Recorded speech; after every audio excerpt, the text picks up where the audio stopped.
Imagine being reborn in a fantasy world teeming with monsters and hunters. You'd think it's your big break, until you realize your family in this realm is flat broke. Somehow you awaken a system and become a beast tamer. Great, right? Except, you can't afford a beast because, well, you're still broke. Finally, you get your hands on a beast, but it turns out to be just your pet turtle. On the bright side, your girlfriend is both super hot and super rich. This sounds interesting, right? Well, this is the roller coaster life of our protagonist. Armed with a turtle and dating out of his league, how on earth will he navigate this wild world? Before we dive into our tale, hit that like button and subscribe to our channel. It's easier than taming dragons, I promise.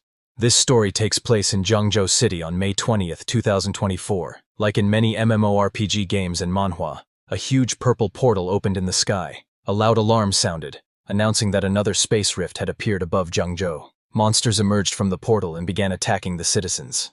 A team of superpowered humans, much like the Avengers, arrived to fight these monsters. They were the 3rd Division of the Korean Defense Force, known as Hunters. These Hunters possessed powers like super strength, super speed, elemental control, and more. The Hunters joined the battlefield and started killing the monsters, quickly gaining the upper hand. However, a powerful gold-tier monster appeared, the Wolf King of the 6-eared wolf tribe. After killing a powerful hunter, it looked at the humans and said, "These insignificant humans are still resisting. Wiping you out is only a matter of time." Saying this, it joined the battle and began killing human soldiers like ants. Nothing survived its claws. The leader of the hunters was shocked to see a gold-tier monster and wondered if this was a high-level portal. The Wolf King laughed and told the hunter's leader that it was too late to realize this. Before they could engage in a battle to the death, someone appeared at high speed. It was a high-ranking official who asked the 3rd Division Hunter Group to leave the Wolf King to him and go handle the other monsters. This high-ranking officer was Mr. Wenyuan, and his presence motivated all the hunters. The battle between the Wolf King and Mr. Wenyuan began. After clearing the portal, the 3rd Division Hunter leader returned to report to her superior. She reported that with Mr. Wenyuan's help, they successfully defeated the invading 6-eared demon wolf tribe. Her superior praised her for her work, but was worried because this was yet another new rift, and it was still only a C-class one. This was the 6th one in the past 10 years. He feared that at this rate, Zhengzhou wouldn't hold out for long, though it was beyond their control. The superior announced that starting this year, Wuda Martial Academy would exempt awakened individuals from cultural exams, and the academic admission score for martial artists would be cut in half. He ordered the 3rd Division Hunter leader to check on the academy's progress. At Wuda Martial Academy, the bell rang, signaling the end of the first class. A boy noticed his friend daydreaming and asked why he wasn't paying attention again.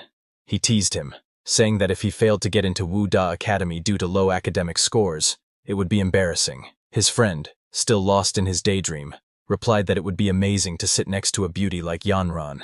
The girl he was referring to was Lin Yanran, the top beauty of the academy. While everyone's attention was on her, her attention was focused on our protagonist, seated next to her. Yanran smiled and asked him, since graduation was approaching, if he planned to attend the Literary Academy, or Wuda Academy. Our protagonist, Su Bai, lost in his books, replied that he didn't know. He explained that if he went to the Literary Academy, his grades were only average. Besides, in these chaotic times, what use were foreign languages and advanced mathematics? And if he chose Wuda Academy, his family wasn't wealthy enough to afford all the supplements. Plus, he had no special abilities or talents, and was wondering himself where he should go. Su Bai was frustrated, thinking that since he had crossed into another world, he should have some kind of fate-altering opportunity, or awakened system. Yes, you heard it right, he was from another world, but he was beginning to doubt whether he had even transmigrated at all. Yanran, with her gentle voice, called Su Bai and suggested, "Why don't you join me in applying to the Literary Academy? I have a way to guarantee your admission." "What?" Su Bai asked in shock. Yanran asked him to keep his voice down. Just as she said that, a system window popped up in front of Su Bai's eyes. He was shocked, wondering what this was and how it just appeared. The system was bound to him as the host, displaying his stats. His species was Ordinary Initial Stage. He was currently level 18 and 18 years old. His stats showed 4 points in physique, 5 in agility, and 5 in mental strength. He had a trainer trait, meaning he could use any living being as a trainee, and the system would automatically detect suitable contracts. His current trainable limit was 1. His talent was evolution, allowing infinite evolution for all contracted trainees, with no upper limit to level progression, even breaking through racial limits. The trainee's hidden values and abilities would feed back to him, with higher levels providing a greater feedback ratio. Known levels were categorized as ordinary, bronze, silver, gold, platinum, diamond, lord tier, mid-tier, and divine, with each level having initial, intermediate, and advanced stages. Seeing this information, Subai realized that this was his system. Yanran, confused, saw Subai staring into the air and asked if he was okay. From her reaction, he understood that no one else could see it except him. He grabbed Yanran's hand and told her he was fine. Yanran blushed when he touched her hand, but all the boys in the class became angry, shouting for Subai to get his filthy paws off their goddess. One particularly angry guy shouted, "Subai, watch how I'll teach you a lesson." But a beautiful teacher stepped in, asking everyone to calm down, and just her words were enough to settle the class. The teacher announced, "I have good news. Zhengzhou Martial Academy just posted on their website that, starting with your class, awakened individuals are exempt from cultural exams and can directly enroll in Zhengzhou Martial Academy. Students with preliminary martial artist physiques will also have their academic requirements cut in half." Hearing this, the whole class cheered with excitement, thinking they could definitely get into Wu Da Academy now. As the class ended, the teacher asked students who had already awakened abilities or had a martial foundation to come to her office to register. Hearing the news, Subai thought, "This is interesting.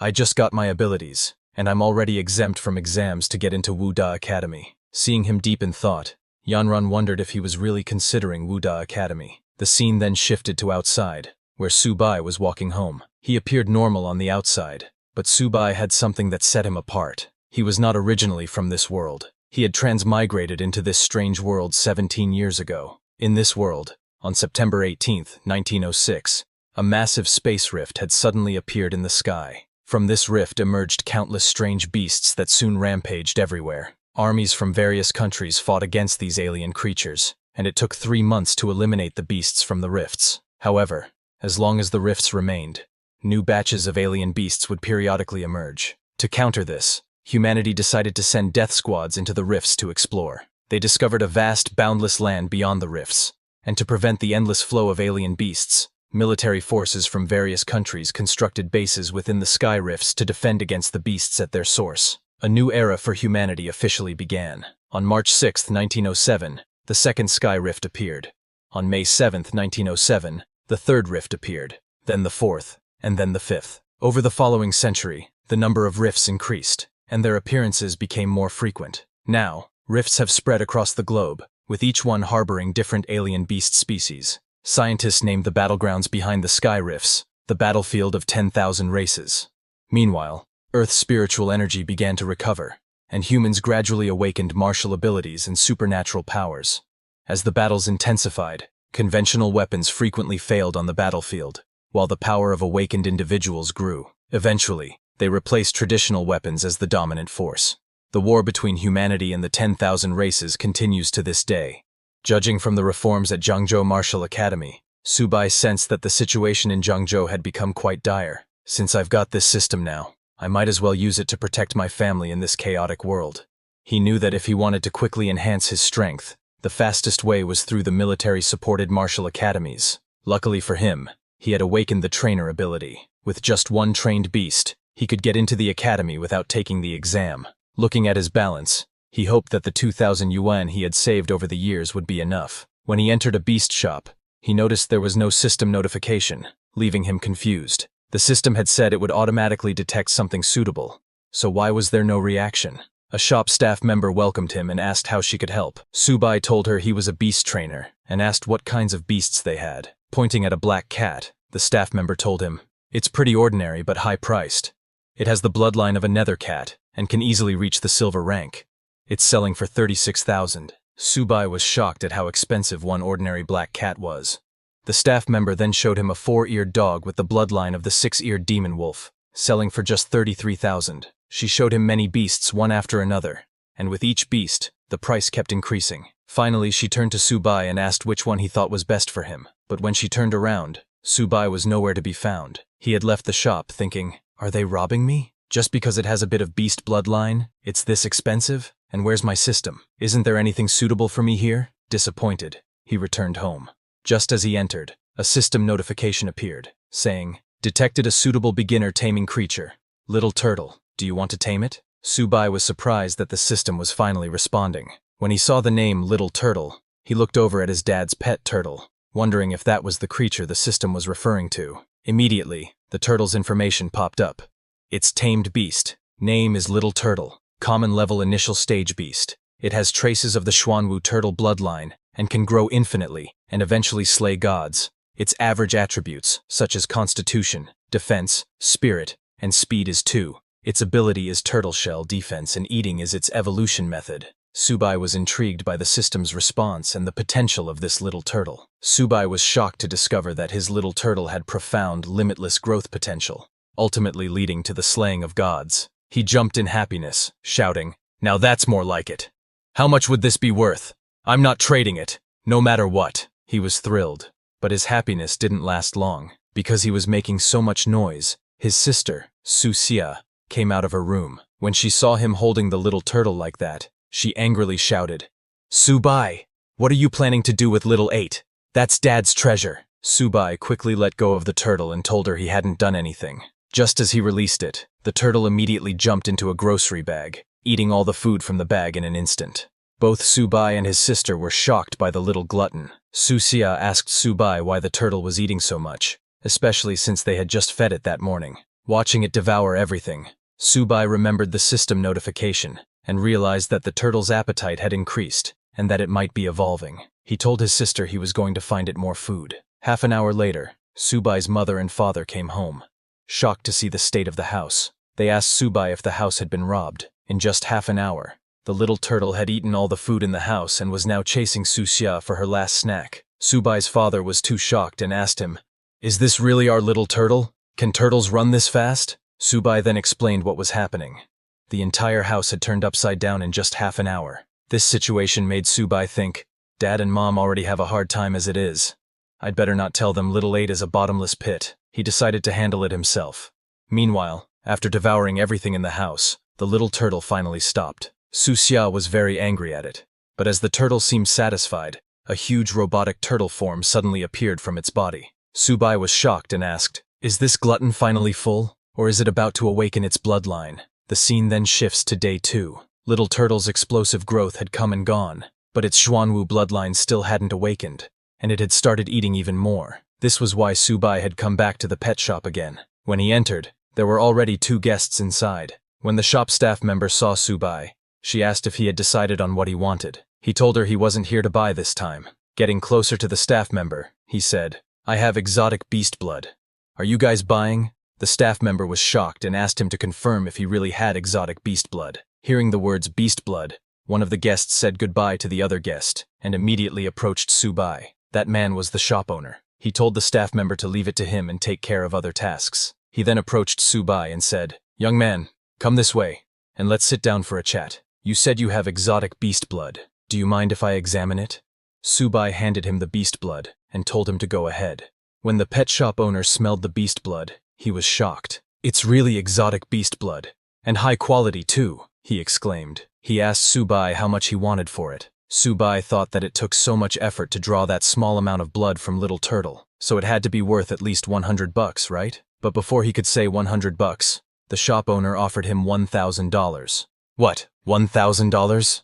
Subai responded in shock. Seeing his reaction, the shop owner misunderstood, thinking Subai was angry at the low price and actually knew how much it was worth. Laughing, the shop owner said, "Just a joke. Such a high-quality product is, of course, worth $10,000. In shock, Subai shouted, $10,000? The shop owner misunderstood again, thinking Subai was getting angry at the low price, and raised the offer to $15,000. Subai was stunned and covered his mouth, thinking, who would have guessed that Little Turtle is so valuable? It's getting difficult to keep my smile hidden. He turned around to hide his excitement and said, "Fine, it's a deal. If I didn't need the money, I wouldn't sell it at all." After getting the money, he left the shop, with the shop owner personally seeing him off and saying, "Take care, young friend. If you come across such good stuff again, you're always welcome to come to me." Walking away, Subai looked at his balance and was thrilled. He hadn't thought exotic beast blood was worth so much. 15,000 had just fallen into his lap like that. Little Turtle could be proud of himself this time. While he was walking, he suddenly got a call from his teacher, Ms. Lee. She told him that the results for cultural studies had just been released, And there was also an important announcement. She asked him to please drop by the school that afternoon to fill out his application form, and not to be late. Subai tried to ask Ms. Lee what the important announcement was, but there was no reply. Actually, it wasn't that she didn't reply. It was because Subai's old phone had no signal again. While talking, Subai hadn't noticed that he had wandered into an alleyway. Suddenly, a system warning notification popped up in front of him, telling him that there were 3 people nearby who bore great ill intent toward the host. They were currently within 10 meters. The notification read that Enemy 1's level is Beginner Cultivator. Enemy 2's level is Ordinary Person. Enemy 3's level is Ordinary Person. Subai was shocked to see the notification, and when he turned around, he saw 3 people behind him with weapons. He had been marked by thugs. The leader of the thugs was the same guy Subai had seen in the pet shop talking to the owner. The thug leader demanded that Subai hand over his belongings, assuming that, judging by the pet shop owner's attitude, Subai must have something valuable on him.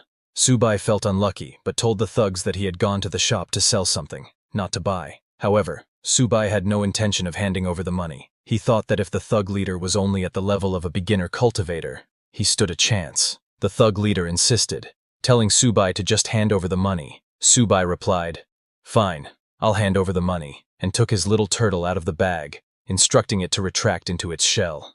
Immediately, little turtle hid in its shell, and Subai threw it like a rock at the thug leader. The thug leader used his baseball bat to defend himself, angrily shouting, "You little bastard!" But before he could attack, Subai quickly moved and kicked the thug leader in the groin, nearly incapacitating him. The thug leader fell to the ground in pain. The other 2 thugs were shocked to see their leader like that, and chased after Subai, shouting, "How dare you touch our boss!" Subai and Little Turtle immediately ran away. While running, Subai asked his turtle if the baseball bat hurt him. Little Turtle replied that it just felt itchy. It couldn't speak human language, but Subai could now understand its words. The 2 thugs caught up and lunged at Subai. Seeing them close, Subai asked Little Turtle to latch onto his fist. Little Turtle immediately latched on, and Subai used it like a boxing glove, punching one thug in the face and sending him flying.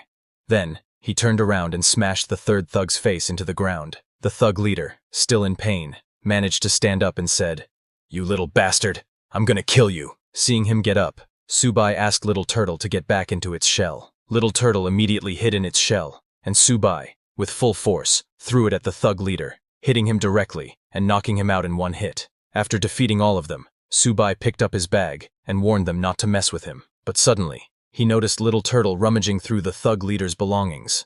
Little Turtle found a bottle and immediately started drinking from it. Seeing this, Subai ran toward Little Turtle shouting, "What are you drinking?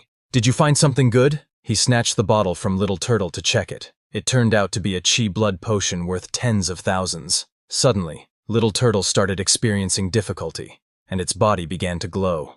The potion was enough for a cultivator to absorb over a whole month, but Little Turtle had consumed it all in one go. Subai worried whether Little Turtle could even digest it, but then he was surprised.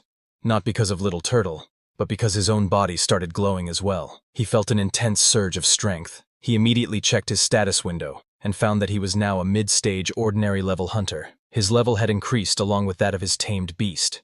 His constitution was now 16, with a base attribute value of 10 points and 6 attribute points inherited from his tamed beast. He now had 2 talents.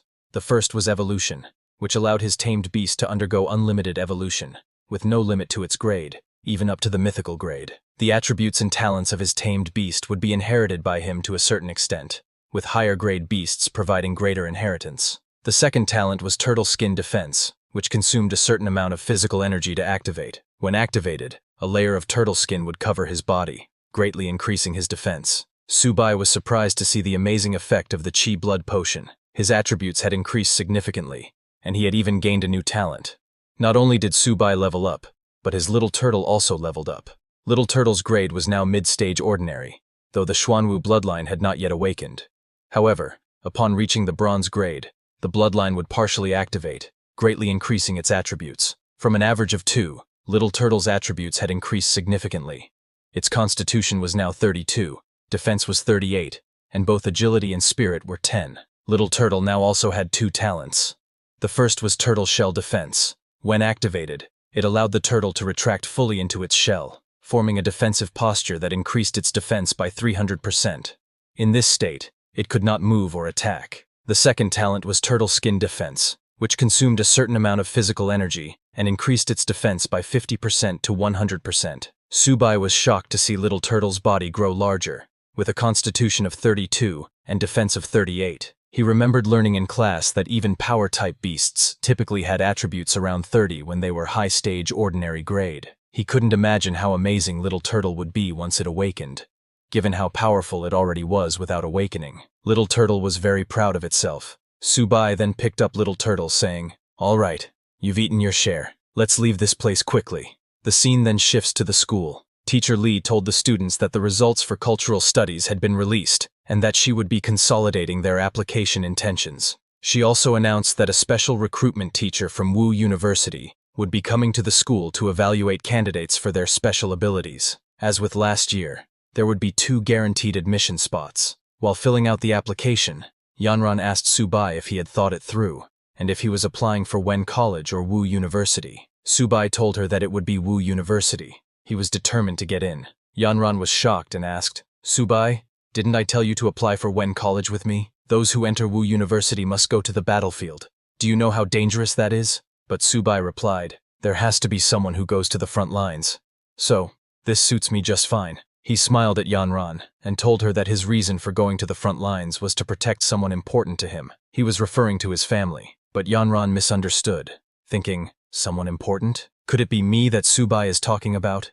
Suddenly, a teacher came over and asked Yanran which academy she was applying to. Yanran didn't respond right away. Subai thought she probably hadn't awakened any special abilities and had never trained physically, so she would likely choose Wen College. After some thought, Yanran told the teacher that she hadn't made up her mind yet and wanted to think about it a little longer. Teacher Lee reminded the students that this was a crucial decision for each of them, advising them to take their results home and discuss their choices with their parents. She informed them that they must submit their application intentions by midnight. With that, class was dismissed, and everyone returned home. Later, Yanran returned home, and while she was taking a bath, she called Subai. Blushing, she told him that she had decided to apply to Wu University as well. Subai, who was cleaning his house at the time, was surprised to hear that Yanran had applied to Wu University. He asked her if she was joking, but Yanran replied that she had made her decision and also wanted to send him a surprise. While they were talking, Subai noticed Little Turtle stealing food again.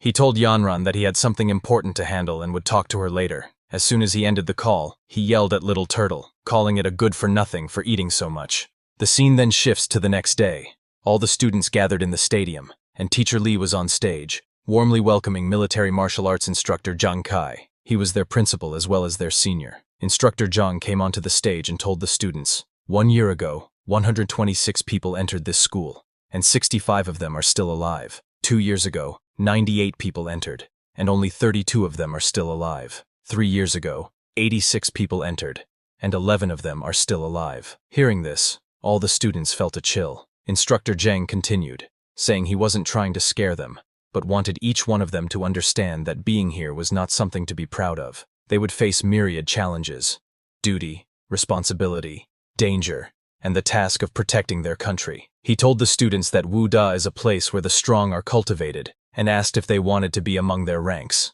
"Yes!" all the students shouted. Instructor Zhang smiled and said, "Very good.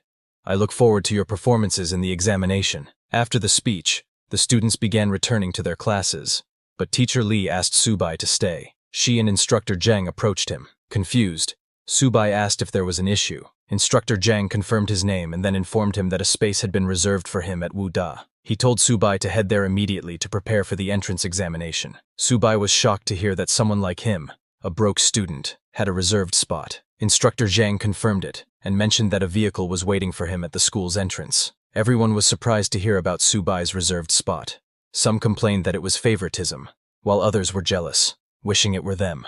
Subai took the bus and arrived at Wu Da Academy along with other students. They were all amazed by the academy's grandeur. An instructor was waiting at the entrance and asked the students to follow him. Along the way, the students noticed a huge rock pillar in the center of the academy. The instructor told them that it bore the school's motto. Subai was impressed by the grand motto. The instructor then took them to collect their uniforms and guided them to the dormitories. He showed them the male dormitories and told them they could rest there for a while and change into their uniforms. He informed them that someone would announce the examination time shortly. Subai went to his assigned room, room 303. As he approached, he heard a voice from inside saying, "In the early stages of martial arts training, resources are the most important." Subai announced that he was here, but there was no response. Inside, he found 3 roommates. A red-haired boy took out a bottle and said, "My father managed to purchase 3 drops of extremely rare monster blood at U Mountain. He asked an experienced pharmacist to make it into 3 bottles of top-quality medication.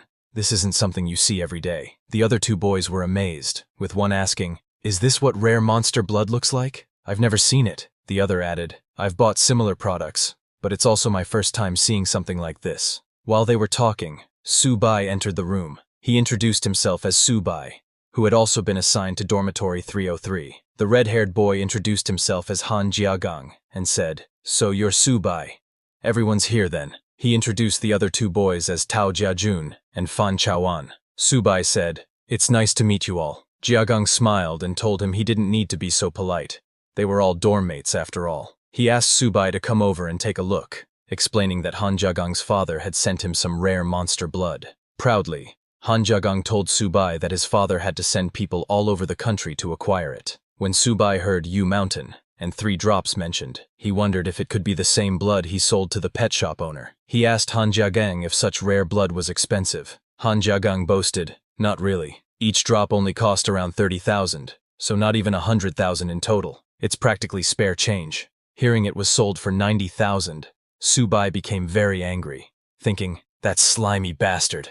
I sold it for 30,000, and he sold it off for nearly 100. Blasted middlemen." While they were talking, a commotion erupted outside. The students from the dormitory were going crazy after spotting a super beautiful girl downstairs. A guy commented that he was voting for her in this year's beauty contest, saying, "That figure, those legs, she's our goddess."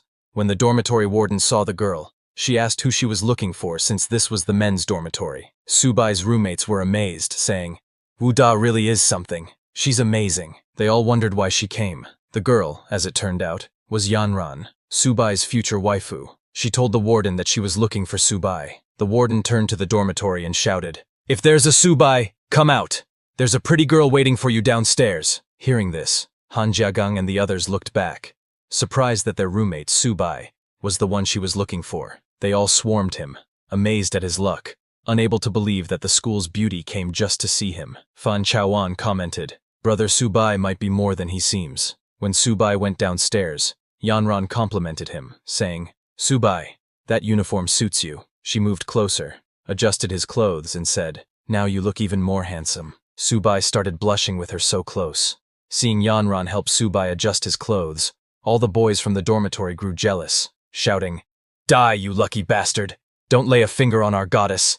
Yanran then mentioned the reserved spot at Wu Da and asked if he was upset. Subai told her he wasn't, but he had planned to sit for the test himself. Then he patted her head, saying, "Still, you did it for me, so thank you." Yanran laughed and told him she was worried he'd be angry, but was grateful he thanked her instead. She handed him a bag, saying, "The entrance examination is the day after tomorrow. I prepared some pills for you." Subai, surprised, told her she'd helped him enough, and that she should save them for herself. But Yanran ignored his excuses and ran off after saying goodbye. The students from the dormitory were furious, muttering, "Who is this guy? Did he touch her head? Find out who he is. He's competing for her heart." When Subai returned to his room, Han Jiagang and the others started calling him brother, with newfound respect, surprising him. They started massaging his shoulders, asking, "Who was that goddess?" Confused, Subai asked, "What goddess?" Jiagang chuckled, "Brother, you're too humble. We're talking about the goddess you were just talking to." Subai told them they were high school classmates. Hearing that, Han Jiagang moved closer and said, "Brother Su, since we're dorm mates, I'm sure you could convince that goddess to bring some of her friends over." Subai hesitated before replying. Seeing him hesitate, Han Jiagang suggested that, since it was Subai's first time meeting them, they should take him out for a good dinner and chat. Without waiting for Subai's response, they finalized the plan and told him to rest up and get ready to go out that night. Then they all left the room. Watching them decide on their own, Subai thought, "These guys are really interesting." He then picked up his bag, took out Little Turtle, and let it out to get some fresh air. Checking the bag Yanran had given him, he found a blood essence potion. Little Turtle's eyes lit up at the sight of it. Seeing that Little Turtle liked it, Subai laughed mischievously and asked if it knew what it should do after consuming it. Little Turtle, scared of Subai's expression, seemed hesitant. Later, Subai and his roommates went to a high-end hotel. Seeing the place, Subai asked Han Jiagang, "Don't you think coming to such a fancy hotel is a bit too much?" Han Jiagang laughed and told Subai to relax and enjoy himself, leaving the rest to his brothers. In the room, Han Jiagang raised his glass, saying, "I, Han Jia, feel extremely lucky to have met you all at Wuda, especially an amazing person like Brother Su. A toast to you all." Subai asked them to take a seat, saying, "Since we're all dorm mates, there's no need to be so formal." Once they settled down, Subai told Han Jiagang that he was high school classmates with Lin Yanran, so he could probably arrange for her to introduce some of her friends, but they could discuss that in the future. Subai then told Han Jiagang that he needed his help. Han Jiagang asked, "What do you need help with?" Subai took out a vial of red blood essence and placed it on the table, saying, "It's not a big deal, really.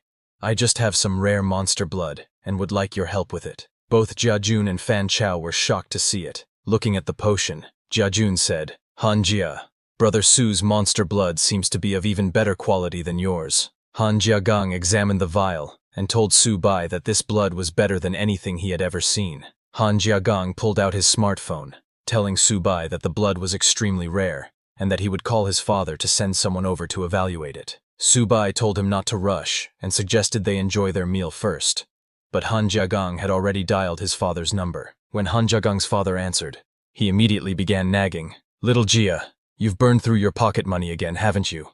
I sent you to Wu Da to get stronger, not to waste time." Han Jiagang quickly cut in, "Dad, I don't want money. This is serious. My classmate has 7 drops of precious rare monster blood that he wants to sell. It's of even higher quality than the 3 drops you got last time, so I couldn't decide on a price." "What? 7 drops?" his father asked in shock. "Are you sure it's better quality than last time?" Han Jiagang confidently invited his father to come and see it himself. Hearing his son's certainty, his father said, "Send me your location. I'll send Master Chao over immediately." An hour later, Han Jiagang's father arrived with Master Chao. When Master Chao examined Subai's monster blood, he remarked, "This is simply exquisite. It's the purest monster blood with the highest energy content I've ever seen. I could make incredible things with this." Han Jiagang's father looked surprised and asked, "Master Chao, isn't that a bit of an exaggeration?" Master Chao replied, "Not at all. Even with the best equipment, the value of this blood would only increase." Han Jiagang, amazed, exclaimed, "Damn! Brother Su, who knew your monster blood was this OP?" Master Chao approached Subai and, with respect, said, "Young man, what's your price for this monster blood?" Subai told him that his friend had advised that this blood shouldn't be sold for money, only exchanged for blood essence of equivalent value. Hearing this, Han Jiagang's father said, "Subai, since you're classmates with little Jia and I'm your senior, I wouldn't dream of shortchanging you. I'll take it all, and you'll get 14 bottles of blood essence in return. How does that sound?" Subai agreed and thanked him. Han Jiagang's father smiled and asked Subai if he would like to join the Han family, promising to provide him with resources for free. Subai thanked him for the offer but explained that he wasn't planning on joining a family just yet. Han Jiagang's father pressed him to reconsider, but suddenly, a loud voice came from outside. It was Yanran, who opened the door and said, "Subai said he didn't want to join a family, so no one is allowed to force him." She was visibly angry and asked Han Jiagang's father if he understood. Subai was surprised to see Yanran there and asked her why she had come. Yanran replied that she was there to settle her own business, but hadn't expected to run into him. Seeing Yanran's attitude, Han Jiagang's father grew angry, but Master Chao quickly intervened and informed him of Yanran's background. Han Jiagang's father was shocked and frightened upon learning her background. He quickly explained to Yanran that it was all a misunderstanding, saying that Subai and his son were just classmates and good friends. Hearing this, Yanran calmed down and asked Subai if he was heading back to school, suggesting they go together. Since Subai had finished his business, he agreed, said goodbye to everyone, and left with Yanran. Watching them go, Han Jiagang called out, saying he was going back to school as well, and started to follow, but his father stopped him. Han Jiagang's father advised him to build a good relationship with Subai, because the Han family's future might depend on it. He also instructed him to keep a safe and respectful distance from Lin Yanran. Han Jiagang was stunned, realizing that his friend Subai and the goddess Yanran were indeed very impressive. 2 days later, at the military training field at Marshall University, all the freshmen gathered on the university grounds. Instructor Zhang addressed the students, announcing that over the next few days, they would participate in freshman special training, which would take place in the battlefield of all races. Hearing this, many students were scared, asking if they were really going to the battlefield of all races for training. fearing it was far too dangerous. Failing the training was one thing, but losing their lives was another. Instructor Zhang reassured them, saying the area designated for their training had already been cleared, and that the instructors would ensure their safety. He continued, explaining that they would be divided into groups of 50, each led by a bronze-level instructor, who would act as their homeroom teacher and assign their training tasks. He wished all the freshmen a victorious return. After the announcement, Yanran came running to Subai, very excited, and told him they had been assigned to the same class. Subai smiled and asked if she arranged that on purpose. As they talked, a female instructor appeared and called for Class 8 to gather. Class 8 was the group that included Yanran, Subai, and his roommates. The red-haired instructor introduced herself as Liao Yuxin, their special training instructor. All the boys were going crazy over the beautiful instructor. Instructor Liao told them that she would be the one assigning all their training tasks, and their first task was to write a will. The students were shocked to hear this. Instructor Liao explained that they had one day to write their wills and would need to be at the teleport plaza by 8 a.m. the next day, as they would be departing for the battlefield of all races. The students were scared.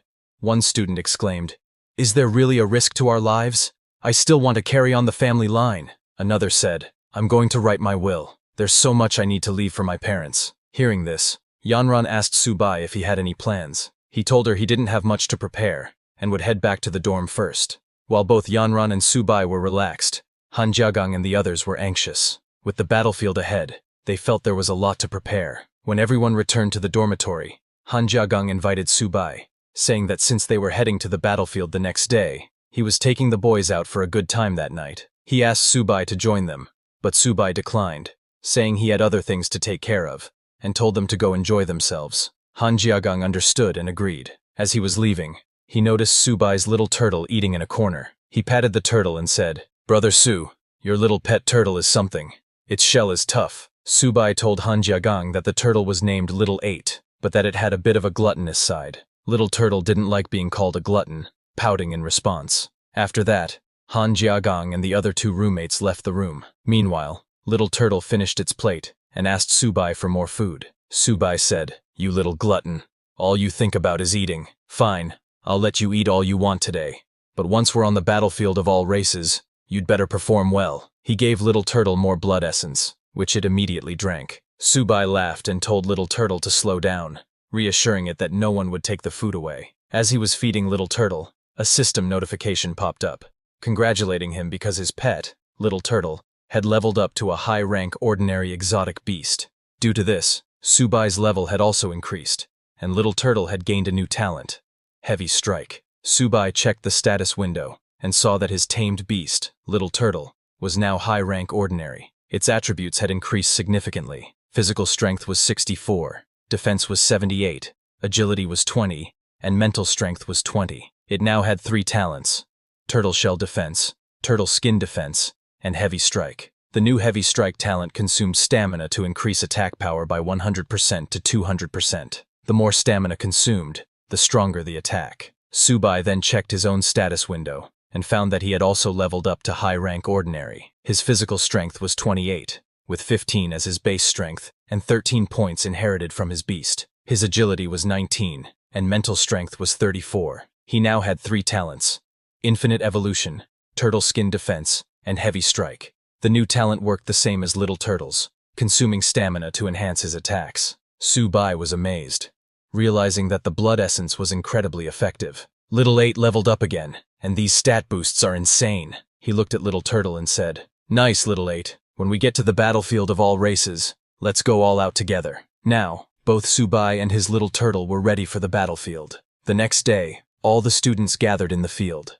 Instructors reported to Chief Instructor Zhang that all trainees were geared up and ready for battle. Chief Instructor Zhang ordered a soldier to open Teleport Formation 1 and prepare for teleportation. The teleport formation activated, ready to transport students to the battlefield of 10,000 beasts. Seeing such a huge teleport formation, the students were amazed, saying, "Only Martial University has something like this." Yanran, feeling worried about Subai, told him to be careful once they were on the battlefield of all races.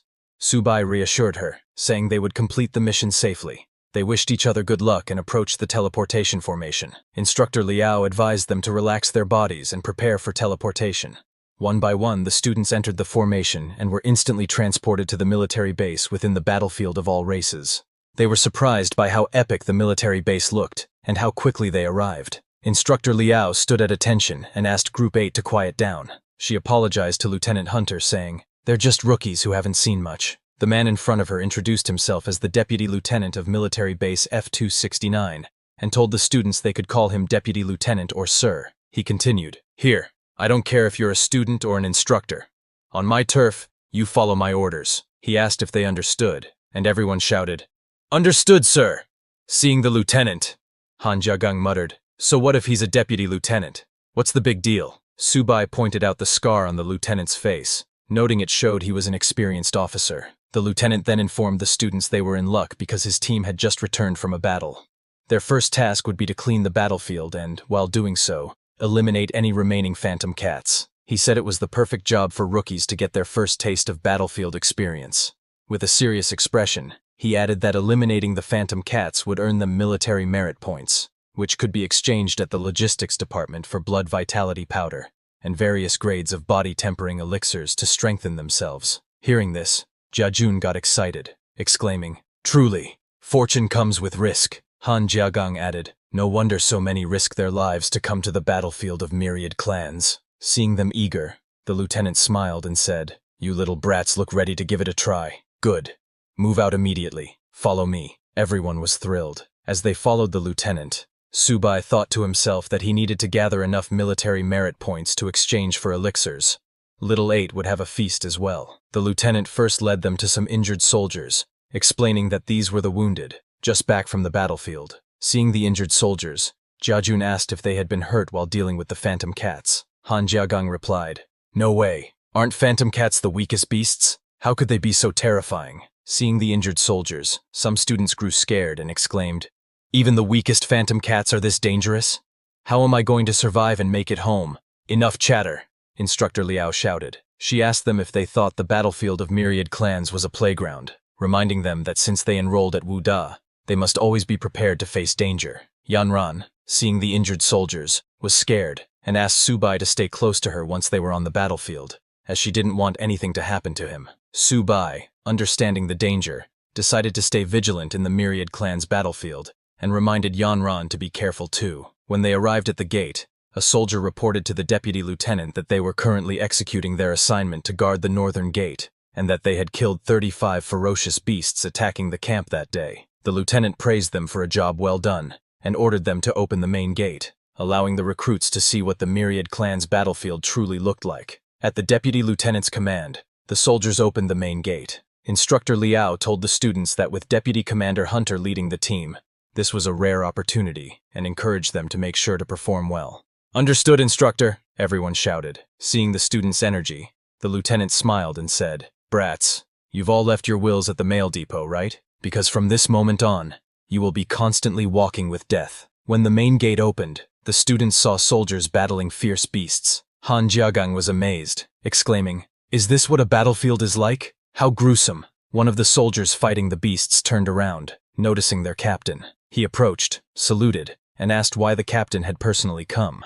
The lieutenant told him to talk less and assemble a team of soldiers to help protect this batch of students. The soldier replied, "Yes, sir," and left to gather a team. Instructor Liao explained to the students that they would be heading to Area F-260, where there was a patch of forest. Most of the monsters there had already been killed, and their mission was to retrieve the monster cores from the human cats in the area. After the explanation, the lieutenant stepped forward and shouted, "Rookies, are you ready?" "We're ready, sir," all the students replied in unison. Meanwhile, the assembled strike team received orders to follow and protect the students.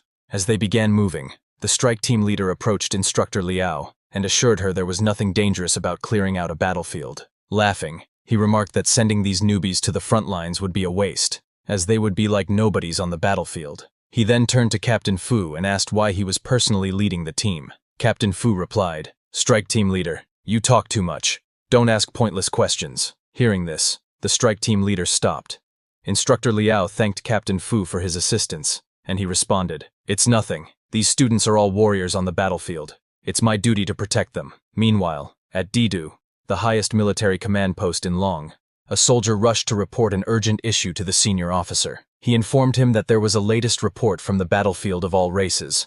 A large horde of monsters had broken through the defenses. Currently, 12 powerful golden-ranked individuals from the Yuming Cats tribe were involved in the fight, attacking 12 military camps in the southwest, from D128 to D140. The senior officer instructed the soldier to determine the monster's direction and send word to the other camps to prepare for an attack. The new students from Wu Da are entering the battlefield to practice their skills. They are Long's future. They must be protected at all costs. Meanwhile, at Area F-269, all the students arrived at the battlefield they had to clear. Instructor Liao told them that when clearing a battlefield, time was of the essence. Every minute they stayed was another minute they were in danger. Hearing this, everyone immediately got to work. Subai and Yanran were working together. Yanran told Subai that the hides, blood, flesh, claws, and teeth of the Yuming cats could be used to make weapons and medicines. Subai replied, "No wonder so many people would want to come to such a dangerous place. There are rare materials everywhere. My little turtle is going to eat well again." Looking at his inventory, Subai decided he would collect a few more cores and exchange them for blood spirit essence, thinking that would help little turtle level up again. But while checking his inventory, a sudden system warning popped up, alerting him to extreme danger. 164 Yuming cats were rapidly approaching, obviously hostile, and only 3 kilometers away, in the southwest forest. The system advised him to stay on guard, marking the threat as a 5-star high-level threat, with a life-threatening danger level of 4 stars. Subai was shocked, as the last time the system gave him a warning, it was only for a beginner-level martial artist. This was a 5-star life-threatening situation. Seeing Subai's alarmed expression, Yanran asked what was wrong. Without explaining, Subai ran to Instructor Liao, who was in a tree, and told her he sensed a large horde of monsters moving towards them from the southwest. Hearing this, Instructor Liao looked in that direction but saw nothing. She came down angrily and said, "Subai, this is a battlefield, not a playground. Do you know what will happen if you cause mass panic?" Subai tried to explain that he wasn't joking, and that there really was a horde of monsters approaching. Hearing the commotion, Captain Fu came over. Looking sternly at Subai, he said, "Subai, you say you can sense monsters, but I can guarantee there are none within 2 kilometers. Subai insisted, explaining that there were over 100 Yuming cats 3 kilometers away, moving towards them. Captain Fu didn't believe him, and asked if Subai thought his senses were sharper than his own. Instructor Liao told Captain Fu not to waste time on this, suggesting that Subai might be overreacting, as it was his first time on a battlefield. While no one else believed Subai, Yanran did. She told Captain Fu that no one should make a judgment before verifying the truth. Left with no choice, Subai stepped forward and pleaded with everyone to believe him, insisting that the monsters were getting closer. He explained that, as a monster tamer, he had an extraordinary sense for danger. Instructor Liao was surprised to hear that Subai had such a skill. She asked why the school hadn't recorded it. Subai replied that he was guaranteed a place at Wu Da, so his special abilities hadn't been noted. The students were shocked to hear that Subai had special abilities. One guy said, "If Subai has the ability to tame monsters, why haven't I seen anything he's tamed?" While they were talking, a loud noise suddenly came from the southwest. Some students came running, shouting that Yuming cats were indeed approaching. Instructor Liao asked if they were sure, and the students confirmed that a whole lot of them were on their way. Hearing the news, Captain Fu ordered everyone to form a defensive formation. He instructed the messengers to contact the base and request reinforcements. The messenger returned with an update from the base. The surrounding camps were also under attack, so no reinforcements could be sent. Instructor Liao asked Captain Fu if there were truly over 100 Yuming cats, expressing concern that the students couldn't fight them without support. Captain Fu drew his weapon and confirmed that Subai's senses had been accurate. He could now sense the approaching horde of monsters himself. He ordered the strike team leader to assign 4 soldiers to protect the students. Subai, wanting to join the fight, told Captain Fu there was no need to protect him. Suddenly, a Yuming cat, a monster at the early bronze stage, appeared and immediately leaped to attack. Captain Fu and the soldiers started shooting at the monsters, ordering a retaliatory defense to protect the students. However, the regular soldiers were no match for the Yuming cats, which were more like tigers than cats. Nevertheless, Captain Fu and the instructors managed to kill some of them. Captain Fu instructed everyone to stay in their defensive formation, saying, "As long as we can withstand their initial attack, we'll be able to beat them." While they fought, some monsters sneaked past and attacked the students. The strike team leader shouted for the students to watch out. As the monsters closed in, the students raised their shields and chanted, "By the honor burning in my chest, my country will never fall." As they chanted, their bodysuits began glowing, forming a magical barrier around them. Before the monsters could reach the students, two stood at the back and moved forward to take on the attackers. The first student was Jiang Mani, an early bronze stage hunter. She told her partner to keep the monsters restrained while she shot them down. Her partner, Luo Yong, also an early bronze stage hunter, fought with a longsword and told Mani, "It's just a bunch of cats. There's nothing to be scared of. I'll deal with them." Instructor Liao recognized them as the holy archer Jiang Mani and the divinely powerful Luo Yong. She remarked, "This batch of students is really something." Subai was amazed by how powerful and impressive they were, with their advanced weapons, while his only weapon was Little Turtle. Seeing Mani and Luo Yong, the other students grew excited. Jiajun commented, "This blockhead is really powerful. He looks even more formidable than Brother Su." While everyone was focused on Mani and Luo Yong, they didn't notice a soldier struggling with a monster. Suddenly, a loud roar came from the forest, causing everyone to cover their ears. When the sound ceased, a large monster emerged from the forest, and all the Yuming cats knelt before it. The new monster was the king of the Yuming cats, a middle silver stage beast with a constitution of 45, agility of 88, and spirit of 43. Captain Fu was shocked to see the king of the Yuming cats, and couldn't understand why a silver stage cat king had appeared here. He immediately ordered the messenger to contact the base again and request reinforcements. Unaware of the monster's strength, Mani and Luo Yong charged at it. Luo Yong jumped to attack with his sword, while Mani supported him by restricting the monster's vision. When Instructor Liao saw them charging at a silver stage monster, she was terrified and shouted, "Mani, Luo Yong, come back now.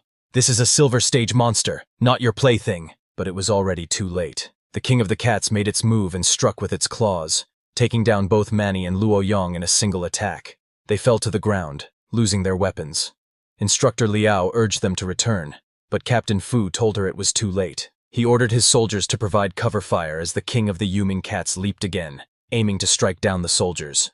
The king of the Yuming cats jumped again to strike Mani and Luo Yong, who were injured and unable to defend themselves. However, before it could touch them, something shining green shot through the air at high speed and struck the king of the Yuming cats in the face, sending it flying. Everyone was confused about what had just happened. That green shining object turned out to be Subai's little turtle. Everyone was shocked to see a flying turtle and asked what it was. Instructor Yu explained to the others, "It's a turtle that hit the king of the Yuming cats." When Han Jiagang saw the little turtle, he immediately recognized it as Subai's beast. Subai stepped forward to defend Mani and Luo Yong, saying, "As expected, this entrance is still a bit awkward." He introduced himself as Beast Tamer Subai and the little turtle as his beast. He then told Mani and Luo Yong to handle the smaller monsters, while he would deal with the Cat King. The other students were stunned at the sight of Subai and his turtle. They wondered if this turtle was really that impressive, and if the Cat King was truly knocked away by it. Yanren was overjoyed to learn that the turtle was actually Subai's beast. When the king of the Yuming cats got back up, Subai told his little turtle, "Show this wild cat what you can do." On his command, the little turtle charged at the king of the Yuming cats with lightning speed. Mani, astonished by its speed, asked, "How is Subai's turtle running so fast? Is that even a turtle?" Captain Fu, who was shooting at the Yuming cats, was surprised when he saw the little turtle fighting the king. He hadn't expected Subai to have such power. Instructor Yu, fighting beside Captain Fu, admitted that she hadn't expected it either, saying, "Subai's beast taming is indeed a bit different." Captain Fu turned to the students and commanded, "Since Subai has already distracted the Cat King, focus your attacks and clear out these nether cats." On his command, the students immediately began killing the Yuming cats like ants. Meanwhile, the king of the Yuming cats, furious at the little turtle, used demonic flames to strike it with its claws. The attack landed squarely on the little turtle's shell. Instead of injuring the turtle, the king of the Yuming cats lost all its claws. The little turtle had used its shell defense ability, which increased its defense by 300%. Captain Fu was shocked to see a normal-grade creature withstand the Silver Cat King's crushing claws. He marveled at the little turtle's insane defense but quickly refocused, realizing that now wasn't the time to be distracted. Captain Fu immediately moved towards the king of the Yuming cats and ordered his soldiers to cover him. "While the Cat King is occupied, I'll finish it," he shouted. While the king was busy fighting the little turtle, Captain Fu sneaked up from behind and jumped at it, aiming for its abdomen, its known weak spot. With all his power, he struck the king with his fire sword, yelling, "Prepare to die!" The king of the Yuming cats screamed in pain and lashed out with its tail, striking Captain Fu and sending him flying. Captain Fu's attack missed the abdomen. Undeterred, Captain Fu got back up and charged at the king again, shouting, "Once more! Beast, it's either you die, or I live." Seeing Captain Fu charging in, Su Bai told the little turtle to use its ultimate move. Hearing this, the little turtle's body began to shine, and it started spinning rapidly. Jia Jun and Fan Chao, watching, were confused and asked, "What kind of ultimate move is this? Why is the turtle spinning in place?" Ignoring their confusion, Su Bai sprinted toward the spinning little turtle. He had read in a book that the Cat King's weak spot was its abdomen. Timing his move perfectly, Su Bai kicked the spinning little turtle like a football, aiming directly at the Cat King's abdomen. The little turtle flew toward the king like a bullet at high speed. Before the Cat King could strike Captain Fu again, the little turtle hit the king squarely in the abdomen with a solid impact.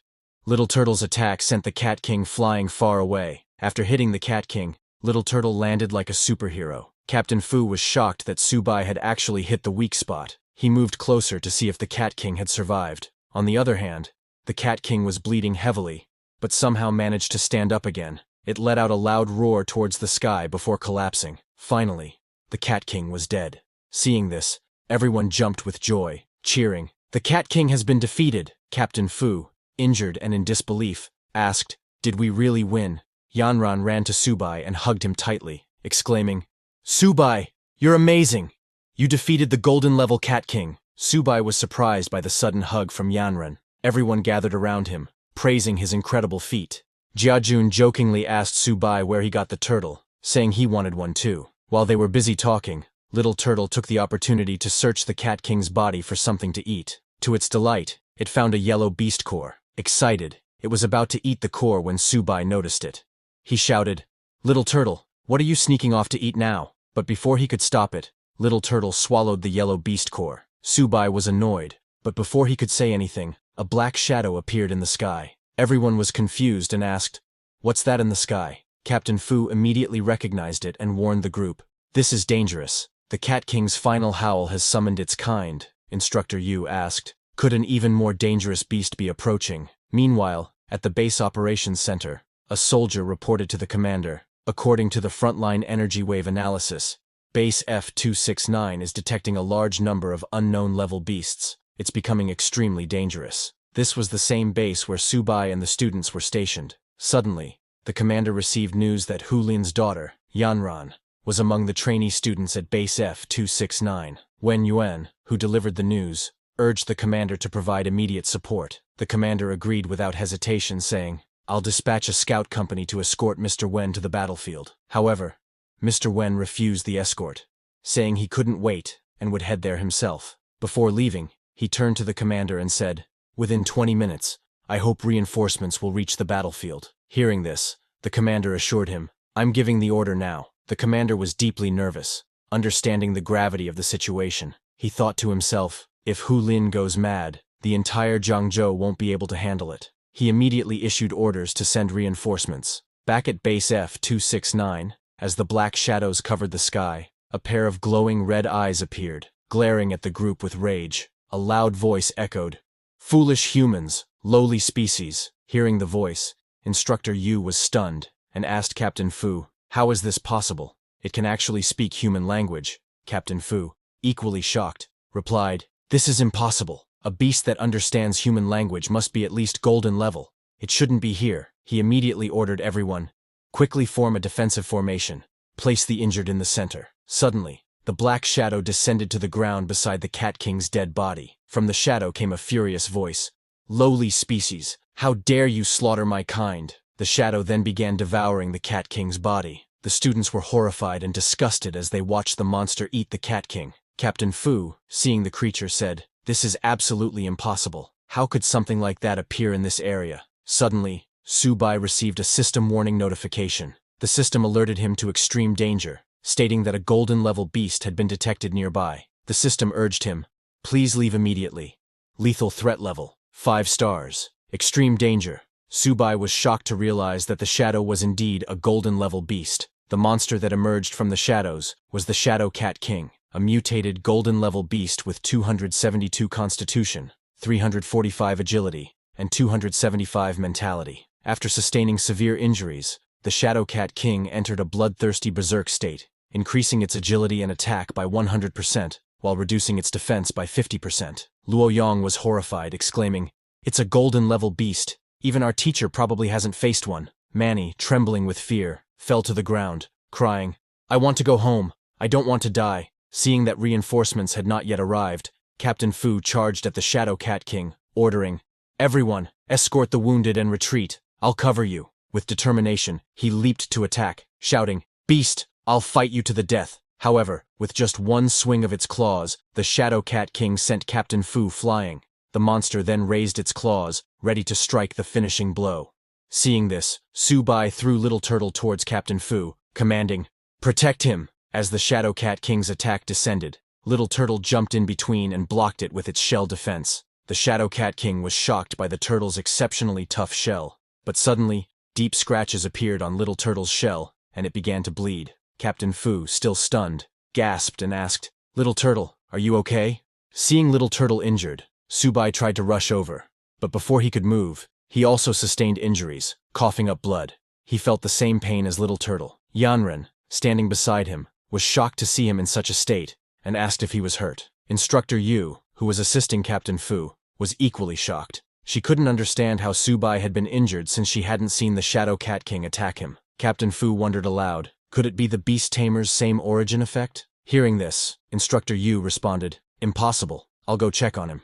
Suddenly, a system notification appeared for Su Bai, explaining, because the tamed beast has fallen into a serious injury state, the tamer's talent, the same origin, has been triggered. The host and the tamed beast now share energy and damage. Instructor Yu came to check on Su Bai, but found no external injuries. Shocked, she wondered, could Su Bai have truly mastered the legendary beast taming skill? In pain, Su Bai collapsed, but Yanren caught him before he hit the ground. She was deeply worried about his condition. Su Bai, reading the system notification, understood what had happened. He reassured Yanren, saying, "I'm okay." Instructor Yu, pointing her sword at the Shadow Cat King, declared, "Su Bai is sharing the attacks of the golden-level Shadow Cat King with his tamed beast. We can't let him fight alone. Let's support him, yes, we can't let him fight alone." All the students and soldiers shouted in unison. As everyone charged at the Shadow Cat King, the beast sneered. Its eyes burned with anger, and it mocked them, a bunch of ants. When the students, along with Instructor Yu and Captain Fu, attacked, the Shadow Cat King shifted into its shadow form and sent one of its shadow minions directly at Su Bai. Instructor Yu noticed this and shouted a warning to Su Bai to be careful. Yanran, seeing the shadow minion coming, tried to shield Su Bai by taking the hit herself. However, before the minion could reach them, a massive explosion engulfed the area in flames. When the smoke cleared, Su Bai and Yanran were unharmed. Yanran, shocked, asked, "What just happened?" Su Bai smiled, realizing what had occurred. The core crystal of the Silver Yuming Cat King has finally been absorbed. A system notification appeared, announcing, "Little Turtle has upgraded to bronze level, Black Turtle." The Black Tortoise bloodline has been activated, allowing the Black Tortoise illusion to be maintained for a short period. Little Turtle has gained a new talent, Turtle Gravity. With 10% of its bloodline activated, all attributes have improved, and talents are enhanced. The system detailed Little Turtle's new stats. Its physical strength is 218, defense is 362, agility is 55, and spirit is 60. Now it has 3 skills. First skill is Black Turtle Barrier. Gathers Little Turtle's energy to form a defensive barrier, increasing defense by 300%. Second skill was Turtle Spirit Possession. Consumes physical energy to envelop Little Turtle's body, enhancing attack power by 100% and defense by 200%. Third skill was Turtle Gravity. Launches a gravitational skill at a designated target, pulling them in. As the Black Tortoise bloodline awakened, Little Turtle entered its spirit form. A colossal beast, resembling a projection, emerged from Little Turtle's body. Everyone was awestruck, staring at Little Turtle's spirit form. Instructor Yu asked, "Has Su Bai's beast evolved?" Seeing the golden light radiating from Little Turtle, Captain Fu wondered, could this be the mark of an epic beast tamer? After Little Turtle's awakening, Su Bai stood up. Yanren asked him, "Is your injury healed?" Su Bai reassured her, "I'm fine." He then pointed at the Shadow Cat King and commanded Little Turtle, "Kill that beast for me." On Su Bai's command, Little Turtle's spirit swung its massive hand and struck the Shadow Cat King, sending it flying with just one attack. Everyone was astonished by Little Turtle's power. Captain Fu was shocked and exclaimed, "Su Bai's tamed beast is only at the initial bronze level, but it has such terrifying strength. The bloodline level must be extremely high." Luolong couldn't believe their eyes, marveling that Su Bai, a bronze-level beast Tamer, managed to knock away the Shadow Cat King.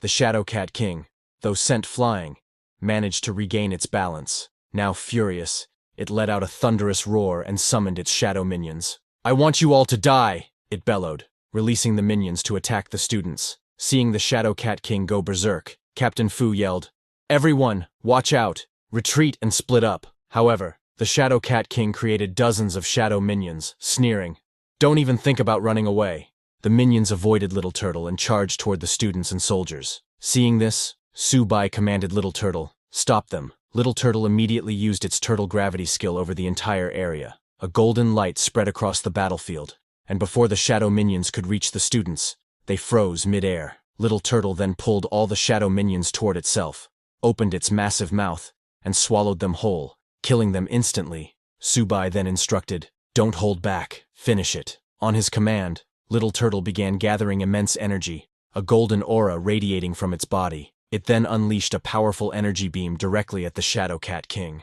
The Shadow Cat King, despite its strength, couldn't withstand the attack, and was vaporized in an instant. A few minutes later, Mr. Wen arrived at the battlefield, only to find the fight already over. The ground was scorched, with a massive crack running through it. Surveying the destruction, he wondered, what on earth did they endure on such a tragic battlefield? Meanwhile, Captain Fu was commanding his troops to clean up the battlefield quickly. Mr. Wen hurried over to Yanren, who was collecting monster cores with Instructor Yu. Relieved to see her unharmed, he said, "I'm so glad you're okay." Yanren was a little surprised to see him there, while Instructor Yu, confused, asked her, "Why is Mr. Wen here?"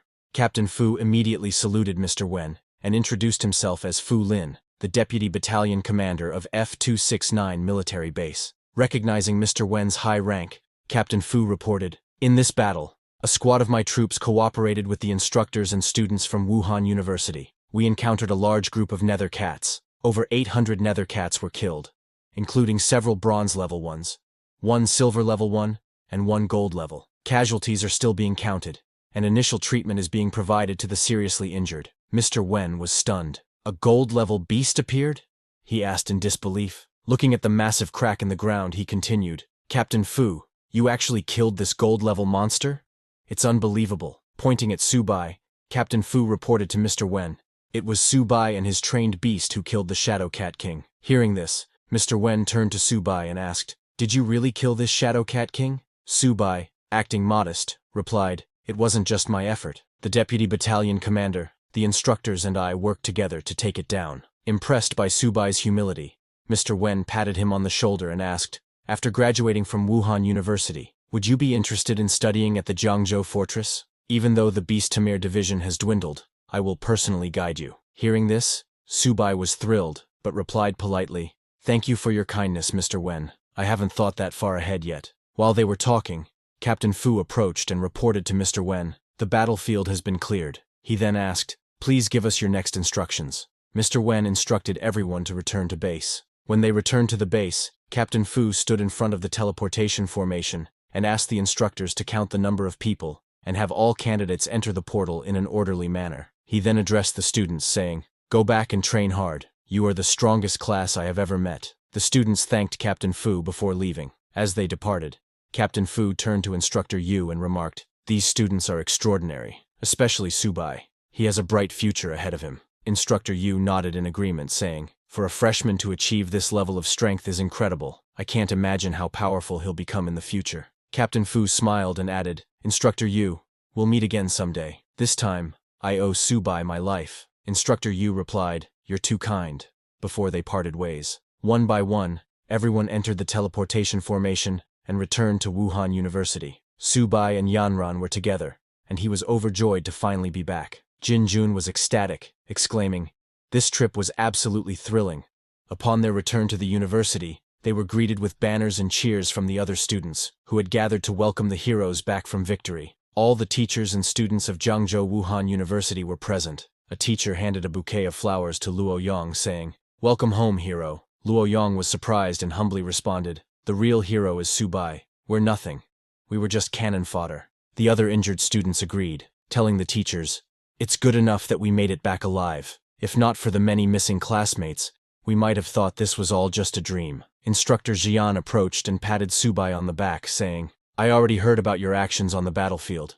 You are all heroes of Zhangzhou Wuhan University. Your test scores this time will be the highest ever recorded." Hearing about the assessment results, Subai was overjoyed and said, "All I want to do now is go back to the dormitory, take a shower, and have a good night's sleep." All the students laughed and agreed that they all needed rest. In Subai's room, Jinjun joked, "Don't you feel like the bed is extra soft tonight?" Fan Chao laughed and replied, "I've already been trapped by this bed." Turning to Han Jin, Fan Chao asked, "Since we accomplished such a great feat this time, will we be credited with a military achievement?" Han Jin laughed and teased, "How many resources do you think you can exchange for your limited capabilities? But our brother Su killed the gold-level monster, so he'll definitely exchange it for a ton of cultivation resources." Suddenly, Han Jin remembered something and stood up, asking Subai, "What kind of turtle is yours? I want to buy one to raise at home. If nothing else, it's calming to watch a turtle." He chuckled, "Though watching it makes me feel a little jealous." Meanwhile, Little Turtle was lost in its dreams of a harem filled with female turtles. The next day, early in the morning, someone continuously knocked on Subai's room door.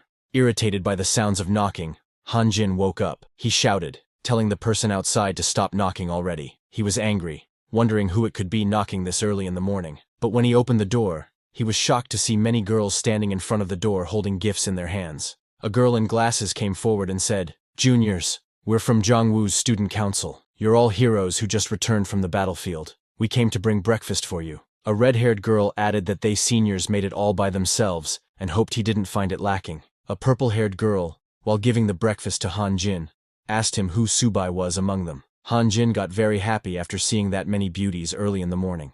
He thanked the seniors, saying he certainly wouldn't let their efforts go to waste. He let all of them enter the room. The purple-haired girl, looking around their room, again asked Han Jin who Subai was. Hearing all that commotion, Fan Chao also woke up. The red-haired girl asked him where Subai was and if she could take a photo with him. Pointing at Subai's bed, Fan Chao told those girls that his brother Su went out for a run. He asked them if they knew his brother Su. Hearing that Subai wasn't there, those girls got very disappointed and asked Fan Chao why he didn't say so earlier. The purple-haired girl told him that everyone on campus now knows Subai. With a sad face, she said, "Too bad Subai doesn't know me." Jinjun also woke up and was surprised to hear that his brother Su is famous now. While leaving, the purple-haired girl told them to turn on the TV and take a look. She also took back the breakfast box she gave to Han Jin, saying, "Since Subai isn't here, I'll just take the breakfast back then." Han Jin and the other two were shocked to see how these girls changed after knowing that Subai was not there. They all turned out to be gold diggers.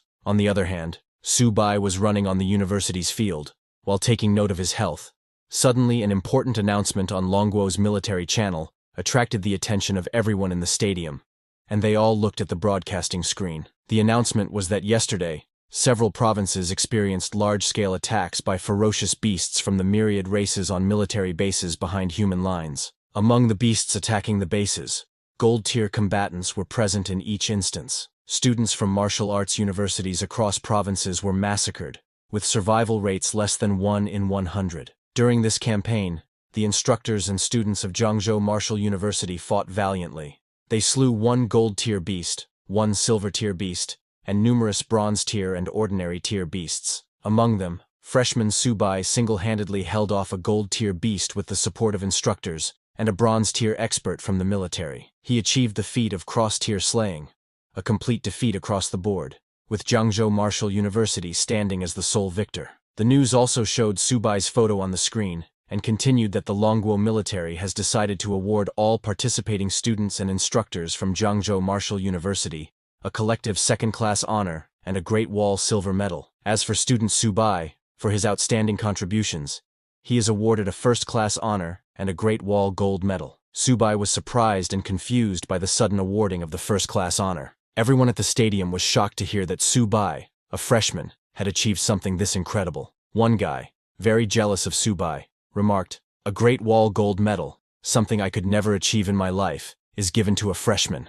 A girl, very impressed by Subai, shouted, "The Martial University is mighty. I really want to meet Subai." And she asked others who were acquainted with Subai, saying she wanted to date him. Realizing that if he stayed there, those crazy girls would not let him escape, Subai covered his face, thinking it was better to sneak away quickly. Slowly, he got away from there and hid behind a wall where others could not see him. While he was taking a breath, his phone rang. It was Subai's sister, Susia, who was very excited and told Subai that he was on TV. Subai was surprised that even people outside the university also got the news. He told his sister that he had already seen it. Susia told him that their mom and dad wanted him to come home to celebrate for him. Knowing his family's financial condition, Subai asked, "Isn't that unnecessary?" Subai's mother and father, who were sitting beside Susia, were very proud of Subai. His father told him that he had achieved such an honor, and now everyone in the neighborhood wanted to see him. Subai's mother told him that his third uncle's sister-in-law had just called, saying she wanted to introduce him to a girlfriend. Susia told him he better come back quickly. Otherwise, their front door was about to get kicked down by their neighbors. Hearing them so happy, Subai said, "The test just ended, and we have 2 days off. I'll pack up and come back to take a look." His sister was very happy, and told him that since he is so famous now, their dad will grin in his sleep. Subai laughed, and told her to hang up now. That afternoon, Subai returned to his family's apartment. All the neighbors started calling Subai's father, saying, "Old Su, your family's hero is coming home. Come out and welcome him." Subai was shocked to see that many people standing in front of their house, and asked them if all of them were waiting for him. The whole neighborhood was gathered there to welcome Subai. They started cheering that the great hero was back. A woman came forward and asked Subai if he still remembered her, saying she had held him when he was a kid. Subai was very surprised and asked, "Isn't everyone being way too enthusiastic?" Subai's family also came out. Susia jumped to hug her hero brother. His mother and father were very happy to see Subai. Subai's father grabbed his hand and asked him to come home. While he was going, another woman asked Subai to come and eat at her house, saying she made seafood dumplings. Subai thanked her but told her that he is allergic to seafood. An old man came forward and asked Subai's father to bring Subai to his house, saying he had stewed turtle soup, and they could have some together. Subai's father thanked everyone and told them that they had already prepared food at home. He added that he would bring Subai to visit each of them once he had rested. Subai told them that later on, he would definitely visit all the uncles and aunties. Hearing that, an old auntie came forward and asked Subai's father to bring Subai over later. Her granddaughter is a university student in the city, and they could meet there. But another uncle came forward and told that auntie that her granddaughter isn't worthy of Subai. His granddaughter just graduated this year, and he would introduce Subai to her. Subai's father didn't expect their neighbors to behave like that. Somehow, Subai and his family returned to their house, and Subai was exhausted from dealing with all of them. He said that if he had known it would be like this, he would have snuck back after dark. Susia told him that it wouldn't work, because Aunt Jang had installed surveillance outside their house. She was just waiting for Subai to come back so she could introduce her granddaughter to him. Subai's father immediately walked towards the kitchen, telling them he was personally cooking today. His mother told Subai to take a rest first, saying his dad and she would cook. She asked her daughter to come help out. Subai immediately threw his bag on the side of the sofa and sat down, finally getting a moment to catch his breath. But before he could rest, suddenly a system notification popped up in front of his eyes. The system detected a contractible creature, a little kitten, and asked Subai if he wished to tame the little kitten. Subai was surprised to see that notification.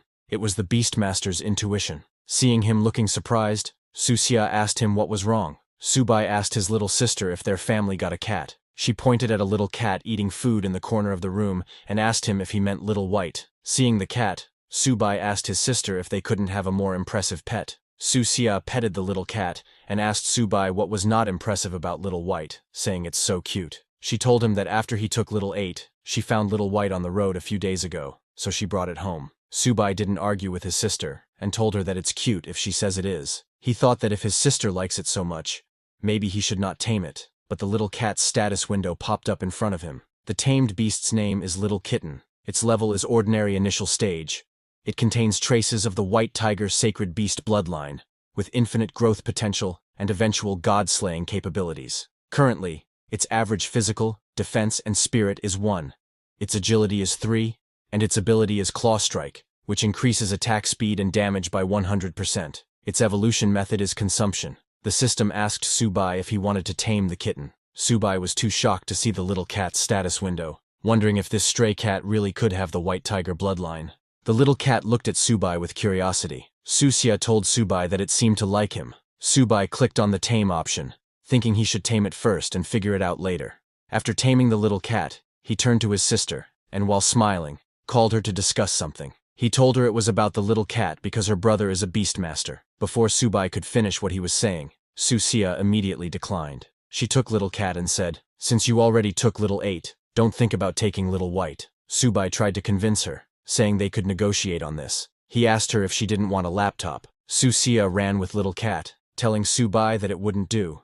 She wouldn't give little white to him. A few minutes later, Subai's mother came with food and saw Subai chasing Susia, who was running away with little cat in her hand. Then, 2 days later, when Subai returned to the university, he had both Little Turtle and Little Cat with him. When students at the university saw Subai, they immediately recognized him. Seeing the cat in Subai's backpack, a girl asked others why he had a cat in his bag and if he was a cat lover.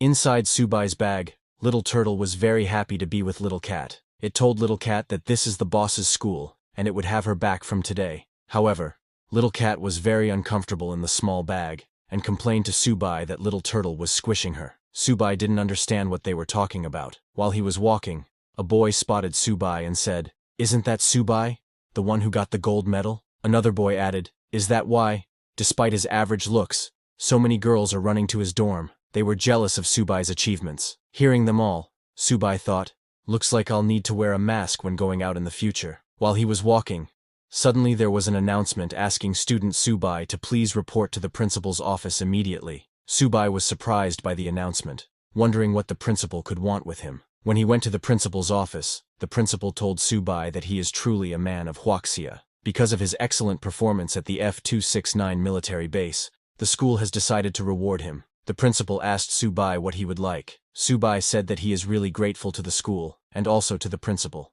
Subai had always heard that their principal is a stingy man. It would probably be tough even trying to get some food for little 8. He acted like he was thinking hard and told the principal that he wouldn't want the school to go bankrupt over him. "So how about 100 gold tier beast cores?" The principal acted shocked after hearing 100 gold tier beast cores, and said, "Subai, I don't have that many of them. Even if you ground my bones to dust, why don't you ask for the principal's position instead?" Subai then told the principal that he could settle for 100 silver tier ones too. Hearing about the silver tier, the principal told him not to even think about it. He couldn't even get scraps with the amount of honor he has. Subai told his principal that he doesn't want that gold medal or whatever. Can he have 50 silver tier beast cores instead? He tried to make the situation emotional, saying, "Principal, you know I bled for the school." But the principal didn't fall for that and said, "Subai, humans are humans. The strong in the human race have the responsibility and duty to protect the weak. When you saved these students, you were carrying out a duty of yours as one of the strong ones." Subai was lost for words seeing the principal. "Principal, please no more yapping. Let's settle with 50 silver tier beast cores." The principal completely ignored his words and told him that the military and the school are not going to give up on a genius like him. He took a deep breath and told Subai that this is the most he can do. He will let him have 10 bronze tier beast cores. Subai was shocked to hear that his reward is just 10 bronze tier. He immediately declined and asked for 20 bronze tier beast cores. The principal agreed to 15 and told him it's final. Subai accepted the deal. The principal realized that Subai was trying to haggle with him. Subai also realized that his principal is very cheap. The principal then turned around and told Subai that, in addition to the rewards, there's a little something he needs to let Subai know. Surprised, Subai asked him what it is. The principal told Subai that he has been selected by their school as the representative from the first year and will participate in this year's 100 Schools tournament. Subai was confused to hear about the 100 Schools tournament and asked the principal if the reward offer was just a ruse. He said, "Principal, this isn't very nice of you." The principal urged him not to put it that way, explaining that as a student of the Jiangzhou Martial University, it is his duty to bring honor to the school. The principal mentioned that Subai wanted resources and that the tournament is very generous with rewards. Subai replied, "Principal, there must be lots of skilled people in the 100 Schools tournament. It'd be difficult to even get a rank, wouldn't it? It'll be hard work." The principal then asked how the youth of today could be scared of challenges and told Subai to prepare and come to the training room tomorrow. Subai agreed and left. The principal looked outside the window and thought it was getting more difficult to engage the youth today in such activities. Meanwhile, as he was leaving, Subai thought of the tales of the principal being a sly old fox and realized that the gossip was definitely accurate. The next day, 10 students gathered in the practice hall. The principal told them that the 100 Schools tournament is hosted by the military, though the Ministry of Education had given them far fewer resources compared to better-known schools like the martial universities of Beijing and Shanghai. He still sent them off with the hope that they would achieve better results. The principal started the roll call. First was third-year Hu Qing, a bronze middle-tier awakener of the wood elemental. Then came Bai Ningbing, and then Xiong Tianxiang. While the principal was calling their names, an annoyed student commented that it was unfair. Jiangzhou Martial University was founded later, so students here received much fewer resources than those going to famous schools. A girl standing behind agreed, saying she heard that their school has always ranked very low. The principal then called first-year Subai's name last. He immediately responded that he was present. The principal told the students that they are the top students in their respective years, representing the school in the tournament. Then, the principal took out a paper and announced that this year, the team leader would be Subai. Subai was shocked to hear his name and questioned if it was a mistake. When other students heard Subai's name, they became angry. One student asked why a freshman like Subai would be the team lead instead of Hu Qing, the strongest and most experienced among them. Another student pointed out that Subai is just at the initial tier of bronze, a whole tier behind Hu Qing, questioning how he could lead them. The principal became angry and asked if they had seen the news in the past 2 days, explaining that Subai is capable of defeating gold-tier beasts. He challenged anyone who wanted to be the leader to kill a gold-tier beast right now, and he would consider making the swap. Hearing this, a boy laughed and doubted Subai's ability, suggesting it might have just been luck. Another student looked angrily at Subai and said he didn't believe it either. He challenged Subai to a fight right there. All the seniors were angry at Subai, saying they also wanted to challenge him. Subai tried to calm them down, explaining that he was not aware of the whole leader situation at all. Subai was angry with the principal because he felt he was being made a target by everyone. The principal immediately walked away, stating, "That is all for today." He told them to get ready now, as the tournament was less than 20 days away, and he looked forward to their performances. While others were listening to the principal, Subai also made his escape. Some students noticed and shouted, asking where he was going. As he ran away, Subai responded, "Dear seniors, I'm in a hurry. I'll be going to my dorm now." Seeing Subai escape, a boy called him a coward, doubting that Subai had killed the gold-tier beast at all. Another boy angrily declared that he would show Subai who's boss once the tournament started. On the other hand, Subai returned to his dormitory and called his little turtle, telling it that it was time to eat. Looking in his inventory, Subai said, "At least the old man kept his word." He told the little turtle that there were 15 bronze-tier beast cores, enough for it to level up. When Subai gave a beast core to the little turtle, the little cat tried to snatch it. Subai told the little cat not to rush because there was something for it too. He took out some blood essence and gave it to the little cat because its level was still too low. Seeing the little cat eat the blood essence, the little turtle made an innocent face to get some too. It sure eats a lot. Subai gave it another beast core. He was crying while giving those beast cores to the little turtle because one bite cost hundreds of thousands of yuan. The little turtle ate it immediately and asked for more. Subai, while crying, asked how much more it needed to eat to evolve. He poured all the beast cores into the little turtle's bowl and told it that these were the last ones. If it still didn't evolve, then he would feed everything to the little cat in the future.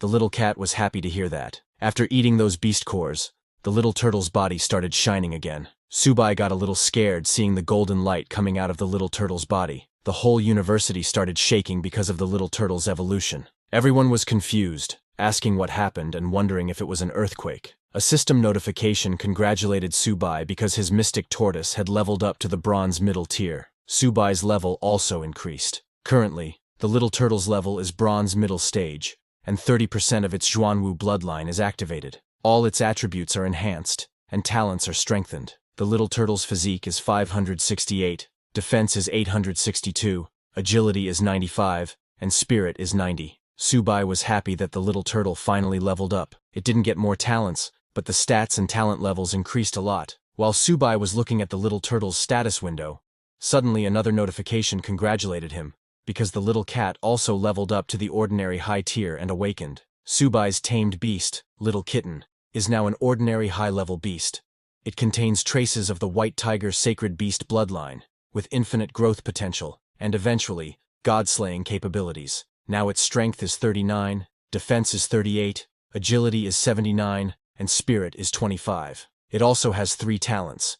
The first is Claw Strike, which activates by consuming stamina, increasing attack speed and damage by 100%. The second talent is Bloodlust, which activates by consuming stamina, increasing attack by 100% to 500%. The graver the wounds, the higher the bonus. The third talent is Ghostly Haunting Step. It increases movement speed by 100% to 200%. The bonus increases when more vitality is consumed. Seeing the second notification, Subai jumped in happiness that Little Cat leveled up as well. He pet both of his pets and said, "Now that Little 8 and Little White have both leveled up, It's time to show them off on the stage of the 100 Schools tournament. Subai also leveled up with his beasts and became a bronze middle level. His bonus stats increased by 30% from Mystic Turtle and 20% from Little Cat. Currently, his strength is 115, agility is 74, and spirit is 86. Subai now has 3 talents. The first is Infinite Evolution, which applies to all tamed beasts and is gifted by the system. The second talent is that he can use all skills from tamed beasts. This talent is an exclusive Beastmaster Awakened talent. The third talent is originating from the same source, with which Subai can share the energy as well as damage sustained with tamed beasts. The next day, Subai went to the Jiangzhou Martial University Library and was surprised by the huge building. He told the librarian that he didn't expect Jiang Yunyi's library to be this big. The librarian informed Subai that their school's library had been here even before the university was founded, serving as the cornerstone of Jiangzhou Martial University's heritage. While scanning Subai's ID, she was surprised to see that a freshman already had 180 credits. As a beast tamer, Subai asked her about books related to beast taming. The librarian pointed him in the right direction and told him he was free to look up whatever information he needed. Subai thanked her and went to the beast taming section. He was surprised to see quite a few books on beast taming and thought it would take him a long time to go through them all. While picking his first book, he saw one written by Luo Fan. The name sounded familiar to him. Subai picked up the book, and while flipping through its pages, he noticed the beast taming skills written in the book, which included Heavens and Earth Converge, The Undying Soul, Divine Weapons Gather, Sacred Beasts Armed, The Roots of Grass and Trees, and Origin Confluence. Subai recognized the Origin Confluence skill, as he had already mastered it. He wondered what the Undying Soul and Sacred Beasts Armed meant. While engrossed in the book, Subai didn't realize he had left the beast taming section. 3 seniors walking by noticed him coming out of the section. They were the same seniors who had been selected for the university competition with Subai. Seeing him, one senior mocked, saying, "A beast tamer has no future, no matter how much they study." They then left to get their books. Subai didn't even notice them, as he was fully focused on the book. He was amazed by what he read, saying he didn't expect Senior Luo Fan to be so powerful. Luo Fan had created 3 divine skills: Origin Confluence, Sacred Beasts Armed, and Undying Soul, and had single-handedly fought against the invasion of all the tribes. It was a pity that he was eventually outnumbered and died on the battlefield. Just by briefly looking into the book, Subai understood that he needed to read it carefully. Suddenly, something shocking happened. While reading, the book started shining. Subai was shocked and confused. He couldn't understand what was going on and why the book was floating. He even felt a force flowing into his body. After the book stopped shining, Subai took it to the librarian and asked if he could borrow it. The librarian was surprised to see the book because it didn't have a classification label. She told Subai that it probably wasn't from the library. Subai insisted that it couldn't be possible because he took it from the bookshelf. The librarian decided to check the contents of the book, but even after using all her power, she could not open it. Frustrated, she wondered why she couldn't open the book. Subai was surprised to hear that and said, "That can't be right. I was just reading it a moment ago. Let me take a look." When Subai tried to open the book, it opened immediately. He asked the librarian to look, saying, "How is it possible that it can't be opened?" The librarian was also confused and said, "Maybe something went wrong." She told Subai to just take it to read, and that he could return it whenever he was done. Subai immediately took the book, and asked the librarian if he could borrow it for as long as he wanted. The librarian said yes. Subai was happy to hear that, and thanked the librarian before leaving. After Subai left, the librarian called the university principal, and told him that the book he left on the bookshelf had been taken by Subai. The principal was shocked, and asked if Subai could actually open that book. The librarian confirmed that it was true. She had seen it with her own eyes. The first-year student, Subai, opened that book. Hearing this, the principal was very happy. He looked up at the sky and said, "Luo Fan, the person you've been waiting for has finally appeared after 100 years. If you, in the underworld, are aware of it, you should be very happy." 2 weeks later, at the Martial University's 100 Schools League, people started to gather at the stadium. A reporter informed the audience that the 100 Schools League was divided into 5 major battle zones: East, South, West, North, and Central. Each battle zone would have 2 qualifying teams. The 8 martial universities of Jiangzhou province would all gather at Jiangzhou Martial University to compete. The stadium was full, and tickets for this year's 100 Schools League were hard to come by. University buses began to arrive, carrying the participants of the competition. A group of students from Fuchuan made fun of the Longying Martial University students, saying, "Longying Martial University dares to show up? They're just here to get beaten. The Longying Martial University students responded saying, "Who gets beaten is still up in the air. Just wait and see, you trash from Fuchuan." All the students were very competitive towards each other as they entered the stadium. The audience also started to gather as the competition was about to start. At the seating stand of Subai's Jiangzhou Martial University, Instructor Fu arrived and asked if everyone was there. A senior told Instructor Fu that Subai hadn't arrived yet, but everyone else was there. Another senior said, "Subai is our team captain.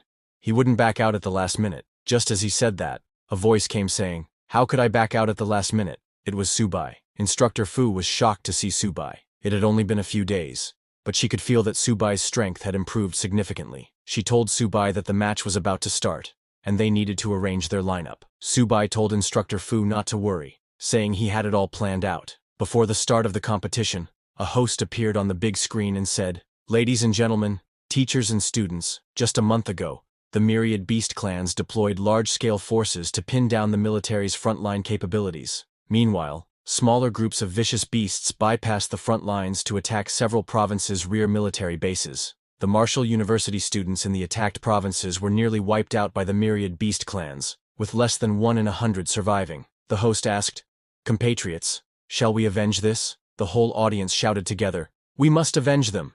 Kill all the vicious beasts! The human race must win!" Seeing the audience's energy, the host said, "If our human race has this spirit, how can the vicious beasts not be destroyed? This is the very purpose of today's 100 Schools League. Now, I declare the official opening of the Jiangzhou Provincial League." Then the rules of the competition were announced. As this is a team battle format, each team can have up to 5 participants in each match. The loser is eliminated, and the winner continues. The team with the last remaining participant wins. The host proceeded with the random draw for the matchups. The first match was between Longying Martial University and Xinmin. The second match was between Jiangzhou Martial University and Qingyun Martial University. The third match was between Fuchuan Martial University and Xicheng Martial University. The fourth match was between Anyi Martial University and Jiangsu Martial University. The host asked participants from Longying Martial University and Xinmin Martial University to come to the field. Subai's seniors were a little surprised to see that they had actually drawn Qingyun Martial University. Instructor Fu was also worried because the fight between Longying and Xinmin had already started, and their lineup hadn't been decided yet. While they were talking, suddenly the principal of Jiangzhou Martial University came and asked Subai if he had arranged the lineup. Subai proudly told the principal that for the lineup, he would be the first to go. The remaining 4 could figure it out themselves. Everyone was surprised to hear that and asked Subai if this was a strategy. A senior asked Subai if they shouldn't make targeted arrangements based on Qingyun Martial University's lineup. Other seniors agreed with that senior and asked Subai what would happen if he couldn't win. It would be an embarrassment for Jiangzhou Martial University. The seniors were very angry at Subai. Subai told everyone not to worry, saying he would not disappoint them. While they were talking, the principal noticed that in just a few days, Subai's level had increased so much. The principal admitted that his comprehension was really impressive. The principal whispered to Subai not to go too far, and at least leave some soup for his seniors to drink. Otherwise, if he offended them all, it would be hard for Subai to get by in school in the future. Subai nodded that he understood. On the other hand, the Longying Martial University and Xinmin match ended, with Xinmin Martial University winning. Seeing their fight, Instructor Fu said, "Xinmin Martial University is incredibly strong. They defeated Longying so quickly." She then turned to Subai and wished him all the best as it was his turn to take the stage. Subai walked towards the arena. He asked his seniors to watch closely. His seniors didn't like his attitude, saying, "Let's see how capable he is." When Subai went on the arena, Waifu Yanran started cheering for him. Subai's roommates were also there cheering for him. To fight, a red-haired student from Qingyun Martial University came on the stage. When the red-haired student saw Subai, he immediately recognized him and said, "You must be that freshman who slayed the golden tier vicious beast, right?" Subai, a little annoyed by his title, admitted that it's him. That red-haired guy was Qingyun Martial University squad captain, Li Lingfeng, a mid-bronze rank stone power user. Li Ling transformed his arms into stone and said to Subai that today, he would show him what true power is like. Subai completely ignored his warning and focused on taking out his little turtle from the bag. Li Ling was surprised to see the little turtle and asked Subai if this was his tamed beast. He laughed at Subai saying, "Don't tell me you brought your household pet to the competition." Subai completely ignored him again and took out some food to eat, saying he was in a bit of a rush this morning and hadn't had breakfast yet. When the audience saw Subai's little turtle, they also became very confused. wondering why he had brought a little turtle to the competition. A guy commented that Zhangzhou Martial University really doesn't have anyone worth mentioning anymore, so they are actually letting this kind of trash go on stage. Even Subai's seniors thought he was seriously underestimating his opponent. A senior asked others if Subai's opponent, being at the mid-bronze rank, was really someone he could handle. While they all were wondering about the little turtle, Instructor Fu was wondering why Subai was eating peanuts and drinking cola on the stage. After taking out the little turtle, Subai sat on the stage, opened a can of cola, and told the little turtle that after eating so many beast cores, it shouldn't embarrass him. The little turtle moved forward and released bright light from its body. Li Ling felt the power coming out of the little turtle's body and wondered if this turtle could really be his tamed beast.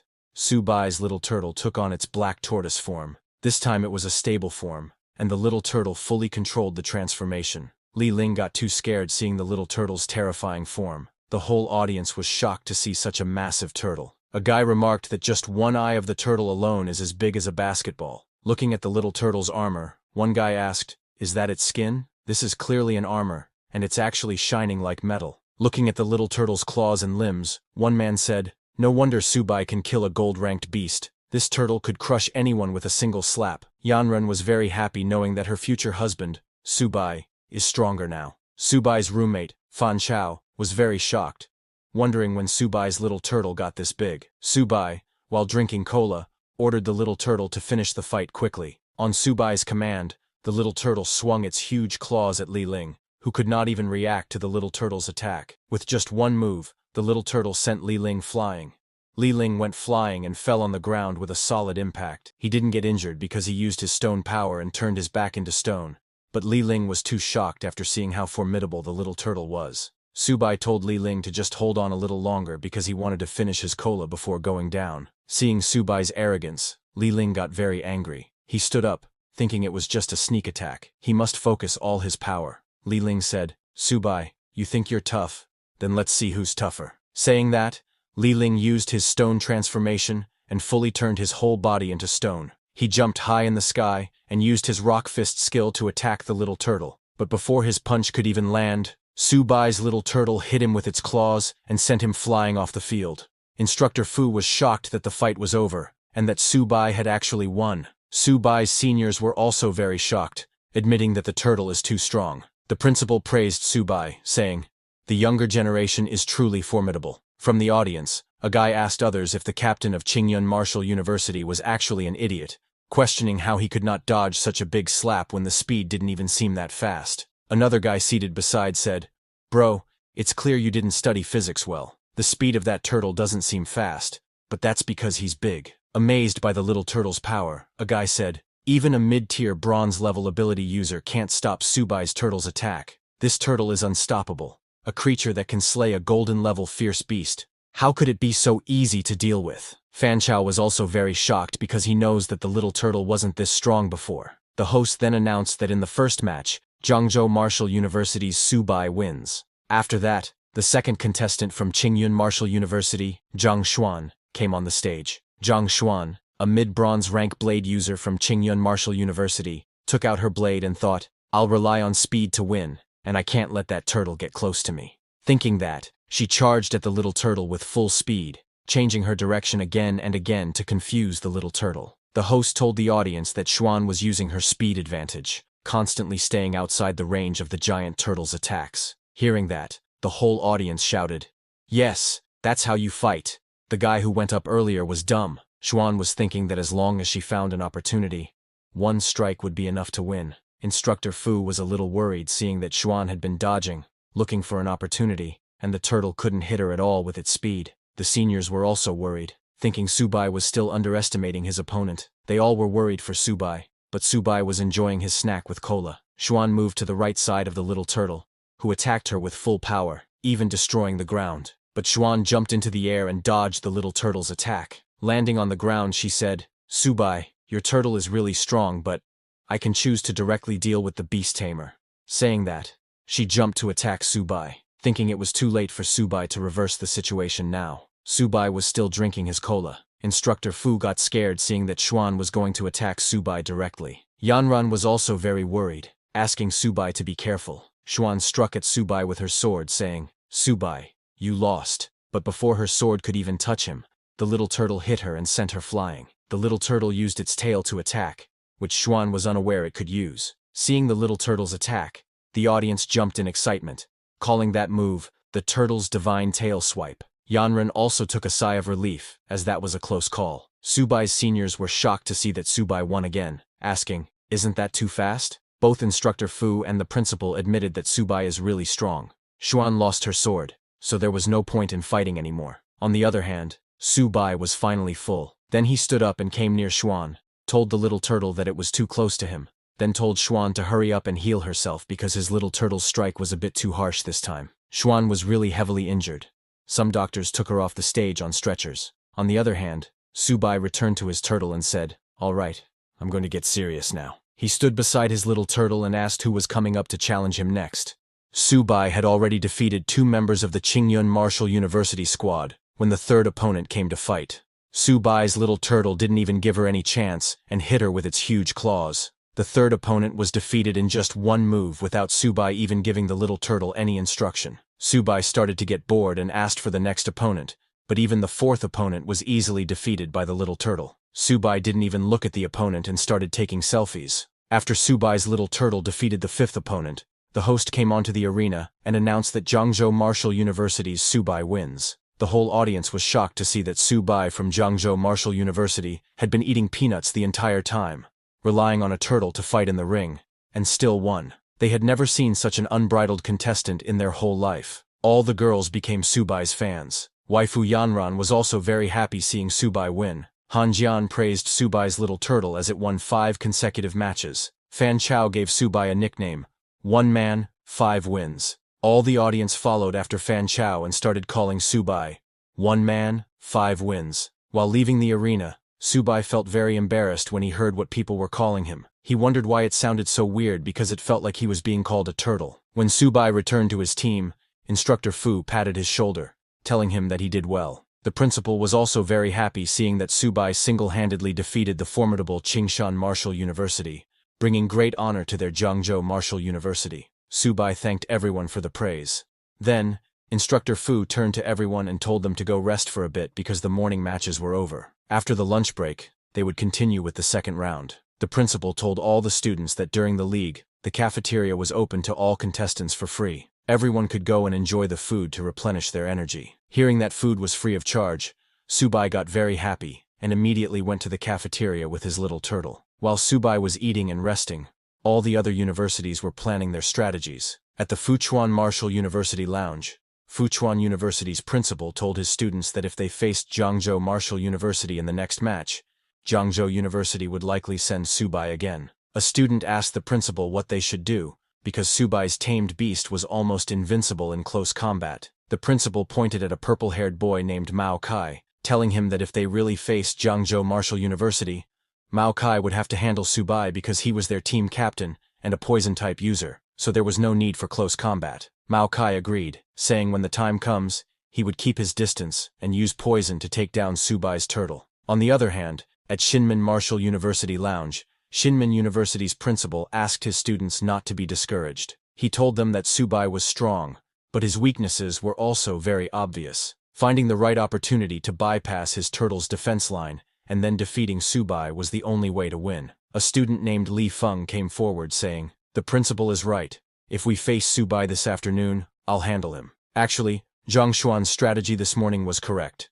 It's just that she wasn't fast enough. Shinmin University's principal agreed with Li Feng, since Li Feng was a speed-focused fighter with enhanced combat skills. Shinmin University's principal told him to find the right moment to attack Subai. Then, after some time, the host came onto the area and complimented the morning matches, saying they were truly exciting. The students demonstrated spirited determination and a tenacious, fearless spirit. The host told the audience that the second round of the competition would begin shortly, and that they would proceed with a random draw. All the teams started to gather in the arena. Seeing the Jiangzhou Martial University team coming, a guy from the audience said, "I feel like the other members of Jiangzhou Martial University don't even need to compete this time. Subai alone can defeat all other schools. It's really great to have such a teammate." Hearing that, another guy from the audience laughed and told the first guy not to get complacent, because this is still within the province. Facing martial universities from other provinces, Jiangzhou Martial University will still be beaten so badly that it won't be able to hold its head up, he said. Students from Jiangzhou Martial University agreed with him, because Jiangzhou Martial University had always struggled to hold their heads up before. But now with Su Bai, they are even more irrelevant. While they were talking, the host announced the results of the second-round draw for the Provincial League. The first match was between Jiangzhou Martial University and Xinmin Martial University. The second match was between Fuchuan Martial University and Anyi Martial University. The third match was between Longying Martial University and Qingyun Martial University. And the fourth match was between Xichang Martial University and Jiangsu Martial University. The second round starts, and for the first match, Su Bai from Jiangzhou Martial University and Li Feng from Xinmin Martial University come onto the arena. Seeing Su Bai coming into the arena, Li Feng said, "As expected, Jiangzhou Martial University has sent Su Bai to take the lead. Luckily, we've already prepared a strategy specifically for him." Li Feng started stretching. When Su Bai, who was very relaxed, saw Li Feng stretching, he asked Li Feng not to be so nervous, telling him that he just had to endure for a bit, and it would be over soon. The host gave the signal, and the match began. Captain of Xinmin Martial University, Li Feng was a high-level bronze-rank hunter. He immediately got ready to attack, telling Su Bai not to be too arrogant. Li Feng used his clear wind step skill and charged at the little turtle. He was so fast that he created an afterimage. When the little turtle tried to attack, it could not touch Li Feng's afterimage, nor his real body. Li Feng got behind the little turtle and, with all his power, kicked the little turtle. But his attack didn't deal any damage to the little turtle. Li Feng was surprised to see that he couldn't even break through the little turtle's defense at all. The little turtle used its tail to attack Li Feng, but he jumped and dodged the little turtle's tail. This continued. The little turtle tried to attack Li Feng, but Li Feng easily dodged its attacks. People in the audience were surprised to see that the little turtle was unable to hit Li Feng. A guy laughed at the little turtle, asking others to look at how Su Bai's turtle seemed provoked by Li Feng and was angry, howling repeatedly. A girl asked her friend if Li Feng suddenly charged at Su Bai, would he have any chance of winning? Her friend told her that Li Feng might actually have a chance because right now Li Feng was just bullying Su Bai's turtle for being so dim-witted. The girls who were cheering for Su Bai before now started cheering for Li Feng, shouting, "Come on, Li Feng!"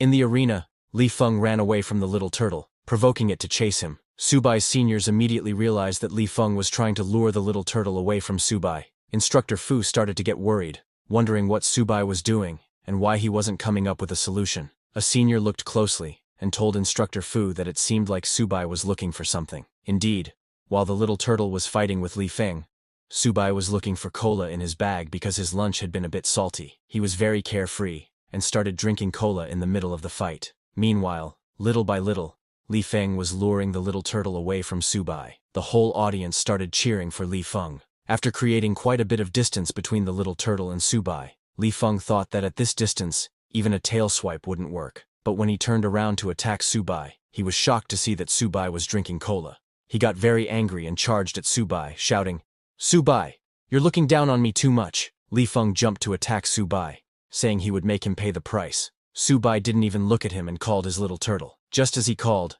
a yellow light came towards Li Feng. Before Li Feng could hit Su Bai, his body turned yellow and froze in midair. Li Feng was shocked.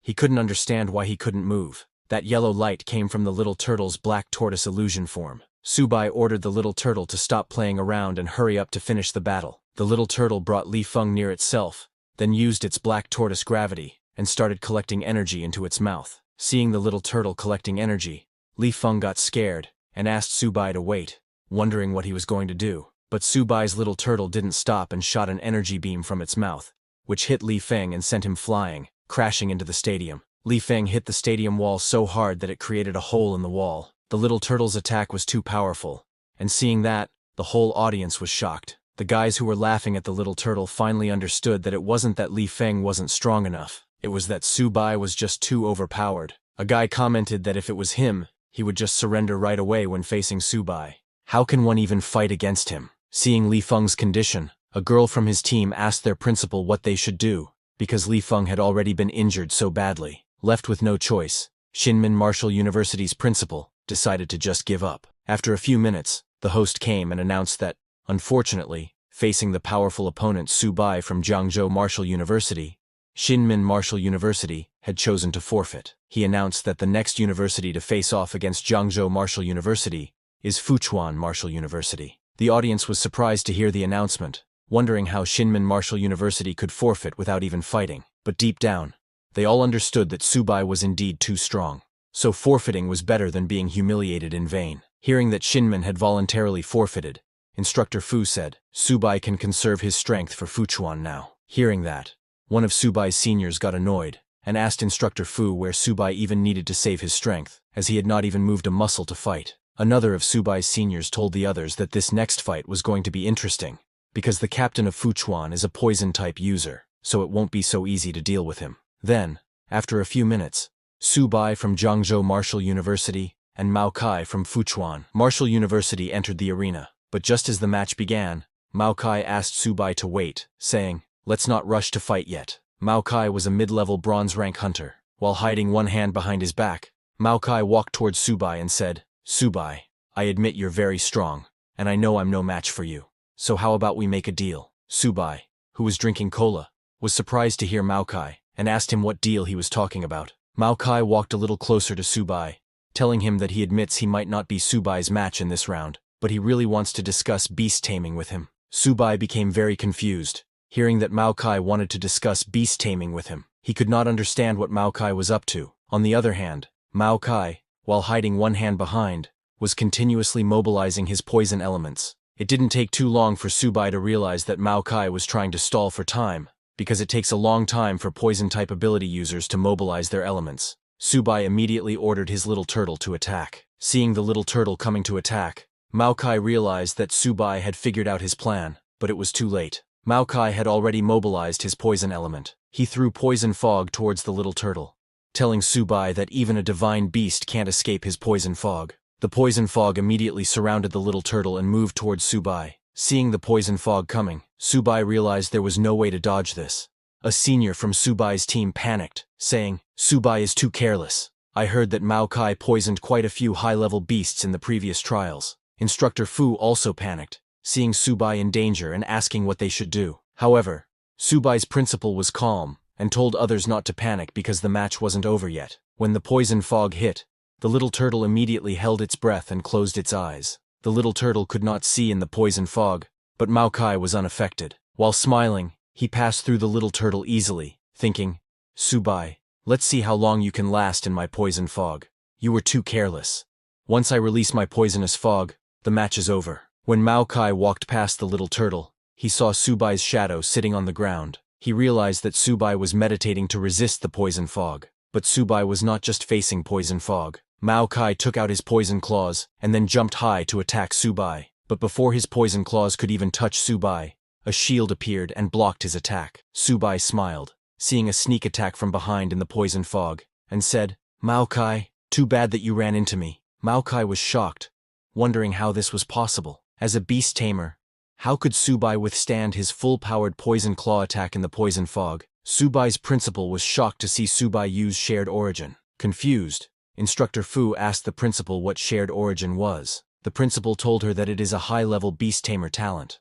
The principal was surprised to see that Subai could already transfer the beast's defense onto himself. In the arena, after blocking Mao Kai's attack, Subai said, "Let's end this quickly because this poison fog stinks." Just as he said that, the little turtle turned around and looked at Mao Kai. Seeing the little turtle's red glowing eyes, Mao Kai became very scared because his location had been exposed. The little turtle didn't even give Mao Kai a chance to react and attacked with its claws, sending him flying out of the arena. Seeing Subai win, Fan Chao jumped in happiness, shouting, "Brother Su is insane. He sent the poison ability user flying out of the poison fog." Waifu Yanran was also very happy, but seeing how powerful Subai had become, she said that she wouldn't let Subai get too far ahead of her. The whole audience started cheering for Subai and his turtle, calling him, "One man, 5 wins." The host then appeared on the big screen and announced that since student Mao Kai of Fuchuan Martial University was unable to continue fighting, Fuchuan Martial University had also chosen to forfeit. The winner of this provincial league is Zhangzhou Martial University's Subai. After winning the competition, Subai was very happy and proud of his beast, Little Turtle. He patted the little turtle, saying it was time to wrap up. When Subai came down from the arena, his principal praised him, telling him that he had brought honor to Zhangzhou Martial University this time. "Well done," he said. Hearing his principal's praise, Subai asked the principal if, in that case, he could get some more medicine resources. Hearing that, the principal understood that Subai was trying to take advantage of him again, but he wouldn't fall for it so easily. The principal tried to change the topic and pointed at Subai's seniors, telling them that since Jiangzhou Martial University won the provincial league, the military would award them with military merit points, and they could exchange them for resources at the logistics department. Hearing that, an annoyed senior asked the principal if, since they only sent out Subai, the military merit points had anything to do with them. The principal was at a loss for words hearing that, and he changed the topic again, saying, "In 3 days, we'll be heading to Luo City to participate in the All Warzone League. Do you have confidence?"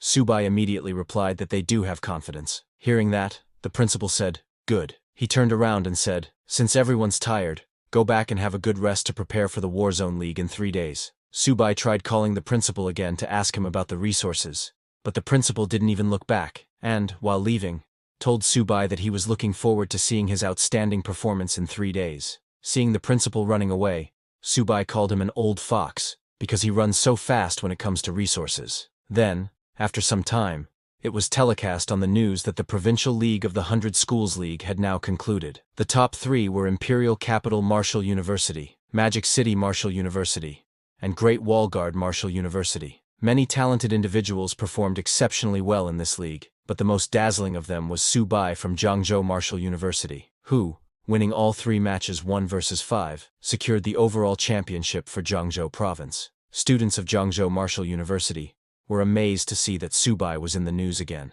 Now those fangirls really wanted to meet him. Meanwhile, Subai went to his university's training room. He was happy to finally find a quiet place. He took out his little cat from his bag, telling it that he knew it was eager, but there would definitely be a chance for it to go on stage later. Subai exchanged his military merit points for 4 high-grade silver beast cores. He showed them to the little cat, telling it to eat them sparingly. He first gave 1 core to the little cat, and seeing that core, the little cat's eyes lit up, and it immediately ate the core. Just as the little cat ate the core, its whole body started shining, releasing yellow energy. Subai immediately received a system notification informing him that his ordinary high-grade common bronze rank cat had upgraded to a sharp gold white tiger. The little cat's sacred beast, white tiger bloodline was activated, and it acquired the sharp gold gale talent. Subai was amazed to see that his little cat leveled up after eating just 1 core, and that its white tiger bloodline had been activated. Subai immediately gave the other 3 remaining beast cores to his little cat,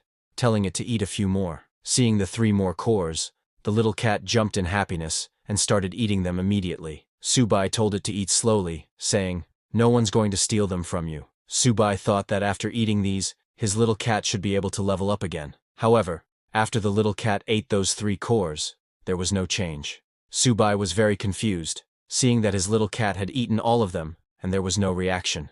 He wondered if those high-grade silver beast cores were fake, but suddenly, the little cat's whole body started shining again in yellow light, but this time, the light was 10 times stronger than the first time. When the light stopped, Subai was too shocked to see his little cat. The little cat's body had transformed completely. It grew bigger than Subai's height, and looked even more amazing. Seeing that, Subai thought it was way cooler than Little Turtle's transformation. A notification informed Subai that his sharp gold white tiger had upgraded to the intermediate bronze level. Immediately, Subai checked his little cat's status window. The little cat had leveled up to the intermediate bronze level.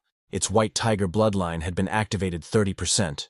All its attributes had greatly improved, and its talents had been enhanced. Currently, its constitution was 158, defense was 105, agility was 295, and spirit was 60. The little cat has 3 talents. The first talent is Sharp Gold Claws, which consumes a certain amount of physical energy to launch 100 attacks on a single enemy in a very short period of time. The first attack power is 150% of the basic attack value, and after each attack, the amplitude of the next attack increases by 2%. The second talent is Sharp Gold Spirit, which consumes a certain amount of energy to cover the whole body with sharp gold energy. Each attack has a 200% tearing effect. It can be used in combination with the Sharp Gold Claws to greatly increase the damage caused by the Sharp Gold Claws. The third talent is Sharp Gold Ghost, which consumes a large amount of physical energy, causing the movement speed and attack speed to increase by 300%. It can be used in combination with Sharp Gold Claws,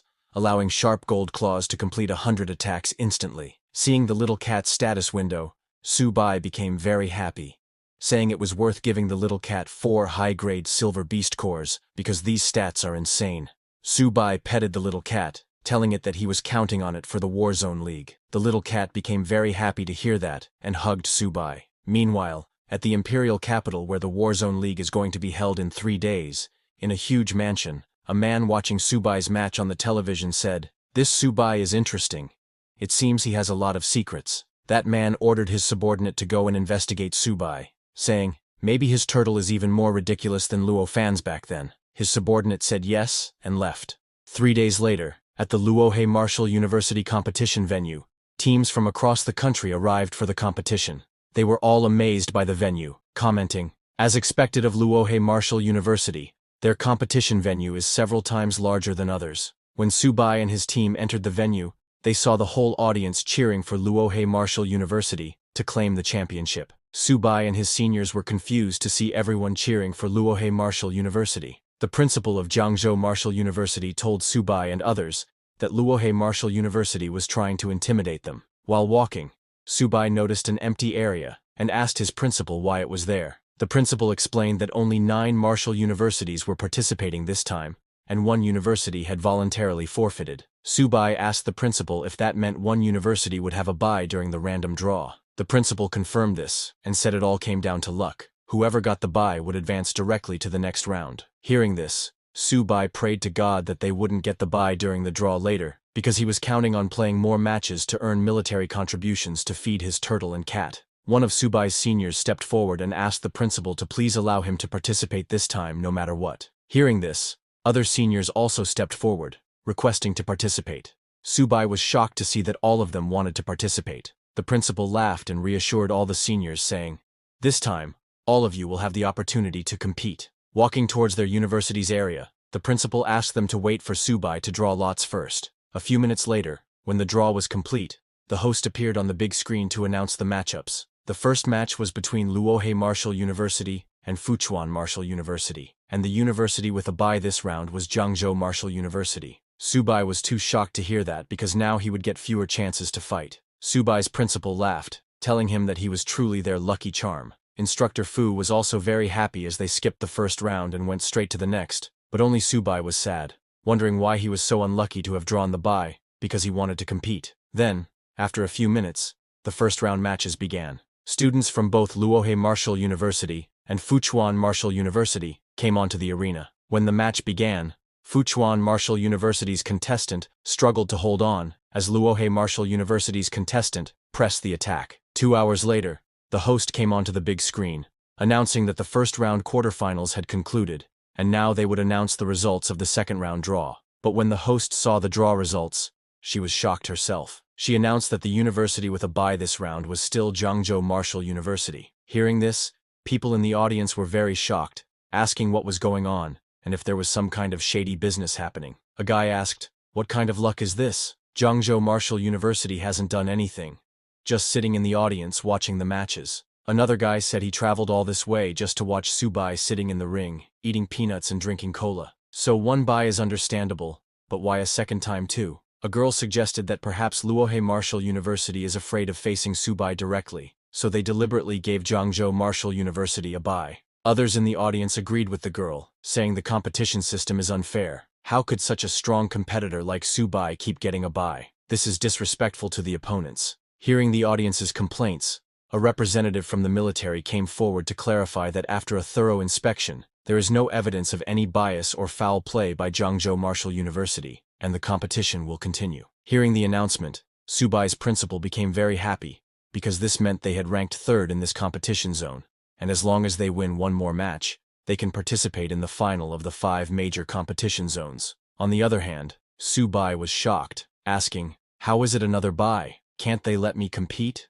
Then, 1 hour later, a host announced that the exciting moment was coming soon. The final match of this round's competition zone was about to begin. The next match is Jiangzhou Martial University versus Lanzi Martial University. But even when it was Jiangzhou Martial University and Lanzi Martial Universities competing, people from Luohe Martial Universities were cheering for Luohe. When it was finally Jiangzhou Martial University's turn, all of Subai's seniors surrounded the principal, asking him to let them go first this time. The principal asked everyone to please calm down, saying, "Although we have been very lucky, we still can't be complacent." The principal pointed at Luo Yonghao and Bai Ningbing, telling them to go up first and second. After them, Wang Qingqing would go, then Hu Qingshu, and then Su Bai would go last for the grand finale. Hearing the principal's fight order, all the seniors became very happy and excited, saying, "All right, principal, we'll definitely bring glory to the school." Only Su Bai was disappointed, because it looked like there was no chance for him in this match. When the match began,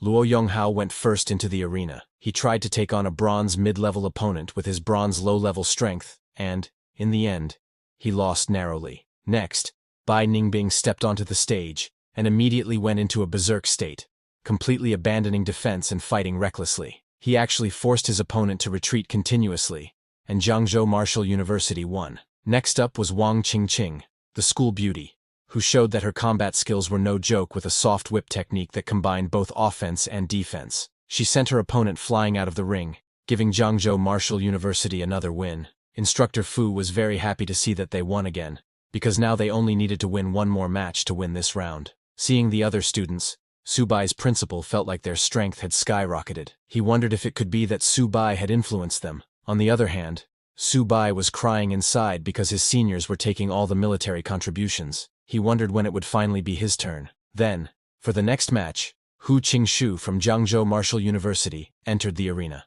When he entered, he invited the two remaining students from Lanza Martial University to come together, saying it would save him time. Hearing this, the students from Lanza Martial University became very angry, warning Hu Qingshu not to get too cocky, otherwise, he would lose miserably. However, the host informed everyone that the competition rules allow one person to challenge multiple opponents at the same time. Hearing this, both students from Lanza Martial University came onto the stage, and the match began. As the match started, Hu Qingshu closed his eyes and concentrated all his energy into one point. Suddenly, a huge spiritual tree appeared behind Hu Qingshu. This was a wood-type supernatural ability. With one swing of his finger, Hu Qingshu shot the leaves of the huge spiritual tree toward the students of Lanza University. When the tree leaves touched the students, they cut their skin. Both students were surprised by the attack. One senior student cautioned the other to be careful, noting that the leaves were suspicious, and just to hold on, as Hu Qingshu's psychic power wouldn't last much longer. Su Bai was surprised that a wood-type user could summon a millennium-old maple tree like this.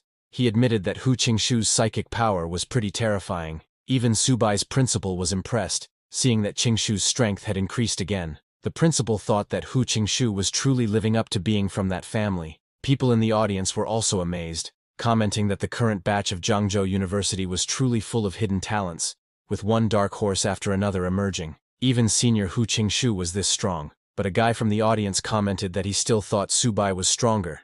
After all, his tamed beast had already defeated a golden-ranked one. On the other hand, Hu Qingshu's leaf attack was getting stronger by the second. The two students of Lanza University were struggling in the middle of that leaf attack, starting to panic because there were no signs of weakening in Hu Qingshu's attack. To end the match, Hu Qingshu collected hundreds of leaves together and shot them at the students of Lanza University to break through. In that attack, both students of Lanza University went flying without even being able to defend. Both of them fell out of the arena and lost consciousness. The host announced that in this round's competition, Jiangzhou Martial University won. On the other hand, Luohe Martial University also won their match. The host congratulated Jiangzhou Martial University and Luohe Martial University for advancing to the national finals.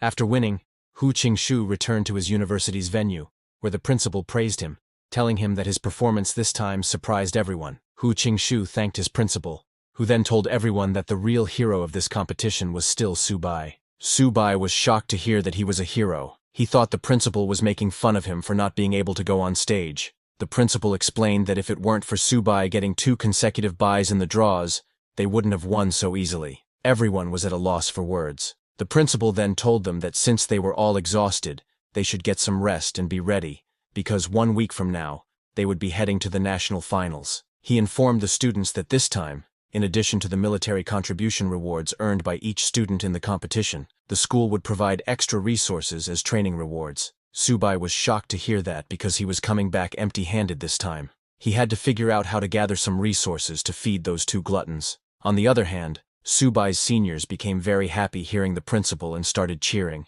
saying, "Long live the principal." Meanwhile, at the Lin family mansion of waifu Yanren, while she was practicing with some robots, her uncle Wen came to tell her that it was time to eat. Yanren, while practicing, kicked a robot and sent it flying. She then turned to her uncle and told him that she wasn't hungry yet and wanted to practice for another hour. Hearing this, Uncle Wen sighed because ever since Subai participated in the 100 Schools League, all Yanren did every day was watch Subai's matches and practice like crazy, completely ignoring the balance between work and rest. Suddenly, Yanren called to her Uncle Wen, telling him that the pills he gave her were almost used up, and asked if he could help her ask her father for some more because she wanted to increase her strength as quickly as possible. Her uncle said, "Okay," and left. He was very annoyed because many top families in the imperial capital had proposed marriages to Yanren, but she rejected them all with a single word. Her uncle was worried, wondering what kind of potion Subai had given her. 7 days later, Subai and his team arrived at Magic City. When they reached the university, all the seniors were amazed to see a huge golden gate. Examining the gate closely, a senior asked if the university gate was made of solid gold because it was sparkling. Another senior commented that it was just too luxurious. However, Subai was not impressed by the gate and said, "This gate alone must have cost billions. What a waste." The principal told Subai that it cost more than just billions. The materials alone cost 1.8 billion. Not to mention that the gate was built in 1 day by 20 gold level and 5 platinum level experts working together. The principal asked Subai to look at the motto of Magic City Martial Arts University and this grand gate, explaining that it's all meant to showcase the spirit that only the strong can protect the nation. While they were talking, a black-haired man came to welcome the students from Jiangzhou Martial Arts University. The man greeted Principal Zhou and introduced himself as Zhang Ming, the vice president of the student council at Magic City Martial Arts University. Zhang welcomed them into Magic City Martial Arts University and asked them to please follow him. The principal agreed, and they started following Zhang. While walking, a senior told another senior that Magic City Martial Arts University sure knows how to put on airs.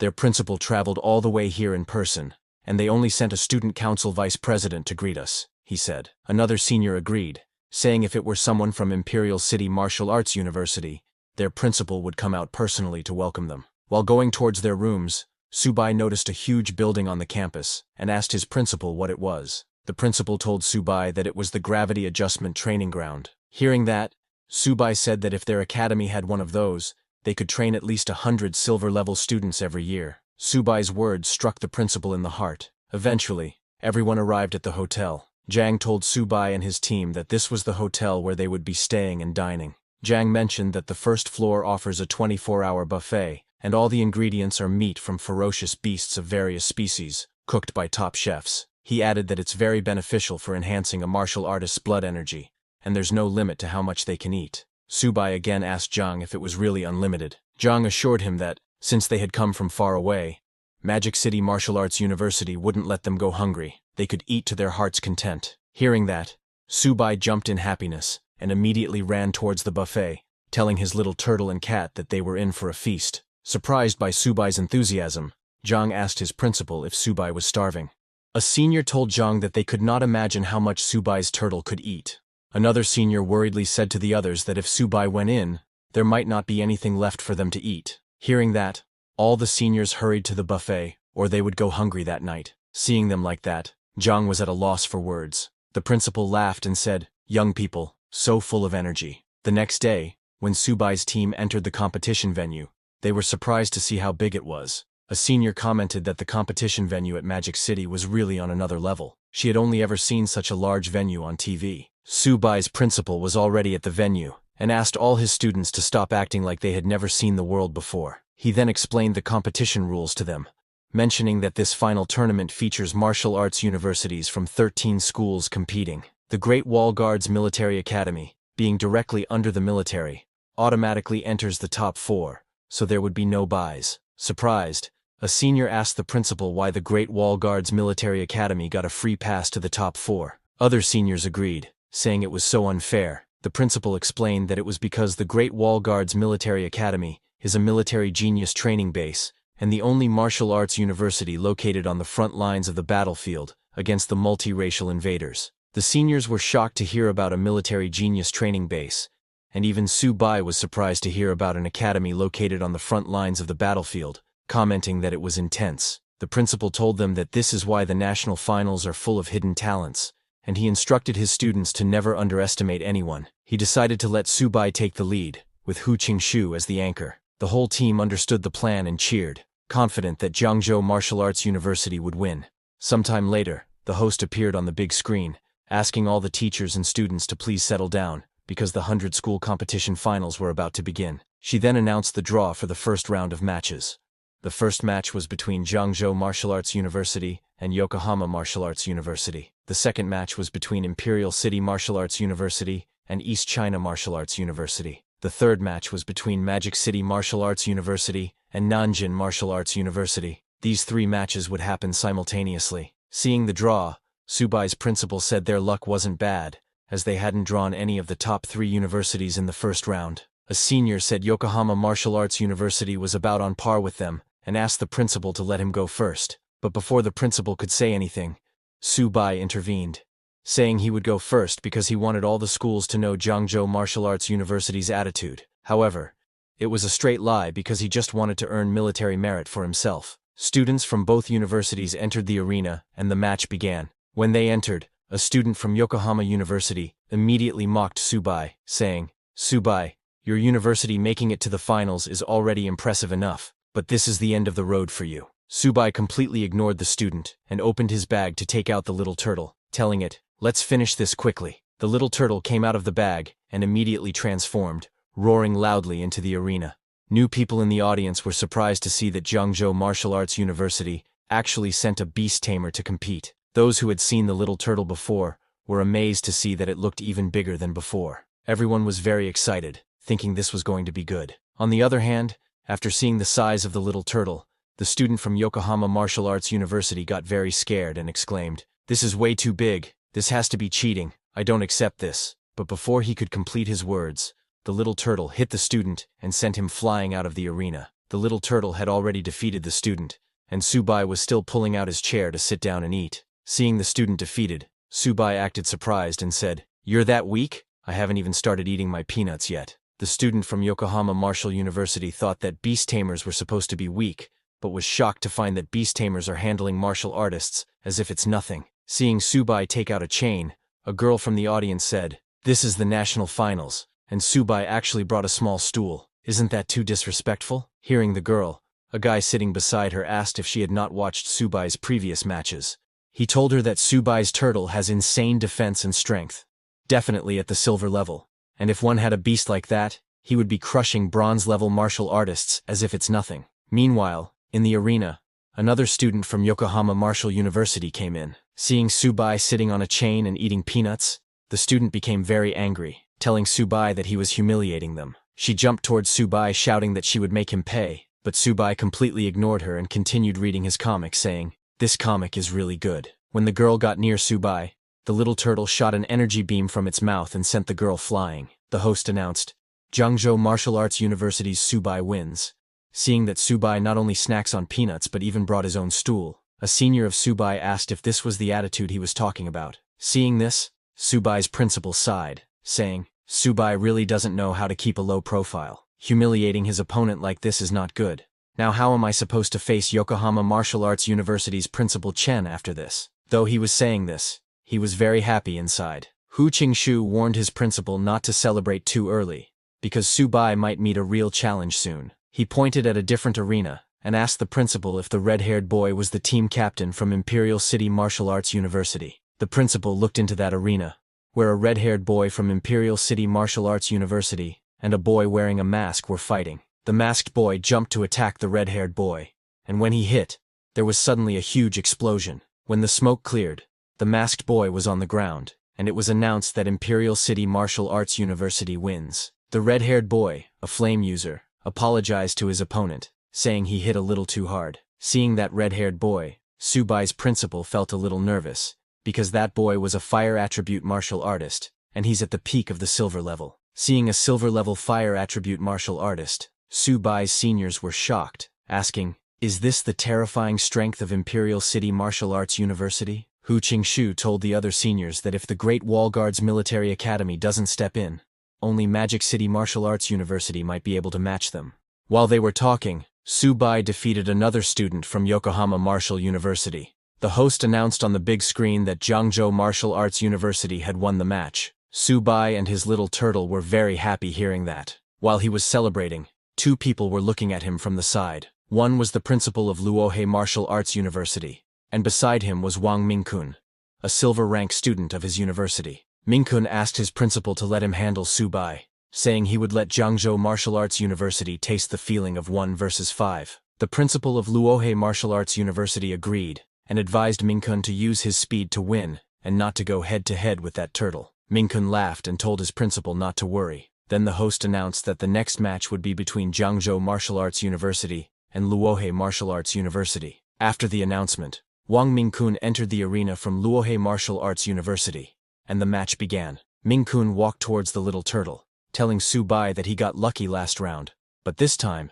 Jiangzhou Martial Arts University wouldn't be so fortunate. Subai didn't argue with him. He sat on his chair, opened his bag, and took out a cola. He was a little excited, seeing that his opponent this time was a silver rank wind attribute ability user, and ordered his little turtle to charge. Seeing Subai's arrogance, Mingkun got very angry and shouted, asking Subai to feel the power of the wind. Just as he said that, a strong gust of wind started blowing around Mingkun. This was one of Mingkun's skills. He smiled and said he was going to show Subai the strength of a silver rank. Saying that, he mixed in with the wind, turned into a tornado, and attacked the little turtle, trying to take it out. Mingkun was shocked to see that Earth's gravity couldn't lock onto the little turtle. So, he left the little turtle and went after Subai, thinking he would take out Subai before he could even react. He got behind Subai and struck with a wind blade, shouting, "Goodbye, bronze brat." But Subai was still drinking his cola, and wasn't paying any attention to Mingkun. He was only concerned that the wind was making it hard for him to eat his peanut. Seeing that Subai was still not paying attention,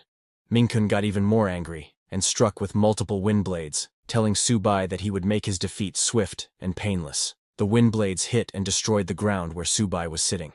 While landing on the ground, Mingkun said, "Subai, I couldn't help but hit a bit too hard. Go rest and recover." He thought he had defeated Subai, but when the smoke cleared, Subai was completely fine, as he had used his little turtle's golden shell skill to create a barrier just before Mingkun's wind blade hit. He came out unscathed, and asked Mingkun what he had said. Mingkun was shocked to see Subai using source synchronization. He could not understand how it was possible that someone had actually mastered Luo Fan's divine technique. Subai then finished his cola, and got a little serious. He looked at Mingkun and said, "You are a wind attribute ability user. Confident in your speed, are you?" Subai then turned to the little turtle and called it back into his bag. He then opened his bag and took out his little cat, telling Mingkun that since he wanted to play with speed, then he would play with him using speed. Subai told his little cat that it was her time to shine. Seeing the little cat, Mingkun started laughing, asking Subai if he was so stupid that he brought his pet cat. Many people in the audience, seeing Subai and his little cat for the first time,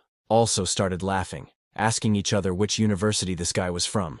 A girl from the audience told others that he was from Jiangzhou Martial Arts University. That girl complimented Subai, saying he was interesting for bringing his pet cat, and that the little cat was so cute she wanted to raise one too. Subai's seniors were also very confused seeing the little cat, wondering what Subai was doing. Was he trying to mock his opponent? First a small stool, then a small cola, and now he's brought out his pet to mock his opponent, worried a senior. He asked the other seniors if this would work because Subai's opponent is a wind attribute ability user, but the principal of Jiangzhou Martial Arts University was very calm, as he could see that the little cat was not a normal cat. He told all the senior students not to rush and just watch, because that's no ordinary cat. Mingkun, unaware of this, continued laughing. He asked Subai to just bring out that turtle, but Subai completely ignored his words, and told his little cat not to hit too hard, because this was just a match, not a battlefield. Just as he said that, the little cat transformed into her beast form, and roared loudly. Its roar was so loud that Mingkun immediately covered his ears. Shocked to see the little cat's huge form, Mingkun wondered if the shadow he saw just now was his imagination. But when he looked towards the little cat, he got shocked because the little cat had gotten bigger, and it jumped to attack Mingkun. Seeing the little cat's transformation, people in the audience were shocked. A guy said that this is no pet cat, it's clearly a big tiger, maybe a white tiger. Another guy sitting beside the first guy told him that he had seen white tigers in zoos, but none of them were as big as Subai's cat. Subai's seniors were shocked to see that Subai's cat had transformed into a white tiger. They all wondered if this tiger was Subai's second tamed beast. In shock, a senior asked their principal how it was possible for Subai to have two tamed beasts. Because even for a silver rank beast tamer, taming a second beast is extremely difficult. Subai's principal smiled and told them it seems Subai has more secrets than they know. On the other hand, in the arena, Mingkun used his super speed and struck the little cat with his wind blade. His aim and speed were completely perfect, and his attack even landed on the little cat's neck. But when he looked back at the little cat, he saw that the little cat he had just attacked had just disappeared. He was shocked to see that it was an afterimage. He couldn't understand how the little cat could be so fast. Subai's little cat started running around Ming-kun with super speed, creating many afterimages. It was faster than Ming-kun and surpassed the wind. Ming-kun couldn't believe it. He couldn't admit that the little cat's speed surpassed the wind. He turned to Subai, sitting in a corner, and decided to forget about the little cat, thinking that as long as he defeated Subai, he would win. He charged at Subai with all his speed to attack, but before Ming-kun could reach him, the little cat reached there first, and raised its paws to attack. Ming-kun was too shocked to see that the little cat reached Subai before him. He said this was impossible, but he didn't have any chance to dodge the little cat's attack. In a single strike, Subai's little cat sent him flying out of the arena. Ming-kun hit the ground with a solid impact and fell unconscious. The host appeared on the big screen and announced that Subai from Zhangzhou Martial Arts University had won. The audience was shocked to see that Subai had actually won. A mid-tier bronze had defeated a silver-rank captain from a prestigious university. A guy commented that this was almost complete domination, questioning if it was fake. A girl from Zhangzhou asked others why it felt like Subai's white tiger was even fiercer than the turtle, wondering about the deal with this big tiger. Regardless of what the audience was thinking, it was clear that Subai had won, and everyone was cheering for him. From the judges' panel, a judge asked the other judges if they had ever heard of this Subai before, and what year he was at Zhangzhou Martial Arts University. Another judge commented that even the top students from the elite university in the capital and the army aren't this strong. He continued, saying Zhangzhou Martial Arts University had actually produced such a monster this year, predicting that Zhangzhou Martial Arts University was about to rise. Meanwhile, at the Imperial City Martial Arts University rest area, a student told his captain that Ming-kun from Luohe Martial Arts University was too weak. Looking at Subai, an Imperial City Martial Arts University student angrily said, "This country bumpkin, bringing 2 tamed beasts to freeload on our tens of thousands worth of buffet. If we meet him, we won't let him off easy." Imperial City Martial Arts University captain, Cao Zixuan, laughed and told his teammates that Subai was cocky, so if they meet him in the semi-finals, they should beat him to death. His teammates agreed, saying this country bumpkin needed to be taught a lesson. On the other hand, Subai's little cat continued winning its matches. She also defeated the second participant from Luohe Martial Arts University by easily overpowering him. When the third participant entered the arena, the little cat sent her flying in 2 seconds and also won the third match. The fourth guy was an ice attribute user and created an ice wall to block off the little cat's attack, but his wall didn't last long against the little cat, and Subai won the fourth match again. After that, the host came on the big screen and congratulated Zhangzhou Martial University for advancing to the top 4. The whole audience started cheering for Subai and his little cat, shouting, "Zhangzhou Martial University rises to the top." Seeing Subai win and advance to the top 4, Subai's principal started crying,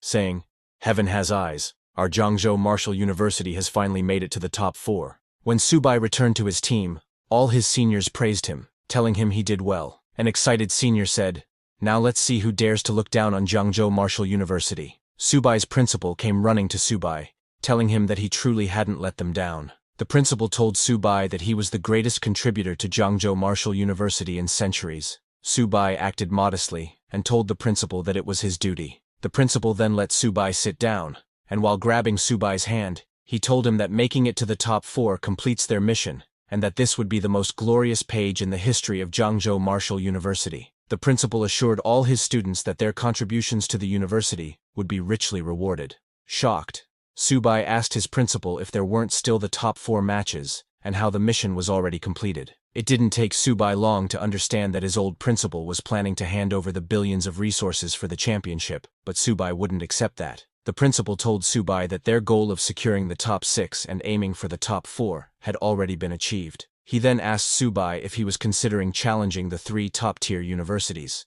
Subai's seniors were also shocked to hear that Subai wanted to challenge the 3 top-tier universities. Confused, Subai asked his principal why he couldn't challenge them. Subai immediately stood up and pointed out to his principal, "Look at Modu Martial University. Just their gate cost 1.8 billion. Even if Zhangzhou Martial University becomes the 4th top school, they wouldn't dare to be so extravagant." He turned to his seniors and said that, in his opinion, they should aim for first place and rebuild their university gate. "We can't let down the expectations of the people of Zhangzhou. We must strive for first place." Hearing Subai's words, the other seniors were motivated and told their principal that Subai was right. They couldn't give up like this. A senior told Subai that although he found them quite annoying, their performance made them a worthy captain. They all agreed that the top 4 matches would be arranged by Subai. Hearing all of this, the principal stood up and praised them, telling them their enthusiasm and courage were commendable. He asked them all to go back and rest, prepare well for tomorrow's top 4 matches, and strive for first place. After receiving their principal's approval, all the students left. Seeing them going, the principal thought, these kids are still young and impulsive. They actually want to challenge the 3 top-tier schools. Later, at the Dragon Nation's Supreme Military Command, a meeting was going on. The secretary told the marshal that the 100 Universities League was about to enter the top 4 finals, expected to conclude in 2 days, and the military preparations for the counterattack against the myriad races were complete. Gathered at the front lines, ready to launch the counterattack at any moment. Hearing that, the marshal said it was good. He told everyone present there that once the 100 Universities League concludes, the counterattack against the myriad races would officially begin. All students must also go to the battlefield to fight. All the military personnel saluted the marshal and shouted, "To avenge the tens of thousands of students and mentors who died, those who offend the Dragon Nation, no matter how far, will be punished." The next morning at Madhu Hotel, in Subai's room, he was practicing his martial arts with the book he got from the library, and the little turtle and little cat were eating their food, which Subai had gotten for them from the hotel's buffet. Subai was floating in the air, and suddenly his body released huge amounts of energy into the air. It was Subai's Holy Beast armament activation. Just as it activated, Subai suddenly changed places with the little turtle. He was where the little turtle had been eating his food, and the little turtle fell onto the sofa where Subai had been floating. Subai was shocked, and could not understand what had just happened. Immediately, a system notification came congratulating Subai. The system told him that he had successfully comprehended the beast Tamer's exclusive talent skill, transposition. Using this transposition skill within a range of 1 kilometer, the beast Tamer and the tamed beast can swap positions, ignoring all restrictions. In shock, Subai looked at the even more shocked little turtle, and thought about how they had instantly swapped positions. What kind of skill is this? But he didn't pay more attention to it, thinking that more skills won't hurt, and they might have unexpected effects on the battlefield. He picked up his bag and asked his little turtle and little cat to let's go, saying, "We're going to challenge the 3 top-tier schools," and then he left for the competition.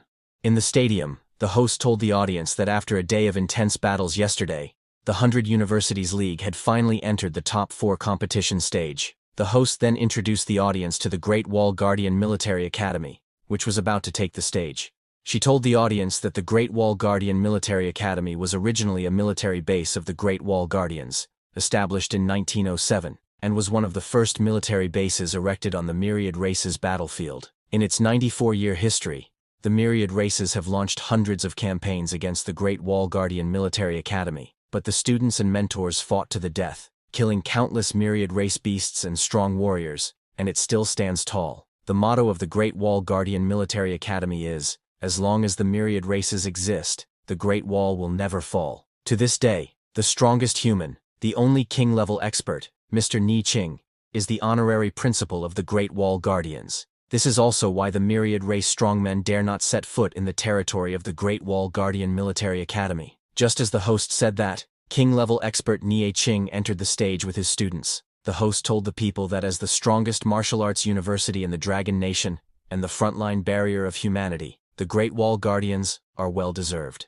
The whole audience was amazed seeing the students and the principal of the Great Wall Guardian Military Academy. A guy from the audience told others that it's said that the Great Wall Guardian Military Academy is a city of heroes, and every student inside is a hero. Another guy standing beside him said that Modu Martial University and Capital Martial University are already so strong, and the Great Wall Guardian Military Academy is even stronger. It's hard to imagine how terrifying their strength must be. A guy asked others if the host said the Great Wall Guardian Military Academy has 5 team members. Don't they have substitutes? Another boy seated beside him laughed and told the first guy that he is underestimating the Great Wall Guardian Military Academy. They are the Great Wall Guardian Military Academy. Do they even need substitutes? Looking at the big screen, Subai's principal told him that king-level expert Nie Qing is the bulwark of our human race. For Jiangzhou Martial University to fight against the Great Wall Military Academy is already an honor. Seeing the king-level expert, Subai got very motivated, thinking about when he will be able to become the bulwark of humanity like him.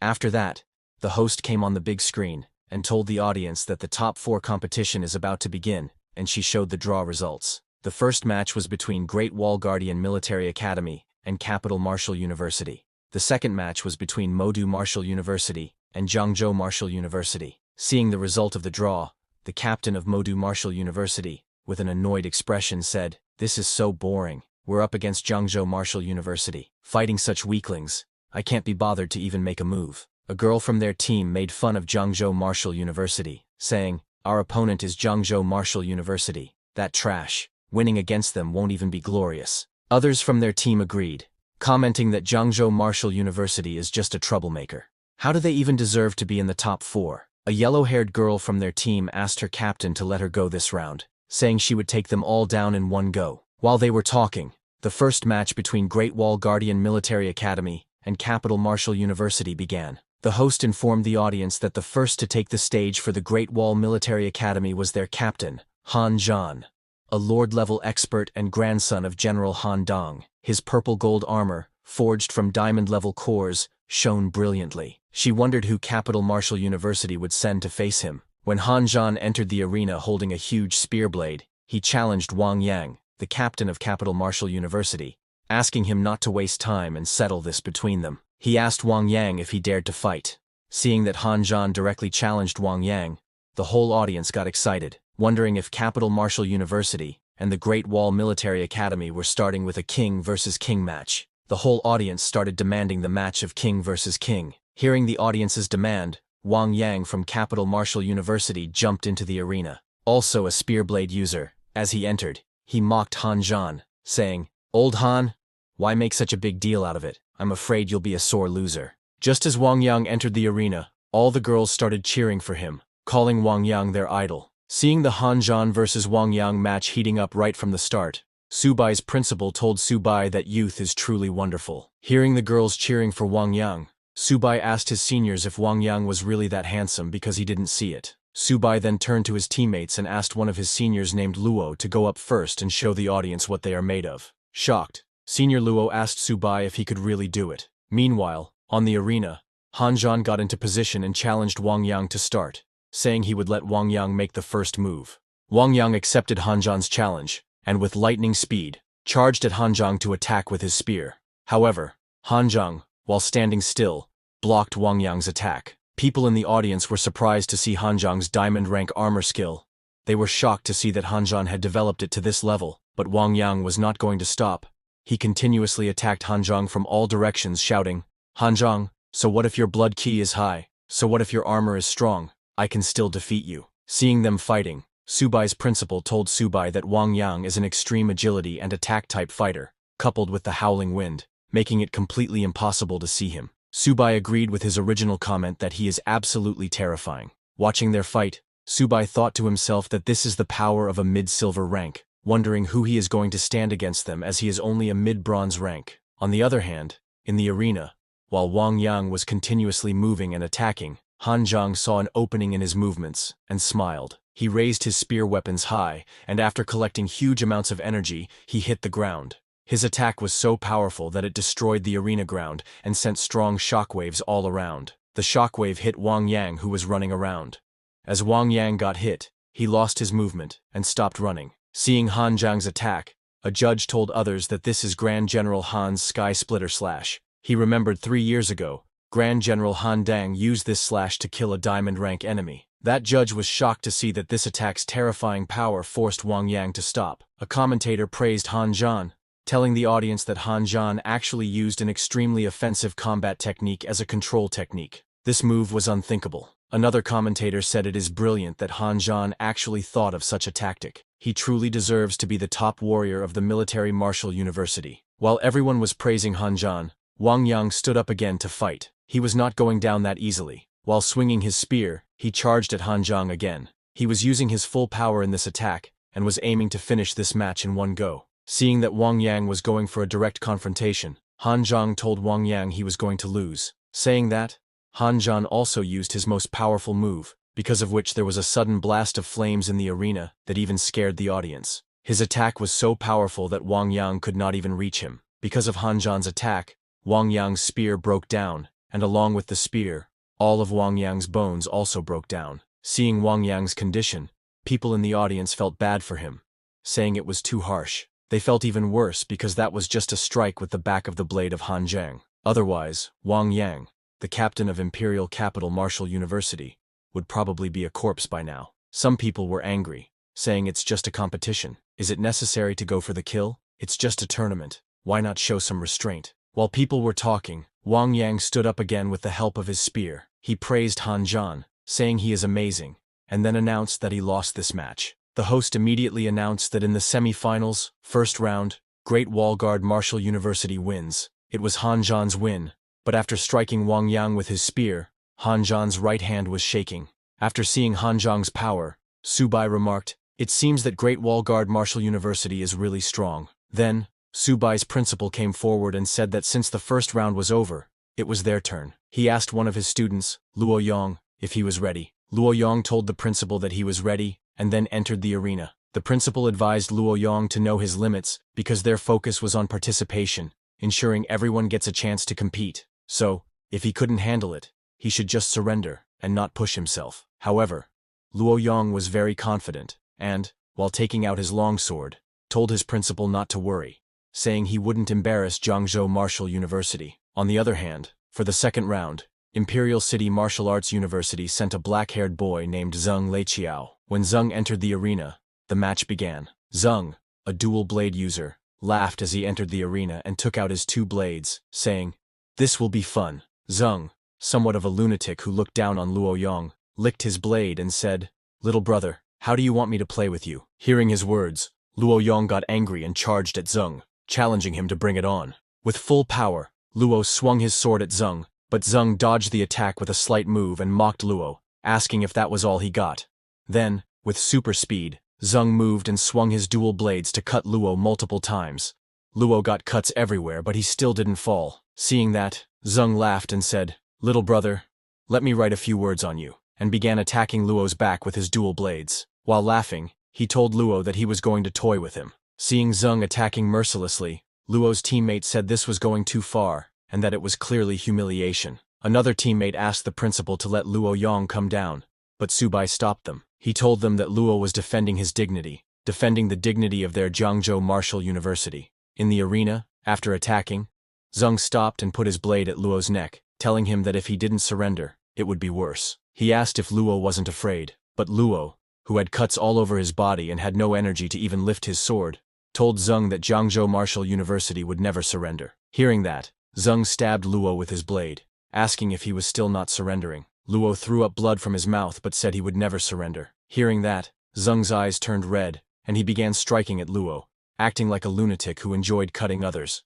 While laughing, Zheng said, "Let's see how long he can last," but Luo replied that he would never surrender. He continued taking on Zheng's strikes, repeating that he would never surrender, and at last, Luo lost consciousness and fell to the ground. Seeing that, someone from the audience said, "This is a bit too cruel. Does Zhen have no humanity?" A girl asked if this was too much, torturing one's opponent like this. After Luo lost consciousness, the host announced that Magic City Martial University's Zheng Leiqiao won the first match. Subai and his teammates ran towards Luo to check on him. Subai was very angry, telling Magic City Martial University that they had gone too far. A senior from Subai's team carried Luo down in his arms. After Luo came down, another senior from Subai's team named Bai Ning entered the arena, telling his principal that he was going next, and he wouldn't let Zhen act so arrogantly. Subai's principal asked Ning to be careful and not to fight Zhen head-on. Ning, a sword user, entered the arena as Zhen laughed and said, "Another one's here,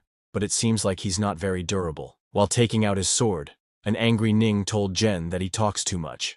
The host immediately announced the beginning of the second round.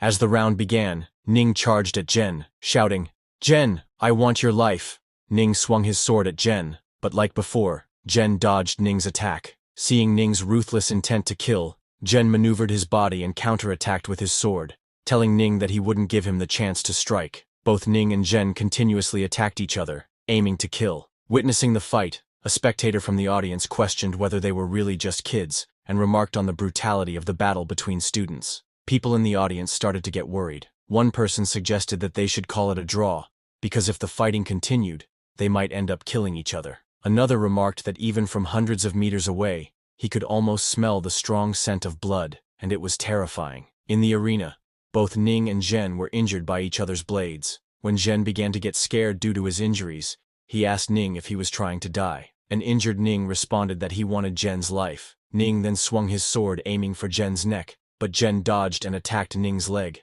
As Ning turned, Zhen came from behind and attacked Ning with his dual blades. However, Ning blocked Zhen's blades from reaching his body with his sword. Zhen mocked Ning, telling him that he was just a lowly bronze rank from a trash martial university. Tightening his grip, Zhen smiled and told Ning that he would lose. Struggling, Ning asked Zhen if he had forgotten that Jiangzhou Martial University never gives up. Saying that, Ning turned his sword's hilt towards himself, and without any hesitation, stabbed both himself and Zhen together. Shocked, Zhen asked Ning if he was crazy for also hurting himself. Ning laughed and told Zhen it wasn't enough to kill him. Ning then pushed his sword even deeper, telling Zhen that this is how Jiangzhou Martial University fights, unlike Zhen, who only knows how to bully the weak. Ning shouted, "Go to hell!" and pushed his sword further. In pain and scared, Zhen shouted, "Don't kill me, I don't want to die." Zhen then called for his principal to save him. Just as he said that, a hand appeared and stopped Ning's sword from behind. It was the Imperial City Martial Arts University's principal, who came to his students' rescue. He declared that in this match, Magic City Martial University concedes. To everyone's surprise, the host announced that Magic City Martial University concedes. Then, the Imperial City Martial Arts University's principal pushed the sword away from Zhen and Ning's bodies. Immediately, Subai's principal entered the arena to save Ning. He caught Ning as he was falling and, in anger, confronted the opposing principal, criticizing how Magic City Martial University students behave, first humiliating their opponent on stage, then begging for help at the brink of death. While removing Zhen, the Imperial City Martial Arts University's principal told Subai's team not to think that just because they made it to the top 4, Jiangzhou Martial University is qualified to clash with Magic City Martial University. As the drama unfolded, the medical team attended to Zeng, who was less injured, instead of Ning, which angered Subai's principal. He reminded everyone that the lives of Jiangzhou Martial University students are just as valuable. As the Imperial City Martial Arts University principal began to leave, he dismissively told Subai's principal that further discussion was pointless, and that the truth would be revealed on the stage. Frustrated, Subai's principal agreed, and then urged Subai to get on stage and retaliate fiercely, to make them pay for mistreating anyone from Jiangzhou Martial University. Motivated by his principal's words, Subai confidently entered the arena, promising to make them pay. After leaving the arena with Ning and laying him down on a stretcher, Subai's principal told Ning that he had brought glory to Jiangzhou Martial University. The other seniors told Ning that they were proud of him and asked him to take good care of himself, assuring him that Subai would definitely teach them a lesson. On the other hand, Imperial City Martial Arts University's captain, Cao Zixuan,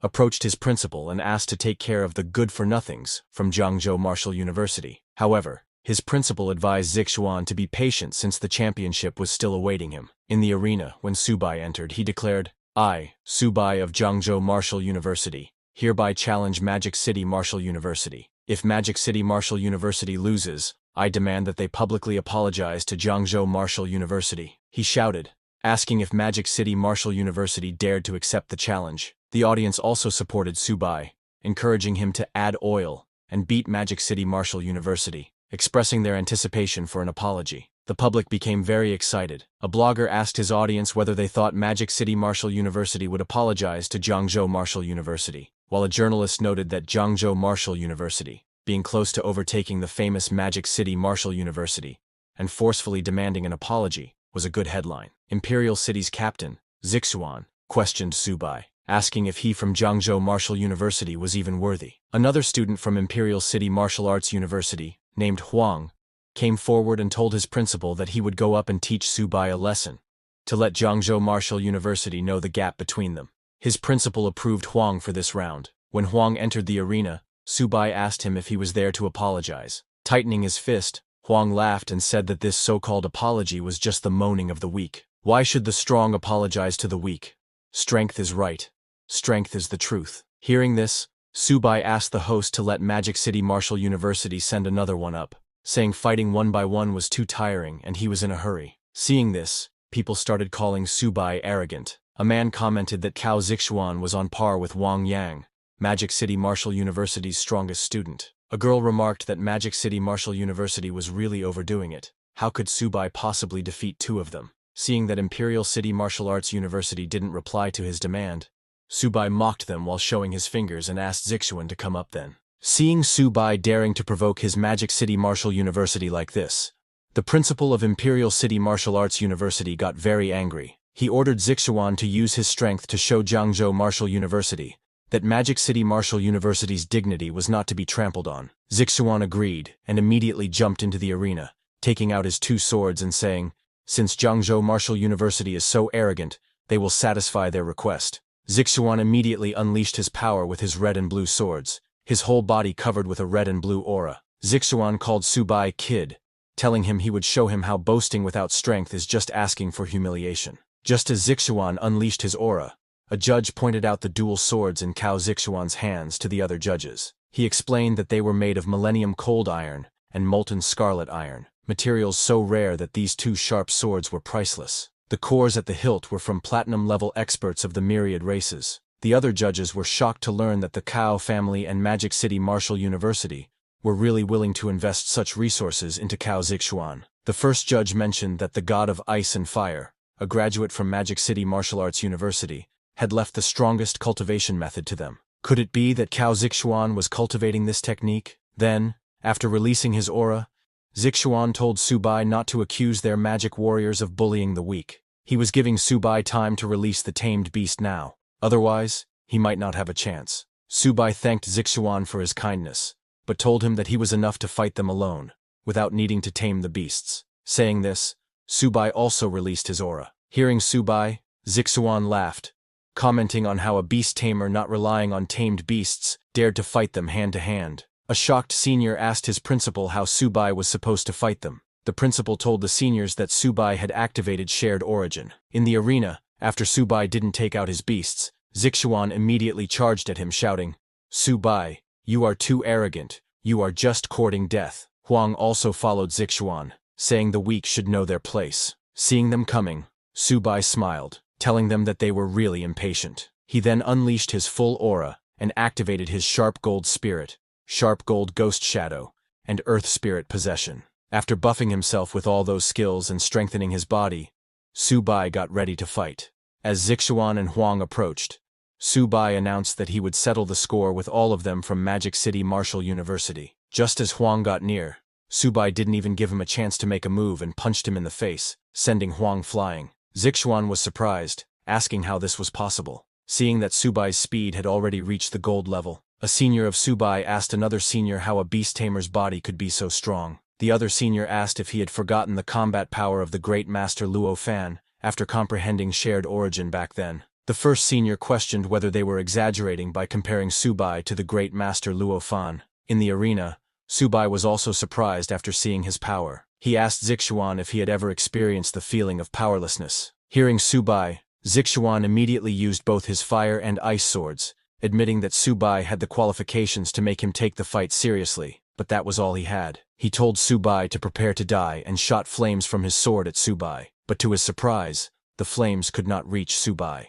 Subai asked Zixuan if that was all he had got, then immediately got behind Zixuan with super speed, telling him that he was still too slow. While Subai was fighting Zixuan, Huang also got up. He told his captain, Zixuan, to let's attack Subai from both sides, but seeing Subai, Zixuan realized that Huang was in danger. He warned Huang to be careful, but it was already too late. Subai turned around with super speed and began punching and kicking Huang. Subai didn't give Huang any chance to retaliate and punched him 7 times. When Huang started bleeding, Subai kicked him and sent him flying. After being beaten so severely, Huang lost consciousness and fell to the ground. Subai told Huang that these 7 attacks were payback for the 7 cuts Luo had received. Seeing Huang unconscious, Zixuan became very angry and charged at Subai, shouting, "Subai, come at me if you have the guts!" When Subai saw Zixuan coming, he smiled and told Zixuan that he hadn't had enough fun yet.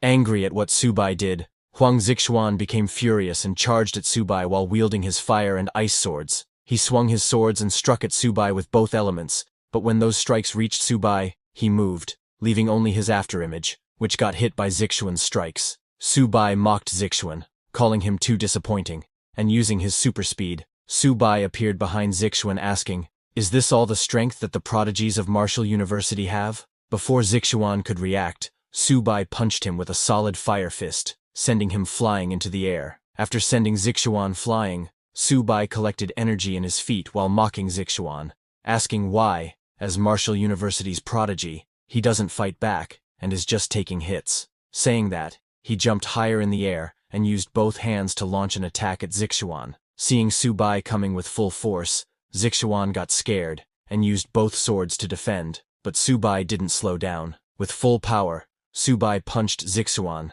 telling him that he is too boring. Subai's attack was so powerful that it exploded the whole stadium with energy. When the smoke cleared, Subai was seen standing on Zixuan. He made fun of Zixuan, saying he loves beating prodigies the most. When Subai put his leg on Zixuan's face, Zixuan got extremely angry, shouting, "Subai, I will kill you." Saying that, Zixuan did something that surprised Subai. He released fire from his sword which covered Zixuan's whole body. Subai immediately jumped away, and only his shoes burned. While extinguishing the fire from his shoes, Subai mocked Zixuan again, saying Zixuan doesn't have much skill, but has quite a temper. On the other hand, Zixuan was so angry that he unleashed his violent state fire, which burns oneself. He released a burst of flame from his body, tearing apart his clothes, shouting he will kill Subai. Seeing that Zixuan was using a killing move, a senior of Subai asked their principal if Subai had gone too far with his taunts, and could this attack of Zixuan be dangerous. Shocked, the principal told that senior that to use such a big move, Zixuan has lost control. While Zixuan's body burned in flame, he jumped into the air to attack Subai, saying he wants his life. Seeing him coming, Subai didn't try to dodge, saying finally, there is something interesting. With full force, Zixuan struck at Subai, but his sword couldn't even touch Subai, as he used his great wall barrier skill of his little turtle, which blocked Zixuan's full power attack. Seeing that, Zixuan was shocked, saying it's impossible to block his twin swords. He asked Subai if he was a turtle in his past life. Hearing that, Subai laughed and got ready to strike back, asking Zixuan if that is all the strength he has got. Subai used Little Cat's speed and punched Zixuan in the face, sending him flying back into the sky, making him lose his swords.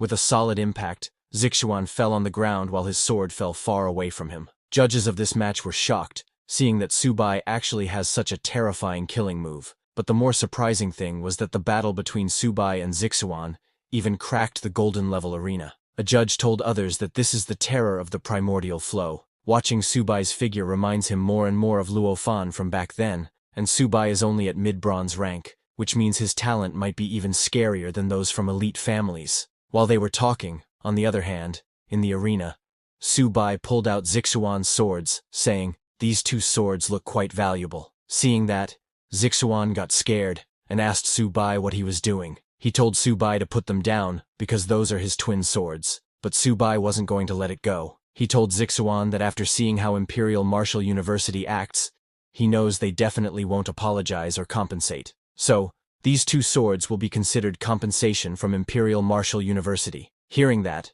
Zixuan got extremely angry and jumped at Subai like a beast, saying, "This is too much.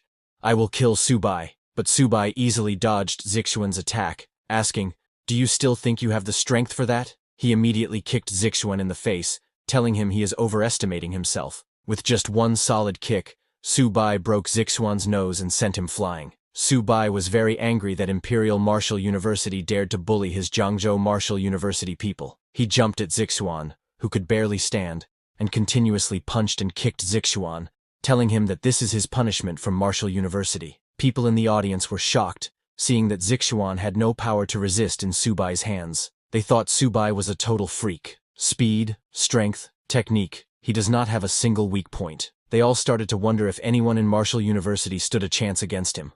A girl said she thinks only Han Zhan might be able to match this monster Subai. People felt bad seeing Zixuan's condition, but they were still very angry at Imperial Martial University, so they supported Subai, and wanted to see if Martial University would dare to be arrogant again after today. People of Jiangzhou, Martial University were very happy, shouting, "See, this is the price of provoking our Jiangzhou Martial University." Then in the arena, Subai stopped after he was satisfied and his anger calmed down. The host announced that this round, Jiangzhou Martial University's Subai wins. After the match ended and Subai calmed down, he suddenly looked at Han Zhan wondering why he kept staring at him. Subai noticed that from the start, Hanjan had been watching him like a hawk. When Hanjan saw Subai looking at him, he smiled and said, "Jiangzhou Subai, I'll be waiting for you." Subai didn't hear him and started leaving the arena while looking at Zixuan's swords. He thought that since Zixuan was so anxious just now, that means these swords are worth quite a bit. But while he was leaving, suddenly someone stopped him. The one who stopped Subai was the principal of Imperial Martial University. He told Subai that the match is over, so he should return Zixuan's weapons to Martial University. But Subai hid those swords on his back, telling the Imperial Martial University principal that the referee just said the arena is the battlefield, so weapons seized on the battlefield don't have to be returned. But he then smiled and told the Imperial University principal that he is not unreasonable. So if Martial University apologizes to Jiangzhou Martial University and apologizes to all the ordinary martial academies they have bullied and compensates for medical expenses and mental distress, then he will return these swords. Hearing Subai, all the contestants of the competition supported him, saying Martial University went too far so they should apologize. Everyone started shouting, demanding Imperial University apologize. Hearing them, the Imperial University principal said this was outrageous. Subai was not backing off. He asked the Imperial University principal, "Isn't this the survival of the fittest philosophy your Martial University people believe in? So I am just treating them the same way they treat others." Hearing that, Subai's principal got excited, shouting, "Subai, well said. Let's see how Martial University saves face this time. Let's see if Martial University dares to act arrogant again." Hearing them, Martial University's principal, who was a diamond rank hunter, got extremely angry and unleashed his aura. In anger, he walked towards Subai, saying, "Today, I will teach this immature brat a lesson." Seeing the Imperial University principal release his aura, Subai's principal became worried and asked Subai to move away quickly. On the other hand, the military university's principal, who was also a diamond rank, got very angry seeing that the Imperial University principal was going to attack a student. In the arena, hearing his principal's warning, Subai started to back off, shocked, wondering if this was the explosive power of a diamond rank warrior. But before the Imperial University principal could attack Subai, the military university principal and Subai's principal jumped into the arena. The military university principal asked the Imperial University principal, as a dignified martial university principal and a diamond rank expert, unleashing his full power on a student, "Don't you feel ashamed?" But the angry Imperial University principal told the military university principal that this is Magic City. Martial University has autonomy here, so military university should not interfere. Hearing the Imperial University principal, Subai's principal got very angry and told him that if he dared harm a Jiangzhou Martial University student, he would fight the Imperial University principal to the death. But while they were arguing, suddenly lightning struck between them. Immediately, all the principals controlled their aura and looked at the source of the lightning. They saw a white-haired man flying in the sky. That white-haired man was Zhao Yi, a Lord-level expert, ranked 6th in the most powerful person's ranking. Seeing him, the Imperial University principal got nervous, calling him Elder Zhao. He backed off as Elder Zhao came down to the ground. With disappointment, Elder Zhao said to the Imperial University principal that it's only been a few years since he left Imperial Martial University, and they have turned Imperial Martial University into this chaotic mess. Elder Zhao added that to actually attack a junior, what face does he have?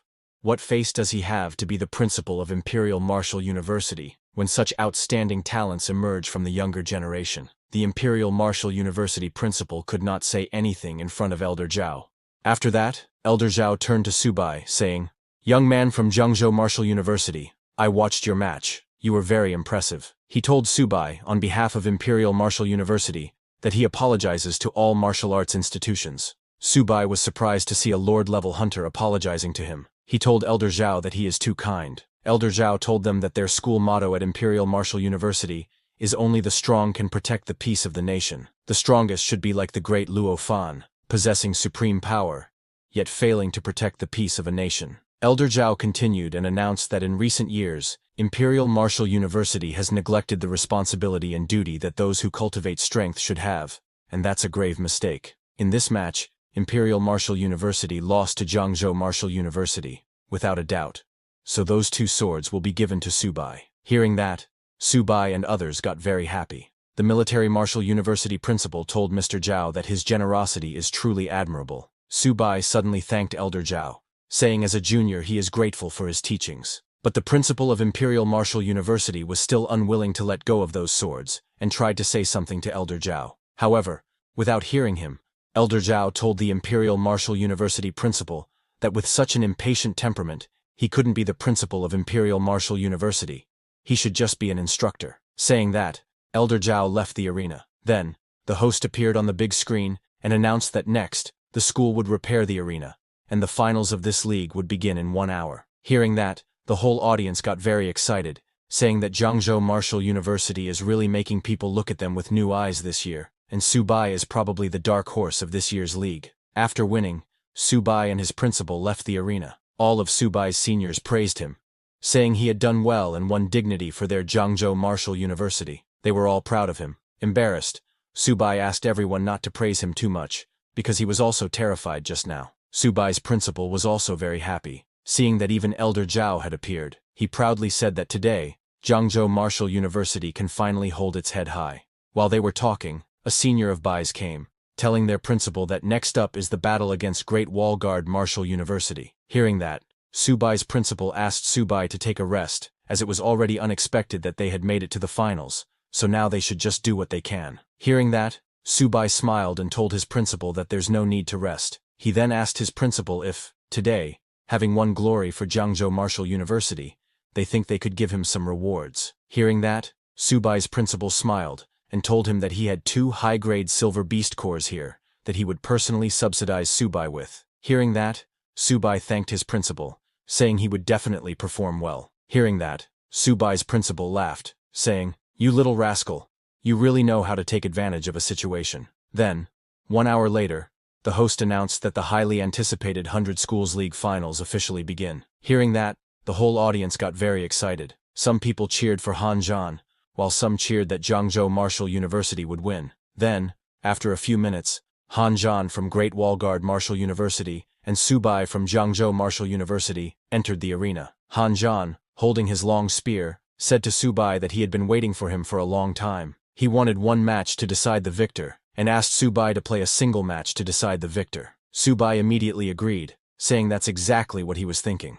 Knowing that Han Zhan is very powerful, he asked his system to help him scout Han Zhan's attributes. Immediately, a system notification window popped up in front of Subai with Han Zhan's information. Han Zhan is currently an early silver stage hunter with 316 constitution, but his actual constitution is unknown. His agility is 216, but his actual agility is also unknown. His spirit is 96. After system analysis, he asked Subai to be extremely cautious. Seeing Han Zhan's stats, Subai said, "As expected, Han Zhan, your strength is extraordinary." But while Subai was looking at the status window, Han Zhan charged at him, shouting, "Subai, what are you waiting for? Fight me like a warrior." Seeing Han Zhan coming in such a hurry, Subai unleashed his power by activating Sharp Metal Spirit, Sharp Metal Phantom, and Earth Spirit possession skills. After buffing himself, Subai got ready to attack, telling Han Zhan that he would now show his true power. Han Zhan moved quickly and struck at Subai with his spear, but using his super speed, Subai dodged his strikes and attacked him from all directions, challenging Han Zhan to come on and show his full power. Subai evaded and dodged while dealing damage to Han Zhan,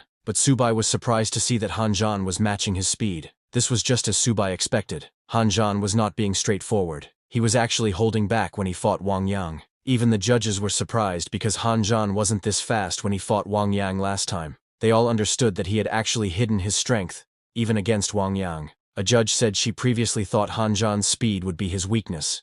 But looking at it now, Han Zhan has no weaknesses in speed, power, or defense. Han Zhan is indeed an unrivaled existence among the younger generation. Another judge said that, unless Han Zhan is overwhelmed by a far superior cultivation level, there's no chance of victory. It seems Jiangzhou Martial University will only reach second place as Subai can't possibly be Han Zhan's opponent. Ignoring their words, Subai tried to punch Han Zhan but, to his surprise, Han Zhan easily dodged his punch, telling Subai that it was still far from enough. Han Zhan used this opportunity, when Subai was near him, to attack, but Subai immediately backed off and put some distance between them. Subai praised Han Zhan, saying, "As expected of a man who has fought on the myriad races battlefield, completely without weaknesses." But Subai smiled while dodging Han Zhan's spear, and told Han Zhan that he definitely wouldn't be able to dodge his next move. Subai asked Han Zhan to get ready to feel his most vicious attack. Well, Subai's most vicious attack was not strong, but fatal for the body. Hanjan was shocked as Subai aimed and punched below the belt. Seeing that, people in the audience started laughing, saying this was dirty and too despicable. It's shameless. But they liked it. Some people cheered for Subai, saying he was awesome, and they don't admire anyone but Subai. But some people were angry, asking if attacking that area was against the rules. However, some came to Subai's defense, saying, "What rules?" The deputy commander said, "This is a real battle, so winning is all that matters." After getting hit by Subai, Hanjan's whole body froze. While shaking in pain, he asked Subai why he resorted to such a shameless attack. Subai laughed and told Hanjan that the arena is like a battlefield. Subai then jumped to attack Hanjan while he was down and unable to defend. Hanjan tried to defend with his hand, but Subai's punch was so strong that it sent Hanjan flying. This made Hanjan a little angry. He stood up, telling Subai that he was going to get serious. Hanjan released his aura and raised his spear, saying he had tested this move many times, and Subai wouldn't be able to dodge this move either. Saying that, Hanjan swung his spear and threw hundreds of powerful energy strikes at Subai. Those attacks were too fast and too numerous. Subai didn't have time to dodge them, so he put his sword back, saying, "Since I can't dodge it, let's clash." On the other hand, the judges were shocked to see that Hanjan had actually learned this move, as this was Grand General Han's signature technique. A judge recalled that 3 years ago, Grand General Han's slash annihilated thousands of fierce beasts in an instant. Among those thousands of enemies were a diamond and several platinum ranked from other races. In the arena, to defend against Hanjan's attack, Subai activated his Great Wall barrier. But when Hanjan's continuous strikes hit Subai's barrier, it started to break. While using his full energy to maintain the barrier, Subai saw that Hanjan was really going for the kill. However, Subai's energy was not enough, and his barrier got destroyed, sending Subai flying. After destroying Subai's barrier, Hanjan pointed his spear at Subai, challenging him to show his full power, because he didn't believe that Subai was that weak. When Subai fell, a senior asked his principal if Subai had lost. The worried principal told the senior that no one could withstand such a powerful attack, but to their surprise, Subai stood up again. He took out his bag and opened its chain, telling Hanjan that he had forced him to do this. Subai raised his hand and asked his little turtle and little cat to come out and help him beat Hanjan. Both little turtle and little cat came out of the bag and activated their ancient beast forms. Seeing them, Hanjan said, "Very good, Subai. You've finally shown your full power." Subai reactivated his energy, and together with little turtle and little cat, charged at Hanjan shouting, "Old Han, you're dead." First, Subai tried to kick Hanjan, but Hanjan moved and dodged his attack. Then, after Subai, Little Cat came and struck with its claws, but Hanjan used his spear to block Little Cat's attack. But Subai's attack didn't end there. While Hanjan was busy defending against Little Cat, Little Turtle attacked him. Little Turtle's attack was so powerful that when it hit Hanjan, his armor immediately broke. Hanjan went flying as half of his gold-grade body armor broke. But Hanjan stood up again.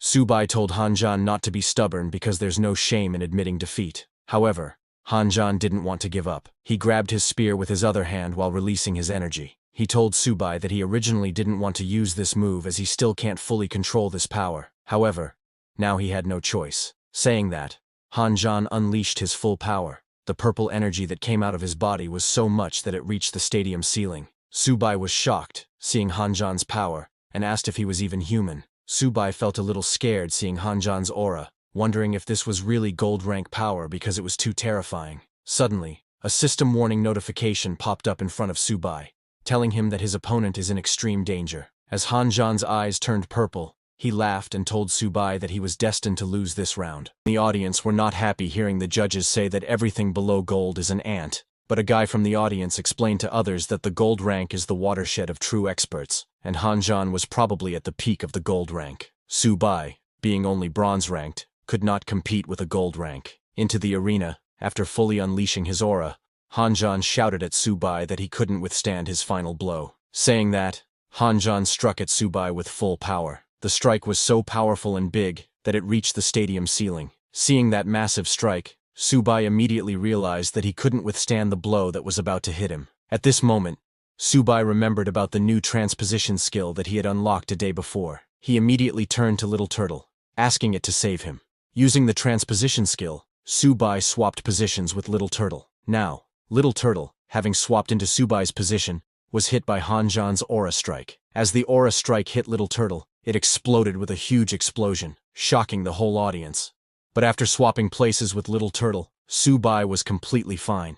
He didn't waste any time, and in the middle of that explosion, asked Little Cat to attack Han Zhan, as he would definitely be exhausted now. The judges were shocked seeing Subai swap places with his Little Turtle, asking what this spatial ability was. They couldn't believe their eyes because this is an ability that Platinum rank can barely touch. They all started to wonder if Subai was really bronze. A judge asked if this could be the characteristic of shared origin, but a senior judge immediately decided there that explaining that shifting position is a heaven rank technique, and Subai actually modified it. That judge wondered if Subai's talent could be comparable to the great Luo Fan. The students who participated in the tournament were shocked, seeing the power of Han Zhan, questioning if this was really a gold rank league. A worried student from the Magic Martial University said that this match was going to tear down their university. Meanwhile, in the arena, as the smoke of the explosion started to clear, the host said that it looked like the winner had been decided. And just as he said that, when the smoke cleared, Subai was still standing, and Han Zhan was under Subai's Little Turtle, lying on the ground.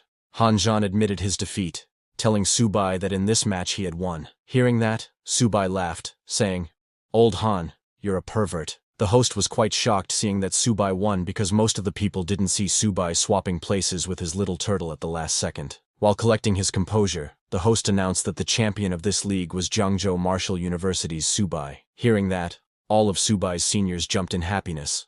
While crying, Subai's principal got on his knees, saying, "Great, I didn't misjudge you, Subai." The whole audience started to cheer for Subai, saying he is the strongest of the younger generation, he is invincible. People started to call him champion. This match was live telecasted at the Jiangzhou Martial University, and the students of the university got very excited seeing that Subai really won this match. Subai's roommate, who was in the audience, started shouting that Brother Su was too awesome. Waifu Yanren was also there, and she got very happy seeing Subai, saying he is the best. In the Su family living room, Subai's sister jumped in happiness, seeing that her brother had won and was now the champion. She asked her dad to look quickly, telling him that Subai had won and was now the national champion. Subai's father started crying, seeing that his son had won the match and become the national champion. In the arena, after Subai was about to leave, many reporters suddenly surrounded him from all directions. Some asked Subai if he had anything to say to his opponent Han Zhan, while others questioned him about his next plan as the champion of this 100 Schools League. Subai, very exhausted from the fight, was not happy seeing all those reporters charging at him together. Then, Subai's principal came to his rescue, asking the reporters to please make way, because Subai needed to rest now, and they would talk about the questions later. The principal somehow rescued Subai from those reporters and helped him come down from the arena. While going, the principal told Subai that he had consumed too much energy and should go back to the hotel to rest first, and that he would handle the rest. With excitement, the principal told Subai that he had made a fortune after this battle, and they were rich. The military's resource rewards were all Subai's now. Hearing his principal's words, Subai immediately got excited and asked the principal how much it was. The principal told him that it was at least 600 million. Hearing that, Subai's jaw dropped. In excitement, he asked his principal to let him go because the match wasn't over yet. He wanted to fight 10 more Han Zhans. Later, at the Magic City Hotel, it was reported on the Dragon Kingdom military channel that the 100 Schools League had recently concluded. The students of the martial universities had also shown their impressive talents to the world through this 100 Schools League. The most remarkable of them was the overall champion of this 100 Schools League, Subai of Jiangzhou Martial University. In recognition of Subai's brave and fearless performance on the stage, the military had decided to award him a first-class merit, a Great Wall Honor Medal, and 60,000 military merits. They hoped other martial university students would learn from Subai, and, no matter how strong the enemy was, they must have the spirit to fight to the end. The new ranking list of hundreds of schools had also been announced. First place was Jiangzhou Military University, where the military would invest 50 billion every year. Second place was Great Wall Guards University, where the military would invest 50 billion every year. Third place was Imperial Capital Military University, where the military would invest 20 billion every year. And in fourth place was Modu Military University, where the military would invest 10 billion yuan every year. With that, the Heaven's prodigy, both wise and brave, Subai, the successor of Luo Fan, had attracted worldwide attention. Dragon Kingdom official news reported that all current Beast Tamer and Esper students in all martial universities across the nation were submitting transfer applications. It was expected that Jiangzhou Martial University would become the national training base for beast tamers and espers in the near future. Even the common folk had written a children's rhyme for Subai that had spread across the internet. The 100 Schools League had concluded, and Subai of Jiangzhou Martial University had won the championship. Hearing the news, people started to praise Subai, saying he was truly amazing for fighting against various martial arts schools single-handedly. But one person told others that he had heard Subai was also seriously injured, and almost didn't make it. Hearing that, others got worried, asking the man if he was telling the truth, and where Subai was now. While they were all worried for Subai, he was taking a long nap in the hotel room with Little Turtle and Cat sleeping beside him. After a long sleep, Subai finally woke up, wondering why he had been sleeping for so long. Before he could understand anything, one of his seniors named Manny entered his room with some food after seeing that Subai was awake. She told him that the principal didn't let them wake him up. Shocked, Subai immediately covered himself with a blanket and asked Manny why she was there. Manny told him that the principal said that when he woke up, they would all go back to Jiangzhou Martial University together, and that the special car downstairs would be waiting for them. While Manny placed the food on the table, Subai tried to stand up, saying, "I will get ready so we can go back to school. But before we go back, I want to take Little Turtle and Little Cat to the Magic City Martial University buffet for another feast." Hearing that, Manny laughed, saying, "This time, Magic City Martial University is really going to suffer." Later, at Jiangzhou Martial University, when the bus carrying Subai and others returned to the school, there was a huge crowd already present to welcome him. Pointing at the university's main gate, the principal asked Subai if he remembered saying before that he didn't like the gate of Jiangzhou Martial University. On Subai's demand, he was going to change it because this year, they were not allocated 1.8 billion. Jiangwu had been allocated 50 billion yuan. Subai was amazed to hear that their university's gate was going to be even more imposing than Magic City Martial University's. As Subai stepped off the bus, the whole crowd came forward to welcome their hero with a victorious return. They all started cheering, saying, "A top university should have the grandeur of a top university." Later, Jiangzhou Martial University hosted an award ceremony. Principal Jin took the stage and told the students that, as they had heard, Jiangzhou Martial University had won the championship in the 100 Schools League, which could be said to be unprecedented. He invited everyone to welcome the hero's victorious return. Just as the principal said that, the whole crowd started chanting that Jiangzhou Martial University is invincible. Next, the principal invited the captain who had performed best in the league, Subai, to speak. When Subai got the mic, he told the crowd that what he wanted to say most about this league was that there is no myth that cannot be broken, no matter how strong the opponent is. As long as they never give up, they can definitely defeat them. Hearing Subai, all the students got very motivated. He added that in this league, their school won the championship, and officials had increased funding support for their school. The principal asked Subai if he had any suggestions regarding the development of their school. Subai thought for a second, and told his principal that he thought the key difference between them and top universities was cultivation resources, so he suggested they hire alchemists to refine potions for them, which would fill the gap in students' cultivation resources.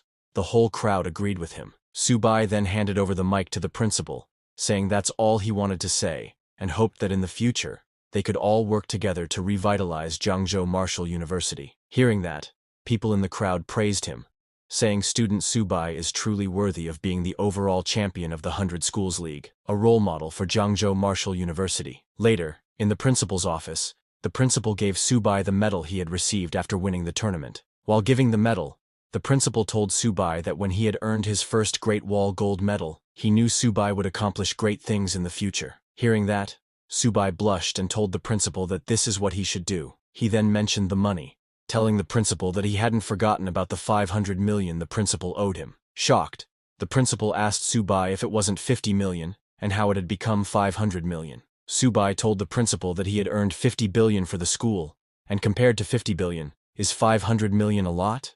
The principal was shocked that Subai really had the nerve to ask for so much. The principal told him that, including what he owed Subai, he would give him 100 million at most. The principal added that he would transfer 10,000 military merits to Subai. The school's logistics officer hadn't left yet, so Subai could go directly to him to exchange them for resources. Subai was shocked to hear that he was only getting 100 million. He asked the principal if he was treating Subai like a beggar, even after he had sacrificed so much for the school. However, the principal didn't listen to him and kicked him out of the office. Subai got angry, telling the principal that he was ungrateful, that he was biting the hand that feeds him, that he was kicking away the ladder. The principal didn't argue and told Subai that he must be tired, so he should go back and rest early. Saying that, he closed the door immediately. Seeing that, Subai became very angry, telling the principal that he was too cruel. He then left there and headed to his room, saying, "A gentleman waits 10 years for revenge." Subai decided to take the 100 million because that should be enough for Little Turtle and Cat to level up for now.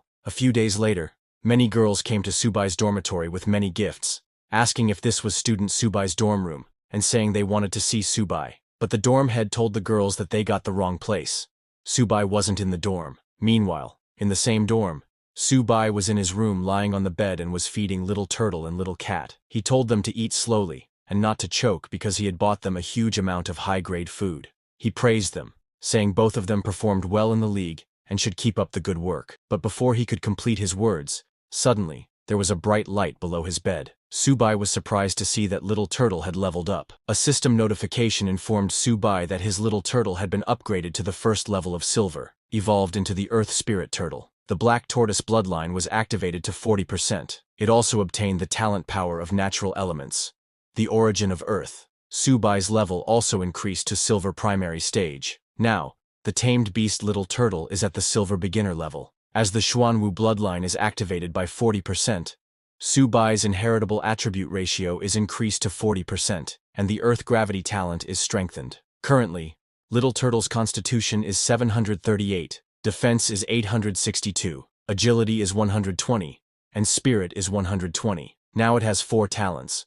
The first talent is Earth Wall, which can gather the power of the earth to form a defensive posture, increasing defense by 500%. The second talent is Earth Spirit Possession, which consumes a certain amount of physical energy to fully cover with Earth Element energy, enhancing the attack power by 100% to 200%, and the defense power by 200% to 300%. The third talent is Gravity, which consumes a certain amount of physical energy and activates the terrifying gravity within a 3-kilometer radius. And Little Turtle's fourth and newest talent is Origin of Earth, which allows it to continuously draw the power of the earth element from the ground as long as it steps on it. Subai was shocked to see that he had been upgraded to the first level of Silver, saying, "It seems that this money is really not wasted." Excited, Subai told Little Turtle to continue to eat and level up more, but suddenly, Little Cat's body also started shining. A system notification informed Subai that his sharp white tiger had upgraded to the high bronze level, with the White Tiger bloodline now activated at 30%. Currently, Little Cat's constitution is 258, defense is 205, agility is 395, and spirit is 80. It has 3 skills: Sharp Gold Claws, Sharp Gold Spirit, and Sharp Full Move. It didn't get any new talent after upgrading. Subai was surprised to see that Little Cat had upgraded too. He petted Little Turtle and Cat while laughing, saying, "Hanjan has worked hard to cultivate until he is 20 years old. And he is only at the beginning of the Silver level. But with his 2 eaters, I've leveled up straight to Silver." While Subai was doing that, suddenly his room's door opened and Han Jing came running toward him, exclaiming, "Brother Su, you are my god!" Subai, shocked to see him behave like this, asked Han Jing what was wrong with him. Han Jing immediately grabbed Subai's legs in excitement. Subai asked him to talk slowly and not get so excited, but Han Jing could not stop his excitement.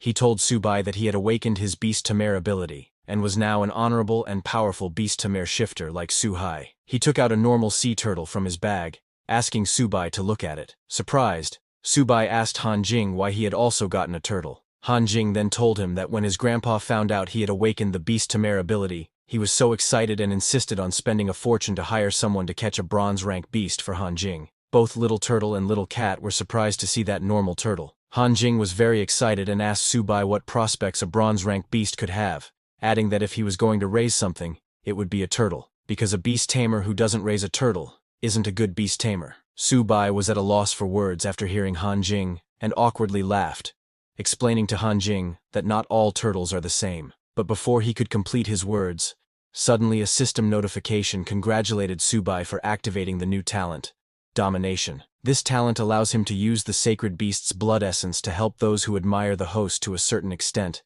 and subconsciously desire to become beast tamers, awaken their abilities. This allows their tamed pets to possess the bloodline of sacred beasts, becoming descendants of sacred beasts. Subai was shocked, wondering what the heck this domination was. Then another system notification popped up, informing him that the beast tamers awakened through Xuanwu's blood essence can awaken up to 10% of Xuanwu's bloodline, and the host can control their power and life or death. Subai was shocked to hear that he could help other beast tamers awaken and become descendants of sacred beasts. He wondered if this meant Little Turtle and Little Cat were going to have disciples and grandchildren. Seeing Subai's surprised face, Han Jing asked what was wrong and why he was more excited than he was. Subai immediately grabbed Han Jing, telling him it was okay. He told Han Jiang that he actually thought Han Jing was right. If he was going to raise something, it should be a turtle, and a beast tamer who doesn't raise a turtle isn't a good beast tamer. He asked Han Jing to let him see his turtle. Han Jing immediately became happy and gave his turtle to Subai. At the Zhangzhou Martial University admission hall, many new students had gathered to apply. An instructor asked them if they were all there to further their beast tamer studies. The students said, "Of course, Jiangwu is a top university now, so they want to apply and study under the great Subai." Hearing that, the instructor became very happy and asked the students to please settle down, telling them that since everyone had chosen to come to Jiangwu for further study, Jiangwu would naturally welcome them with open arms. She then asked everyone to please release their tamed beasts. Hearing that, the guy who was in front opened his bag and took out a turtle, telling the instructor that this was his tamed beast. Not only him, but all the students behind also took out turtles from their bags as their tamed beasts. The instructor was surprised to see that their tamed beasts were also turtles. The students told the instructor that it had to be a turtle. Who wouldn't raise a turtle at Jiangwu is not a beast tamer. Hearing that, the instructor got annoyed and said, "This isn't enrollment, it's a turtle convention." The instructor strictly asked a student named Huo Guang if he was really a beast tamer. Showing his turtle, Huo Guang said, "Of course, teacher, this is my tamed beast." But the instructor didn't believe him because he didn't have any spiritual power. She told Huo Guang that he was clearly a warrior with decent blood qi, and his turtle was just an ordinary wild soft-shelled turtle from the market. The instructor pointed at the boy behind Huo Guang, saying he was a lightning attribute esper, and many others standing there were not beast tamers. But Huo Guang didn't agree with her, saying he didn't care. He was a beast tamer and wanted to join the beast tamer department, wanting to be in the same class as Subai. The guys standing behind Huo Guang supported him, saying, "What's wrong with being a lightning attribute esper? Who says a lightning attribute esper can't be a beast tamer? I'm raising a lightning turtle." Huo Guang told the instructor that maybe if he joined the beast tamer department and spent enough time with Subai, he could really create a lightning turtle. Hearing them, the instructor got very annoyed and said, "This is utter nonsense." While they were talking, Subai walked past there. Seeing the crowd trying to join the beast taming department, he wondered why there were turtles everywhere in the school all of a sudden. As the crowd was arguing with the instructor, a girl from the crowd noticed Subai passing by.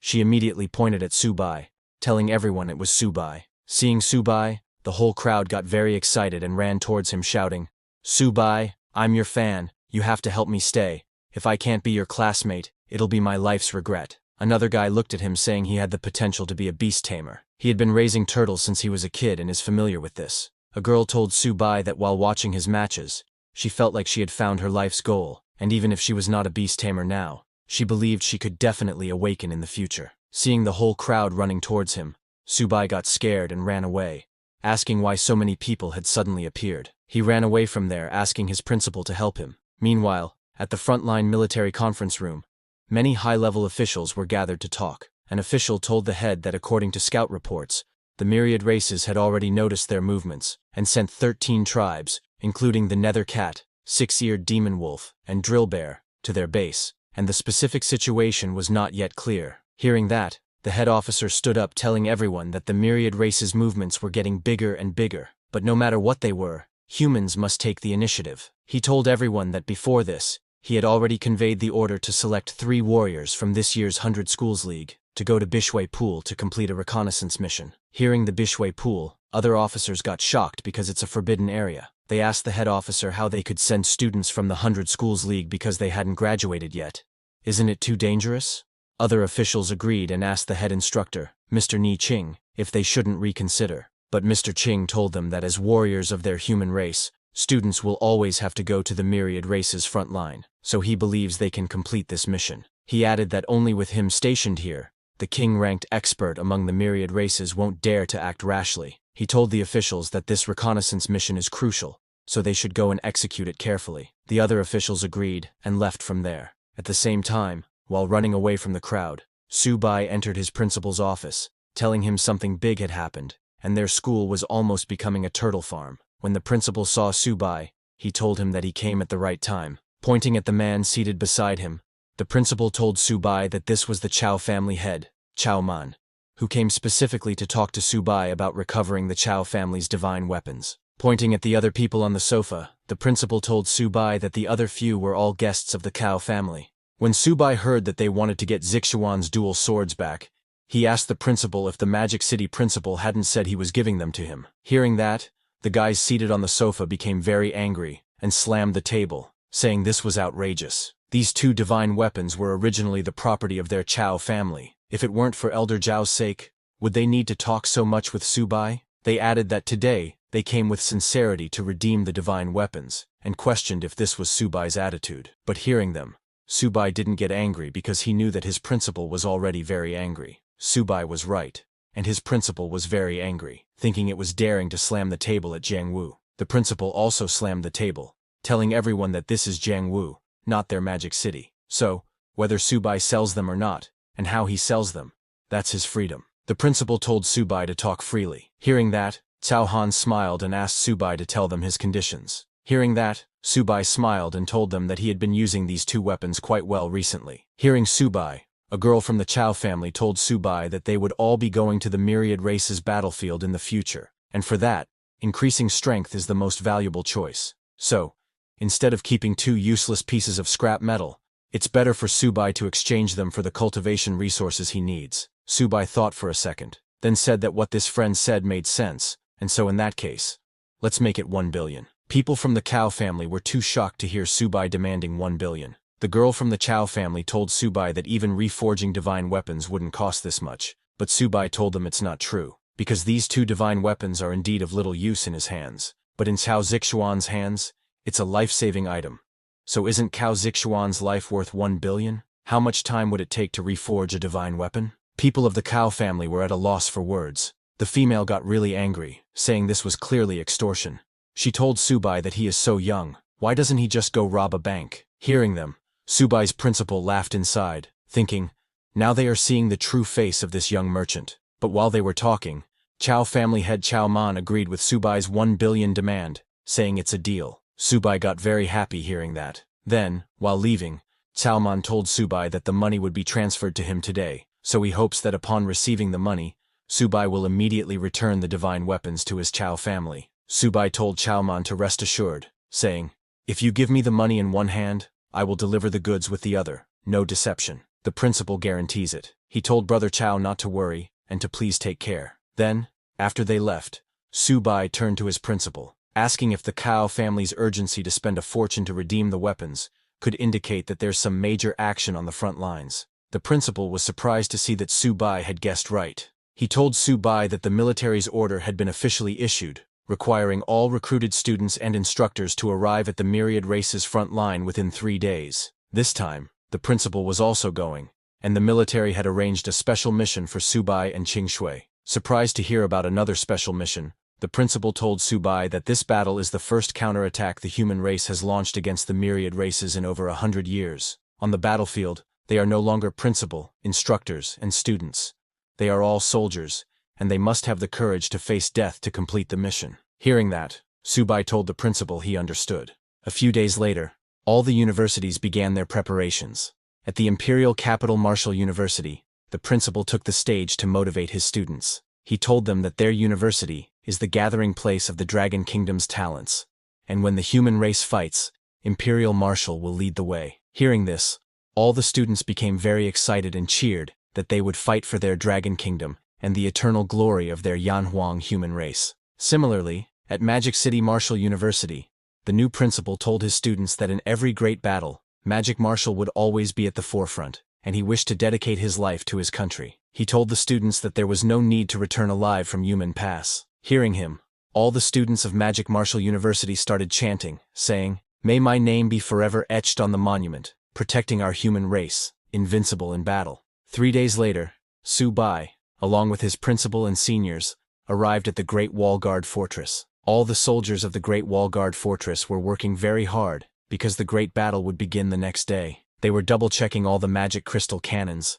paying attention to charging, and keeping their eyes on enemy movements. They made sure not to let the enemy approach within 50 miles of the Great Wall, and to annihilate them on sight. As Su-bai walked behind his principal, he noticed other universities' principals and students. He called out to his principal, telling him that other prestigious schools were all wearing armor, but their Jiangwu students were still in school uniforms, and their survival on the battlefield wasn't guaranteed. Other seniors agreed with Su-bai, suggesting that they get some armor too, asking, "Isn't our Jiangwu rich now? We can afford a few hundred sets of armor, right?" Hearing them, their principal turned around and explained that normally, Jiangwu would be qualified to exchange money for military resources, but now, during wartime, they could only exchange military merits for resources. If they wanted armor, they had to kill enemies and earn military merit.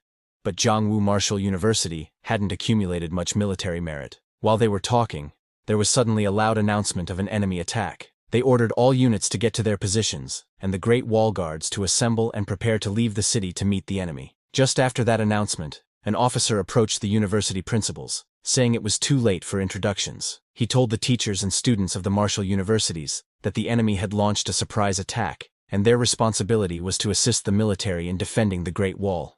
Without military orders, they should not leave the city to engage the enemy. The principals of the universities received the orders, and immediately all the principals ran towards the city wall. The principal of the Magic Martial University told his students it was an enemy attack, and asked all the warriors of Magic Martial to follow him to the city wall for support. The principal of the Imperial Capital Martial University also ran towards the city wall, asking all his students to follow him to the Great Wall. Su-bai's principal was at the front, and asked his students to follow him to the Great Wall. While going to the city wall, one of Su-bai's seniors told his principal that he was a little nervous. The principal told him not to be nervous because their only mission was to hold the Great Wall. As Su-bai and his seniors followed his principal to the staircase, they arrived at a very large room with huge windows. Through these windows, Su-bai and his seniors saw a very large cloud of dust approaching, but it was not a normal cloud. It was created by the beast tide as they charged towards the city walls. Su-bai's seniors were shocked by the numbers of the beasts, commenting that it was terrifying. In that beast tide, there were many types of beasts, including some that could even fly. Seeing the overwhelming number of fierce beasts, a senior asked if they could really kill so many fierce beasts, noting that there were tens of thousands of them, and describing the situation as a meat grinder. Su-bai's principal reassured his students that the main force fighting the myriad races this time is the military, and they only need to coordinate in battle and slowly adapt to the battlefield. While the principal was explaining this, Su-bai approached him and asked if, since the order was given that no one is to engage on their own initiative, the tamed beasts could attack. Seeing so many fierce beasts, Su-bai became very excited, and didn't want to miss such a good opportunity to level up. Su-bai's principal saw through him and told him not to act recklessly, because this is a battlefield. While they were talking, the army began setting up the magic crystal cannons. The students became very excited seeing the magic crystal cannons. The army charged the cannons with full power and shot very powerful laser blasts at the fierce beasts. Whenever the laser blasts hit,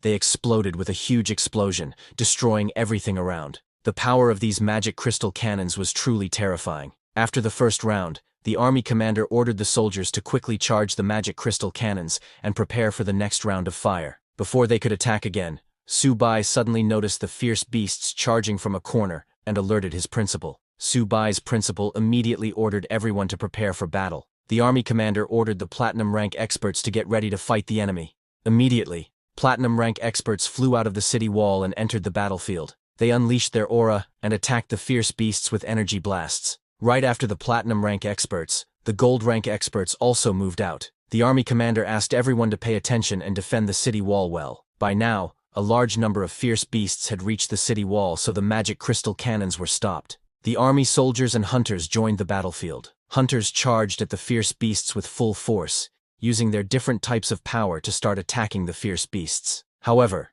the fierce beasts were also not far behind. They were also very strong, and were killing an equal number of soldiers and hunters. Seeing the battlefield, a senior of Su-bai asked his principal to let him join the battle too, saying he wanted to fight alongside the Great Wall Guards. Other seniors agreed with him, telling the principal that it's too frustrating just watching from here. But Su-bai's principal told them to stop talking nonsense, because this is a battlefield. It's not a place for them to act on impulse. Their mission is to assist in defending the Great Wall. He explained to them that the military issued this order to protect them, so letting them go into the battlefield now would be a pointless sacrifice. They will have the opportunity to kill enemies after they become qualified warriors. While the principal was explaining all this, behind him, Subai opened his bag and released his tamed beasts. Subai's senior was shocked, but it was already too late. While the platinum rank experts were fighting the fierce beasts, suddenly a laser blast was shot from the city that killed a strong fierce beast. Platinum rank experts were shocked, wondering what was going on since the magic crystal cannons were supposed to have stopped firing. Even the commander in charge of firing the magic crystal cannons was shocked, asking why the magic crystal cannons were still firing. He noticed that the power of the cannon seemed off. He asked his signalman if they didn't order the soldiers to cease fire and questioned who was firing. The signalman pointed below the city walls and told the commander, "It's over there." The one who fired that laser blast was none other than Subai's little turtle, which he had released earlier. Subai laughed and told the little turtle to keep blasting. Subai's principal was shocked to see that Subai had released his tamed beasts. Subai's seniors were also shocked to see that this method worked too, and that beast tamers could play like this. This made Subai's principal very angry, but Subai ignored them, and while pointing at a group of fierce beasts, ordered the little turtle to aim at that nest of bronze ranks and blast them. Subai fired again, and hit the target perfectly, but he hit silver rank fierce beasts instead. Seeing this, Subai got angry and shouted, "Little turtle, are you stupid? Didn't you see those are silver rank? The cannons can't blast them to death, and fighting them won't earn military merits." He ordered the little turtle to just keep blasting the bronze ranks and to be careful not to hit their own people. Subai's little cat also joined the fight and started killing the fierce beasts with its sharp claws. Subai warned the little cat to put some effort into it and not slack off, otherwise, he would feed all the beast cores to the little turtle. Hearing this, the little cat got more angry and started killing more and more beasts. Seeing this, the little turtle got competitive and increased its laser blast's power, exploding the whole battlefield with explosions. The destruction caused by the little cat and turtle shocked the hunters on the battlefield, who asked where these two tamed beasts came from. Their strength was extraordinary. A guy told others that he heard it's the tamed beast of a Jiangwu student. Everyone was shocked to hear that, saying it's impossible for a student who hasn't even graduated to actually raise such terrifying tamed beasts. With the help of platinum and gold rank hunters, great wall guards, and Subai's little cat and turtle, all the fierce beasts were killed, and the battle ended quickly. Seeing the remaining fierce beasts trying to escape, the army commander ordered that all platinum rank experts are responsible for pursuing the fierce beasts, and the gold rank experts are responsible for eliminating the remaining enemies on the battlefield. Seeing Subai's little turtle and cat's performance on the battlefield, his principal became very happy and praised Subai, saying he really can think of any trick. Then, one of Subai's seniors asked him how his two tamed beasts increased their strength so much in such a short time. Subai looked at his principal and laughed, telling that senior that it's thanks to the resource support provided by their principal. Hearing this, the principal got very angry, thinking, "Subai, you brat, why don't you mention how you alone extorted several hundred million from me?" But Subai wasn't satisfied with that, and asked his principal if he didn't think he had made another contribution this time. So how about he gives Subai some more military merit support? Hearing that,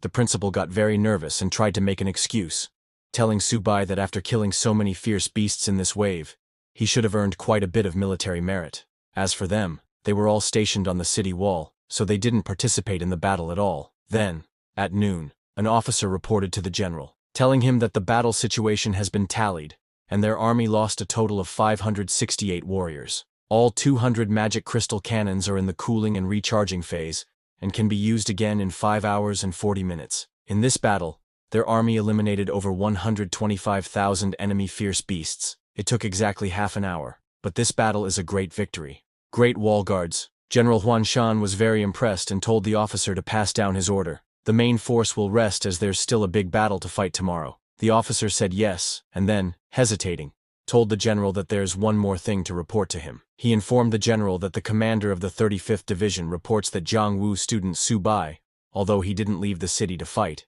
used his tamed beasts as magic crystal cannons, and eliminated many enemies in this battle. Consequently, the commander of the 35th Division wants to request military merit rewards for Subai. The general was surprised to hear that someone used tamed beasts as magic crystal cannons and said it's a bit interesting. He instructed the officer to normally reward military merits to Subai based on the number of enemies he killed. Later, at the base plaza, some guys were complaining, saying it isn't fair. They didn't even fight, so how can they get military merits? But another guy told him that if he had Subai's strength, he could do it too. While they were talking, it was suddenly announced how much military merit everyone got. All the students looked at the list and were shocked to see Subai's name on it. They could not understand why Subai, also a student like them, was able to get so many military merits. One complained, saying this must be some inside job. Cao Zixuan was also there and was very annoyed seeing the list, saying, "It's Subai again. How come you're everywhere?" When other students saw Subai's military merit numbers, they were even more shocked.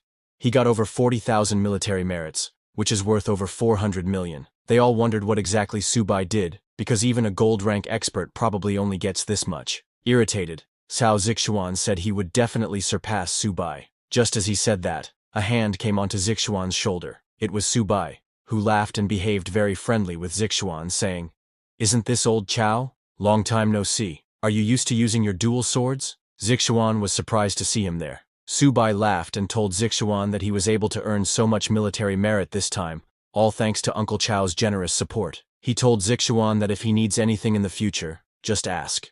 Just say the word, because we are good friends. Don't always have to make such a long face. Hearing that, Zixuan got angry, saying, "Who's friends with you? I, Chao Zixuan, would never be friends with someone like you." Subai laughed again, and asked Zixuan to come on and tell him if he is not comfortable using his weapons. Hearing Subai, Zixuan got irritated and tried to get away from him, but Subai didn't want to let him go. He told Zixuan that he has been reading a lot of books on forging recently, and has gained a lot of experience in maintaining divine weapons. "How about I help you maintain your swords?" he added, mentioning that he charges very little. Zixuan didn't reply to him, and walked away. The next day, it was a very cloudy day, as a great battle was ahead.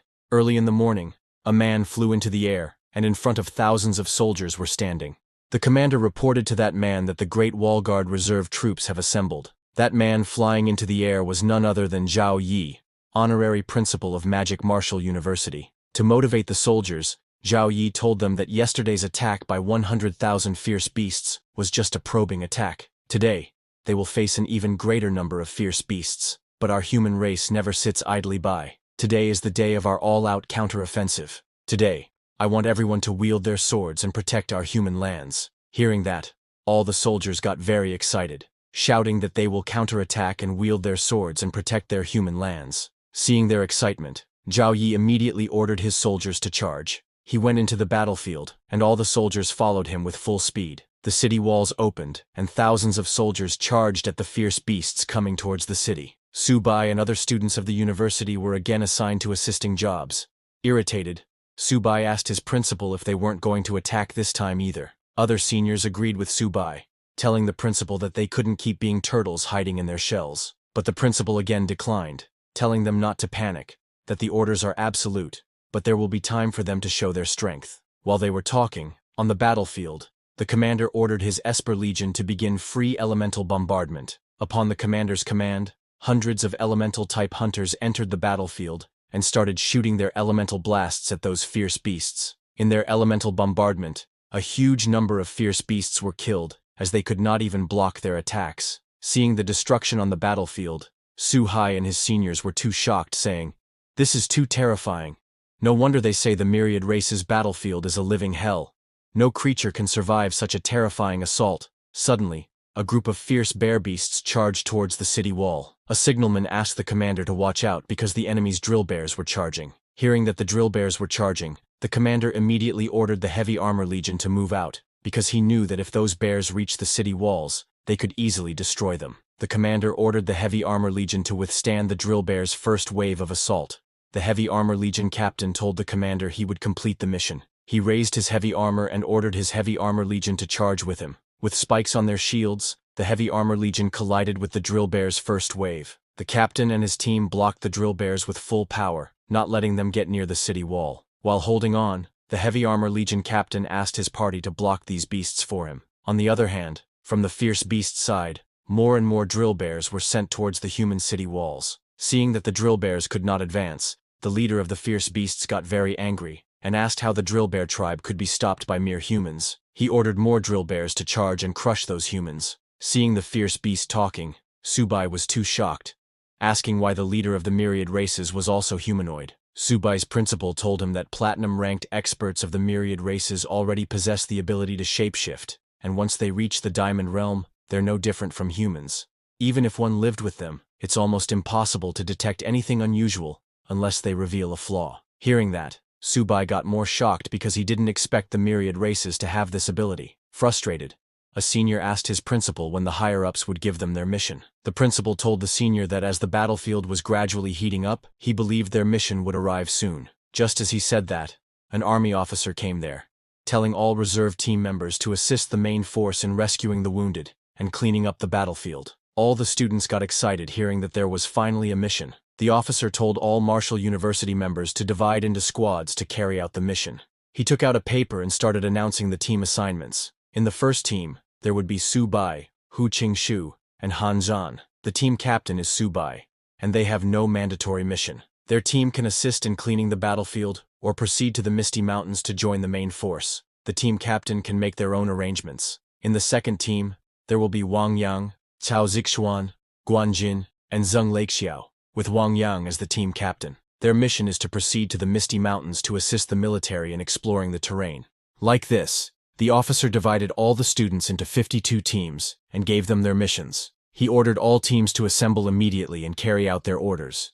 All the students were shocked to hear that this isn't a same-school team formation, and almost all the teams are mixed up, but the most shocking for them was Team 1, because it includes Subai, Han Zhan, and Hu Qingxu. Everyone had the same question. Are the officials really sure there's no mistake? While they all were talking, Han Zhan came over and said, "Subai, long time no see." He asked Subai when they were going to have another great battle. Subai told him that they would talk about the fight later, and asked him what's going on with this mission. Hu Qingxu said that putting the three of them in one team and giving them a very vague mission is really strange. Han Zhan told Subai that since he is the captain, and even he doesn't know what's going on, how would he know it? Subai was speechless and started thinking about their mission. Suddenly, he realized the meaning behind their mission. He told both of them that as the orders say the team captain can make their own arrangements. He thinks he is starting to get it. Hu Qingxu asked him what he gets, but Subai didn't answer, and asked both of them to follow him. Before leaving, Subai told his principal that they are heading off to carry out the mission. Subai's principal asked them to be careful because their lives are important. Subai then immediately jumped out of the window, telling his principal he got it, and asked Han Zhan and Hu Qingxu to follow him. Subai runs towards the battlefield, telling Han Zhan and Hu Qingxu to keep up, saying he will not wait for them if they fall behind. Han Zhan and Hu Qingxu also jumped out of the window and followed Subai. Hu Qingxu asked him what exactly their mission is, but Han Zhan laughed and told Hu Qingxu that he thinks Subai has been cooped up for so long, so he just wants to let loose. He was right because Subai was running towards the battlefield after smelling the scent of beast cores. Even Little Cat and Turtle woke up after smelling the scent of beast cores. As Subai arrived at the main battlefield, he saw dead bodies of fierce beasts and human hunters everywhere. It was truly a grim sight. Little Turtle and Cat immediately came out of Subai's bag and started running around. Among those dead bodies, there was a heavily armored Legion captain who was still shielding even after his death. This side of the battlefield completely shook Subai. Han Zhan came there and told Subai that to die on the battlefield is the highest honor for a warrior. Hearing that,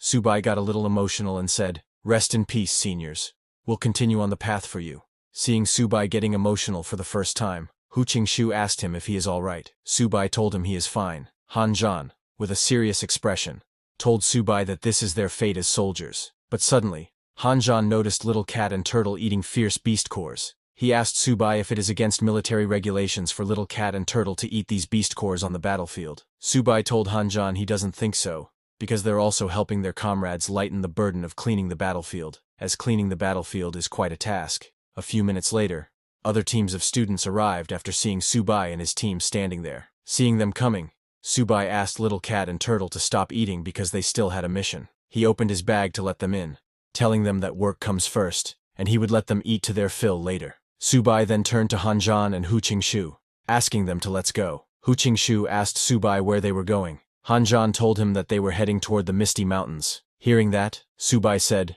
"Hu Qingxu, see, you're not as good as Han Zhan. Now hurry and speed up, or the main force will catch up." Just as all three of them moved away, other teams arrived. Zixuan was among them. He was surprised to see that Subai and his team didn't wait for the other Marshall University teams assigned to explore the mountains. They just charged into the Misty Mountains with 3 people. Another red-haired person, who looks similar to Zixuan, commented that Team 1 seemed quite impatient. He asked Team 2 to get ready, and let's go in. He told his team that their mission was to assist in scouting the terrain, and although the Misty Mountains were still somewhat dangerous, as long as they stayed away from certain hazardous areas, there shouldn't be any problems. While running toward the Misty Mountains, Zixuan asked his team to pick up the pace, because the earlier they got in, the more military merit they could earn.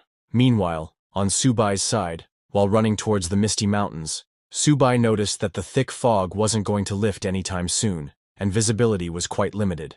Seeing that, Han Zhang suggested that both of them should not stray too far from each other. As they slowed down, worried Hu Qingshu said that since visibility was too low here, and the terrain extremely complicated, if the human army came through, they could easily walk right into an ambush. Subai agreed with Hu Qingshu, saying this kind of environment suits small squads better. While they were talking, Han Zhang found something on the ground, and asked both of them to come take a look. Han Zhang took out a red-colored mushroom from the ground and told them that this is called blood cap mushroom. It's a grade 1 spiritual herb and a key ingredient for blood qi powder. Hu Qingshu, who knew about this mushroom, looked at it and told Subai that judging by its age, it's over 10 years old. So in a materials shop, it would probably go for over 100,000. Subai was shocked to hear how expensive it was. Excited, he asked both of them what they were waiting for. They'd be fools not to harvest it. Hearing that, Han Zhang grabbed his head in disbelief at how easily Subai abandoned their mission. Subai told Han Zhang that if they were in a hurry, they could go on ahead because he was going to harvest some mushrooms first. He immediately summoned his little turtle and little cat to help him look for more mushrooms. Shocked, Hu Qingshu asked if they didn't still have a mission, but Subai completely ignored him and continued searching. Under a tree trunk, he found many red mushrooms. Subai's eyes lit up, and he immediately started collecting them, saying this place is full of natural treasures, so there was no way he was heading back empty-handed. He suddenly noticed the little turtle and cat eating some mushrooms and asked them, "What are you two eating? Aren't you afraid of getting poisoned?" But while Subai was collecting mushrooms, Han Zhang suddenly noticed something approaching and warned both of them to watch out, because there were some energy surges ahead, and a few savage beasts headed their way. As some shadows appeared in the fog, Han Zhang sensed that it was a gold-tier twin-headed giant lizard and 3 silver-tier wolf fiends. Hearing that it was a gold-tier beast at the initial stage, Subai smiled and told Han Zhang that he could handle it himself. He told Hu Qingshu and Han Zhang to continue scouting, but to his surprise, both Han Zhang and Hu Qingshu jumped towards the savage beasts. Han Zhang told Subai not to even think about claiming all the credit this time. Hu Qingshu agreed with him, telling Subai that even though he was the captain, he couldn't hog all the rewards. Subai was shocked to see that both of them were actually on the same page and were working together. Han Zhang used his long blade to attack the savage beasts, while Hu Qingshu used his wind blades.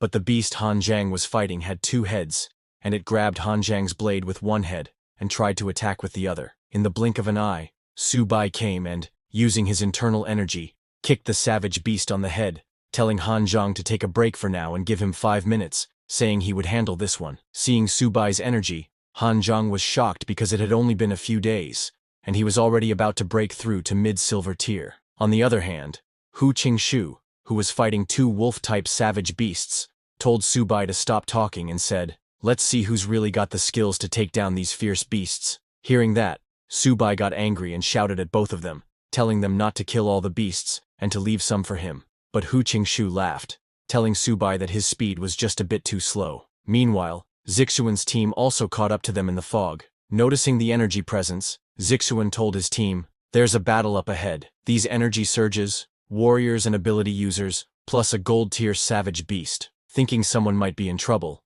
Wang Yang asked Zixuan if they should go provide support, but as they got closer, they found the dead bodies of savage beasts all around. Seeing that, a guy from Zixuan's team commented, "This is too brutal." On the other hand, Subai and his team had already killed all the savage beasts that attacked them. Hu Qingshu told Subai, who was sitting on the corpse of one of the beasts, that he was too sly, always targeting the beast's weak spots. Han Zhang agreed with Hu Qingshu and told Subai he was ruthless. Hearing them, Subai laughed and told them they were too kind. Subai then took out the energy crystals from the savage beasts and fed them to his little turtle and cat, saying, "You two are in luck again. Eat up. Once you're full, get ready to work." While he was doing that, Zixuan's team arrived.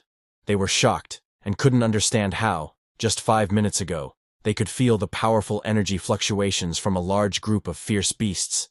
Yet now, they had all been wiped out so quickly. Zixuan was speechless. Wang Yang told his team that it completely made sense because these 3 were just on another level. Wang Yang approached Han Zhang saying, "As expected of the strongest prodigy of the Great Wall Guard army, your strength is indeed extraordinary." Hearing that, Han Zhang got annoyed and asked Wang Yang if he was mocking him. Pointing at Subai, Han Zhang told Wang Yang that most of those fierce beasts were killed by Subai and his tamed beasts, and that Hu Qingshu and he didn't even get a chance to drink any soup. Zixuan was shocked, hearing that all of them had been killed by Subai in just 5 minutes. When Subai saw Zixuan, he again started acting like a scammer, and with a smile, asked Zixuan if he had come to get Subai to maintain his divine weapons.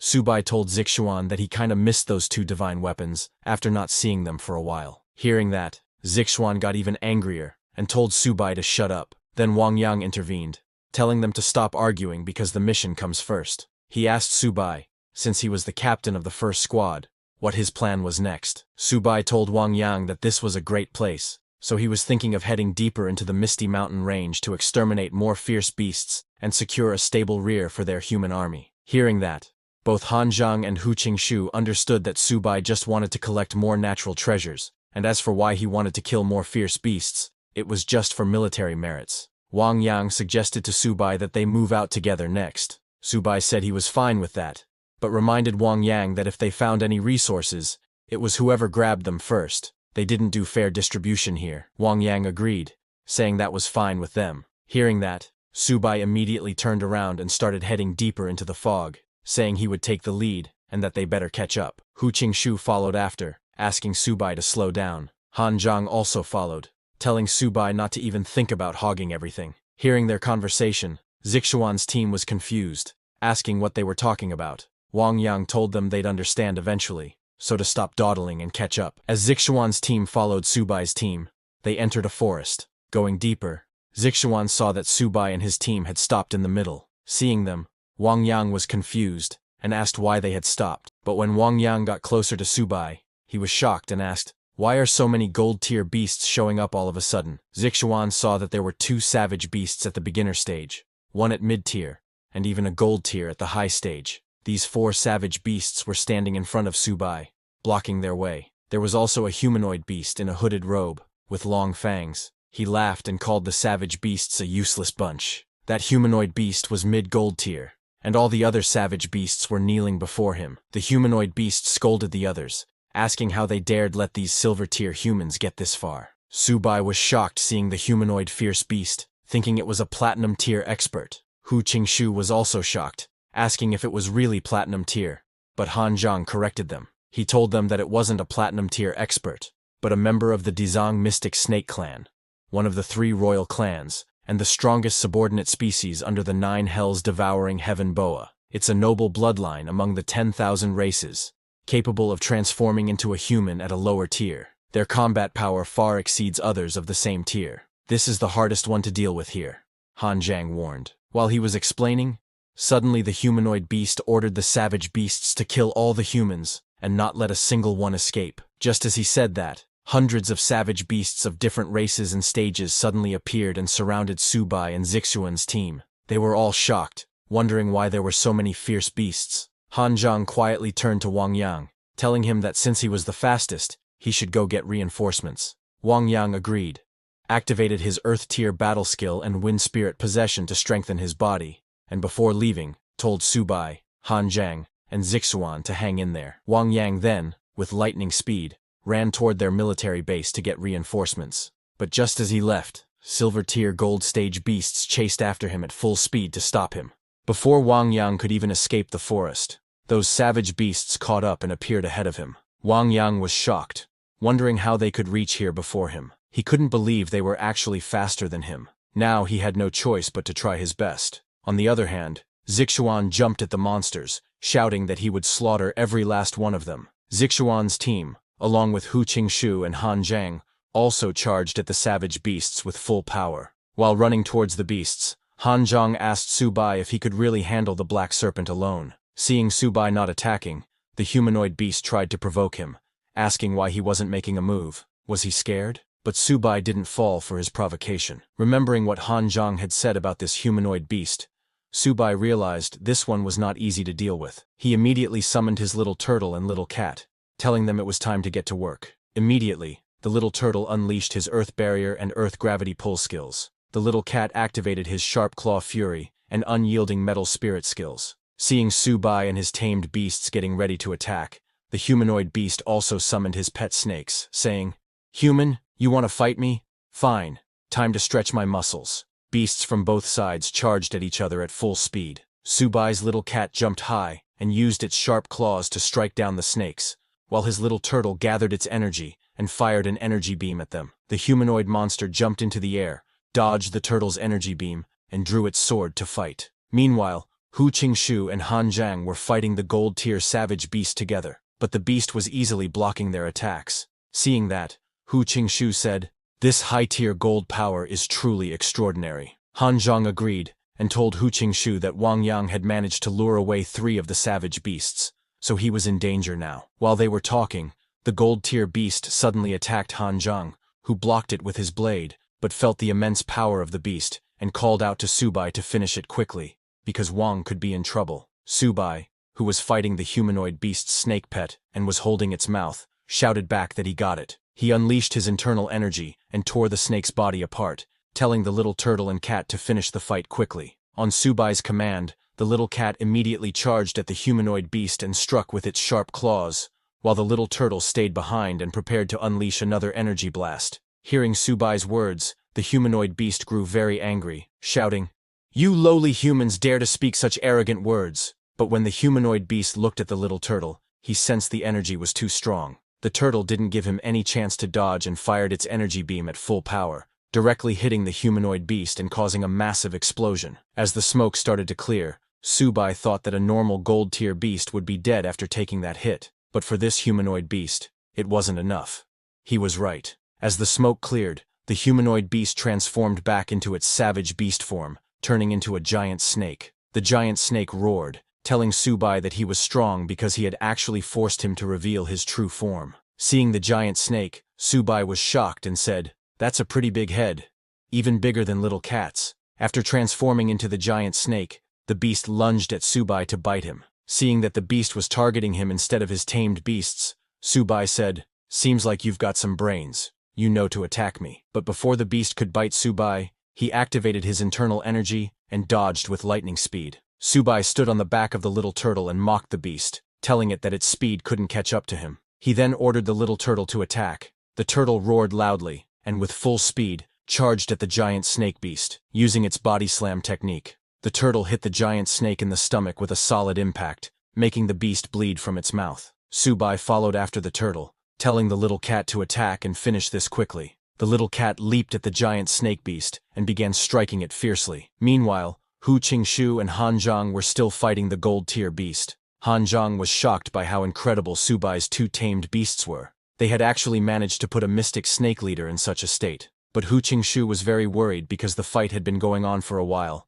and they didn't know whether Wang Yang could hold on. Subai told them to stop messing around because they still had other missions to complete. Saying that, he jumped and kicked the giant snake beast on the head. Right after, the little turtle also leapt high into the air and attacked the giant snake beast. Seeing the little turtle, Subai asked the little cat, who was biting the giant snake beast, to move out of the way. With full speed, Subai's little turtle smashed into the giant snake beast with its heavy body, making it bleed heavily. After that attack, the giant snake beast stopped moving and fell unconscious with its tongue out. Seeing that it had stopped moving, Subai thought it was finally over. He then turned around to go save Wang Yang, but before he could leave, suddenly the giant snake beast's body started swelling, shocking everyone. Before Subai could react, the giant snake beast's body exploded in a massive blast. Han Zhang and Hu Qingxu shouted for Subai, thinking he was caught in the explosion.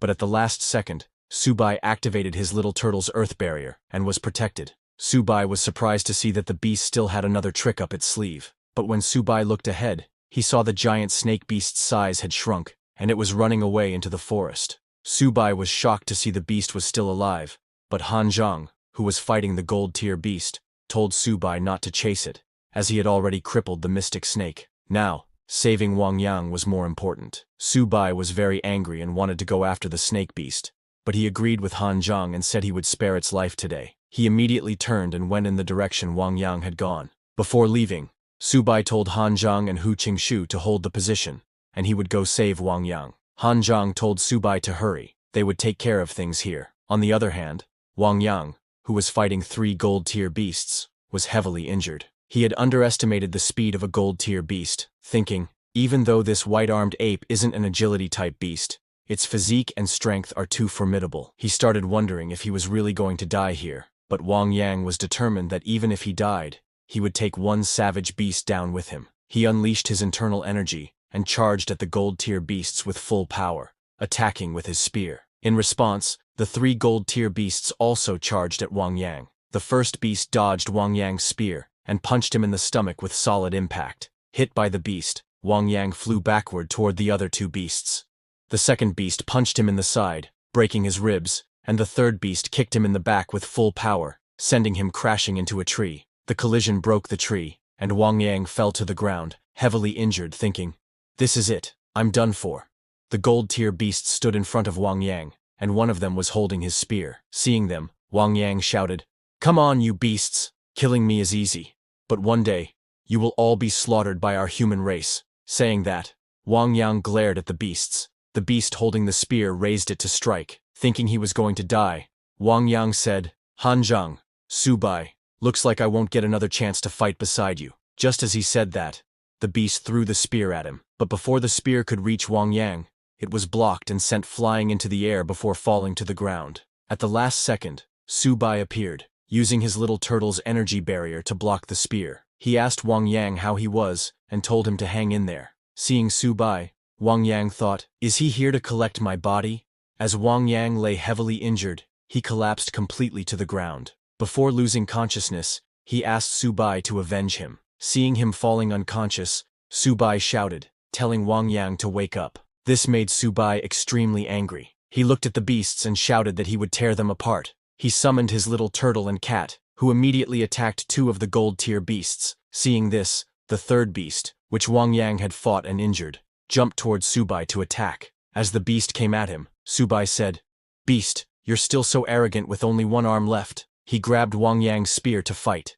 Fueled by rage, Subai channeled his internal energy and threw the spear at the gold-tier beast with full force. The spear pierced through the beast, sending it flying and crashing into a tree. Subai had used so much power that the spear not only pierced the beast, but also the tree behind it, pinning the beast to it. The gold-tier beast died instantly. Meanwhile, the little turtle and cat also killed the beasts they were fighting. After killing them, Subai turned to Wang Yang, asking him to wake up now that he had avenged him. Then suddenly, a system notification appeared, informing Subai that a high-quality target, capable of becoming a descendant of the White Tiger bloodline, had been detected, but they were currently in critical condition. The system offered Subai the option to use White Tiger essence blood to save their life, and asked if he wanted to convert them into a bloodline descendant. Subai was surprised by the notification, but there was no time to waste. He rushed to Wang Yang, trying to wake him up, telling him that he had a way to save him.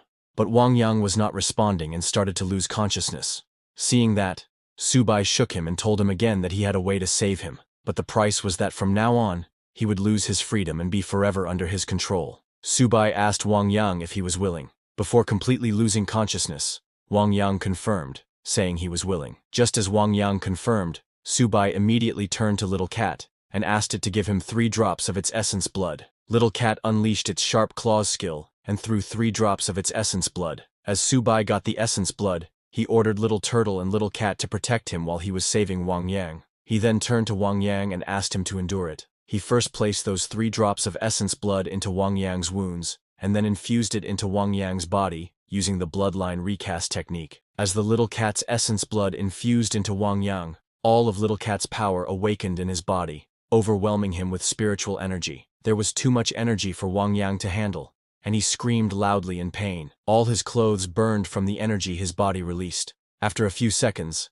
as the Little Cat's spiritual energy accepted Wang Yang's body, it stopped resisting and healed him. As Wang Yang regained consciousness, Subai asked him how he was feeling. Wang Yang looked at his body and was shocked to see that all his injuries had completely healed. He asked Subai how he had done it, because this power definitely didn't belong to a mortal. Not even a king-ranked expert could do this. Subai didn't answer his question and warned him, saying, "Wang Yang, before I saved you just now, I obtained your consent that you would be under my control. You must never reveal anything about my secrets." Just as Subai told Wang Yang this, suddenly, Wang Yang had a vision in which there was an unknown, very large, and powerful entity standing in front of him. That entity warned Wang Yang, telling him that it was forbidden to reveal any secrets about Subai. and any violators would be punished by heaven and earth, and their souls would be annihilated. Hearing the entity's voice, Wang Yang became very scared, and replied that he understood. Su Bai then began his money game. He turned around and told Wang Yang that he had put in so much effort to save him,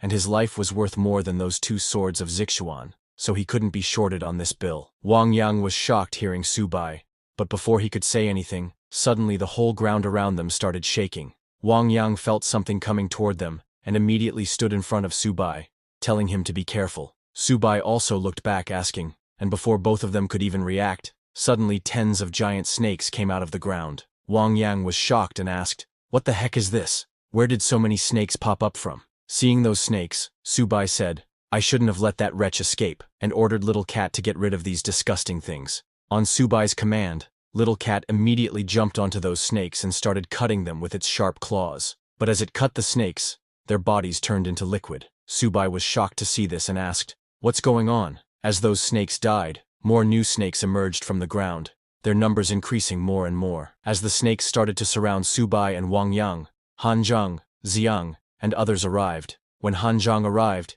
he told Su Bai that he had cleared his side. As Hu Qingshu arrived, he asked Wang Yang if he was all right. Wang Yang said he was fine, but Su Bai was a little angry with them, asking why they were only there now. Both Hu Qingshu and Han Zheng immediately attacked the snakes, telling Su Bai that it seemed these snakes couldn't be killed, but there must be someone controlling them. They asked him to quickly find the controller. Su Bai told them that it must be the giant snake beast they hadn't killed earlier. While everyone was attacking the snakes, Su Bai asked Wang Yang to lend him his gun. He looked around and found the giant snake beast hiding behind a tree and controlling the snakes. As Su Bai found the giant snake beast, he shot an energy beam at it using Wang Yang's gun.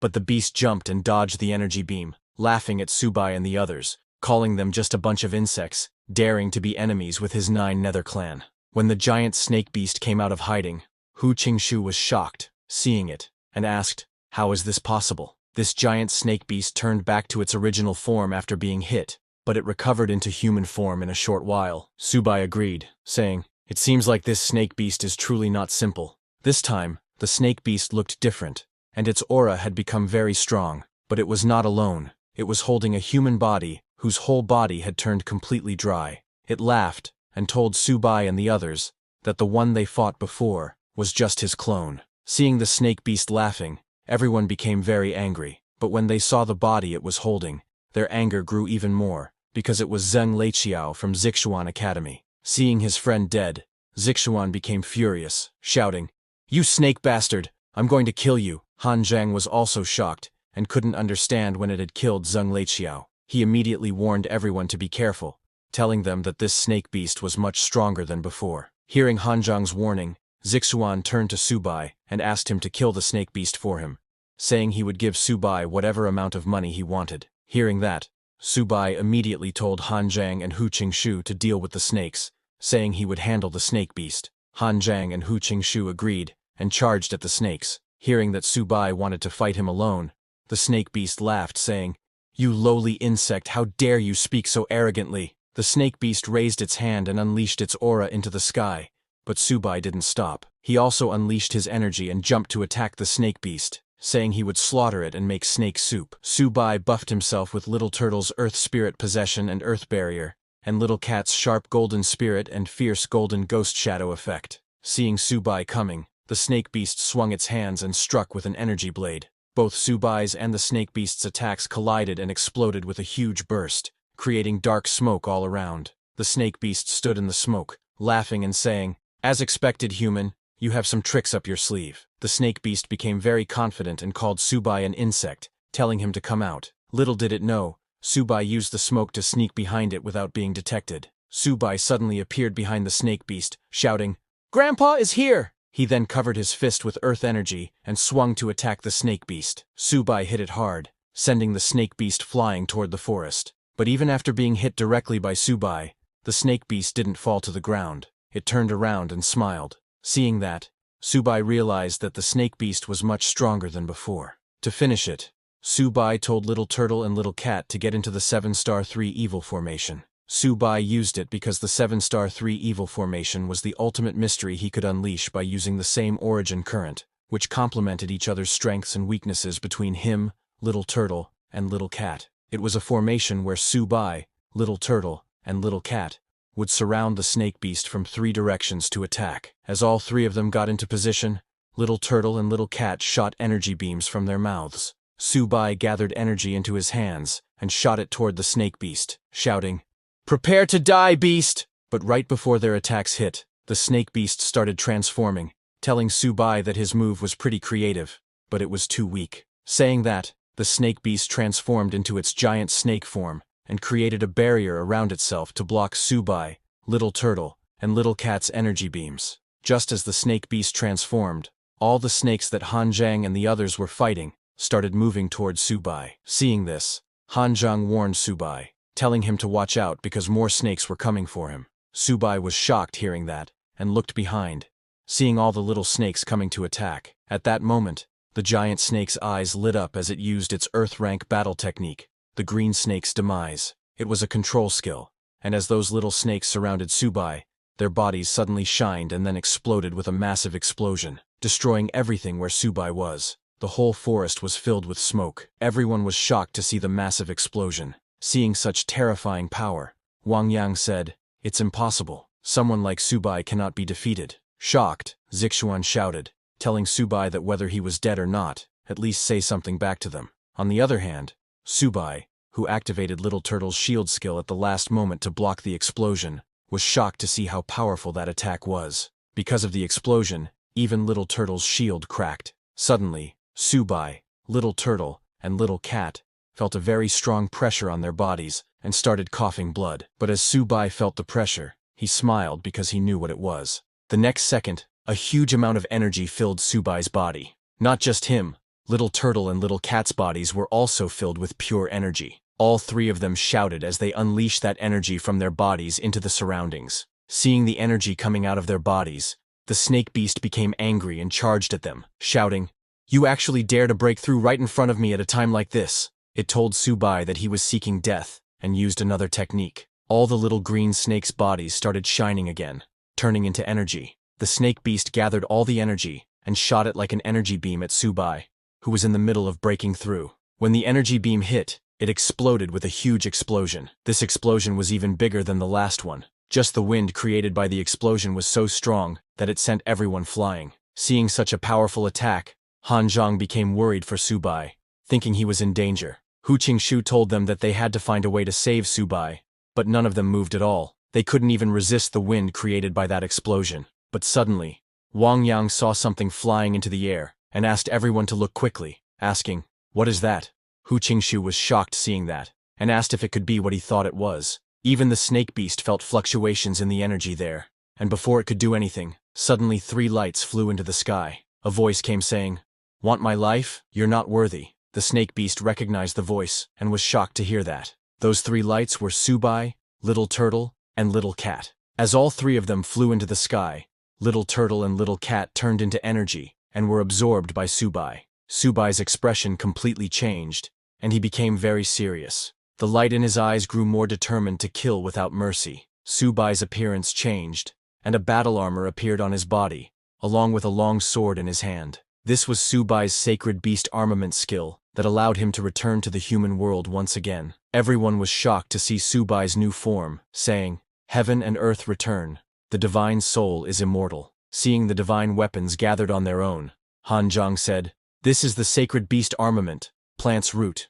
The origin flows together." Hu Qingshu was too shocked, asking if this was the legendary sacred beast armament. Excited, Wang Zhang confirmed it to everyone, saying, "This is the ultimate combat power, the sacred beast armament, with which Lord Luo Fan charged 10,000 LE, faced countless experts, fought 2 against 1, and forcefully killed 2 king-ranked beasts." Seeing such a heaven and earth phenomenon, even the giant snake beast started to wonder, could this be the legendary sacred beast armament, the ultimate technique of that person from 100 years ago? While everyone was thinking this, suddenly a system notification came, congratulating Subai for awakening the sacred beast armament. Subai's status window popped up. Right now, he was in sacred beast armament state, and his constitution was 5,942 and still rising. His base constitution was 430, and he inherited 3,435 from Little Turtle and 2,077 from Little Cat. His agility was 5,906 and also rising,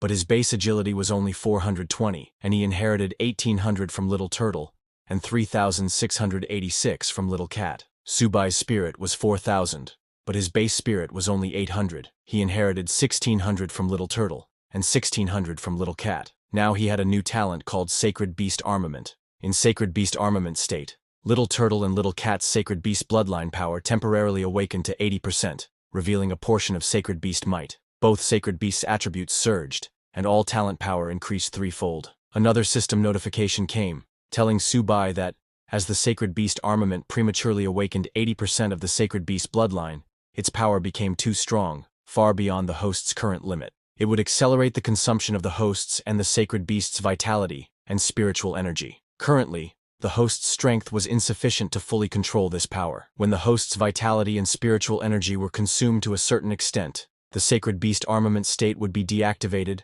and the body would enter a period of weakness. The system told Subai that the Sacred Beast Armament's estimated remaining time was 3 minutes, and asked him to please finish the battle within this time limit. After seeing the notification, Subai looked at the giant snake beast on the ground and asked, "Are you ready to die?" But the giant snake beast still couldn't believe that Subai had activated the Sacred Beast Armament. It shot another energy beam at him, like before. Little did it know, it would not work again on Sunday the second time.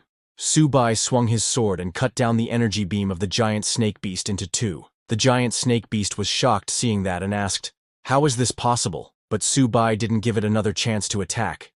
He swung his sword again and struck the giant snake beast. Seeing that strike, the giant snake beast realized that it was going to die. So in its last moment, before dying, it asked the Lord of the 9 Nether Realms to avenge it. Just as it said that, Subai's sword strike hit it and completely erased its existence, leaving only a huge crack on the ground created by his sword strike. At the Great Wall Guard Fortress, the human race's only king-ranked expert, Nie Ching, who was standing on the crystal cannon, sensed Subai's transformation and said, "This kid is growing quite fast." But suddenly, he felt a very strong presence and looked behind, asking, "Is the Lord of the 9 Nether Realms attacking a junior?" Lord Nie took out his sword and swung it towards the Lord of the 9 Nether Realms, asking, "Do you really think you were dead?" Lord Nie's sword strike went toward the battlefield where the Lord of the 9 Nether Realms was. The Lord of the 9 Nether Realms also swung his sword and destroyed Lord Nie's sword strike. Suddenly the Lord of the 9 Nether Realms appeared and told Lord Nie, "Don't be so arrogant, your days are numbered.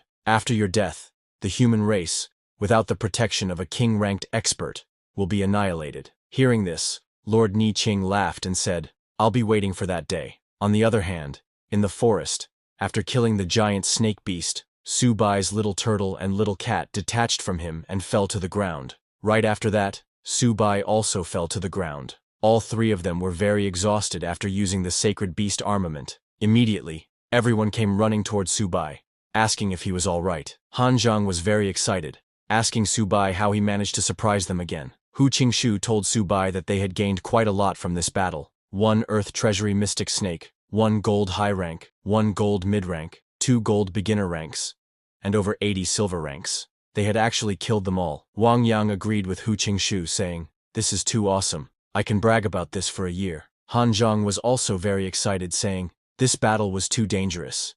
If Subai hadn't activated the Sacred Beast Armament, we would have been wiped out." Zixuan was a little sad, saying, "It's a pity that we couldn't save Zheng Leiqiao." After regaining a little of his energy, Subai stood up and told everyone that the smell of blood here might attract fierce beasts from other areas, so they shouldn't stay long. But just as he said that, suddenly a shadow appeared in the sky, saying, "None of you will escape." As that shadow appeared, it unleashed its aura. Seeing the aura, Han Zhang warned everyone to be careful, saying, "It's an enemy above Lord rank." But that shadow in the sky didn't give them any chance to think. It created a giant snake with its aura and attacked them. Subai, who was very exhausted, could not even dodge the attack. He closed his eyes, thinking, "This is the end." But even after a few seconds, nothing happened. Surprised, Subai opened his eyes and saw Lord Huan Shan, a Lord-ranked expert of the human race, standing in front of him. Lord Huan blocked the shadow's attack and saved Subai and the others. Han Zhang thanked Lord Huan for saving them. Lord Huan looked at the shadow and said, "Long Ao, you're a Lord-rank expert attacking a group of juniors. This is a bit much." From the shadows, Lord Long Ao, a Lord-rank beast from the 9 Nether Realm, emerged. The beast told Lord Huan that his presence changed nothing. He would take the one who awakened the sacred beast armament with him today, adding that the myriad races would never allow a second Luofan to appear. Hearing that, Lord Huan also flew into the sky and told the Lord rank beast that he would never let him take that junior. Hearing Lord Huan, the beast raised his hand and shot energy into the sky, saying, "Lord Huan, let's see if you can protect him." The beast's energy that it shot into the sky divided into multiple energy beams and fell to the ground, turning into giant snakes that surrounded Subai and the others. Everyone was shocked to see so many snakes. Han Zhang told everyone that these snakes were at least gold beginner rank, and there were even platinum ranks among them. As Beast Lord released those snake beasts on Subai and the others, Lord Huan looked back to check on them. Seeing him looking back, Beast Lord grew angry and shouted, asking Lord Huan where he was looking. He released a very powerful energy beam into the sky, directing it towards Lord Huan, telling him to take it. A very powerful energy strike came towards Lord Huan, and on the other hand, those snake beasts charged at Subai and the others. Seeing the snake beasts charging, Subai asked everyone to prepare for battle. Seeing all that, Lord Huan smiled and said, "It's time to stretch my muscles a bit." Saying that, he unleashed his power. Immediately, the whole sky turned yellow and formed a tree. This was Lord Huan's parasol tree under the moon skill. Subai was amazed seeing Lord Huan's power. Han Zhang told him that this is Mr. Huan's parasol tree technique. As Lord Huan unleashed his energy, it immediately covered Beast Lord's aura, completely erasing its power. Beast Lord was shocked that Lord Huan had actually comprehended the power of a law. Beast Lord felt that this faint trace of law power that was currently eroding his vitality was actually impossible to defend against. He immediately tore apart the space itself and opened a portal to escape, saying, "Lord Huan, I'm no match for you today. You may protect the boy who awakened the sacred beast armament for now, but you can't protect him forever. The myriad clans will surely kill him. As soon as he appears outside the Great Wall, their people will send powerful experts to eliminate him." Saying that, Beast Lord entered the space portal and escaped. After he escaped, Lord Huan swung his hand and cleared out Beast Lord's aura. With just one swing of his hand, Beast Lord's powerful aura disappeared, and along with that, all the snake beasts attacking Subai and the others also disappeared. Han Zhang was amazed to see Lord Huan's power, asking, "Is this how the battle between strong opponents is supposed to be?" With each move, it feels as though the power of heaven and earth itself is at work. Its might is vast and boundless. This was Subai's first time seeing Lord-rank professionals, and he wondered when he would be able to possess such strength. Seeing this, all were motivated. Lord Huan landed and told them, "No matter how strong one's power is, there will always be opponents that can't be overcome. The only person you need to surpass is yourselves." Hearing Lord Huan's teaching, everyone greeted him with respect and said they would keep that in mind. Then Lord Huan landed on the ground and created a teleportation formation, saying, "All right, little ones, we should head back." Just as he said that, he activated the formation, and in the blink of an eye, everyone teleported into the human defense fortress. Subai was amazed to see that they were back in the blink of an eye, adding, "This was way too fast." Han Zhang was equally amazed to see one person activating the teleportation array with their own strength. Truly a master, Zixuan thought. I wish I had such strength. But before they could return to their rooms, suddenly Lord Ni appeared and praised Subai for his work, congratulating him on mastering the sacred beast armament. However, Subai didn't recognize Lord Ni and asked who he was, but Lord Ni didn't tell him anything and vanished, telling Lord Huan to take Subai to the meeting room. Lord Huan greeted him with respect, but Subai was shocked to see that he vanished again. He turned to Lord Huan and asked, "Who was that person just now?" Lord Huan was surprised to hear that Subai didn't recognize Lord Ni. He told Subai that the person was a hero of their human race, a king-level expert, Lord Nie Qing. Subai's jaw dropped upon hearing that it was Nie Qing. Lord Huan asked Subai to come with him, saying they could talk while walking. Both of them started walking towards the meeting room. While walking, Lord Huan told Subai that Lord Ni was from the same era as Lord Luofan. During that time, spiritual energy had just begun to recover, and martial arts had awakened. At the age of only 20, Lord Nie Qing saw the human race being defeated on the battlefield of the myriad races, and boldly proposed the idea of martial arts protecting the nation. This was met with ridicule from everyone. This made Subai curious, and he asked Lord Huan why they reacted that way. Lord Huan told him that at that time, people believed that only technology could save the human race. The idea of relying on martial arts to contend with the myriad races was considered fantasy. Only Lord Luo Fan, upon hearing Lord Nie Qing's words, became close friends with him. They made a grand vow to dedicate their lives to the rise of martial arts and the prosperity of the human race. Hearing that, Subai was amazed, saying they were truly admirable. While they were talking, both Subai and Lord Huan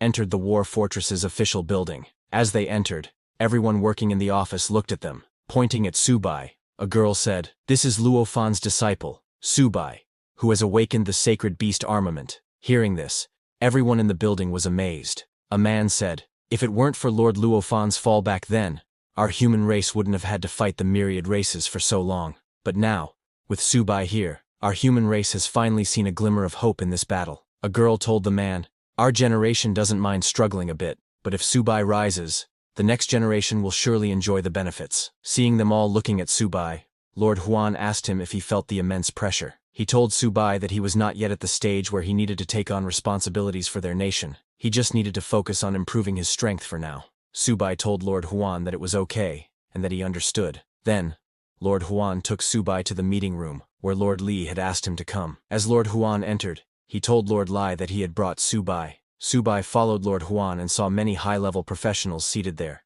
Seeing so many big shots, Subai actually felt a bit nervous. Among all those high-level professionals, Subai noticed a man named Lin Zhenan, also known as Old Tiger Lin, who was the strongest in the Diamond Realm and was also Waifu Yanren's father. Subai was very surprised and scared to see him there, wondering why he was here as well. Then Lord Lai spoke, saying, "Since everyone is here, let's get straight to the matter." He told everyone that the myriad races had caused a great disturbance due to Subai awakening the sacred beast armament, even sending a lord-level expert to assassinate him. He asked everyone to please share their thoughts on this matter. A blue-haired guy told Lord Lai that after 100 years, Lord Luo Fan's sacred beast armament had finally reappeared in the world. As long as Subai could grow strong, he would surely lead the human race to glory, so they must protect him no matter what. A glasses guy suggested that they assign the best mentors to guide Subai in breaking through his bottleneck and provide resources to help him cultivate to the lord level, or even the king level, because right now,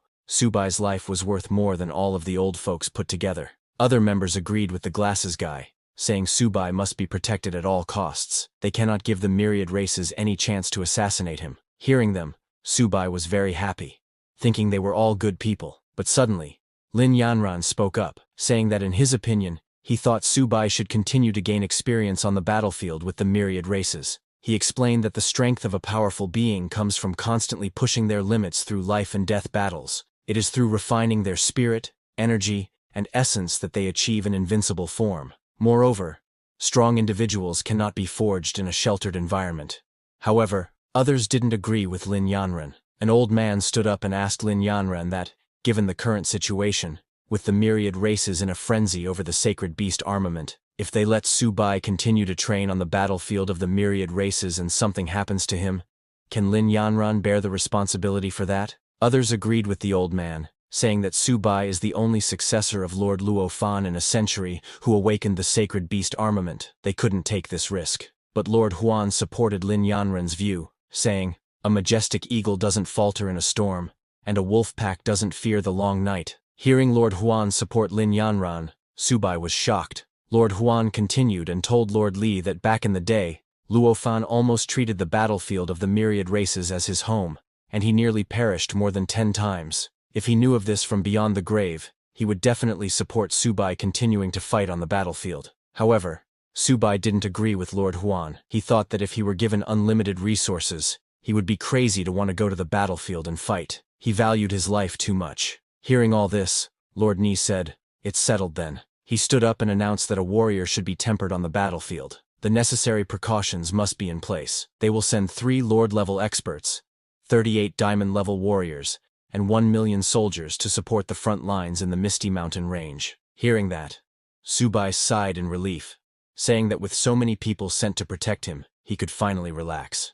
But suddenly, Lord Ni threw another bombshell and told everyone that they would use Subai as bait to orchestrate a massacre of the enemy's strong forces. Hearing this, all the high-level professionals agreed with Lord Lai, saying the human race would win for sure this time. But this was too shocking for Subai. He couldn't believe that they were going to use him as bait. At the same time, at the 9 Nether King's castle of the myriad races, the Lord of 9 Nether had gathered all the race elders. Inside the palace, the Lord of 9 Nether, who was seated on the throne, told everyone that the sacred beast armament had reappeared, and many present likely still remembered the terror of Luo Fan from back then. He told everyone that they absolutely could not allow another Luo Fan to rise from the human race. They must spare no cost to kill this Subai. He told his generals that reinforcements would be sent to the Misty Mountain front line, including 8 Lord-level and 42 Diamond-level experts. He added that the Grand Elder of the ancient Demon Phoenix clan and the Great Elder of the Nine-tailed Heavenly Fox clan would restrain Ni Qing. But the Grand Elder of the ancient Demon Phoenix clan spoke up and told the Lord of Nine Nether that her clan would not send a single member for this operation. The Grand Elder of the Nine-tailed Heavenly Fox clan also spoke up and told the Lord of Nine Nether that the Nine-tailed Heavenly Fox clan would not participate either. Hearing that, the Lord of Nine Nether became very angry and asked both of them if they were trying to rebel. The Lord of Nine Nether was extremely furious because the 3 great royal clans had been jointly ordered to come to the myriad races battlefield, but now, with the great enemy upon them, they dared to avoid the battle. The Great Elder of the ancient Phoenix clan asked the Lord of Nine Nether if he wanted to make a move on their 2 great races. The Grand Elder of the Nine-tailed Heavenly Fox clan asked the Lord of Nine Nether what great enemy was upon them. She stated that invading the human race was his goal, and their only purpose here was to explore the forbidden area. The Phoenix Elder agreed with the Fox Elder, saying she thought it was his Nine Nether clan that wanted to slaughter all humans. They came here for the endless resources in the forbidden area, and so they wouldn't be accompanying him. While leaving, the Fox Elder told the Lord of Nine Nether that for fighting and killing, her Celestial Fox clan would not participate either. Both of the clan elders left with their people. Hearing this, the Lord of Nine Nether became even angrier, and told them that even if they didn't participate, his Nine Nether clan would complete it independently, and he hoped they wouldn't regret it later. The elders didn't reply to him, and left. As they were leaving, the Phoenix Elder asked her subordinates, since the Great War is imminent, and both human and myriad races experts are frequently mobilizing, have you still not found Her Highness, the Holy Maiden? One subordinate told the Phoenix Elder that the Holy Maiden was naughty by nature, so they had already ordered the clan members to expand the search area. The Phoenix Elder told them to find Her Highness before the Great War at all costs. The subordinates said yes and left. On the other hand, after the human race meeting ended, Lord Ni took out a jade pendant and told Subai that this was the Sky Dome Jade. As long as Subai wore it, it could shield him from anyone's perception except his own. Not even the King of Nine Nether could detect him. He gave it to Subai and told him to wear it. With this, he wouldn't be easily targeted by the myriad races experts. That was truly a good thing. Subai immediately accepted it and thanked Lord Ni. Then, to get more things from Lord Ni, Subai said, just hiding my aura isn't enough. It'd be better to give me more equipment and materials to improve my strength. Hearing that, Lord Ni laughed, telling Subai that his principal was right. Subai was really the best at taking advantage of the situation. He then took out a box and asked Subai to look at what was inside. Subai's eyes lit up upon seeing the contents of the box. Inside, there was a diamond rank armor, 10,000-year Dragon Soul Grass, 10,000-year Ice Heart, and even a Lord rank core. Subai's jaw dropped after seeing so many valuable items. He asked Lord Ni if these were all for him. Lord Ni told him that they were indeed all his. However, giving them all to Subai at once would be like pulling up seedlings to help them grow, so he would give them to him gradually. Hearing that, Subai was very disappointed and asked, "Is this an installment payment?" He then took out the diamond rank armor and asked Lord Ni, "Shouldn't this diamond rank armor be given to me? Otherwise, if I die, you'll regret it." Hearing that, Lord Ni laughed and snatched the armor from Subai's hand, telling him that it wasn't time yet for him to have this armor. Subai was shocked and told Lord Ni that this was too ruthless. Lord Ni smiled and left Subai outside the office, telling him to hurry up and train hard. Standing outside the office, Subai started crying, thinking that just moments ago, innumerable treasures were laid before him, yet he hesitated for a second, and now he truly regretted it immensely. While he was crying, he noticed someone waiting for him outside the office. He was shocked to see that it was none other than Yanren's father, Lord Lin. Lord Lin turned and asked him to come with him for a moment, saying he had something to tell him. Hearing that, Subai thought it was about Yanren. He wanted to tell Lord Lin that he and Yanren truly didn't do anything, that both of them were very innocent, but he couldn't say that. "All right, Uncle Lin," and followed him. While walking, Lord Lin said, "Subai, I suggest keeping you on the myriad races battlefield. You won't blame me, will you?" Subai laughed and said, "Of course not," because he knew Lord Lin was doing this to cultivate him into a true expert. Hearing that, Lord Lin sighed and said, "I don't know what this girl sees in you." Hearing Lord Lin talk about Yanran, Subai immediately told him that Yanran and he were good friends, and they knew what to do and what not to do. Lord Lin said never mind, and told Subai that he was too lazy to manage their youngster's affairs. He took out a golden armor and gave it to Subai, telling him this armor was a gift from him. He asked Subai to be careful when training on the battlefield, and not to lose his life. Seeing the golden armor, Subai's eyes lit up again. He thanked Lord Lin for that. Lord Lin and asked him to go train. While leaving, Subai told Lord Lin that he would train well and not disappoint his expectations. The next day, all the bodies of the dead soldiers were taken back from the battlefield for their loved ones to say their last goodbyes. Zixuan and Han Zhang were also there to say their final goodbye to Zheng Leiqiao, who had died at the hands of the snake beast the day before. Zheng Leiqiao was from Zixuan's team. He told Zheng Leiqiao to rest in peace because Subai had avenged him. While saying goodbye, Han Zhang noticed Subai coming. As Subai arrived, he wore the armor that Lord Lin had given him. Surprised, Han Zhang asked him what that equipment was. Subai covered the armor and told him not to worry about it. While they were talking, Lord Ni came on the stage and told the warriors of the human race that the myriad race's army had advanced towards their human Great Wall, and this time their number was over 1,000,000. Lord Ni shouted that although they were many and we were few, our human race would prevail. Hearing him, all the warriors cheered that they would prevail. Seeing that Lord Ni was also joining the battle this time, Han Zhang told Subai that, among king-rank combatants, Lord Ni Qing was certainly stronger than the King of Nine Nethers. To contain Lord Ni, the myriad races would inevitably send several stronger Lord-rank experts to join forces with the King of Nine Nethers. Hearing that, Subai grew a little worried, and asked Han Zhang what they should do. Han Zhang smiled and told him, "Naturally we use strategy, just listen to the commands." Hearing that, Subai got confused and didn't understand what Han Zhang meant. While they were talking, the army general started assigning everyone their tasks. He ordered all military academy scouting units to follow the combat units and head to the Misty Mountains to carry out reconnaissance missions. This was Subai and all the academy students' task. A few hours later, the myriad race's army arrived at the battlefield, and the war began. The human race's gold and diamond rank experts charged at the myriad race army with full power, blasting them with their elemental attacks. Subai and the others were a little far away from the main battlefield. Seeing the explosions, Han Zhang said, "It looks like the diamond rank experts from both sides have engaged." Looking around, Hu Qingshu told them to be careful because the surrounding aura was chaotic, and the enemy's numbers were considerable. Just as he said that, Subai noticed a large wave of beasts coming toward them. He told everyone to get ready because the enemy had revealed themselves. The beast tide consisted of thousands of beasts. Han Zhang recognized them and told everyone that they were tortoise-back wolves and giant horned demon deer. Seeing them, Wang Yang got excited because they were just minions. Immediately, the beasts surrounded them and charged from all directions. Seeing them coming, Wang Yang took out his spear and charged at the beasts in the back, telling Subai to leave these tortoise-back wolves to him. Seeing the beasts surrounding them, Han Zhang laughed and said, "It seems they're afraid we'll run." Zixuan took out his sword, saying his hands were already itching. Han Zhang also charged at the beasts, telling Subai that they were all minions, so he could rest. However, there was no way Subai would let go of a free meal. He told Han Zhang that although it was just a group of minions, he couldn't give all the military merits to them either. He opened his bag and ordered Little Turtle and Little Cat to come out. Immediately, Little Cat came out and started attacking the beasts with its sharp claws, killing them instantly. Little Turtle was not far behind. It used its giant body to smash the beasts, giving them no chance to react. Seeing Little Turtle and Little Cat joining the fight, Han Zhang turned to Subai, saying, "Subai, you're too ruthless.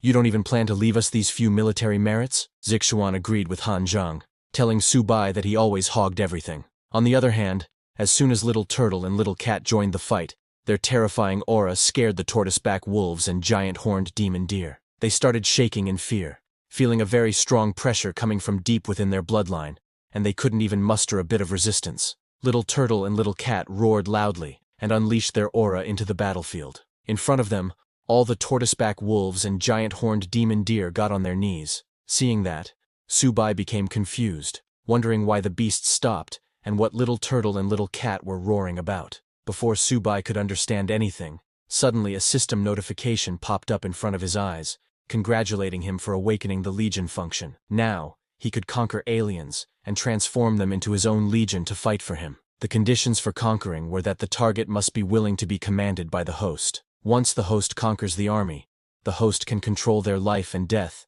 and command them through mental power. The system asked Subai if the Tortoiseback Wolf clan and the Giant Horned Deer tribe surrendered to him. Did he want to accept it? Seeing the notification, Subai got very excited, asking, "What the hell is this Legion function? Recruiting all races?"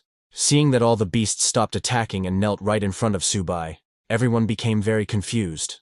Han Zhang approached Subai and asked him what was going on. Did he tame them? Subai, confused himself, told Han Zhang that it looked like he did. Subai proudly asked if it could be that they were won over by his charming personality. Hearing that, both Han Zhang and Hu Qingsu just stared at him in disbelief, thinking, how can Subai be this stupid? As Subai walked towards those beasts, they started shaking in fear. Seeing that, Subai told the beasts that since they had submitted to him, they must follow his orders. He ordered the Turtleback Wolf clan to be in charge of securing their rear, and as for the Giant Horned Demonic Deer clan, he ordered them to be responsible for guarding both flanks. Both the Turtleback Wolf clan and Giant Horned Demonic Deer clan leaders nodded and left from there. After that, Subai and his team got back to their job of scouting the Misty Mountain, but now they were very relaxed while going. Han Zhang told Subai that with beasts guarding their rear and flanks, they could speed up their forward scouting. Subai agreed with Han Zhang and asked the others to pick up the pace, but Zixuan was still not over the fact that Subai could control those fierce beasts. He asked Subai how he managed to convince the turtle wolves to do that. Before Subai could reply, suddenly Little Turtle jumped out of Subai's bag, surprising him. As soon as Little Turtle came out, it placed its ears on the ground and released its internal energy into the ground. Seeing that, Subai got confused and asked Little Turtle what it was doing. Did it find some kind of treasure? But before Little Turtle could explain anything to Subai, suddenly a huge centipede came out of the ground, sending Little Turtle flying into the air. Seeing that huge centipede, Subai was shocked. Han Zhang immediately recognized the centipede and told everyone to be careful, saying, "This is a sawtooth centipede." Hearing that, Zixuan was shocked and explained that it's also known as the Ghost of Hell. Within a few seconds, more and more centipedes appeared. Subai, who was clueless about those centipedes, turned around and asked his team if these centipedes were really that terrifying. Hu Qingsu told Subai that this beast's body is like a centipede's,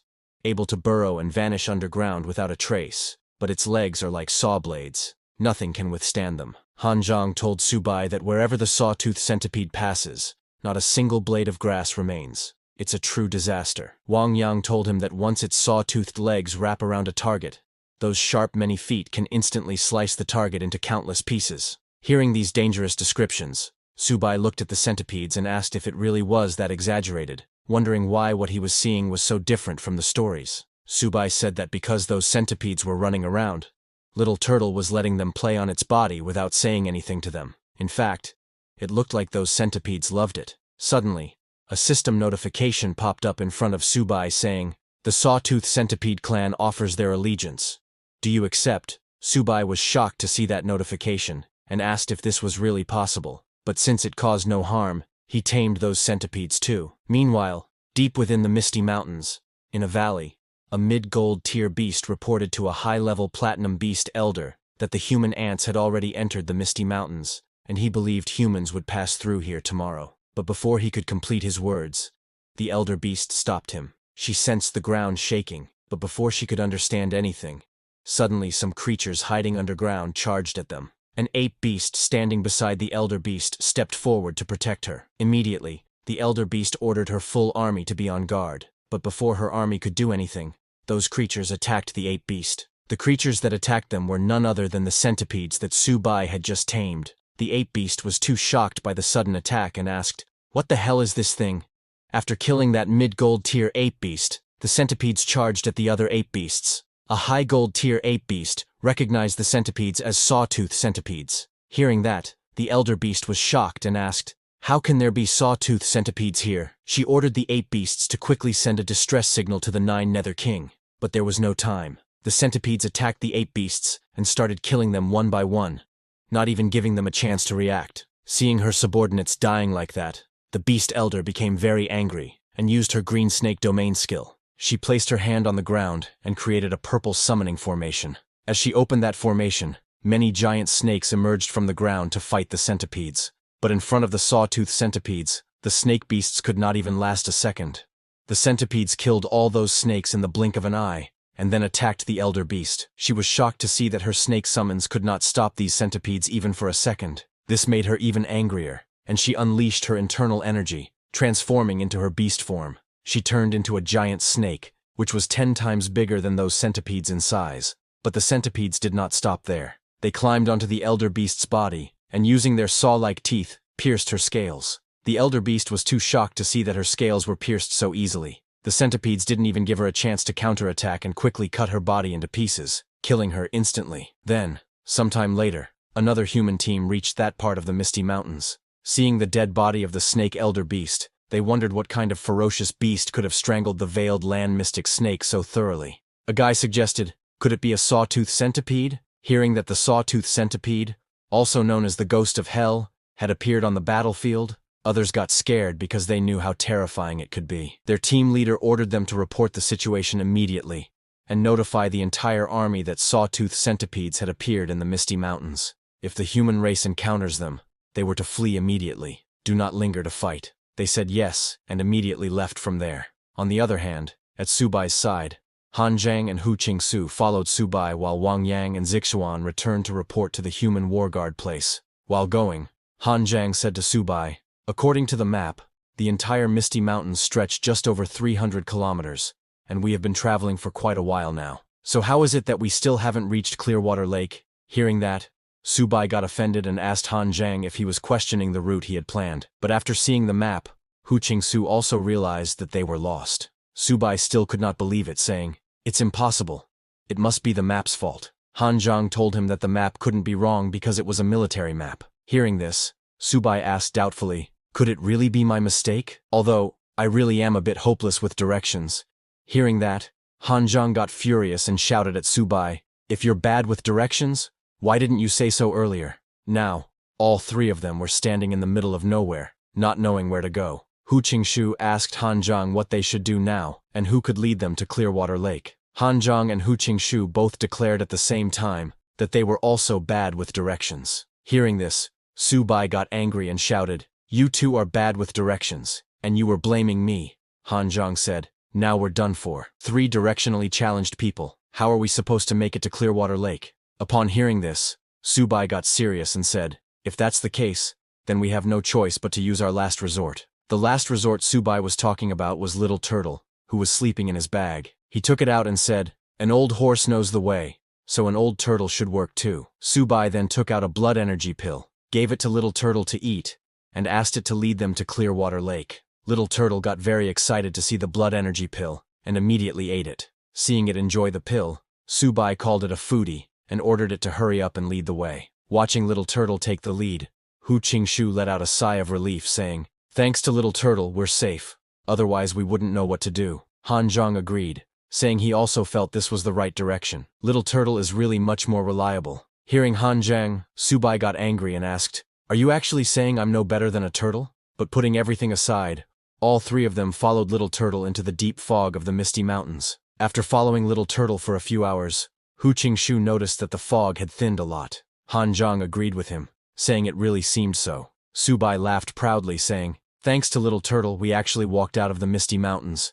I didn't expect Little Turtle to actually know the way. Little Turtle was very happy to hear Subai's praise. But as the fog cleared, Hu Qingsu looked ahead and saw something unexpected. In front of them was a mountain range, and there was a deep cliff right ahead. Hu Qingsu told Subai, this doesn't seem to be the Emerald Water Pool. Subai, also confused, asked Little Turtle where it had brought them.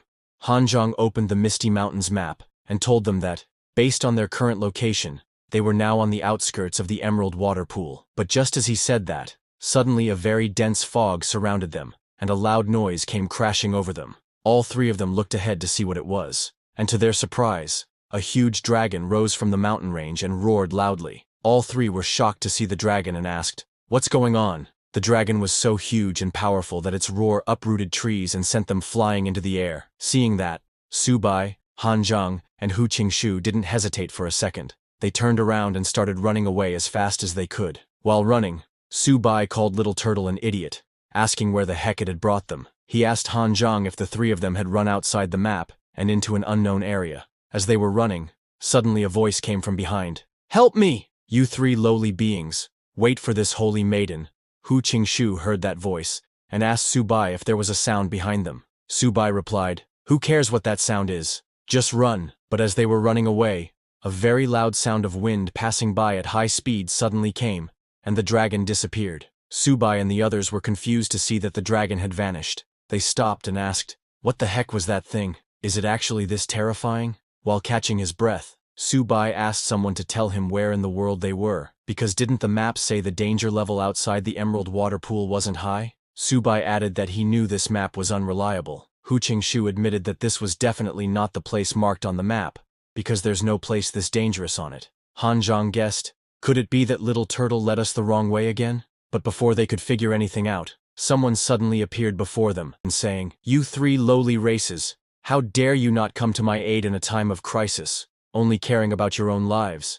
It was a red-haired little girl with elf-like ears. Seeing her, Subai was shocked, and asked how a little girl could be out here. Han Zhang was also surprised, saying he had been so focused on running that he hadn't noticed her. But before they could process what was happening, a system notification suddenly popped up, congratulating Subai for discovering a demon phoenix with the phoenix bloodline. The system told Subai that the demon phoenix race is inherently arrogant and difficult to tame, and asked him to please find a way to subdue her. Subai was shocked to hear about the phoenix bloodline, and immediately opened the little girl's status window to check her details. The little girl's race was ancient demon phoenix. Her attributes were fire and life, but they were still unawakened. Her level was silver high, and she possessed a certain amount of Suzaku bloodline, but not yet enough to be tamed. Her constitution was 1538, defense 862, agility 1420, and her specialty, spirit, was 2650. Her first talent was demonic phoenix fire, which uses mental power to transform the fire element between heaven and earth into demon phoenix fire, increasing the lethality of fire by 300%. Her second talent was fire spirit possession, which consumes a certain amount of physical energy to cover the entire body with fire element energy, increasing the fire's lethality by 100% to 200%, and defense by 200%. Her third talent, which was sealed, was attached spirit, allowing her to use her immense mental power to help others unlock a second origin element. Her fourth, also sealed talent, was nirvana, granting her extremely strong vitality and recovery ability, so long as the damage was not devastating. She could transform it into her own life source through the fire element. The system told Subai that the sealed innate skills could only be unlocked after being tamed by the host, or after cultivating a pure Suzaku bloodline. Seeing those stats, Subai was impressed, and walked toward the little phoenix saying, "The phoenix I've been looking for is just a kid?" Hearing that, the little phoenix became furious and asked, "Who are you calling a kid? Be careful, or I'll roast and eat you." Hearing her way of talking, Subai thought that it hadn't been this hard when he tamed Little Turtle and Cat, and started to wonder how he should tame her this time. He tried to grab her, wondering if she would be obedient after a beating. Seeing Subai approaching, the little phoenix got a bit scared, and asked what he was trying to do. She called him presumptuous, and warned him not to come any closer. But when she saw that Subai wasn't stopping, she activated her demonic phoenix fire and shouted, "You dare to be disrespectful to this holy maiden? Today I'll definitely teach you a lesson." Seeing her use fire, Han Zhang was shocked, realizing this little girl was not easy to mess with. Noticing her fiery temper, Subai made the first move. He activated his internal energy, and moving with lightning speed, got behind the little phoenix and grabbed her from behind, saying, "If a child doesn't listen, they need to be disciplined." The little phoenix was surprised by Subai's sudden move, but this only made her even angrier, thinking, "How dare this lowly being lay hands on me?" She unleashed even more terrifying demonic phoenix fire, shouting, "Vile race, you are dead today. This holy maiden will absolutely not let you off." Seeing her getting out of control, Subai immediately smashed her to the ground, shouting, "Lie down for me, little kid." As soon as the little phoenix hit the ground, her demonic fire disappeared. Without giving her any chance, Subai started hitting her on the back, saying, "Little kid, you've got quite a temper." He slapped her again for yelling at him, then again, asking if she still wanted to breathe fire. He continued slapping her, saying, "Whether you're a holy maiden or not, it doesn't work on me. Breathing fire in the forest is very dangerous. Didn't your adults teach you that?" He slapped her once more, and asked if she was going to submit or not. He told her that as long as she said she submitted, he would let her go today. Seeing Subai disciplining a little lowly, Han Zhang and Hu Qingshu were shocked. Han Zhang asked Subai if it was really okay to treat a little girl like this, but Hu Qingshu didn't intervene, knowing she was a myriad race demon beast. As Subai disciplined the little phoenix, she started crying while calling him a vile race. She told him to just wait, When she grew up, she would definitely come back to settle the score with him, and she would also beat his butt until it bloomed. Seeing her still cursing him, Subai grew irritated, thinking, why is this girl's temper so stubborn? He raised his hand again, saying, you still dare to talk back? Still not begging for mercy? He told her he would let her go if she begged. But the little phoenix was extremely stubborn and refused to submit. So Subai continued beating her. Time passed, and night fell. Han Zhang and Hu Qingshu started a fire and prepared some food. Han Zhang called Subai, asking if he wanted some chicken legs. Hu Qingshu told him to replenish his stamina and then continue the beating. Hearing this, Subai stopped beating her and said, let's stop here for today. Let's eat first. But even after all that, the little phoenix still didn't submit and was even angrier. While crying, she said, human, I'm not done with you. If you have the guts, wait until my clan's great elder comes. Watch how she'll beat you up. Subai grabbed the little phoenix by the collar and dragged her to the fire, telling her that if her great elder came, he would beat her too. He told her to come quickly and eat first, but the little phoenix tried to break free, asking him to let her go. As Subai sat down with the little phoenix, Han Zhang handed him a turkey leg. Subai was surprised by the aroma, saying, this turkey smells so fragrant. Han Zhang told him, this is bronze-grade demon chicken. Hearing that, Subai finally understood. He had been wondering why it was so fragrant, and it turned out it wasn't an ordinary chicken. Seeing the chicken leg in Subai's hand, the little phoenix turned her head to the side, thinking, what kind of heavenly materials and earthly treasures has this holy maiden not eaten? A mere bronze-grade chicken is nothing. But suddenly, the smell of roasted chicken wafted into the little phoenix's nose, and she was surprised by how fragrant it was. She asked Subai what he had sprinkled on the turkey, and if food really became more fragrant after being roasted over flames. Hearing her question, Subai realized that this holy maiden had never eaten cooked food before. This was a great opportunity for him. He told her, of course it becomes tastier. Do you want to try it? The little phoenix wanted to refuse, but the aroma of the roasted chicken was irresistible. Subai added some seasoning to the chicken, telling the little phoenix not to worry, that it was even more fragrant with seasoning added. He handed the piece to her, saying, have a taste, it's very delicious. The little phoenix immediately grabbed the chicken, remarking how fragrant it was. She took a bite, and in the next second, she tasted something she couldn't even describe in words. She felt as if she were flying into the clouds and admitted, this chicken leg is too delicious. She started eating big chunks of the chicken leg, saying she wanted to eat this every day from now on, adding that this chicken leg was much more fragrant than the great elder's spiritual materials. This was exactly what Subai had been waiting for. Eating this chicken every day is easy. As long as you agree to follow me and listen to me, I'll give you chicken legs for every meal. Hearing this, the little phoenix immediately agreed, saying that as long as he gave her chicken legs to eat, she would listen to everything he said. Subai reminded her that she had to keep her word, and the little phoenix promised that she would. Immediately, a system notification popped up in front of Subai, congratulating him for successfully taming the ancient demon phoenix. With that, his level also increased to silver high rank. Seeing the notification, Subai laughed, not expecting to tame the phoenix with just a chicken leg. He then called Little Turtle and Cat to come out and get acquainted with their new comrade. When Subai summoned Little Turtle and Cat, they immediately started eating the chicken Subai had been eating. Pointing at Little Phoenix, Subai told Little Turtle and Cat that from now on, Little Phoenix was also family. Little Phoenix got very excited, calling them cute Little Turtle and Kitten. Hearing this, Little Turtle and Cat got annoyed. While eating, Little Turtle called Phoenix Little Girl and told her that he was her big brother. Little Cat told her the same, saying she was being disrespectful by calling them Little. But Little Phoenix didn't even listen to them and hugged them tightly, saying, clearly, it's a little turtle and a kitten. They're too cute. Seeing Little Turtle and Cat getting annoyed, Subai joined in, correcting Little Phoenix and telling her not to be disrespectful, adding that they were her brothers. From the other side of the campfire, Hu Qingsu and Han Zhang were watching Little Phoenix playing with Little Turtle and Cat. Looking at them, Han Zhang asked Hu Qingsu if he thought Subai would really raise that little girl as a tamed beast. Hu Qingsu replied that it looked that way. Hearing that, Han Zhang asked why he always felt like Subai's intentions weren't pure. Hu Qingsu agreed, saying he also didn't expect Subai to be a lolicon. Han Zhang was also suspicious, noticing that Subai had quietly improved in levels again, and thought there must be something fishy going on. He approached Subai and asked him if he had been promoted to silver high rank. Subai immediately admitted it, asking, isn't this a very easy thing? Hearing Subai say it was easy, Han Zhang became very annoyed. He asked Subai if he had some breakthrough secret, and how he had been promoted so fast. What Han Zhang thought was true, but Subai couldn't just tell him about the system,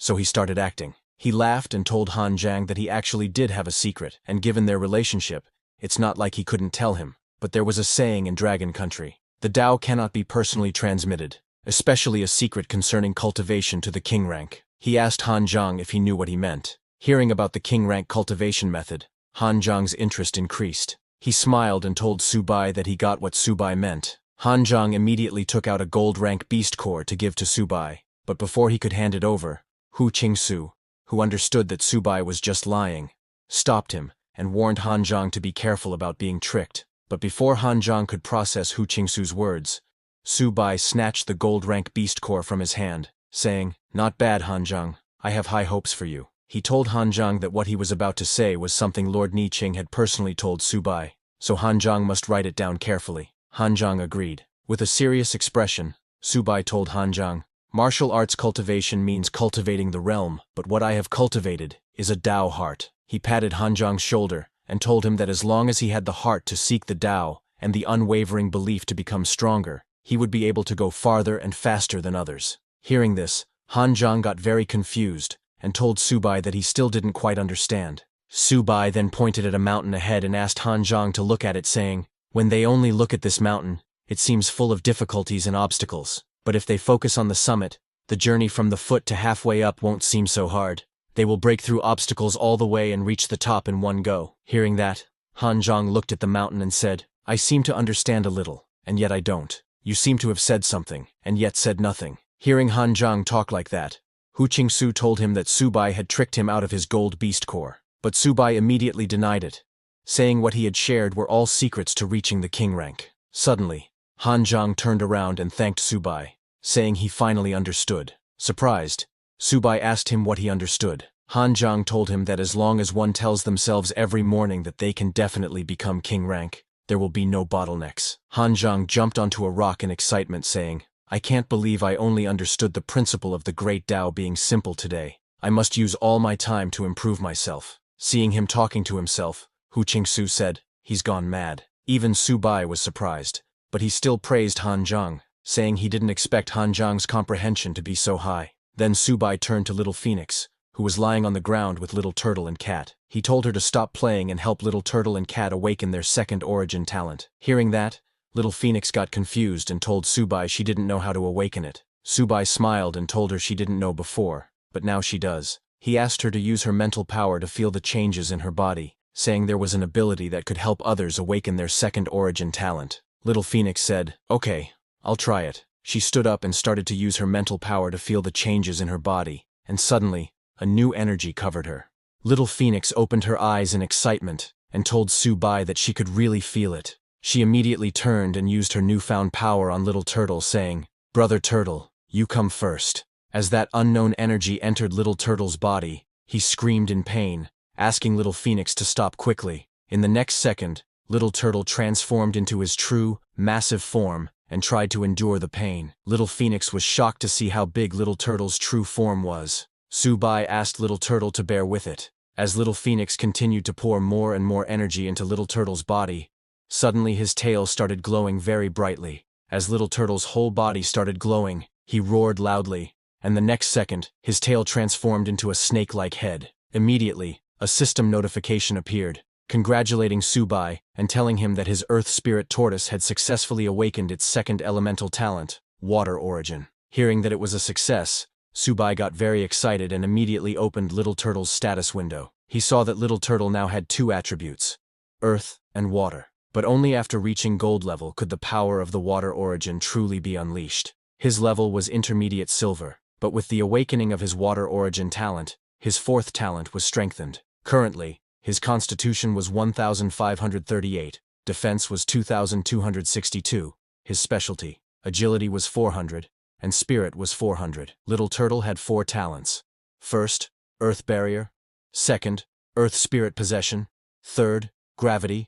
And fourth, Earth and Water Origin. Now possessing the dual elemental origins of Earth and Water, Little Turtle could absorb and mobilize both the water and earth elements between heaven and earth, providing extremely strong defense and recovery capabilities. Seeing Little Turtle's status window, Su Bai was very impressed, saying that now that the water element was awakened, the defensive power of the dual water and earth system was even more terrifying. By now, Little Turtle had returned to his small form, but even in this form, his tail remained a snakehead. Subai then turned to Little Cat, who was slowly trying to escape after seeing Little Turtle in pain while evolving. Subai said it was Little Cat's turn to evolve. Just as he said that, Little Cat jumped high and tried to escape, but Little Phoenix wouldn't let him go, and used her energy to stop him. Subai cheered Little Cat on, telling him he had to bear with it if he wanted to awaken. As Little Phoenix's energy entered Little Cat's body, Little Cat transformed back into his original large form, and roared loudly. As Little Cat landed on the ground, his body grew even bigger, and his claws became sharper. Little Cat's eyes started glowing, and many black marks appeared across his body, releasing a terrifying dark energy. Immediately, a system notification appeared, congratulating Subai and informing him that his Gengjin White Tiger had successfully awakened its second elemental talent, Shadow Origin. Seeing that Little Cat had actually awakened the shadow element, Subai was overjoyed. He immediately hugged Little Cat, saying, "White Tiger bloodline with shadow enhancement. This is truly a feast of strangeness and slaughter." Subai then declared, "Now that my 3 sacred beasts are in place, this time let's see if I don't slaughter my way through the myriad races." After that, all 4 of them slept around the fire. The next day, while packing up, Hu Qingsu said that after resting for a night, they must reach the Emerald Water Pool today. Hearing this, Hanzhong asked Subai if he knew where they were. Since Subai didn't know, he asked Little Phoenix if she knew. Pointing at a mountain range ahead, Little Phoenix told them that they were about 80 kilometers away from the core location of the Emerald Water Pool Forbidden Area. Hearing this, Hu Qingsu suggested they should quickly set off in that direction. Hanzhong agreed, saying he didn't expect them to actually reach the outskirts of the Emerald Water Pool. Subai also agreed, saying, "Without further delay, let's depart quickly." As they were traveling, Subai suddenly remembered and asked Little Phoenix about the faintly visible divine dragon that had appeared the previous day. Little Phoenix told Subai that it was the Azure Dragon, the guardian of the Emerald Water Pool Forbidden Area. She explained that the Azure Dragon's strength was extremely formidable, and any creature approaching the core area would be slaughtered by it. This was the first time Subai had heard about the Azure Dragon, so he asked Little Phoenix for more details. Little Phoenix told him the Azure Dragon was terrifying. Previously, even Lord-level experts who entered by mistake could not escape. Hanzhong was shocked to hear that even Lord-level experts were eaten by the Azure Dragon. Hu Qingsu then asked Little Phoenix, since there was an Azure Dragon here, why hadn't the King of 9 Nethers come to subdue it? Little Phoenix replied that back then, the King of 9 Nethers had assembled the great elders of the 3 royal clans, but they still couldn't subdue the Azure Dragon. Hu Qingsu was shocked to learn that even the King of 9 Nethers couldn't subdue it. He asked Subai if rushing over like this wasn't too dangerous. Subai told Hu Qingsu that since they had now encountered the Azure Dragon, it was just the 4 gods and beasts. He immediately asked the system to detect the nearby Azure Dragon bloodline, declaring that today he would subdue the Azure Dragon. A system notification immediately appeared, telling Subai that an Azure Dragon bloodline had been found nearby. The bloodline was extremely pure, and its strength had reached half-king level. However, it was in a state of madness, and was extremely dangerous. The system informed Subai that his current strength was too low, and he was unable to subdue the dragon, urging him to increase his strength before exploring again. Seeing this notification, Subai was shocked. He couldn't believe that he was unable to subdue the dragon, but he wasn't stupid.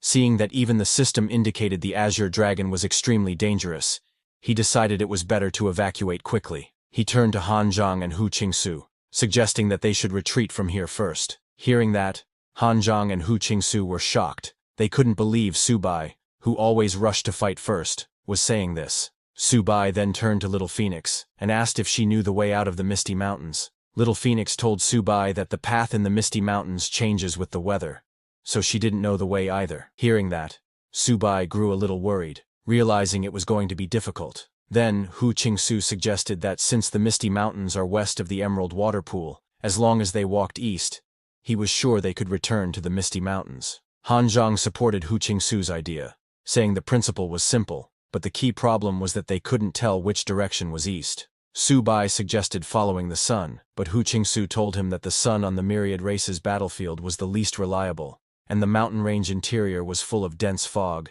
making it impossible to see clearly. Suddenly, Little Phoenix remembered and told Subai that there was a small tribe nearby, so maybe they could ask them for directions. Hearing that, Subai's eyes brightened, and he patted Little Phoenix's head, asking why she hadn't said so earlier. Hu Qingsu praised Little Phoenix, saying she seemed to be more reliable, and asked everyone to go quickly. Little Phoenix got very happy when they praised her. She told them that this small tribe was called the Spirit Serpent Clan, and it was the nearest tribe within 1,000 li of the Emerald Water Pool. Subai agreed, and asked Little Phoenix to lead the way. He told Hu Qingsu and Han Zhang that they would go to the Spirit Serpent Clan, and both agreed. All four of them started walking toward the Spirit Serpent Clan. While they were walking, Little Phoenix told Subai that the Spirit Serpent Clan had originally been guarded by a platinum rank expert, but the expert had led all the clan's elite to join the army expedition. So currently, only some old, weak, sick, and disabled were left guarding the clan. The highest strength was now an elderly, high-rank gold elder. After passing through a forest, they arrived at the Spirit Serpent Clan. Hiding in the bushes, Little Phoenix pointed at the village ahead and told Subai that this was the Spirit Serpent Clan's tribe. Looking ahead, Subai said it really looked like a serpent's home. The reason Subai said that was because in the village, there was only one big house, and many caves in the ground where snakes normally lived. It was a snake den. Looking at the village, Han Zhang said that although the Spirit Serpent tribe was small, judging from the number of snake dens and auras, the entire tribe had about 10,000 fierce beasts. Hu Qingsu agreed, saying it was unknown how many fierce beasts were currently left behind. Hearing that, Han Zhang suggested they invade the snake den from 4 directions and lure the serpents out of the dens. As long as they divided their forces, they could defeat the serpents piece by piece. But Hu Qingsu told him it was too dangerous. They should first capture a gold-rank beast and force it to reveal the root. Hearing their plans, Subai got annoyed and said, "You two only know how to fight and kill." He smiled and reminded them not to forget that Little Phoenix was a dignified royal clan holy maiden. Seeing his cunning smile, Han Zhang and Hu Qingsu understood that he had a plan. They asked him what method he had, and Subai smiled, telling them he had his own brilliant plan. After a few minutes, Subai came out of the forest and shouted, "The envoy of the ancient royal clan has arrived. Hurry and come out to greet them." Hearing his voice, all the serpents were surprised and came out to see what was happening. Just outside the snake den, Subai, along with Han Zhang and Hu Qingsu, who were wearing black robes, acted as Little Phoenix's guards. Subai shouted again, "The holy maiden of the ancient fiend Phoenix clan has arrived. Hurry and come out to greet her." As the serpents sensed the royal clan bloodline aura of the ancient fiend Phoenix clan, they became very nervous. One serpent asked the others how an adult of such noble status could grace them with her presence. Another serpent pointed out that there were also 3 earth-profound tortoise adults behind her. While they were talking, a large serpent came out. He was the second elder of the Spirit Serpent Clan. He greeted the ancient Phoenix adult and the 3 earth-profound tortoise adults, apologizing. "4 adults have honored us with your presence. We have failed to welcome you properly." Hearing that this serpent was the Spirit Serpent Clan's second elder, Subai, with a serious expression, told him they were preparing to go support the front line. He instructed the serpent that if he had any spiritual materials or spiritual medicinal herbs, he should offer them all to him to help recover his strength. Hearing this, Han Zhang asked Subai, "Weren't we here just to ask for directions?" Hu Qingsu agreed, asking Subai why he was requesting spiritual materials. Subai coughed and told them it was best if they both just kept quiet. Hearing Subai's demand, the nervous serpent elder immediately said, "The 4 adults have come from afar. Our Spirit Serpent Clan will naturally treat you well." He asked them to wait a moment, then brought out some materials and offered them to Subai, saying, "These small spiritual fruits, it's not much, but please accept them." Han Zhang immediately recognized them and was amazed, telling Subai, "These are grade 4 spiritual medicines, 100 spirit fruits. They contain ample spiritual energy." Hu Qingsu added that eating just one could allow a gold-rank expert to fully recover their blood energy in a short time. Hearing that, Subai's eyes lit up with amusement, but he controlled himself and told the serpent elder that his clan had performed well. He added that since the hour was late, they planned to rest there. Pointing at the building above the snake den, he told the serpent elder they would stay in that building, and asked the serpent elder to send him a copy of the nearby terrain map later. When Subai announced they would be staying overnight, Han Zhang asked him, "But it's only noon. The sun is still high. Are you planning to sleep already?" The serpent elder also explained that the building was the clan leader's private quarters, and they could not enter without the clan leader's permission. He offered to immediately have someone build a larger house for them to stay in, asking if that would be acceptable. Hearing that, Subai shouted, "Presumptuous!" Pointing at Little Phoenix, he told the serpent elder that even if their clan leader were here right now, they wouldn't dare refuse his request. Do you mean to say that the holy maiden of the ancient fiend Phoenix clan is inferior to the clan leader of your small race? Seeing Subai angry, the Serpent Elder immediately got down on his knees, saying they wouldn't dare. Still, the Serpent Elder tried to make excuses again, but little Phoenix immediately used her flame and threw a fireball at their feet. Recognizing the flame aura of the ancient fiend Phoenix clan, the Serpent Elder became terrified. While he was already scared, Subai got face to face with the Serpent Elder and told him not to worry, saying, "We're just staying for one night." The Serpent Elder, even more frightened, immediately agreed. After that, Subai, along with Han Zhang, Hu Qingsu, and Little Phoenix, walked toward the building, reminding the Serpent Elder to remember to send the map later. The Serpent Elder replied that he understood. When Subai went inside the building, he laughed, saying, "This place must be hiding a lot of treasures from the Spirit Serpent clan." Hu Qingsu told him not to get too excited yet, and to wait for the Serpent Elder to bring the map. Meanwhile, Han Zhang, dying of thirst, asked everyone to have some water first. While they were talking, the Serpent Elder also arrived at the building, holding the map in his mouth. He gave it to Subai, saying, "This is the map you wanted." As he handed over the map, the Serpent Elder looked around the house and saw no signs of disturbance. "It seems I was just overthinking. The Earth-profound tortoise adults are of such noble status. They wouldn't stoop to touching the property of our small Spirit Serpent clan." After assuring himself there was no issue, he greeted Subai and the others, saying, "If there's nothing else, then this humble one will take his leave." As he was leaving, Subai told him that the few of them were going to rest for a bit, so they shouldn't be disturbed. The Serpent Elder agreed and left the building. As soon as he left, Subai and the others immediately removed their black robes and got ready. Subai ordered Han Zhang and Hu Qingsu to search the first floor for anything valuable, and asked Little Phoenix to come with him to search the second floor. He told everyone to remember to check under the beds, on top of wardrobes, in all boxes and chests, and to search carefully. Everyone was very excited and immediately started searching. Han Zhang was so excited he started punching open boxes on the first floor. While checking, Hu Qingsu found grade 5 spiritual liquid and jade chong juice. When Subai, who was going up to the second floor, saw Han Zhang destroying the boxes, he got very angry and told him to be gentler, warning that if they made too much noise,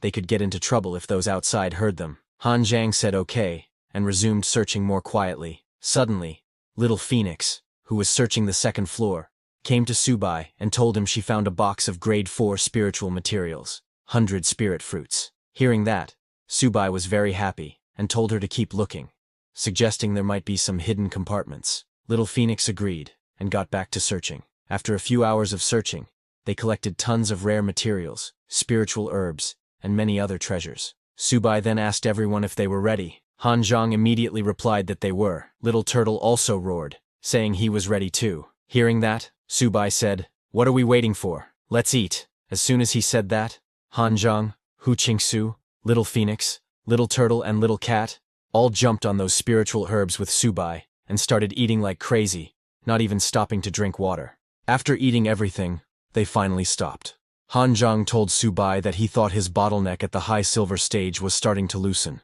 Hearing that, Hu Qingsu teased him, saying it looked like Han Zhang had stuffed himself. Subai then calmed them and told them that now that they had eaten their fill, it was time to take a closer look at the map. Han Zhang agreed, saying they needed to figure out a way to get out of there. Subai opened the map, and both Han Zhang and Hu Qingsu came to look at it. Subai planned that soon they would head out and gather all the members of the Spirit Snake tribe. He told Little Phoenix that the silver-ranked members of the Spirit Snake tribe were for her to handle. Hearing that, Little Phoenix got very excited. Subai then suggested to Han Zhang and Hu Qingsu that they take care of the gold-ranked members themselves. Both agreed with him. Subai decided to make their move once night fell. Han Zhang was very excited and asked Subai to just watch, because he felt overflowing with power right now. Hu Qingsu teased Han Zhang again, telling him he was not overflowing with power, but more like overflowing with food. Hearing that, Han Zhang got angry. Then, as night fell, their plan began. Subai came out of the Snake Elder's palace and called the tribe's second elder, ordering him to quickly gather all the spirit beasts of the Spirit Snake tribe. Hearing Subai's voice, all the members of the tribe immediately gathered around. The Snake Elder came forward and greeted Subai, saying, "Earth Profound Tortoise Adult, what's the matter?" Subai immediately noticed that they were keeping their distance, but 3 gold-ranked warriors already surrounded him. He removed the robe he was wearing and told the Snake Elder it was nothing much. He just needed to borrow his snake heads for a bit. Saying that, Subai jumped to attack the Snake Elder with his sharp golden multitude claws. The Snake Elder was shocked by the sudden attack and backed down to dodge. As Subai removed his robe, his identity was exposed. The Snake Elder immediately recognized that he was human. He got very angry, saying, "How despicable!" He ordered his spirit snake tribe to heed his command and attack. The Snake Elder, along with 2 gold-tier snake beasts, charged at Subai shouting, "Today, I will tear you to pieces." They then shot poison at Subai. Han Zhang and Hu Qingsu also jumped in to fight the gold-tier snakes. Subai immediately released Little Turtle, which transformed into its humongous form and attacked the snakes, crushing them under its feet. Not only Little Turtle, but Little Cat also joined in, using his sharp teeth to tear apart those snakes into 2 pieces. Little Phoenix was not far behind. She unleashed her demon phoenix fire and started running around, burning and roasting snakes that came into her contact. As those snakes started burning, they called for help, but there was nothing they could do to stop Little Phoenix's fire. Even Subai was shocked by Little Phoenix's demon phoenix fire, admitting that it was absolutely terrifying. Little Phoenix's demon fire continued to grow stronger and covered the whole Spirit Snake clan's territory, burning everything. Subai had also defeated the second Snake Elder, who was lying on the ground helplessly. Subai told Han Zhang, "This elder is yours." Hearing that, Han Zhang smiled and asked Subai to watch him. While lying on the ground, the Snake Elder asked them, "Who are you?" Han Zhang told the Snake Elder that they were the ones here to take their lives. Saying that, he swung his blade and killed the Snake Elder. But even after killing him, Han Zhang was not satisfied. He told Subai that it was nowhere near satisfying because the opponent was still too weak. Subai told him not to let his guard down because they were deep in the heart of the myriad clans. On the other hand, Little Turtle, in his language, told Little Cat that he felt like he was about to break through to the gold tier. Little Cat said he felt the same. Hearing that, Little Phoenix was shocked. After killing all the snake beasts, Hu Qingsu came to Subai and asked if they should head back to join the main force next. But Subai looked at the map of Mermaid Land and told him that he just got an idea. Hearing that, Han Zhang got curious and asked Subai what the idea was. Subai told them that since they were right in the heart of the myriad clans, why not just attack them here? But Hu Qingsu told Subai that with just the few of them, it was way too risky. Subai smiled like a devil and told them that fortune often favors the bold. The more dangerous the place, the greater the rewards. Hearing that, no one said anything. Subai told them it would be fine because he was the team leader after all. He told them to just follow his lead and rest here for the night. Tomorrow, they would march toward the Windstorm Mountain Range. Saying that, he left from there. Hearing Windstorm Mountain Range, Hu Qingsu said, "Isn't that the territory of the Wind Leopard tribe?" Hearing this, Han Zhang smiled and told Hu Qingsu that it felt like Subai was getting more and more full of himself since he became team leader. The next day, Subai, along with his team, arrived at the Windstorm Mountain Range. Many wind leopards were resting there, but when Subai explained his plan, Hu Qingsu got confused and asked why they were using the same trick again. Subai told him that it worked, saying that they came out of hiding. This time, Little Phoenix acted like a mystic snake lord, with Subai, Han Zhang, and Hu Qingsu as her bodyguards. As they came out, Subai shouted, "Wind Leopard Elders, the honored Veiled Land mystic snake lords have arrived. Why aren't you coming out to greet us quickly?" Hearing their voice, all the wind leopards got alert. One asked another to quickly report to the elders that the Veiled Land mystic snakes had arrived. Hearing that it was the Veiled Land mystic snakes,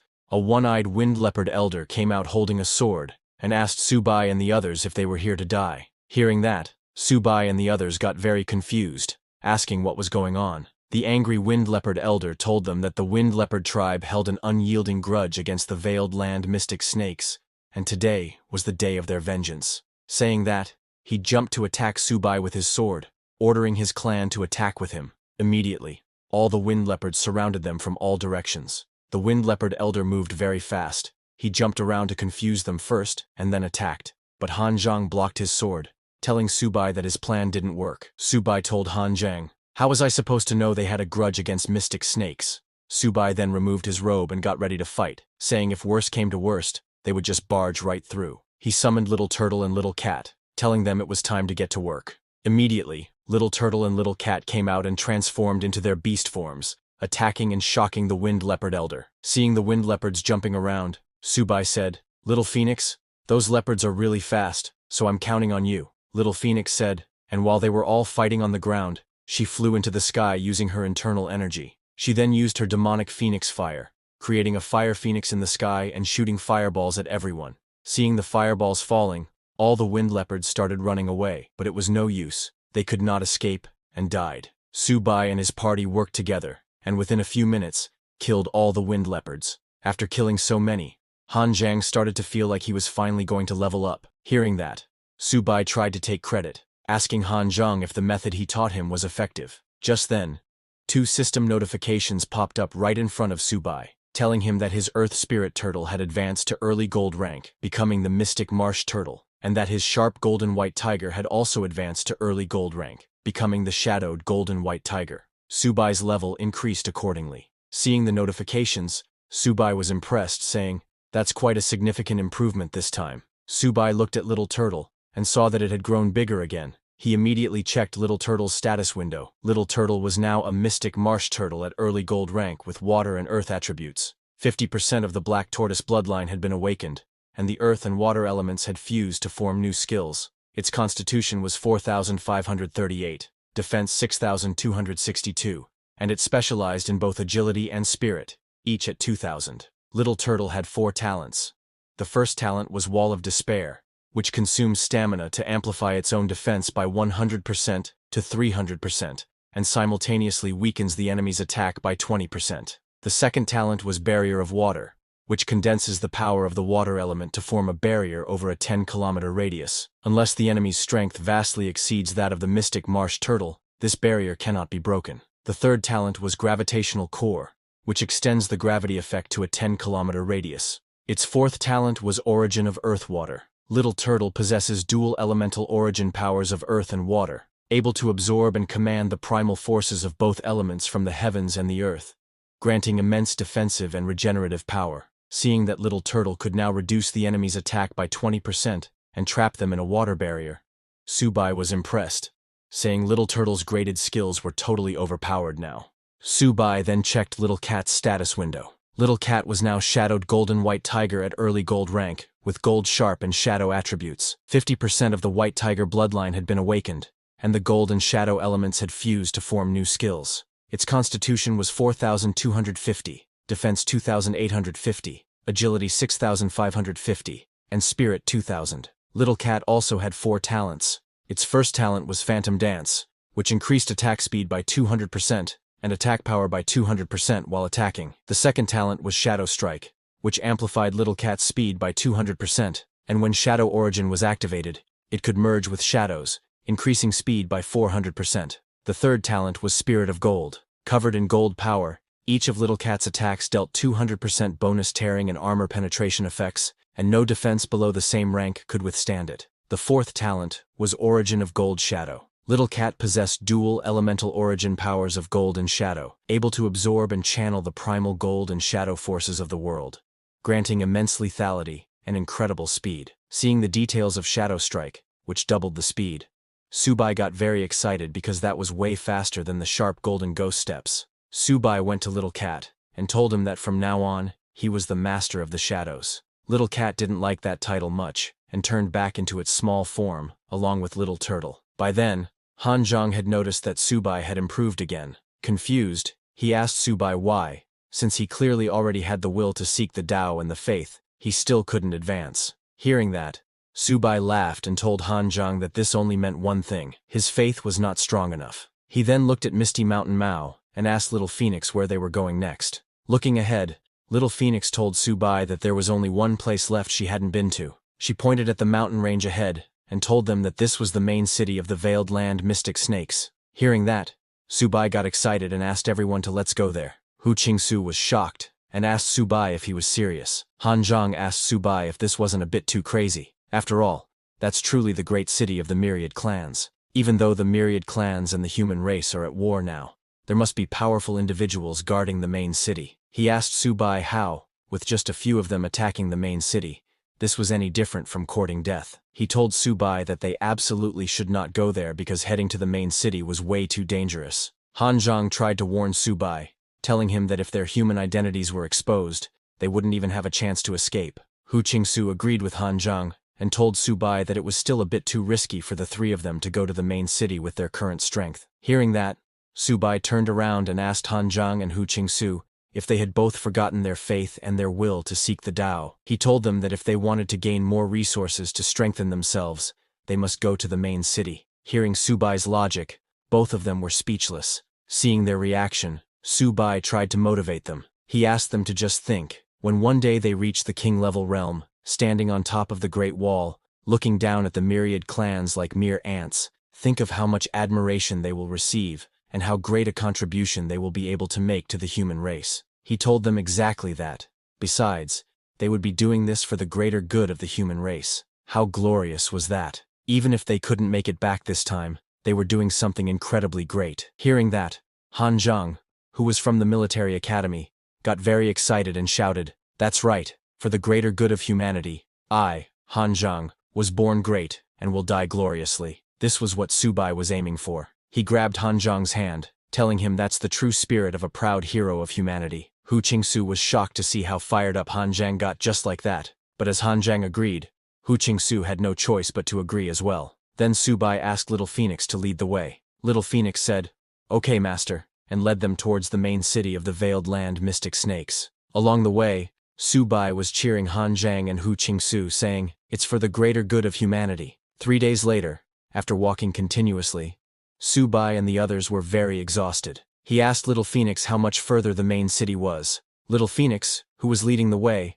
told him they were almost there and arriving soon. Pointing ahead, she told Subai, "This is the main city of the Veiled Land Mystic Snakes." Subai looked ahead and saw huge buildings. Shocked, he asked Little Phoenix how this could be a main city. It looked more like a towering mountain. Seeing the city up close, Han Zhang told Subai that he suddenly regretted it a little. Subai, who himself felt a little nervous, acted tough and asked him, "What are you afraid of? We are great heroes of the human race." Hearing that, Little Phoenix smiled and told Subai that the Veiled Land Mystic Snake's main city was arguably the most magnificent of all the main cities. She told Subai that a few years back, the Grand Elder and she had come here for a visit. She then explained that each side of the main city walls has 13 gates. Generally, royal strongholds enter through the central main gate, while members of the Veiled Land Mystic Snake clan enter through the side gates flanking the main gate. As for the remaining side gates, they are reserved for certain high bloodline races. However, all of them must undergo aura verification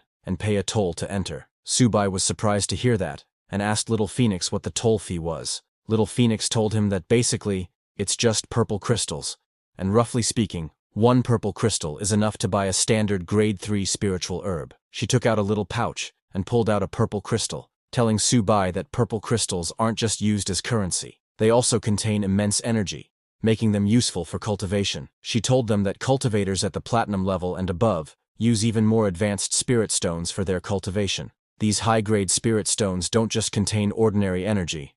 They're infused with elemental forces of heaven and earth, such as gold, earth, space, and others. Hearing that, Subai's greedy mind started working. He patted Little Phoenix's head and said, "Little Phoenix, you're a dignified holy maiden. Don't tell me you've only got 1 measly purple stone in that pouch." Innocent Little Phoenix didn't understand what he meant, and told Subai that this was a spatial pouch.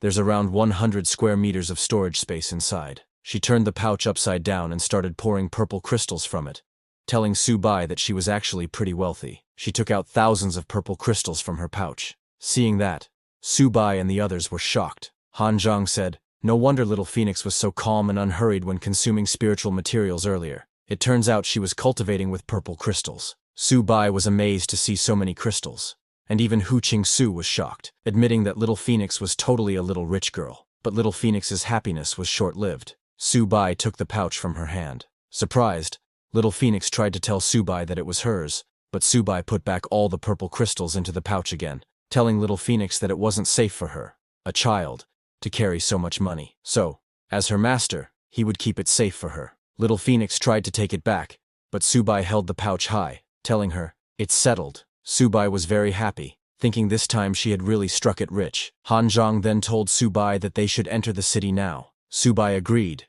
and told them that he would once again bestow upon them the breath of a Veiled Land Mystic Snake. This aura lasts for 7 days, so if they enter through the side gate, they can save on some toll fees. Everyone agreed. Then, while wearing their hope again, all of them headed towards the main city. Along the way, all the low-level beasts knelt down in front of them and greeted them. Seeing that, Subai laughed and proudly told them that this method never fails. Looking at their reactions, no one even suspected them. Then Subai and his team went to the main city's gate, where the spirit guards greeted them with respect, and immediately opened the city gate, welcoming them, thinking they were 4 esteemed veiled land mystic snakes. Easily, all 4 of them entered the main city. As they went inside, Hu Qingsu was shocked by the impressive lineup. Han Zhang asked Subai if they were going directly to the main city. Subai said, of course. But as they arrived at the main city's city square, Subai was shocked to see fierce beasts all over the place there. Surprised, Han Zhang said,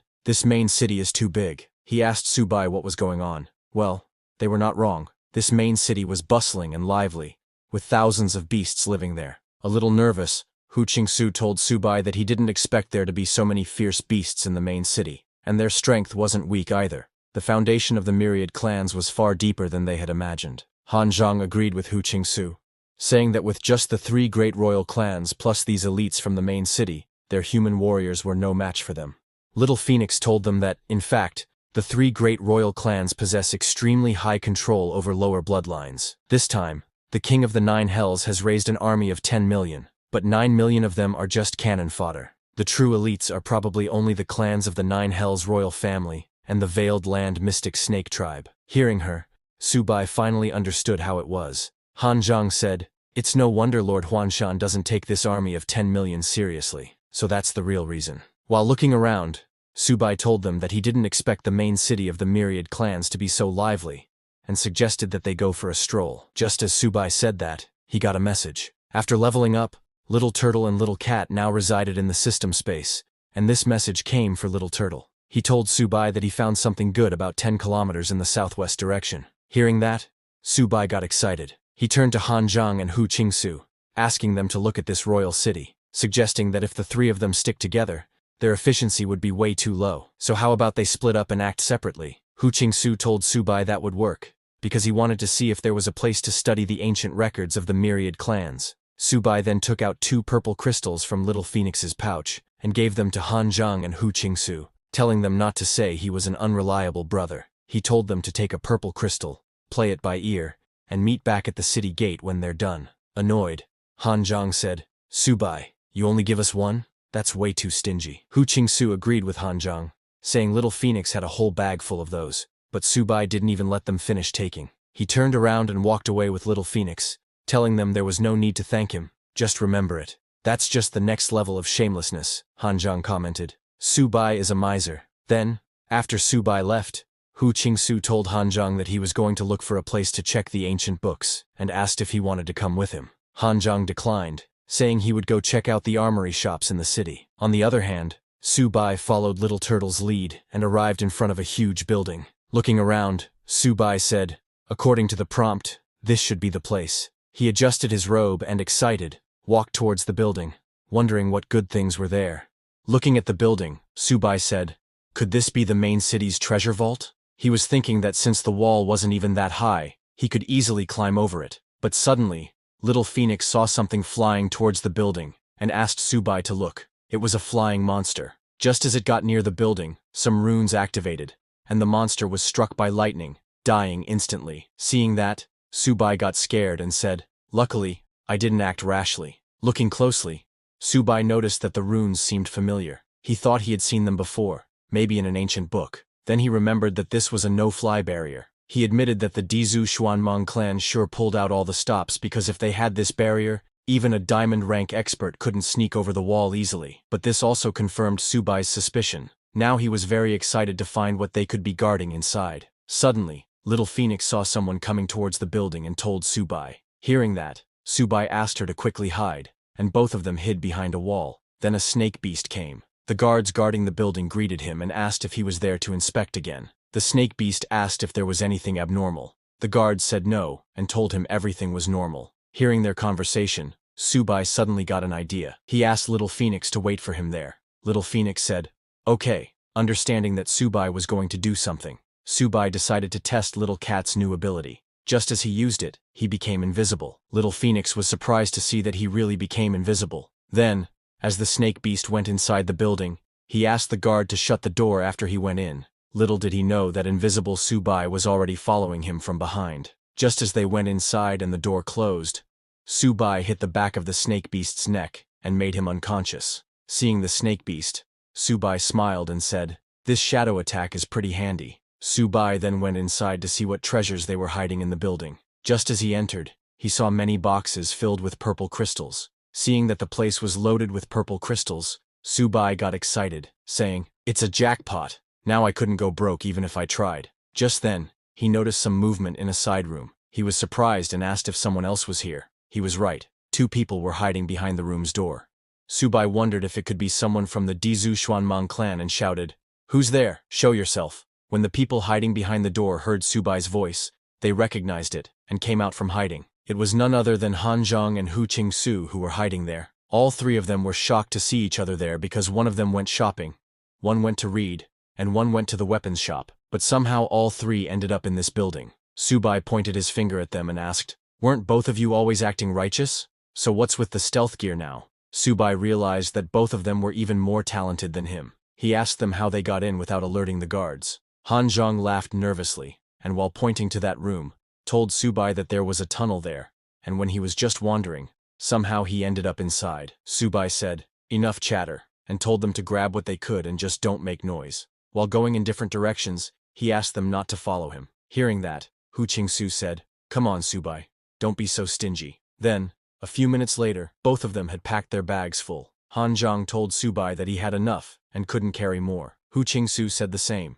Seeing that, Subai was surprised and said, "Both of you really have no ambition." Just then, as Han Zhang had packed his bag very tightly, suddenly a bell fell from his bag onto the ground. It made a very loud noise. Hearing that, the guards outside were alerted and asked, "What's that sound?" They started shouting that there was movement in the ancient temple. Hearing their voices, Han Zhang got scared. Subai got angry and called Han Zhang an idiot for stirring up trouble again. Immediately, the guards rushed into the building and saw the snake beast lying unconscious. A guard told the others to immediately raise the alarm because the ancient temple was being robbed. Another guard pointed his spear and ordered the others to crank the no-fly barrier to maximum power and not let the thieves escape. Seeing them coming, Subai activated his internal energy and asked Han Zhang and Hu Qingsu to run, because if they didn't move now, they would be done for. Subai used his internal energy to push back the guards and create a way out. All 3 of them immediately ran away from there. Seeing them escaping, the guards went after them. The leader ordered his guards to lock down the entire city and search every house to find the intruders.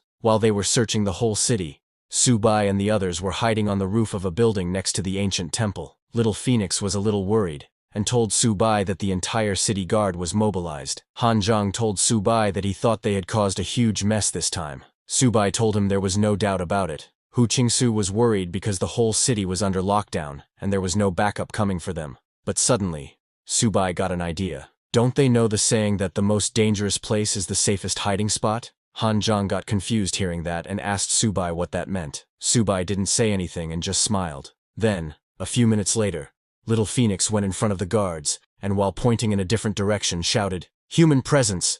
There are humans over there." Hearing that there were humans, the guards immediately went there. As the guards went to check, they could not find anything and asked Little Phoenix where exactly the humans were. Little Phoenix told them to go a little ahead. As the guards moved forward, Subai and the others immediately jumped on them and knocked them down. Subai asked Han Zhang and Hu Qingsu to deal with the bodies, then turned to Little Phoenix and told her they were heading in. Once inside the ancient temple, Subai started searching for something. Seeing that, Little Phoenix asked him what he was looking for. Subai told her that he had a feeling there was more treasure here, because if it were just rare herbs and minerals, those snake beasts wouldn't need such a powerful barrier. Hearing that, Little Phoenix pointed at a wall and told Subai there was a hidden door. Hearing about the secret door, Subai looked there but couldn't see anything. Little Phoenix told him it was hidden with a spell so that humans couldn't detect it. She tapped a brick on the wall, and it worked like a switch. A door popped open. Seeing the door, Subai was shocked, saying, "Those cunning Xuanmang bastards. No wonder we didn't notice it earlier." Little Phoenix told him that there was a powerful energy below. Hearing that, Subai decided, "Let's go take a look." He went down the stairs, and when he reached the end, what he saw completely shocked him. There was a tree below that ancient temple with some faces on it, and all around the tree were corpses of snake beasts, releasing a bloody energy that was being absorbed by the faces on the tree. Little Phoenix was also surprised to see that tree and asked, "Could it be the Thousand-Wish Tree?" Subai said, "What kind of twisted tree is this?" While checking the corpses, Little Phoenix got angry and said, "This is forbidden sorcery. How dare the Dizu Xuanmeng clan cultivate such a thing? Could it be that they are trying to become the fourth royal clan?" Hearing the name Thousand Wish Tree, Subai faintly remembered hearing it before. Just then, a system notification popped up right in front of Subai saying, "Ancient Divine Tree Fragment detected. It contains countless fractured laws of power." The system told Subai that this tree was intimately linked to the ancient catastrophe, and advised him not to miss this opportunity. Little Phoenix was surprised to see that the Earth-hidden Profound Python clan had actually done such an evil thing, because to cultivate a Thousand Wishes tree, the number of snake lives required was probably no less than 10 million. While she was saying all that, Subai suddenly climbed onto the tree. At the top of the tree, a red ball-shaped object was hanging. Subai asked Little Phoenix, "What is this?" Little Phoenix told him that those were grade 8 spirit fruits. He couldn't imagine how many lives the Earth-hidden Profound Pythons had sacrificed for these spirit fruits. Hearing that it was a spirit fruit, Subai immediately picked it up, but to his surprise, that fist-sized fruit weighed hundreds of pounds. Subai was amazed to see the fruit as he had never seen such a spirit fruit in all his life. He asked Little Phoenix, "What's the use of this Thousand Wishes fruit?" Little Phoenix told him that each Thousand Wishes fruit contained extremely terrifying energy, which could help Lord-rank experts increase their bloodline concentration. And when the bloodline concentration reached a certain level, one must massacre countless of their own kind. Therefore, the method of cultivating the Thousand Wishes tree was jointly listed as a forbidden art by the 3 great royal clans. Subai was surprised to hear how powerful that fruit was. He came down the tree saying that he really couldn't leave it there. He asked the system, "How do I dig up this ancient divine tree?" The system told him that to transplant the sacred tree, he needed to activate the sacred tree's divinity first. It added that Subai could just place his hand on the sacred tree, and gave him a tip. With the transplantation of the sacred tree, the divinity would cause a little turmoil in the mortal world, so he should be mentally prepared. Hearing that it was just a small disturbance, Subai didn't take it seriously, and placed his hand on the tree, saying he couldn't leave the tree there anyway. He closed his eyes, released his aura, and told the system, "I am ready. Let's begin." The system immediately activated the divine tree's divinity. Just as it started, all the faces on the tree began releasing huge amounts of energy from their mouths, and the whole place started shaking. Subai was shocked to see a spatial rift, and angrily asked if this was what the damn system called a small disturbance. Subai immediately took out the subspace pouch that he had gotten from Little Phoenix and activated it. With the ground shaking, Little Phoenix got scared, and asked Subai what he had done because the space was about to collapse. She told him that they had to get out of there quickly,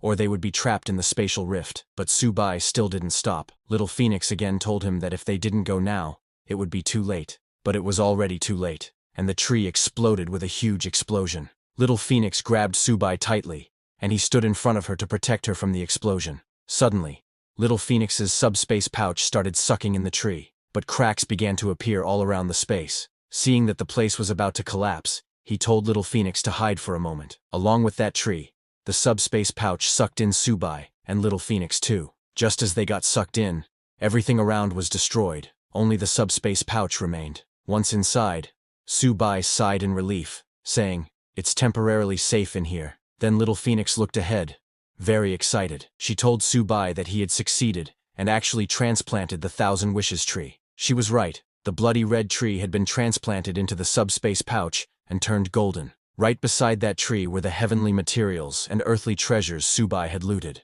Subai was happy to see that he had succeeded, but he could understand why there was still an earthquake. When he looked at his loot, he saw that it was decreasing. Subai was shocked and asked, "Is this tree devouring my heavenly materials and earthly treasures?" Angry, Subai started kicking the tree, shouting, "My spiritual materials, you damn branch, spit them out for me." As he was kicking the tree, it suddenly started shining with golden light. Seeing that, Little Phoenix asked Subai to dodge quickly, saying, "The Thousand Wishes tree seems to be," but before she could finish her words, the tree shot a very powerful energy beam into the sky. From the Great Wall Guardian Army base, Lord Ni and his subordinates noticed it. Lord Ni said, "This energy is too strong. It seems to transcend the laws." He wondered, could it be that a more powerful existence than the King of Nine Nethers has awakened in the heartland of the myriad races? Hearing that, his subordinates were shocked and asked, "Lord Ni, is he saying there is an existence beyond the king rank?"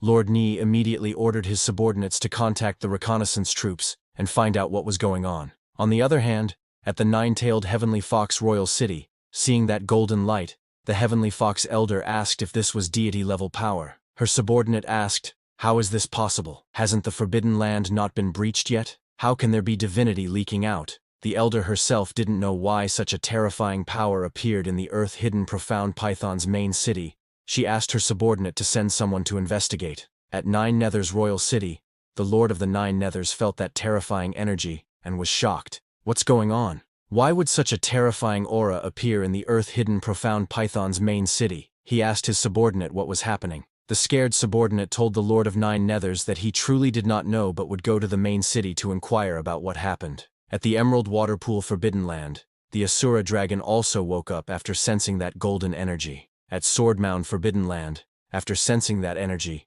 all the swords placed in that mountain became active. Fallen Heavenly River Forbidden Land also activated. Not just those places, 100,000 mountains. Forbidden Land, Underwater Ivory Mountain Forbidden Land, and many other places all around the earth were activated. An unknown voice said, "The gods are immortal and indestructible. It won't be long before they reappear in the human world."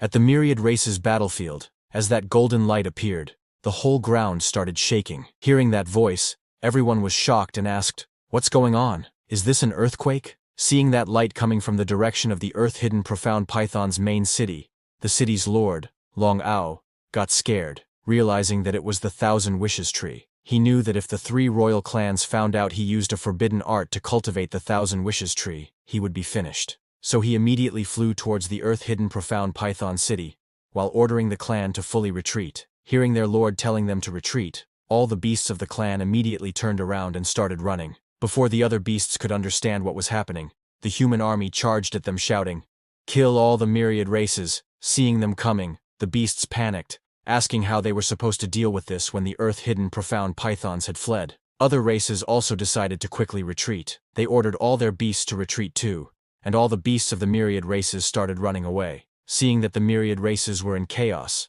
the human army chased after them, saying they would kill them all. While running, the beasts of the myriad were very angry, asking how those bastards from the earth-hidden profound python clan could just up and run. Meanwhile, at the earth-hidden profound python main city, Subai came out of the subspace pouch and was shocked to see his surroundings, asking what had happened and if he had caused all of this. The whole ancient temple along with many nearby buildings were completely destroyed. Seeing that, Subai thought, "Isn't this a bit too tragic?" But before he could understand anything, suddenly some high-level beast came there shouting, "Damnable thief! How dare you touch my clan's sacred tree?" Seeing them, Subai got scared, realizing he was done for. The ninth elder of the snake beasts, a platinum rank, ordered her men to capture Subai. Seeing those beasts coming, Subai realized that if he didn't run now, his life was forfeit.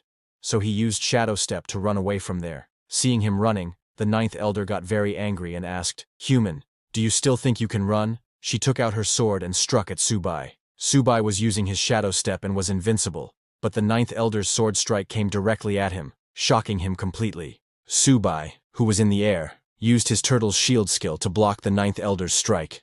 However, even after blocking the attack, he was sent flying. He managed to stop himself mid-air and muttered, as expected of a platinum rank. The ninth elder charged at him again, shouting, "You destroyed the sacred tree of my clan.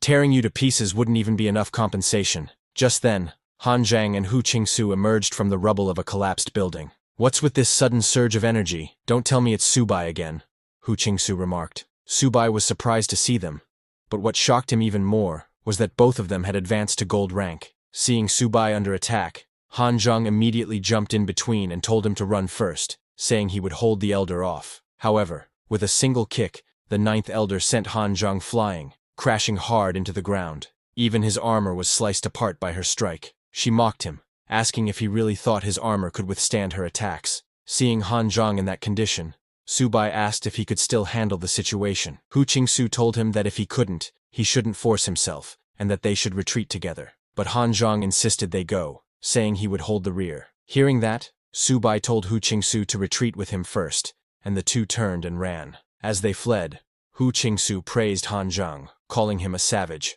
After they left, Han Zhang faced the ninth elder and told her to watch his blade technique. He swung his blade with full force, sending a barrage of strikes at her. The ninth elder easily dodged them, scoffing, "Such trivial tricks. Do you really think this can harm me?" Little did she know that Han Zhang wasn't actually aiming to hit her. While she was distracted dodging his attacks, he used the opportunity to escape as well. Seeing this, the ninth elder grew furious. Han Zhang soon caught up to Su Bai and Hu Qingsu, who were still running, and asked if they were really just fleeing. He told them to wait for him. While running, Su Bai tossed him a spirit fruit and told him to eat it quickly to restore his energy. Watching them run, the ninth elder roared in rage, declaring that none of them would escape today. But after eating the spirit fruit, Su Bai, Han Zhang, and Hu Qingsu had fully restored their energy and used their full power to escape. They ran so fast that even the ninth elder, despite being a diamond rank expert and flying, could not catch them. She was stunned, wondering if this was really the speed a gold rank should have. 3 hours later, the ninth elder had completely lost their trail. She cursed them,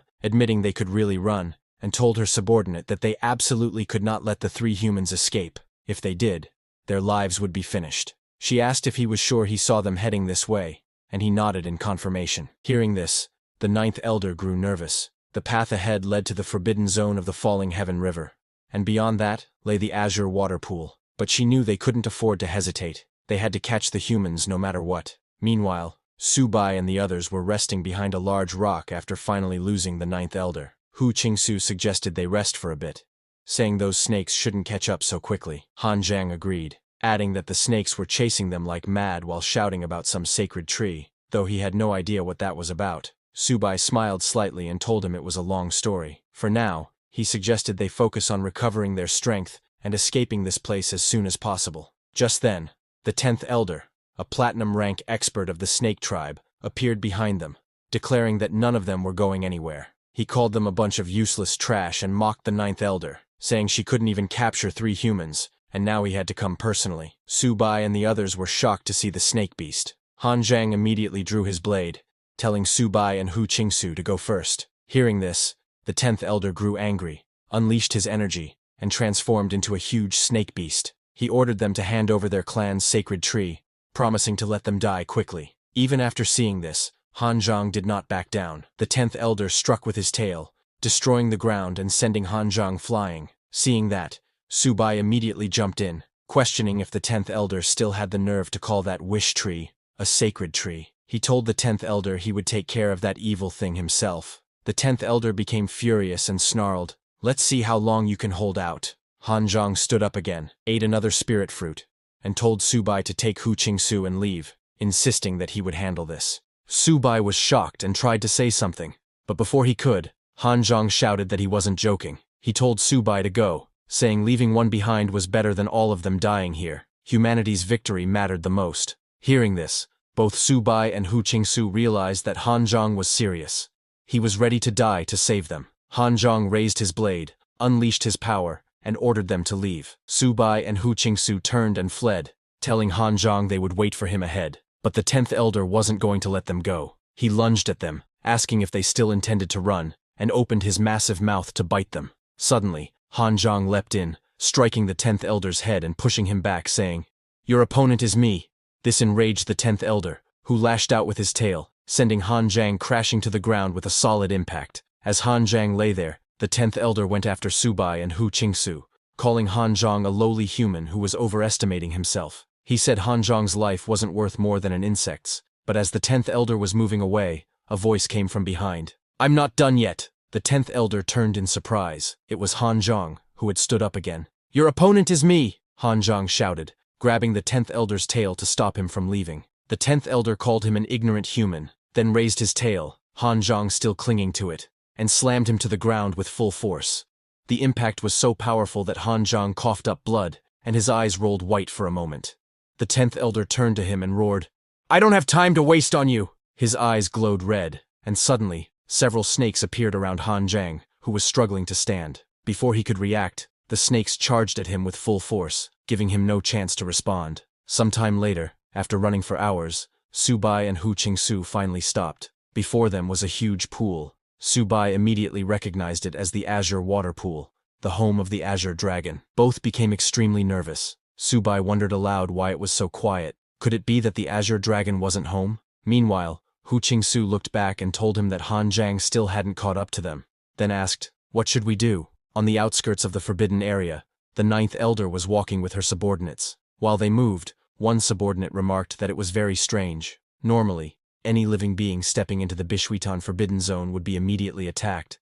So why was it so quiet this time? He suggested to the ninth elder that since their clan's sacred tree was still in the humans' hands, and they absolutely could not let them escape, why not give it a try? The ninth elder agreed, saying that if there was danger, they would remain near the outskirts and could retreat in time. With that, she stepped into the Bishwitan Forbidden Zone's barrier with her subordinates. However, the moment they entered, the space inside changed completely.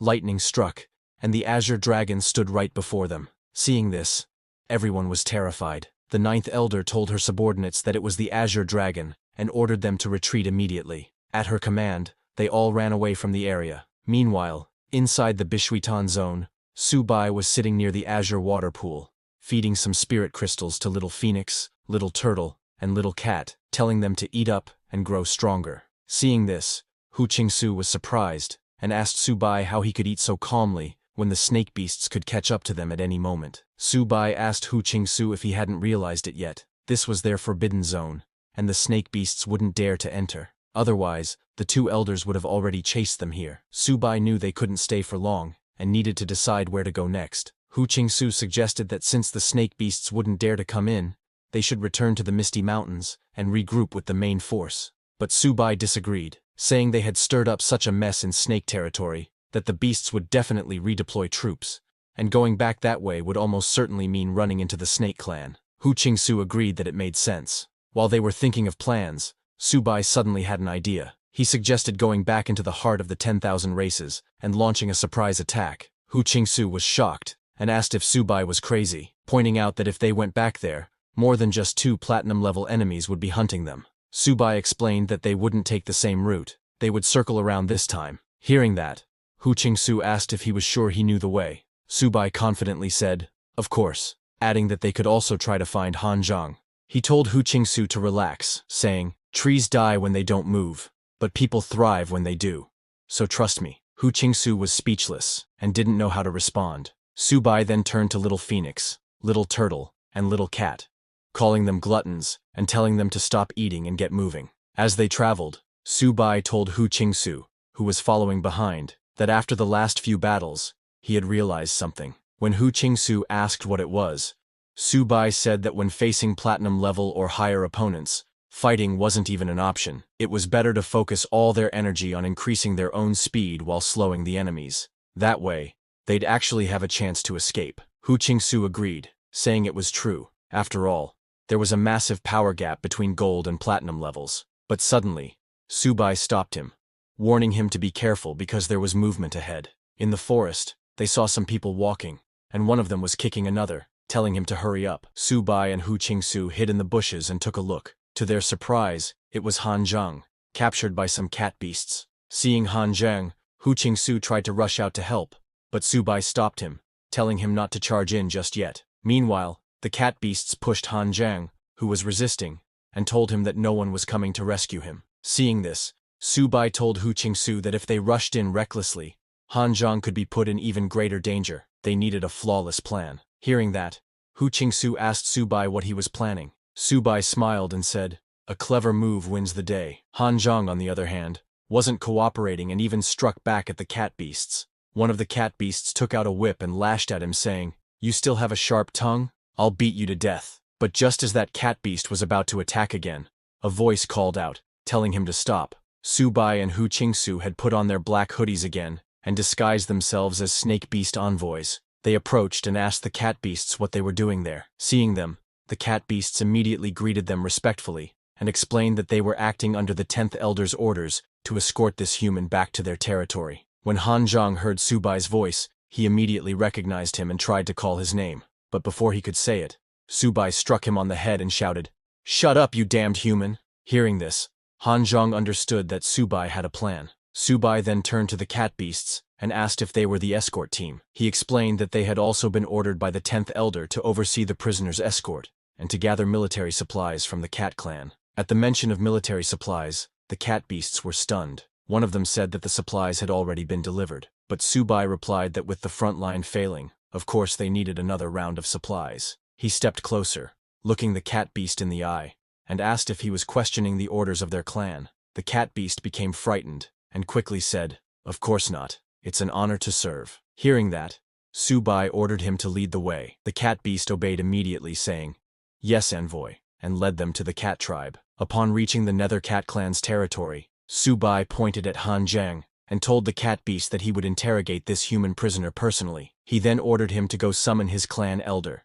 The cat beast immediately told his subordinates to notify the Grand Elder that an envoy from the Xuan Python clan had arrived for military supplies. Moments later, the cat clan's Grand Elder came out to greet Subai, apologizing that he hadn't been informed of their visit in advance and asking for forgiveness. Subai acted tough and replied, "Enough talk." He told the cat elder that they were there to collect supplies and gather spiritual materials. The cat elder was shocked and said that the last batch had been handed over just 10 days ago. Why were they asking again? Subai told him that the front line was desperate and they had suffered huge losses. More materials were needed to sustain the fight. Acting angry, he added, "After years of war, which tribe among the 10,000 races isn't hanging by a thread?" When the 9 Nether King gave the order, our Dizhao Xuanmong clan sent everyone, from the Peak Lord Patriarch down to barely qualified bronze levels, into battle bravely. And now your cat clan can't even offer a few supplies? Are you unwilling? Hearing this, the cat elder became frightened and blamed himself, saying,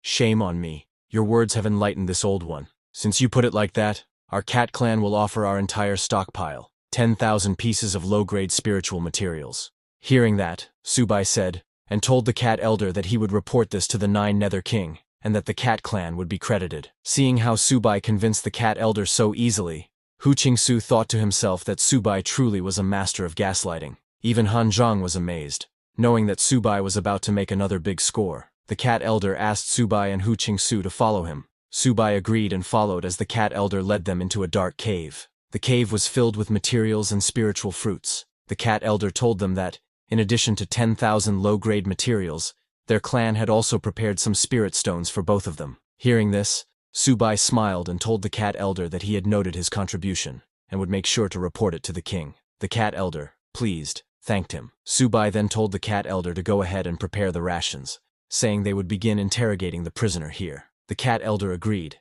and told him to call if they needed anything. After the cat elder left, Han Zhang immediately told Subai to untie him quickly. He asked why, since there were only a few cat demons around.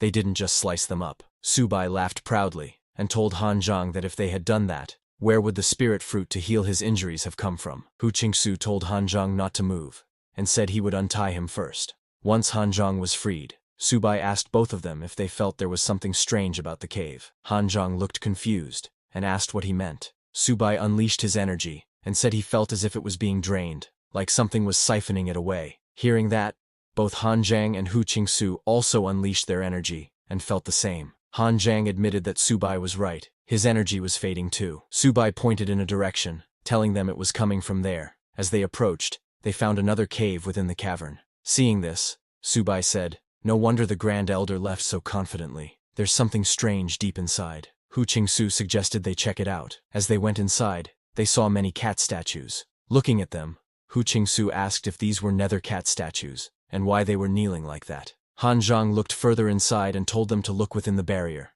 Inside the cave, there was a barrier, and within it was a massive skeleton. All three were amazed at how huge it was. Subai, shocked, asked if that was the skeleton of a cat clan elder. But what confused them even more was why there was a human statue positioned above the skeleton of the cat. Looking at the cat statue, Subai said this must be a sacred place for the cat clan. Just then he turned his head and saw a cat beast sneaking behind. When he noticed that cat beast, it immediately jumped to attack Han Zhang. Subai shouted for Han Zhang to watch out and activated his barrier to protect him. Han Zhang and Hu Qingsu got shocked seeing that cat beast. After attacking, that cat beast immediately ran out of the cave. Subai was furious that it got away. On the other hand, Han Zhang was confused, asking what's going on. Did that nether cat just come to life? Just as he said that, all the nether cat statues standing all around them came to life and surrounded them. Han Zhang got shocked, asking them to look. All these nether cats are alive. Hu Qingsu got in formation to fight, asking what do they do. Immediately all the nether cats jumped to attack them. Subai used his barrier to block their attacks, asking others to be careful. Han Zhang was shocked to see these beasts were fast as hell. Hu Qingsu took out his fan, saying he would hold them off. He swung his fan and sent a very powerful burst of wind all around. That wind sent all the nether cats flying. Seeing that they were slowing down, Han Zhang also raised his blade to attack them. He used his battle skill and sent energy strikes at those nether cats. But even after getting directly hit by Han Zhang's strike, those nether cats didn't fall. Han Zhang got shocked seeing that even at gold high tier, he couldn't take them out. Suddenly Subai turned and asked Han Zhang and Hu Qingsu to figure out a way to break through because this cave was too tight, so he couldn't move freely. Han Zhang said he got it, and turned to fight with more power. Just then, from the giant nether cat and human statue, the sword that human was holding suddenly started shining, and then with a burst of power it flew and fell right in front of Han Zhang. Han Zhang got shocked to see that sword. Subai, who was beating a nether cat with his hand, told Han Zhang that this weapon was great. It suited him. Hearing that, Han Zhang said all right and grabbed that sword's handle. He put his blade behind, and looking at the nether cat he decided to test this great sword. As that nether cat jumped to attack, Han Zhang raised his huge great sword high and unleashed his aura. He swung his sword and cut down the nether cat in one blow. Han Zhang got shocked seeing the power that sword unleashed. Not only did he cut down the nether cat, he also created a deep cut in the cave wall ahead. Seeing that, even Subai got shocked, saying this thing had serious power. He told Han Zhang he hit the jackpot this time. Seeing the power of the sword, Han Zhang was amazed himself, saying this trip was worth it. He then started swinging that sword non-stop, slicing the nether cats which were running towards the entrance. He asked Subai and Hu Qingsu to let's go, burst out of here. While Subai was following Han Zhang, Hu Qingsu shouted from behind asking him to wait for him. But just as Subai arrived at the entrance of the cave, he got shocked seeing in front. In front of the cave was Nethercat's elder, who called Subai and others brazen thieves, saying not only did they impersonate the Nether Snake clan to trick them, but they also wrecked their clan's sacred ground. He raised his staff and shouted that they will pay with their lives. Nethercat elder ordered all his clan members to heed his command and slay these 3 humans.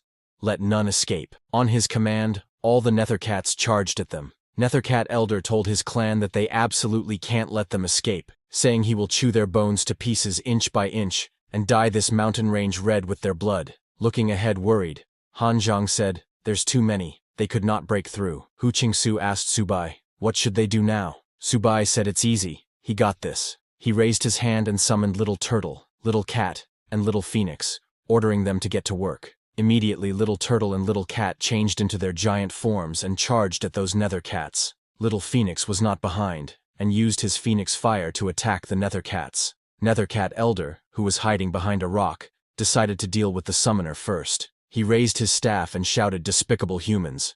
Die! Saying that, he shot an energy ball at Subai, who was busy commanding his beasts. But at the last moment, Hu Qingsu shouted for Subai to watch out, and jumped in to block that energy ball with his body. Hu Qingsu got hit and fell on the ground. Subai immediately went to check on him, asking if he was okay. While coughing, Hu Qingsu told Subai that he was not dead yet. Hearing that, Subai nodded and gave him a spirit fruit to eat and recover. But this sneak attack of the Nethercat Elder made Subai furious. He asked Hu Qingsu to hang in there and leave the rest to him. Subai unleashed his aura, saying they escaped the Nether Snake clan's main city, so no way they were getting stuck in this tiny Nether Cat tribe. He called Little Phoenix to look after Hu Qingsu, Little Turtle to cover him, and ordered Little Cat to turn into gauntlets. All 3 of them said, "Got it, master," and immediately got to their work. Little Phoenix flew above Hu Qingsu, creating a barrier of Phoenix fire. Little Turtle stood behind to cover Subai while he transformed. Little Cat turned into gauntlets and attached on Subai's hands. Subai then decided that he would be taking out the big one first. Hearing that, Nethercat Elder jumped to attack Subai, shouting, "Human, you're a mere gold tier and yet you dare to mouth off? Let's see how you handle me." Hearing that, Subai smiled and told the Elder that his time was up. Saying that, he unleashed his sacred beast reward to gather energy in his gauntlets and then punched with full power. His attack was so powerful that it sent an energy beam into the air. When the Nethercat Elder got hit by Subai's powerful attack, he realized that it was sacred beast armament. But it was already too late. Nethercat Elder could not do anything in front of absolute power and perished in it. The whole surrounding turned into dust in that attack. Subai was the only one standing there. Subai then turned to Han Zhang and asked him to take care of Hu Qingsu because they had to get out fast. He ordered Little Turtle and Little Phoenix to hold the rear. Immediately Han Zhang grabbed Hu Qingsu and started running away from there as Little Phoenix and Little Turtle started attacking those Nethercats. Little Phoenix used her Phoenix Fire to burn them while Little Turtle used its huge body to smash them. While running, Hu Qingsu said, "First we trashed the Nether Snake Beast's main city, now we've smashed the Cat Clan tribe. Brothers, this trip was epic." Hearing that, Han Zhang laughed and said, "May our blood today light the future of the human race." Hearing both of them, Subai got angry and told them to cut the crap and focus on escaping because they were getting chased by the remaining cat beasts. Far from the cat demon tribe, the Snake Clan elders who were searching for Subai saw a bright light in the sky. They all got shocked, realizing that it was coming from the Cat Clan tribe. The Snake Clan elders asked their people to follow them. On the other hand, at the Nether tribe king's place, while the Nether king was working, he suddenly felt Subai's sacred beast armament. He was shocked, realizing that it was the sacred beast armament, and wondered could this be a conspiracy of the human race. He immediately conveyed his orders to dispatch 2 diamond-rank warriors to the Demon Cat Mountains to slay Subai at once. Meanwhile, in the human front line, a soldier reported to Lord Nieching that ahead, 2 diamond-rank experts had been detected moving quickly towards the Nether Cat Clan's direction.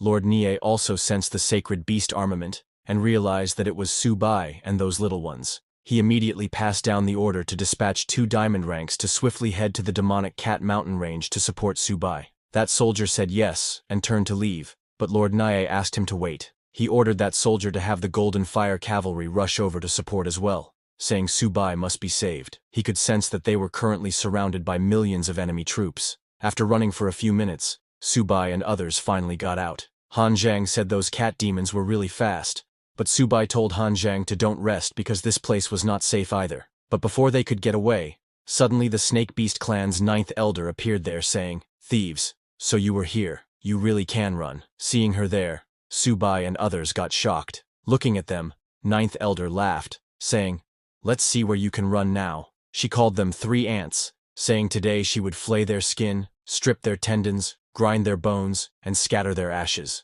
Just as she said that, suddenly both Han Zhang and Hu Qingsu got hit by something from behind. This completely shocked Subai. It was the 10th elder of the Nether Snake Clan. He laughed at them saying, "Just a mere gold, and yet you didn't die in one strike. Seems like you can do more than just run away." Both Han Zhang and Hu Qingsu fell on the ground as Subai went to check on them. 9th elder ordered 10th elder to release poison fog to seal off their escape route, saying, if they let 3 ants escape from their hands, wouldn't they be a laughingstock if word got out? On her command, 10th elder immediately released the poison all around Subai and others. Meanwhile, Subai asked Han Zhang and Hu Qingsu how they were.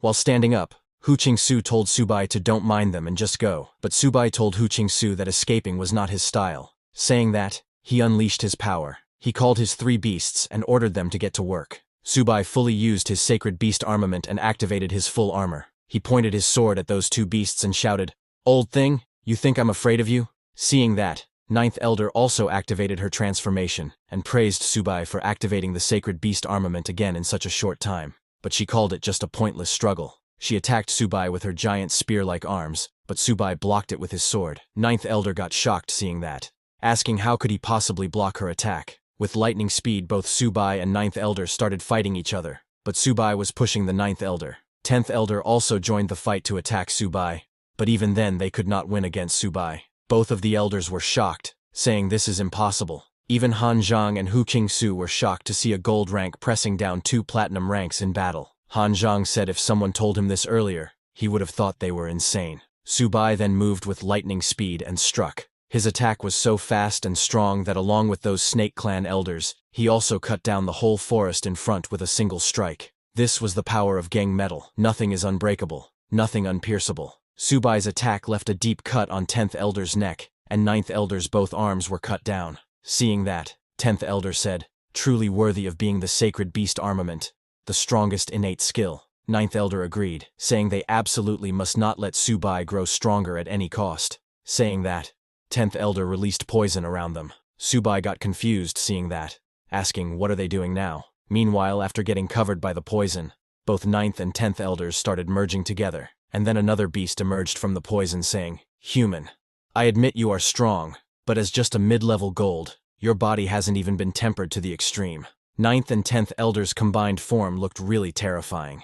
It stood in front of Subai saying, "Today you are destined to die." But Subai wasn't scared of them. He looked directly in their eyes and asked if anyone had told them that they were a bit ugly. This made the elders angry, and they started making an energy ball saying, "Human, let's see how long you can stay arrogant." They shot an energy beam at Subai, planning to kill him.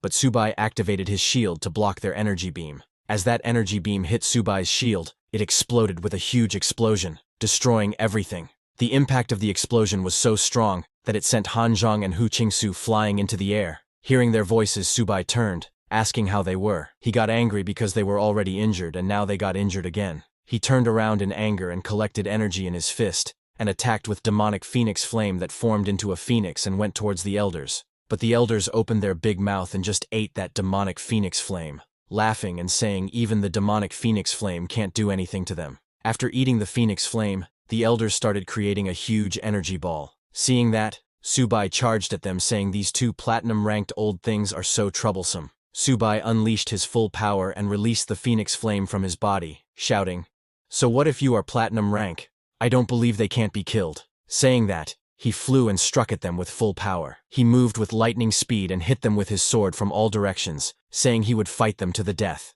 But the elders laughed, saying this can't hurt them at all. But suddenly the elders sensed that a diamond rank was heading this way. They realized this was not good. This made them very angry. They thought that if they just had a little more time, they could wear Subai down to death, because he was already at his limit. In anger, the elders shouted, "Human, you destroyed our clan's sacred tree. Even if I fall today, I will see you dead." Saying that, they opened their huge mouth to devour Subai. They trapped Subai in their mouth and closed it tightly, and then they started to gather all their energy to bury Subai with their clan's sacred tree. Han Zhang was shocked seeing that those elders swallowed Subai. Looking at them gathering energy, Hu Qingsu realized this was bad. He told Han Zhang that they were trying to die together with Subai. Han Zhang got shocked hearing that, but it was already too late. With a beam of light hitting the elders' core, those elders exploded themselves. They exploded with a huge blast that could be seen from hundreds of miles away. It created an explosive mushroom cloud in the air. When the explosion stopped and the smoke started to clear, they saw a barrier in the middle of the crater created by the explosion. Han Zhang immediately recognized that this was General Lin.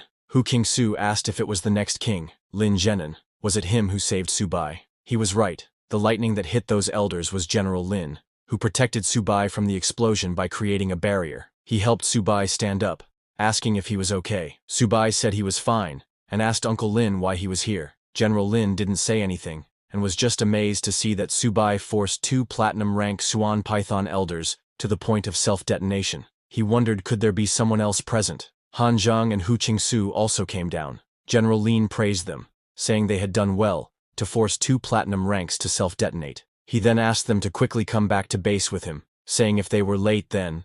But before he could complete his words, two figures appeared in the sky, telling General Lin it was already too late. They finally found him. Those were Giant Bear Expert, Diamond Rank, and Zhuan Python Expert, Diamond Rank. Looking at General Lin, they smiled and asked, "Lin Zhenan, you're here too."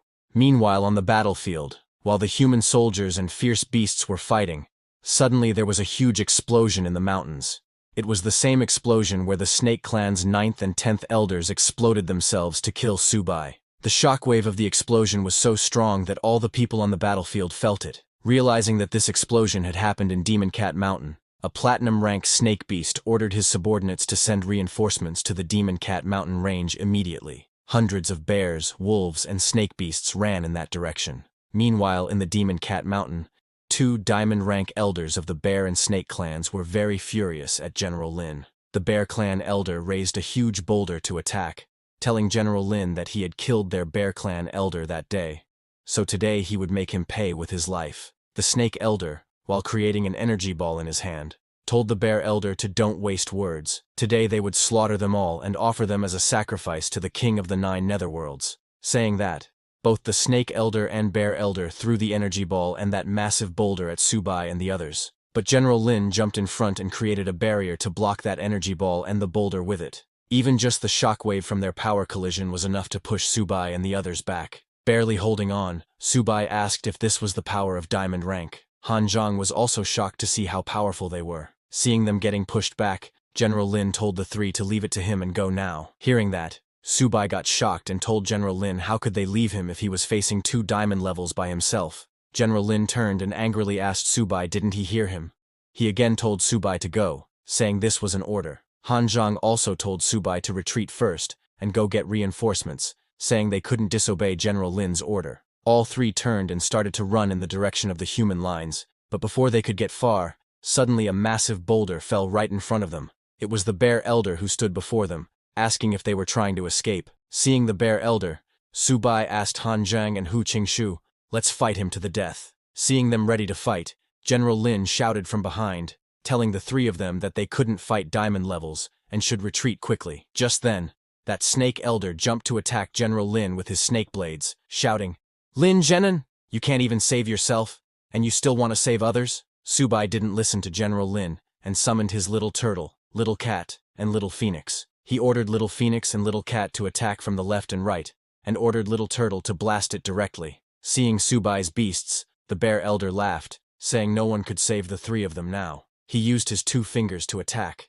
Suddenly the ground underneath Subai and his beasts turned into spikes and sent Subai and the beasts flying into the air. As they fell to the ground, Subai admitted that diamond levels were truly terrifying. They could already control the forces of nature. They were no match for them at all. Seeing that, the Bear Elder laughed and immediately collected energy in his hands, shouting, "Tremble, you 3 ants!" But before he could attack, suddenly a spear infused with energy hit the Bear Elder. The one who attacked was the Golden Fire Cavalry. Many human soldiers in red armor appeared and charged at the Bear Elder, shouting, "By order of Lord Ni, we have come to provide support." Their leader ordered his team to protect Subai and fight the myriad races.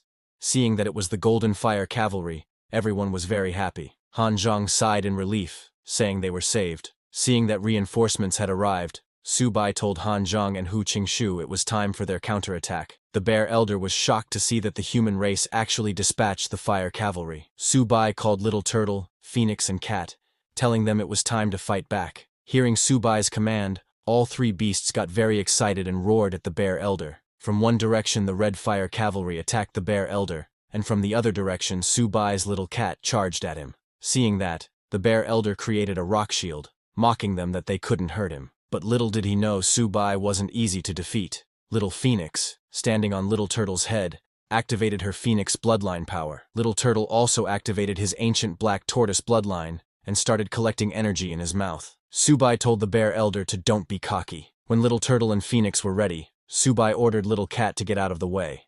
As Little Cat backed down, Little Turtle used his black tortoise's breath and shot a powerful beam of energy at the Bear Elder. Little Phoenix mixed her demonic Phoenix flame into Little Turtle's energy beam, making it twice as powerful. Little Turtle and Phoenix's combined attack immediately broke the Bear Elder's rock shield. Seeing that, the Bear Elder used his spiritual energy and created a barrier to block their attack. Angry, the Bear Clan Elder shouted that his Bear Clan was invincible. Meanwhile, with lightning speed, General Lin attacked that Snake Elder. His attack cut down all the Snake Elder's energy snake beasts, pushing him back. Seeing General Lin's power, that Snake Elder admitted that General Lin was truly worthy of being the next king level. He had some skill. General Lin, flying in the air and having created a sword with his spiritual energy, told the Snake Elder that this was the day they all die. Using his sword Qi Long, General Lin struck the Snake Elder. The Snake Elder backed off and asked the Bear Elder what they should do, because the enemy now had the advantage in numbers.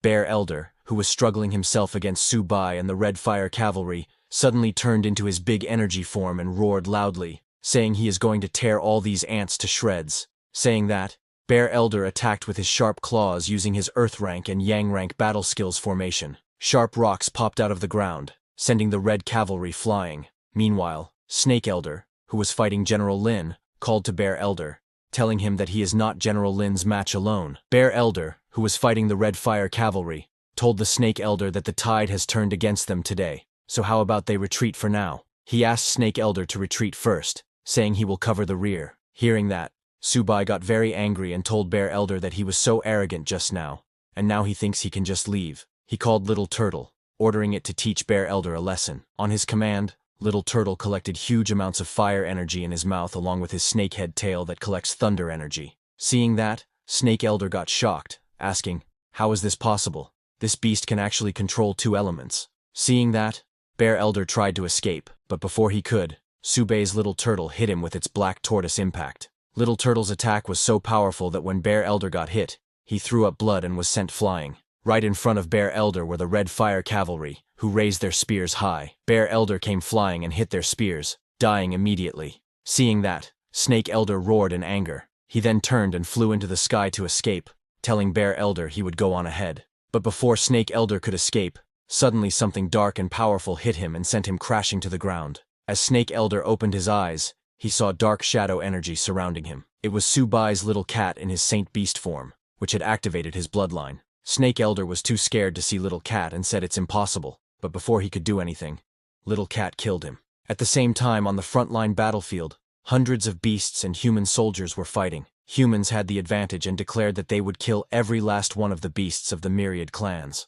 While the war was ongoing, suddenly a portal appeared in the sky. From that portal came out the king of the Nether Realm. Just as he appeared, another portal opened beside him. It was the humans' king-level expert, Lord Ni. He called Nether King by his name, Ju Yu, and warned him that if he made a move, then don't blame him for being merciless. Lord Ni advised Nether King to just admit defeat. Angry, Nether King told Lord Ni to don't get arrogant, saying if not for the two clans, the demonic phoenix and the heavenly fox, withdrawing before battle, today, the human race would have been crushed. He also warned Lord Ni that even if his strength is above him, he should not think he will gain any advantage against the combined might of their three royal clans. Lord Ni laughed and told Nether King that his human race had been gathering strength for 100 years to counterattack like this. Him, a so-called king level, yet insisting on going against the heavens.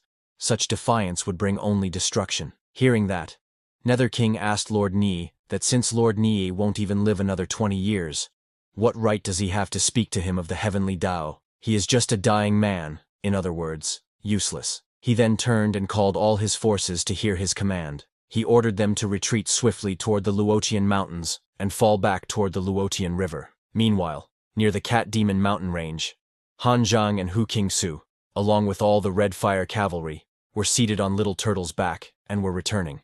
Su Bai, who was riding Little Cat and was bored, asked to move faster, saying they must quickly regroup with the main force. Han Zhang asked Hu Qingsu if he didn't feel like their pace was a bit too slow. Hearing that, Little Turtle looked at him. Hu Qingsu told Han Zhang to stop complaining and just be glad that they had a good ride. But as they were going, suddenly General Lin, who was walking ahead, told them to, don't go further, saying there's military movement up front. Hearing that, Subai got confused, asking what's going on. Right in front of them, the remaining nether beasts were going. Seeing the direction they were heading, General Lin immediately realized that up ahead was the Luotian River. Hearing that, Subai asked General Lin why there were suddenly so many troops of the myriad clans here. General Lin turned and told Subai that the humans won big on the front lines, so the myriad clans retreated to the Luotian River. He ordered them to circle around quickly and return to the human camp. On his command, everyone changed their direction. Han Zhang was very happy. While laughing, he said the human race won a great victory. Looks like the myriad clans won't last long. But money lover Subai asked Han Zhang that if they made it back, how much merit did he think they would earn this time? Hearing Subai ask about military merit, Hu Qingsu asked Subai if they even accomplished anything. Sometime later, at the human pre-battle encampment, Lord Nie praised Subai, saying he really pulled it off. He even managed to spirit away the ancient demonic phoenix saintess. Hearing that, Subai, who was in Lord Nie's tent, asked Lord Nie, how can you call it spirited away?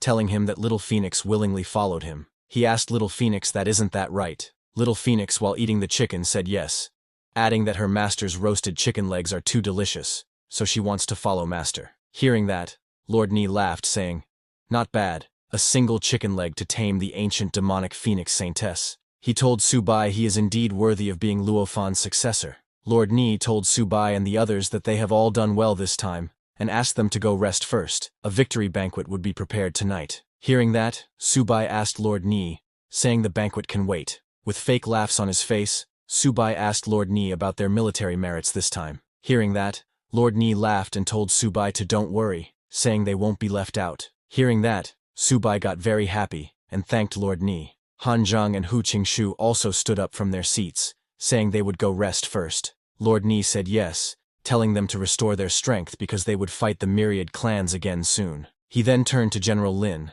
telling him that his rescue was quite a success this time. He even slew 2 diamond rank powerhouses of the myriad clans. But General Lin immediately corrected Lord Nie, telling him that those 2 diamond ranks were killed by Subai. Hearing that, Lord Nie's jaw dropped. He asked again if Subai killed them.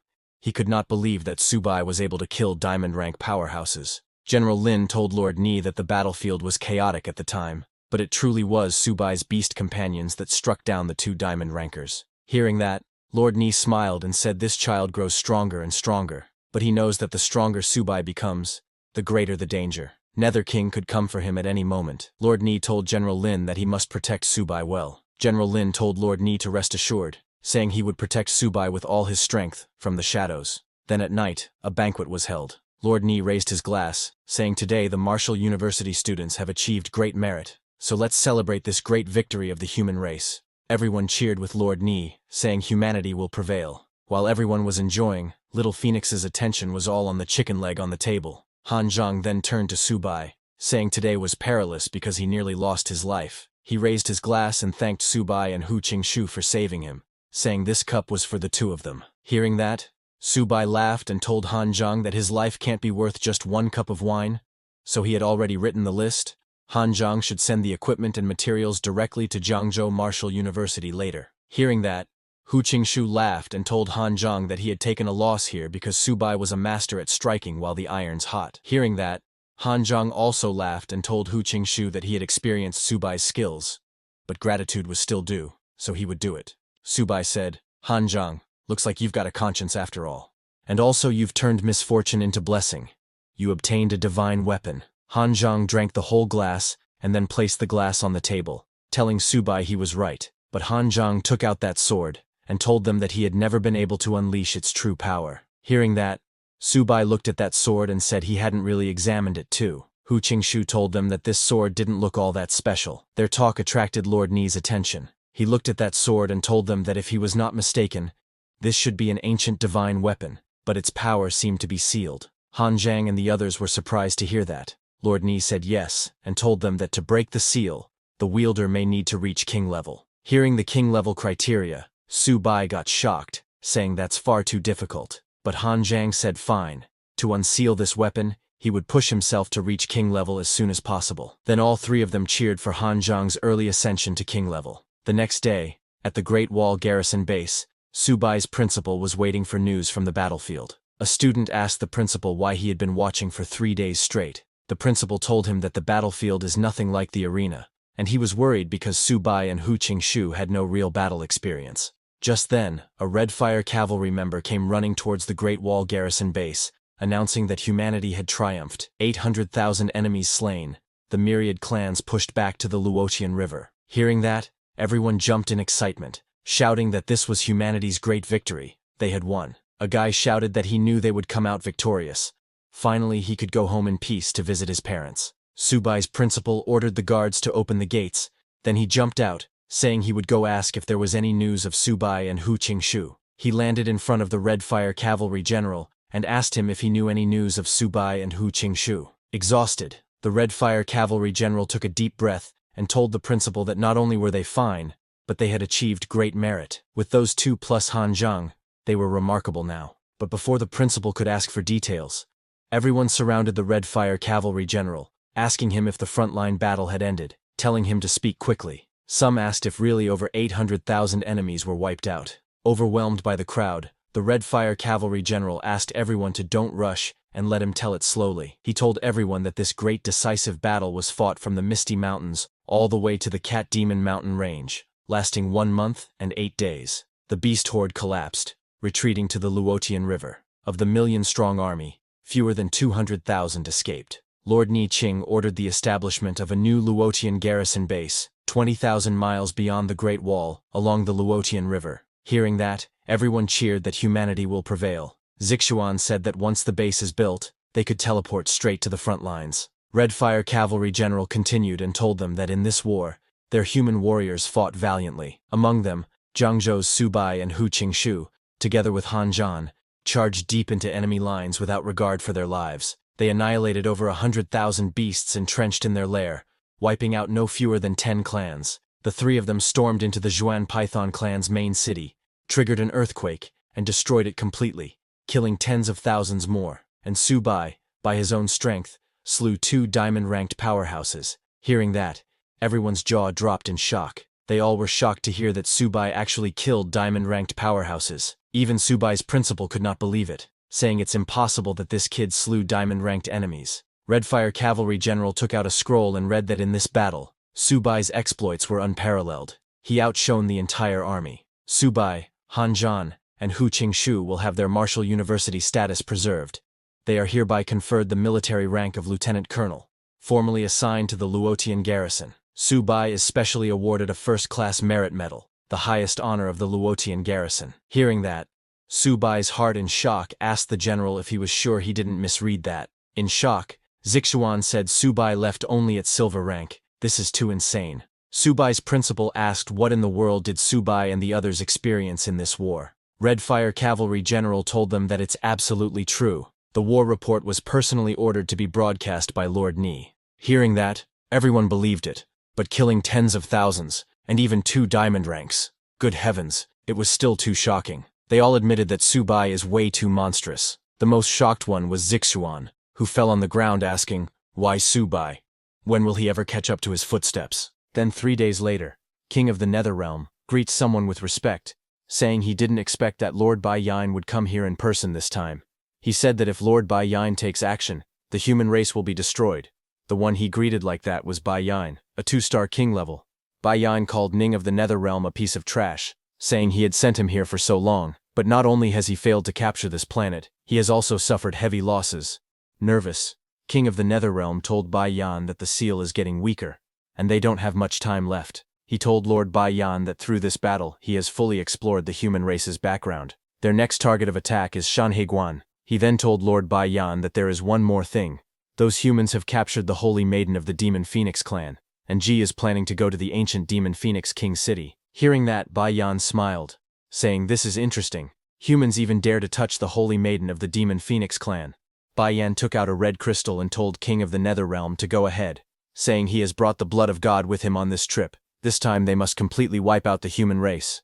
Hearing that, King of the Nether Realm laughed and shouted that the 9 underworlds wished them a great victory. Meanwhile, in the human headquarters, Lord Ni told his generals that the armies of all races continue to gather. It is currently impossible to determine the enemy's intentions. Lord Ni called Huan Shen and asked what he thinks. General Huan Shen told Lord Ni that if he was the king of the 9 underworlds, he would definitely send a force to feint an attack on Tianhe Fortress before their defense system is completely built, to involve the energy of the human race, and then break through Shanhaiguan at all costs. Hearing Shanhaiguan's name, everyone got shocked. Lord Ni looked at the map and admitted that if the Shanhaiguan fortress is breached, they will be in big trouble.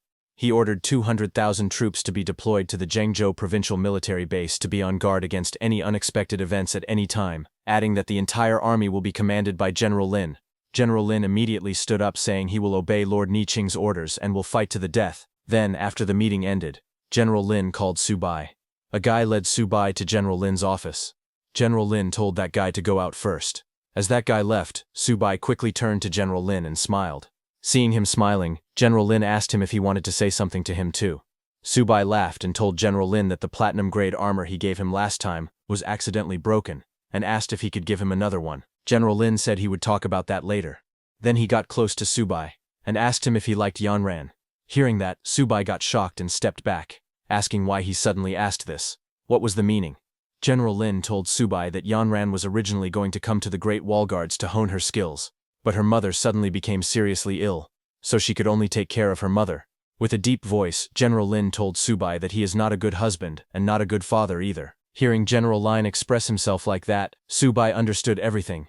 He immediately stepped forward, called General Lin Uncle Lin, and told him to not worry, saying he will take good care of Yanran.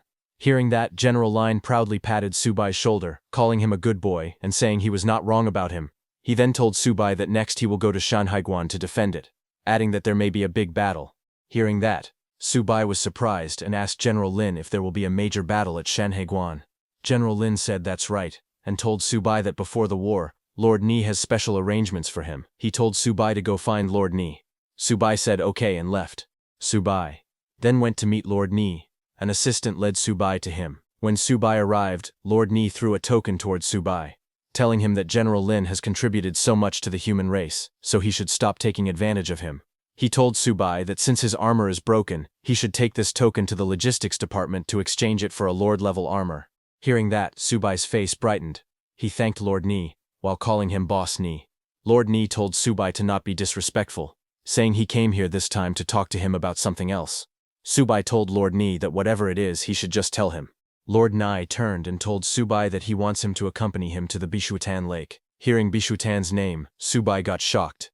He told Lord Nai that Bishutan is too dangerous, saying that blue dragon over there is so scary. Seeing his reaction, Lord Nai asked if he doesn't dare. Hearing that, Subai tried to act tough and said, "Who said he doesn't dare?" But before he could finish his words, Lord Nai opened a portal, asking Subai to accompany him for a walk, explaining that this teleportation crack can only last for 1 minute. Hearing that, Subai stepped back, not understanding how this could be true. He then followed Lord Ni, thinking that in the worst-case scenario they could fight. As Subai stepped out of the portal, he saw Lord Ni just standing there. He asked Lord Ni why it was so quiet around here. But suddenly Lord Ni shouted towards the lake, saying, "Ni Qing and Luofan's heir have come to visit," and asked the Azure Dragon to appear. But there was no reaction from the lake. Seeing that, Subai, nervous, told Lord Ni that maybe the Azure Dragon was not at home.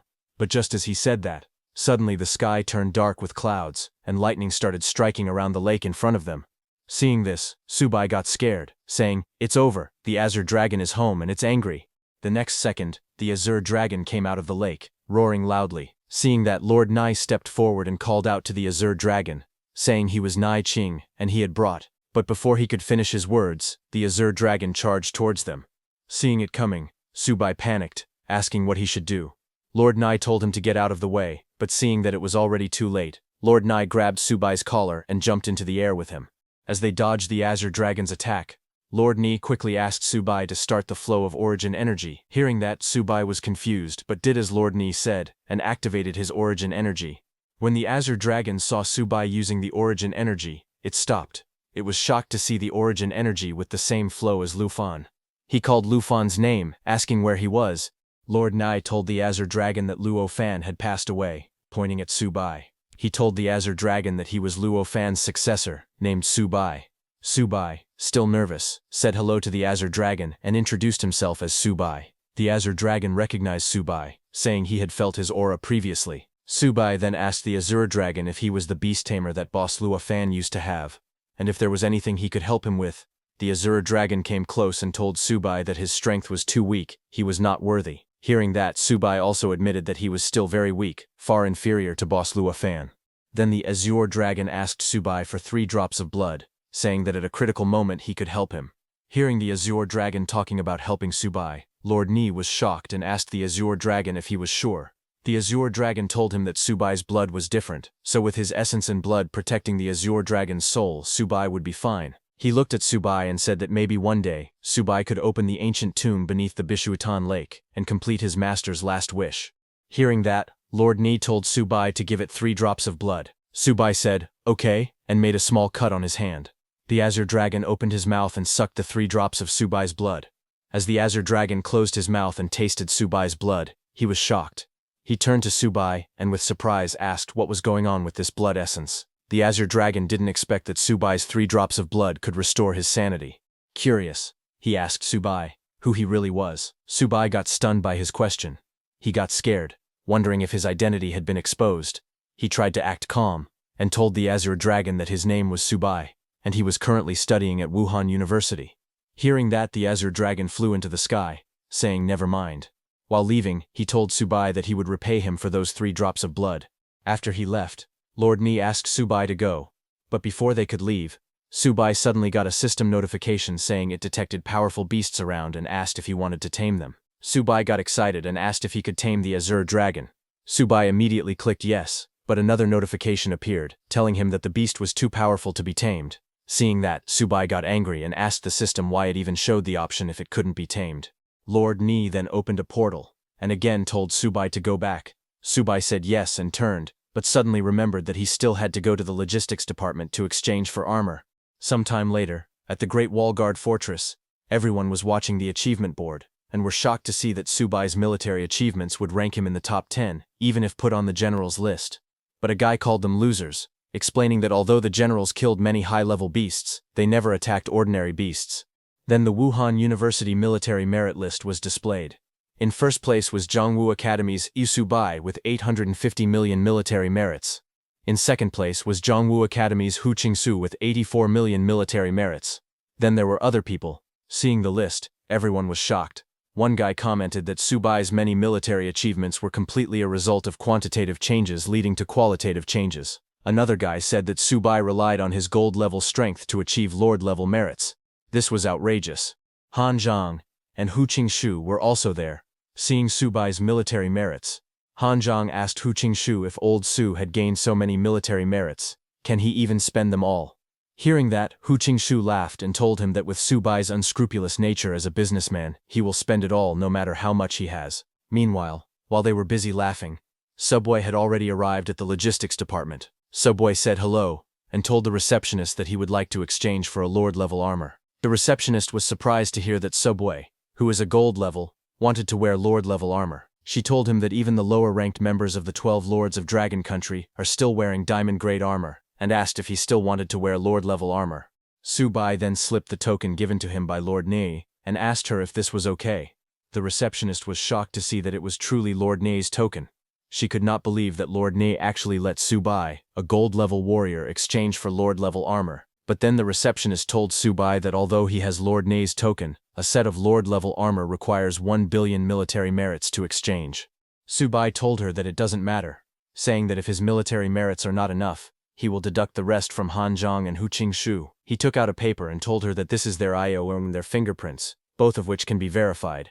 Subai laughed inside, because fortunately he had asked Han Zhang and Hu Qingshu to write this IO. Hearing that, the receptionist told Subai that if the IU does have their fingerprints, then he can also do this. She then took the paper and verified it.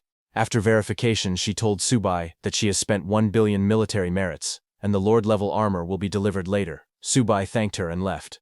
Then after a few hours, the military merit list was updated. Now it showed that Subai had 13 million military merits left, while Hu Qingshu and Han Zhang each had 0 military merits. A guy passing by noticed and called everyone, saying that the list of Wuhan University students had changed. Seeing the changes, everyone was shocked, asking what the hell did Subai exchange for? He spent so much military merit in one go. But suddenly, someone noticed that there was something wrong. He asked how come Hu Qingshu and Han Zhang's military merits suddenly became 0. When Han Zhang saw that, he got shocked and called Hu Qingshu, telling him that both of their military merits were gone. He could not understand what just happened. Shocked, Hu Qingshu asked if their military merits were stolen. But a passing soldier told them that it's impossible, because he has been a soldier all his life, and he has never encountered anything so outrageous.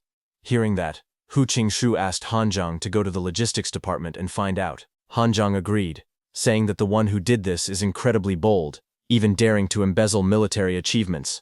When they arrived at the logistics department and asked the receptionist what was going on, she took out the IUE paper Subai gave her and told them to see for themselves. Han Zhang and Hu Qingshu got shocked to see that IUE paper. She told them that it's written in black and white, and there are their fingerprints. She told them that all their military merits have been used up by Subai. Hearing that, both of them were speechless. Hu Qingshu reminded Han Zhang that he said it before, when they were being hunted by the powerful men from all races, that Subai is not so kind as to give them so many spiritual materials for healing. Now it turns out that he had planned it all. Han Zhang was very angry and told Hu Qingshu that this is a profiteer. But Hu Qingshu wasn't that angry. He turned and asked Han Zhang to go, saying that it seems they still have a lot to learn from Subai in the future. Well, Han Zhang had no choice and left. Sometime later, Subai got his Lord-level armor and walked in front of everyone wearing it. A guy noticed and asked others to look at what Subai was wearing. Seeing that, everyone got shocked. A girl asked if this was Lord-level armor. They were confused because Subai is a gold-level warrior, but he is wearing Lord-level armor. Someone asked if this wasn't too excessive. Another guy replied that he had heard even many generals couldn't afford it. Another guy joked that he was starting to get ideas about robbing Subai. Others joined him, asking to count them in 2. While Subai was walking, he suddenly saw Han Zhang and Hu Qingshu. Subai immediately ran to them, saying he just changed his armor, and asked what they thought. Subai proudly posed in front of them, saying he felt the size was a bit big and not very comfortable to wear. Seeing the armor where Subai had wasted their military merits, both of them turned around and left from there, saying they were not feeling well, and were going back to rest. Surprised, Subai called them, asking why they were just leaving like that. But none of them stopped and both left from there. Meanwhile, at Shenhaiguan, the king of the Nether Realm reported to Lord Bai Yen that the 300,000 members of the Demon Phoenix clan were ready to join the battle at any time. Hearing that, Lord Bai Yen, who looked like a devil, told the king of the Nether Realm that he had done well. Lord Bai Yan looked at his army and said that 1 million coalition troops plus 300,000 members of the Demon Phoenix clan is indeed a lot. However, there is only one chance to raid Shenhaiguan. To be on the safe side, he said he would send another 100,000 barbarians to help them. The king of the Nether Realm was surprised to hear that, and said that they would definitely win this battle then. Lord Bayan then unleashed a dark red aura from his hand, and swung his arm into the air, calling for someone to accept his summon. That dark aura grew and created a huge crack in space. From that crack, hundreds of thousands of bull monsters came out. They were not normal bull monsters, they were the crazy and bloodthirsty Bull Clan, famous for destroying cities. Seeing them, the king of the Nether Realm thanked Lord Bayan, saying that with such powerful warriors and fierce beasts helping them, their race would surely achieve complete victory. Lord Bayan then turned to the crazy and bloodthirsty Bull Clan, and ordered his fellow tribesmen, his fellow soldiers to follow him to attack Shen Higuan, eat the humans, and destroy their inheritance. The next second, the whole crazy and bloodthirsty Bull Clan charged toward Shen Higuan. Then the king of the Nether Realm turned to his troops and ordered them to listen to command and attack Shen Higuan. Hearing their king's order, all the fierce beasts roared loudly. Even the ancient Phoenix clan had come to join the war. The Phoenix clan leader said that ever since the fall of their great king, the Phoenix clan had not engaged in war with humans for 100 years. But then she turned to her clan and shouted that the humans had abducted their holy maiden. So this revenge, this hatred, would not end until the human race was destroyed. The whole Phoenix clan shouted in anger that they would take back their holy maiden and destroy the human race. With that, the entire Phoenix army, the Nether army, and the crazy and bloodthirsty Bull army charged toward Shen Higuan to destroy the human race. At the same time, in General Lin's office, he called Subai and Yanran and told them to get married. Hearing that, Subai and Yanran both were shocked and embarrassed at the same time. General Lin said that's right, because both of them are of marriageable age. He added that they should do it on the 16th of this month, because it's a good day. While blushing, Yanran told her father that she is not ready to get married yet. She was saying that, but she was clearly excited for it. Subai, so also blushing, agrees with Yanran, saying this is too sudden for him. He said that but started calling General Lin father-in-law. Seeing them acting like that, General Lin directly asked Subai that doesn't he want to marry his Yanran. Subai immediately replied that he wants to marry. Hearing that, General Lin said, okay, then it's settled. They will get married on the 16th of this month. But before they could celebrate, suddenly an officer rushed into General Lin's office, shouting that there's military intelligence. Shocked, General Lin asked him what happened. That officer said, it's bad, and told General Lin that the army of all races is attacking Shen Higuan. Hearing that, both Lin and Yanran were shocked. General Lin couldn't believe that it really is Shen Higuan. Meanwhile, at the human headquarters, Lord Ni saw the army of all races coming towards Shen Higuan. An officer asked Lord Ni to give the order. Lord Ni told that officer to pass on his order for all garrison troops to rush to support Shen Higuan. Meanwhile, on the battlefield, General Lin with the whole army was flying above, challenging all races to come, shouting that his Lin family will not let them succeed. The army of all races, along with the bloodthirsty Bull Clan and Phoenix Clan, charged at Shen Higuan. Seeing them coming, General Lin tried to raise his soldiers' morale, telling them that they are the most elite warriors of the human race. They should take up their weapons and never let the myriad races advance a single step. Hearing his words, the whole human army roared in rage, ready to fight the all races. General Lin then turned around and ordered the energy cannons to attack. On his command, all the energy cannons placed on the battle wall shot powerful lightning beams at the enemy, killing thousands of them in one go. They were targeting the flying beasts. Meanwhile, Subai was in a room cultivating. He was surrounded by all kinds of cultivation materials to make him break through. His body was releasing huge amounts of energy, knowing that the enemy is attacking them. Subai in hurry, thinking he absolutely must level up as quickly as possible. And after using so much cultivation material, Subai finally had a breakthrough. His body released huge amounts of energy as he roared. The energy coming out of Subai's body was so powerful that a very bright light beam shot into the sky. Seeing that, everyone there was shocked, asking what is going on, which powerful person broke through the realm. After the energy calmed down, Subai stood up and felt a new kind of energy coming out of his body. He had finally achieved the Platinum Realm. When Han Zhang saw that the light was coming out of Subai's room, he got shocked. Hou Shu, standing beside, asked if it could be that Subai has reached the Platinum Realm. At the main headquarters, an officer reported to Lord Ni that Subai has broken through to the Platinum level. Hearing that, Lord Ni smiled, and said this child may have greater potential than Lo Fan. But he knows that the battlefield is the best place for Subai to gain experience, and it's time for him to go. Lord Ni ordered that officer to pass on his order, and assemble all students of Wuda University. At the same time, in the Forbidden Endless Sea, the real army of all races was gathered there. Phoenix clan leader asked Lord Bayan why they brought their main force to this endless sea. Could it be Lord Bai Yan told her that after crossing this endless sea, they can go around Shan Haiguan and launch a surprise attack on the human race. Hearing that, the Phoenix clan leader told Lord Bai Yan that her Phoenix clan is willing to go to the Great Wallguard Fortress to fight the human race head-on. The King of the Nether joined in and told Lord Bai Yan that it is rumored that there is a god of death in this sea. Hearing that, Lord Bai Yan took out a red crystal and told them not to worry because with this crystal they can cross the sea safely. Both Phoenix clan leader and King of the Nether were shocked to see that red crystal. Lord Bai Yan released that red crystal into the air and told them not to worry, saying he will take the lead. He told them to follow closely and not get lost. As he released that red crystal into the air, it pushed back the water. Seeing that, the King of the Nether got angry at himself, thinking that if he had this treasure, he could also have broken through Shen Haiguan. The Phoenix clan leader was shocked to see that the sea receded. Lord Bai Yan started moving and asked them what they were still standing there for, telling them to follow him. The Phoenix clan leader said yes and followed him. The King of the Nether was behind, telling his army to gather together and move forward, don't get separated. With this, the whole army of all races entered the forbidden endless sea, and there was an air bubble around them. While going, the Phoenix clan leader looked around and said that she can't sense anything here, but there is a legend in their tribe's texts that warns against the things in the deep sea, and never to step into it. But suddenly King of the Netherrealm saw something, and asked Lord Bai Yan to look at the deep sea direction. When the Phoenix clan leader looked that way, she got shocked, asking what that thing was. There were some sea monsters whose heads were that of sharks and bodies of mermaids, and they were holding spears in their hands. Seeing that, King of the Netherrealm said that these monsters were emitting extremely dangerous signals. He told the Phoenix clan leader that he could sense they were watching them.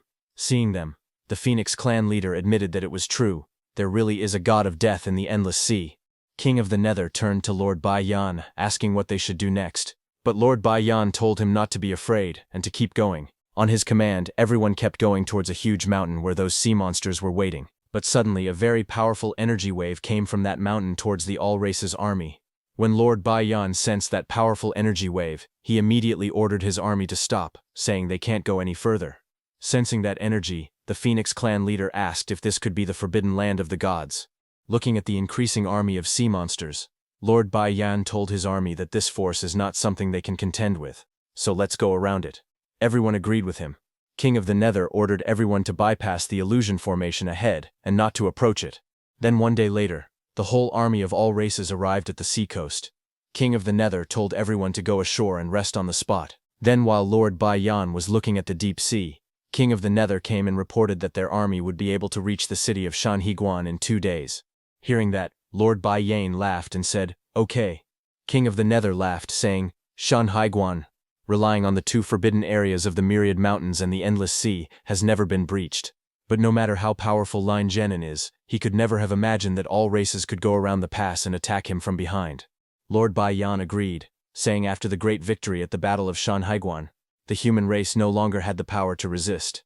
Hearing that, King of the Nether laughed and said that at that time the human race would definitely send reinforcements quickly, and he would deal with Ni Qing together with Lord Bai Yan. He ordered the great elder of the Phoenix clan to lead the strong men above the platinum level to kill the human defenders. Hearing that, the elder of the Phoenix clan said that since the king of the 9 underworlds had a plan, she would act according to it because their sole purpose was to reclaim the Maiden Holy. Lord Bai Yan then stood on the rock and looked ahead, laughing and saying 2 days from now would be the time when the human race would be destroyed. Then 2 days later, behind the Shan Haiguan battle wall, in the midnight, the All Races army arrived there. Looking at the human battle wall, King of the Nether told Lord Bai Yan that this hour is the darkest time before dawn, and it is also the most sleepy time for human beings. The Phoenix clan elder agreed, saying this is their best time to attack. Lord Bai Yan then ordered them to start the attack and tear up Shen Haiguan. King of the Nether said yes, and flew into the air to attack. He ordered all troops to listen to orders and crush Shen Haiguan for him. On his command, the main army of all races charged towards the battle wall, shouting to crush Shen Haiguan and kill all the humans. At the battle wall, when some soldiers were patrolling, one of them noticed an army coming towards them in the dark and asked his teammate if that wasn't their army, asking if he was dazzled. Without looking back, his teammate asked him why he was looking around instead of standing guard. But when that soldier looked clearly, he saw that this was the myriad races. Hearing that, the other soldier got shocked, asking how can it be, but it was already too late. Before they could close the doors or alert everyone, the beast army entered and killed them. When the other soldiers heard the commotion and looked, they were shocked to see that it was an enemy attack. While dressing up, one guy shouted that it was an enemy attack. We shouted for others to go quickly and report to General Lin that the myriad races had attacked inside the pass. Captains tried to stop the chaos, telling everyone not to panic. They ordered the gunners to adjust the position of the magic cannon. But while they were going towards the magic cannon, one captain saw a Phoenix Clan beast flying towards them. He shouted, telling his soldiers to watch out in the air. But suddenly something shocking and dangerous appeared in the air. Seeing that captain was stunned, asking what was in the sky. It was the Phoenix Clan elder, who was very angry and created a very large fireball in the sky. Looking at the humans, she angrily called them despicable human race and asked why they don't quickly hand over their holy maiden, saying that she threw that fireball and destroyed a magic cannon. Many soldiers got injured in that attack. While saving his soldiers, a captain asked others to go and report to General Lin. Looking at the destruction, King of the Nether laughed, saying it was worth their journey across the sea. King of the Nether then turned to Lord Bian and asked him that before their reinforcements arrive, how about they kill a group of strong men guarding Shanhaiguan? But Lord Bian told him not to worry, saying there are still big fish that haven't been hooked yet. He told King of the Nether that the trap he set up is not just for this Shanhaiguan. With a serious face, he said that the big fish he wants to catch is Ni Qing. When General Lin heard that they were under attack, he immediately came out and asked the soldiers on guard where the magic cannon was. Those soldiers told General Lin that the myriad races launched a surprise attack on the pass, and their magical artillery shells were all destroyed by those ferocious beasts. Hearing that, General Lin looked at the people flying in the air and was surprised to see that the King of the 9 Netherworlds was here in person. He flew towards the King of the 9 Netherworlds, calling them bastards of all races, and asked if he dared to fight him. In rage, General Lin unleashed his energy, creating an aura sword. In anger he shouted, 9 Netherworlds, you dare not fight me head-on, yet you come up with such a despicable trick. Hearing that, King of the Nether laughed, and also unleashed his energy, saying all is fair in war. He added that without a fortress to rely on, humans are nothing. He unleashed a large aura sword and told Lin Jinan that the human race is doomed to fail today, so he should prepare to die. With full speed, King of the Nether swung his huge aura sword at General Lin. General Lin used his own aura sword and tried to defend against the King of the Nether's aura sword, but while he was doing that, below him the Phoenix Clan was attacking the human soldiers with fireballs. Seeing his human soldiers dying by burning, General Lin grew furious. He shouted that this is hateful. He unleashed more power and started pushing the King of the Nether's aura sword, saying the human race will not be defeated. Suddenly General Lin's body burst with power as he released his full power. His eyes turned red along with his aura, showing he was furious. In anger, General Lin created an energy ball in his hand, and while looking at the King of the Nether, shouted, "Beasts of all races, go back to your territory." Saying that, he sent a very powerful strike towards the King of the Nether. But King of the Nether moved to his side and dodged that energy strike. He immediately recognized that General Lin was using bloody explosion. With a serious expression, King of the Nether asked Lin Zhenan if he wanted to die with him. Seeing General Lin unleash the bloody explosion and ready to die, the human soldiers fighting got motivated and started shouting that General Lin will win. The human race will win. Captains shouted, calling their soldiers brothers, saying General Lin is so powerful, so they can't let down the human race's momentum. The human soldiers got motivated and charged at all enemy races, shouting that as long as the prisoners are here, their human race will not perish. Seeing them, Lord Baiyan commented that ants are ants after all, and they always overestimate their own capabilities. King of the Nether was surprised to see Lord Baiyan joining the fight himself. Lord Baiyan extended his hand towards General Lin, and told him that since he doesn't want to live, he will send him on his way now, saying that Lord Baiyan unleashed a very powerful strike at General Lin. That strike was so powerful that General Lin could not even react to it. He got hit and was sent flying, crashing onto the ground with a solid impact. All the human soldiers were shocked to see General Linich. They couldn't believe that General Lin was injured. General Lin, who was lying on the ground, coughed and asked Lord Baiyan who he was. King of the Nether turned to Lord Baiyan and apologized, saying it was his fault that Lord Baiyan had troubled himself and taken action personally. Lord Baiyan told King of the Nether that he wanted to catch big fish, and he would leave these small fish and shrimps to him to deal with. King of the Nether said, okay. He then turned around and unleashed a very powerful strike, telling Lin Zhenan that he would die here in Shanhaiguan today. He threw an energy spear towards General Lin, telling him to die. Seeing that energy spear coming, General Lin realized that he could not dodge it and was going to die. Before dying, he closed his eyes and shouted, telling Subai and Yanran that they must avenge him. And the next second that energy spear hit, But there was no explosion. When General Lin opened his eyes, he saw Subai's little turtle standing in front of him, who created its barrier and blocked the King of the Nether's attack. Immediately Subai, along with Han Zhang and Hu Qingshu, arrived there. They had come with reinforcements. Han Zhang told General Lin that they were here to support him. Subai asked General Lin if he was okay. Now Subai was furious at the beasts of all races, because not only did they sneak attack Shen Haiguan, they also injured his future father-in-law. Before anyone could even react, Subai immediately flew into the air, shocking everyone. Subai went in front and told the King of the Nine Nether that he would kill him today. From below, Han Zhang called Subai, telling him not to be impulsive. Hu Qingshu asked Subai to calm down, but it was already too late. Seeing that Subai was not backing down, Han Zhang helped General Lin stand and turn to the Red Cavalry. He told the Red Cavalry to leave this to them and take the general to defend the city. The Red Cavalry soldiers said yes, and took General Lin to safety. On the other hand, in the air, Subai raised his hand and called all of his beasts, Little Turtle, Little Cat, and Little Phoenix's bodies turned into energy and went towards Subai. Seeing Subai's transformation, Lord Bien was surprised. He didn't think that this human kid actually had such an ability. After the transformation, Subai's whole body was glowing with energy. He pointed his sword towards the King of the Nine Netherworlds and declared that he was going to make him pay. Hu Qingsu was shocked to see that this strange phenomenon of Subai was stronger than before. He realized that Subai had leveled up again. Han Zhang was also amazed, saying it was a life-changing experience. When other soldiers saw Subai's beast armament, they all got shocked, asking if this was still Subai. Had he become so ridiculously powerful? One guy commented that this power was enough to tear the sky and split the earth. It was too terrifying. Subai's power gave those soldiers new hope to continue fighting. With full power and speed, Subai charged at the King of the Nine Netherworlds, shouting and telling him to die. The King of the Nine Netherworlds also charged at Subai, telling him that he was overestimating his own abilities. No matter how powerful the holy beasts were, a little kid couldn't defeat him. A king. The collision was so powerful that it exploded with a massive blast in the sky, brightening up everything.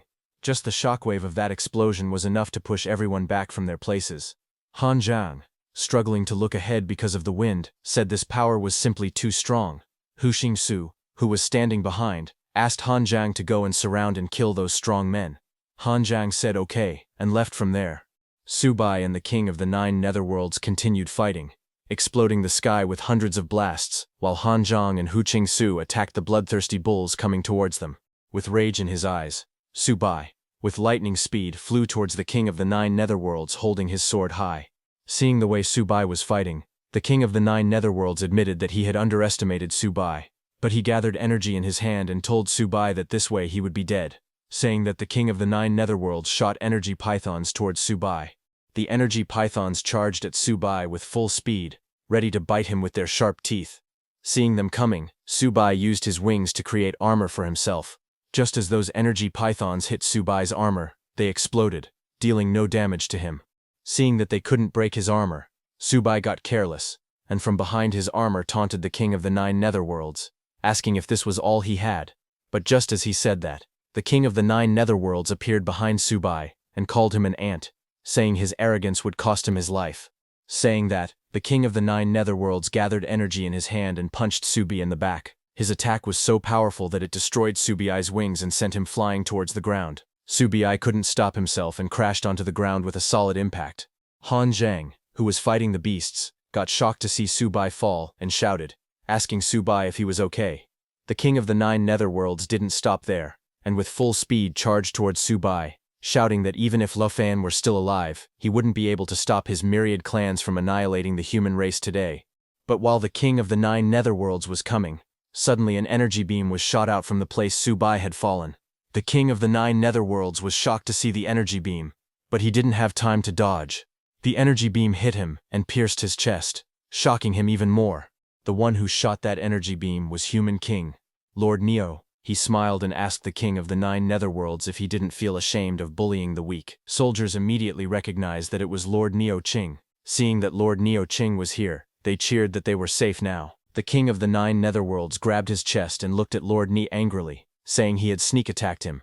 Lord Ni rose into the sky and asked the King of the Nine Netherworlds, "Didn't he just say that all is fair in war?" Hearing that, the King of the Nine Netherworlds got furious and was about to say something, but Lord Bi Yan signed him to stop. Seeing that, Lord Nia said that the myriad races were able to cross the sea and attack their Shanhaiguan Pass because there was a powerful person behind the scenes planning. Lord Bai Yan thanked Lord Ni for the compliment. He called him Human King Ni Qing, saying he finally appeared. He told Lord Ni that actually, he has only one purpose for coming here, and that is to kill him. Saying that Lord Ni activated his King Realm form, multiple arms made of pure energy appeared behind Lord Biyan, ready to attack.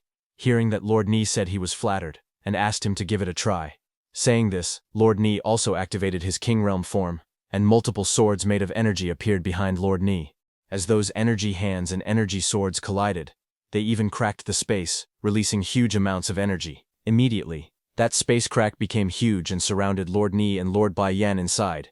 It turned into a space crack ball, releasing blue and pink lightning. Seeing that terrifying scene, everyone on the ground was too shocked, asking if this was the confrontation between king-level masters.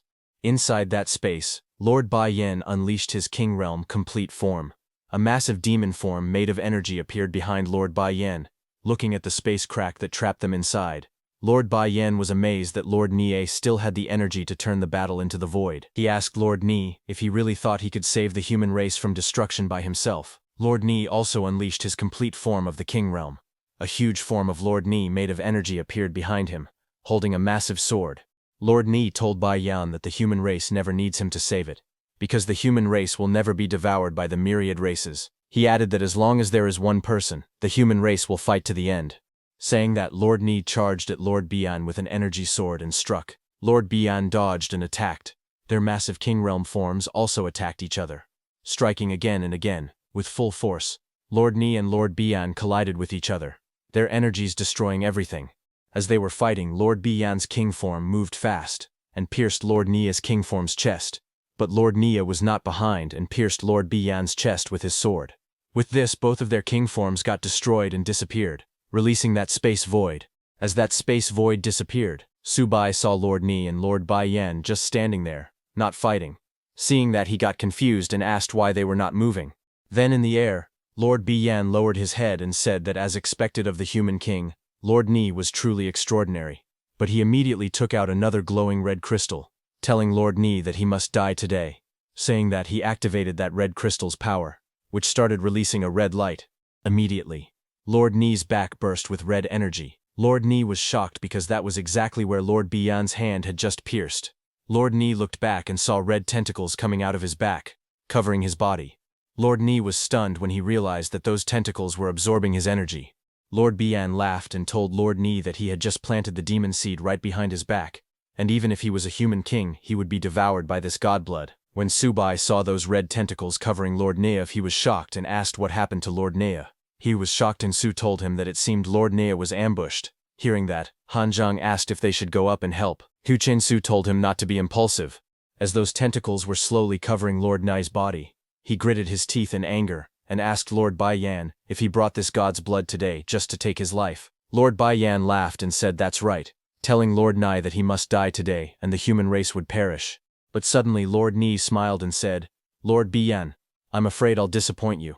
Just as Lord Ni said that, suddenly a blue glowing mark appeared on Lord Biyan's body where Lord Ni's king form had pierced with his sword. Lord Biyan was shocked to see a sword mark on his body. He tried to ask Lord Ni when he did it, but before he could complete his words, an energy sword of Lord Ni stabbed Lord Biyan from behind, in the same spot where that sword seal was, making Lord Biyan roar in pain. After getting stabbed by Lord Ni's sword, Lord Bai Nina got very angry. He looked at Lord Ni and said, so what if he hurt him? Because as long as Lord Ni dies, the human race will die too. But Lord Ni repeated his words again, that the human race will not perish. This made Lord Bai Nina furious, and he destroyed that red crystal in his hand, telling Lord Ni that regardless of whether the human race is destroyed or not, he, Ni Qing, must die today. Just as Bian destroyed that red crystal, those red tentacles on Lord Ni's back went crazy and started covering Lord Ni's body fast. Lord Ni was shocked seeing that. He took out his aura sword and called Subai, telling him to lead the human race and drive out all the tribes. He looked at Subai, Han Zhang, and Hu Qingsu on the ground and told them to never give up. By now, those red tentacles had covered Lord Ni's whole body, and before getting completely covered by them, Lord Ni threw his sword towards Subai.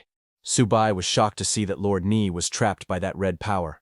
After Lord Ni was completely trapped inside that red power, Lord Bina announced loudly that the human king Ni Qing is dead. He ordered Nine underworlds to break through the barrier, unite their forces, and march straight into the hinterland, slaughtering all the human race. Immediately, the king of the Nine Nether shot an energy beam and destroyed the human fortress's gates, ordering his warriors of all races outside the pass to charge in and kill all the humans. Just as that gate was destroyed, beasts of all races immediately charged into the war fortress, shouting that they would kill all the humans. When Han Zhang, who was already fighting a beast, saw the army of all races rushing toward the pass, he realized that this situation was very bad. On the other hand, Su Bai was very angry seeing Lord Nia trapped and immediately grabbed Lord Nia's sword and flew into the sky. He went to Lord Ni, who was completely trapped but still moving. Su Bai shouted that Lord Ni would not die. He unleashed his energy, telling Lord Ni he was here to save him. Immediately Su Bai struck those tentacles trapping Lord Ni with full power, but to his surprise, there wasn't even a scratch on it. Seeing that, Su Bai's eyes widened in disbelief, and he said this was impossible. Seeing that, Lord Binya laughed and told Su Bai not to waste his energy. He told Su Bai that Lord Ni had been parasitized by the blood of God, and even if he was a god descending from heaven, he would still die.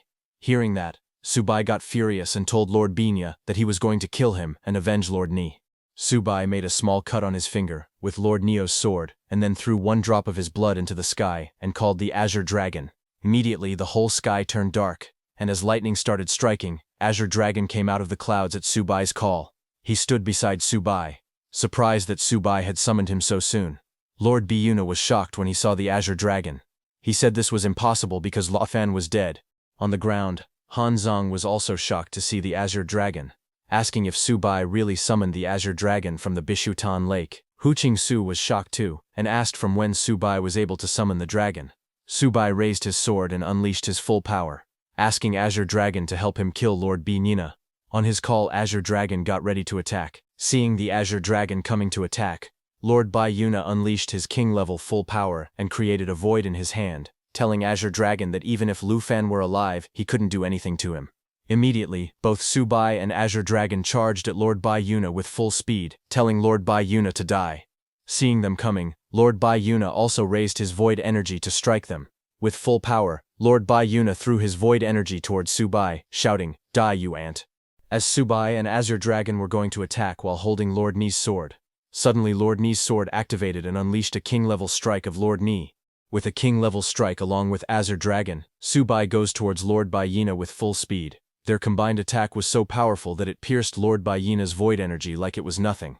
Lord Biyina's void energy was destroyed with a massive explosion which could be seen from space. After destroying the void energy, Su Bai stabbed Lord Biyina with his sword. Lord Biyina screamed no and grabbed that sword with shaking hands. Feeling the power of that sword, Lord Biyina said, "This is impossible. This sword energy is Lord Ni's." He asked if Lord Ni was still alive, but he quickly realized what happened.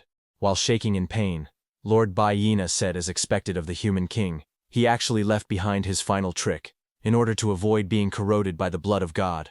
Lord Nival actually poured his last bit of energy and blood into this sword. Slowly Lord Biyina's body started cracking. Furious, he called Lord Nival Ting's name, saying Lord Ni was too cruel. Finally Lord Biyina admitted that he lost, and his body turned into dust and disappeared completely. After he died, Azure Dragon told Su Bai that this matter is settled, and he is going back. Su Bai said yes, and Azure Dragon flew back into the sky. Seeing the Azure Dragon returning, the King of the Nine Netherworld couldn't believe that Lord Biyuna had actually fallen. King of the Nine Netherworld then looked at Su Bai with a smile and called him little kid, saying Shen Heiguan has been breached today and his all races are unstoppable. He told Su Bai to let's play slowly. Saying that, King of the Nine Netherworld flew towards the human city in front with his army. He told warriors of myriad races to enjoy their meal, saying this is the feast that Lord Biyina has given them. On the other hand, at the war fortress, Su Bai grabbed the trapped Lord Nia, and came down to the ground slowly. Han Zhang and Hu Qingsu came running towards Su Bai, telling him that myriad races had scattered and rushed towards the city. Han Zhang asked Su Bai what should they do. Hu Qingsu asked Su Bai how Lord Ni was. Su Bai told them that he didn't know yet. He asked Han Zhang to lead the people to repair Shan Haiguan here, and he asked Hu Qingsu to report the situation to the headquarters first, adding that they will take General Lin and Lord Ni back together. Han Zhang said okay, and left. He immediately went and ordered water-powered people to put out the fire, and asked the rest of them to follow him. Then sometime later at the Great Wall Base Operations Conference Room, General Huanshan looked at the cross marks on the map, saying these are invasions from all races everywhere. and a large number of ferocious beasts from all races also appeared around the imperial capital. He immediately turned and ordered officers to notify the entire country and enter a level 1 alert state. Officers said yes and rushed out, but suddenly, an officer rushed into the conference room to report that something's happening. Lord Huan Shan asked him to explain. That officer explained that an urgent report had arrived from Zhangzhou. A large number of myriad races are invading. The situation is extremely critical, and they are requesting support. Hearing that, both Han Zhang and Hu Qingsu jumped up from their seats in shock, asking if Zhangzhou was really invaded by myriad races. Su Bai immediately turned to Lord Huanzhan and requested to reinforce Zhangzhou. Hu Qingsu said he was coming too. Lord Huan Shan ordered officers to open all portals, saying the 7th Corps is the main force and the Jiangwu student team is the vanguard. He ordered them to immediately depart and support Zhangzhou. Hu Qingsu said he would prepare it immediately, and left from there.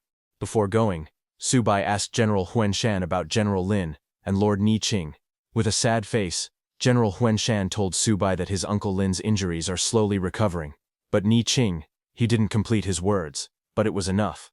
He told Su Bai don't worry, saying they will definitely find a way, and asked him to go get ready.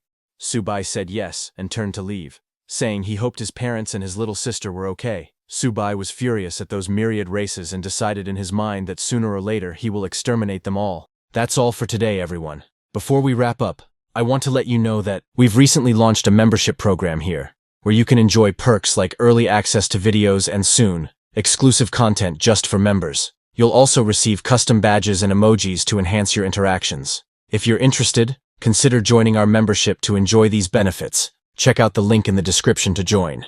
See you all in the next video.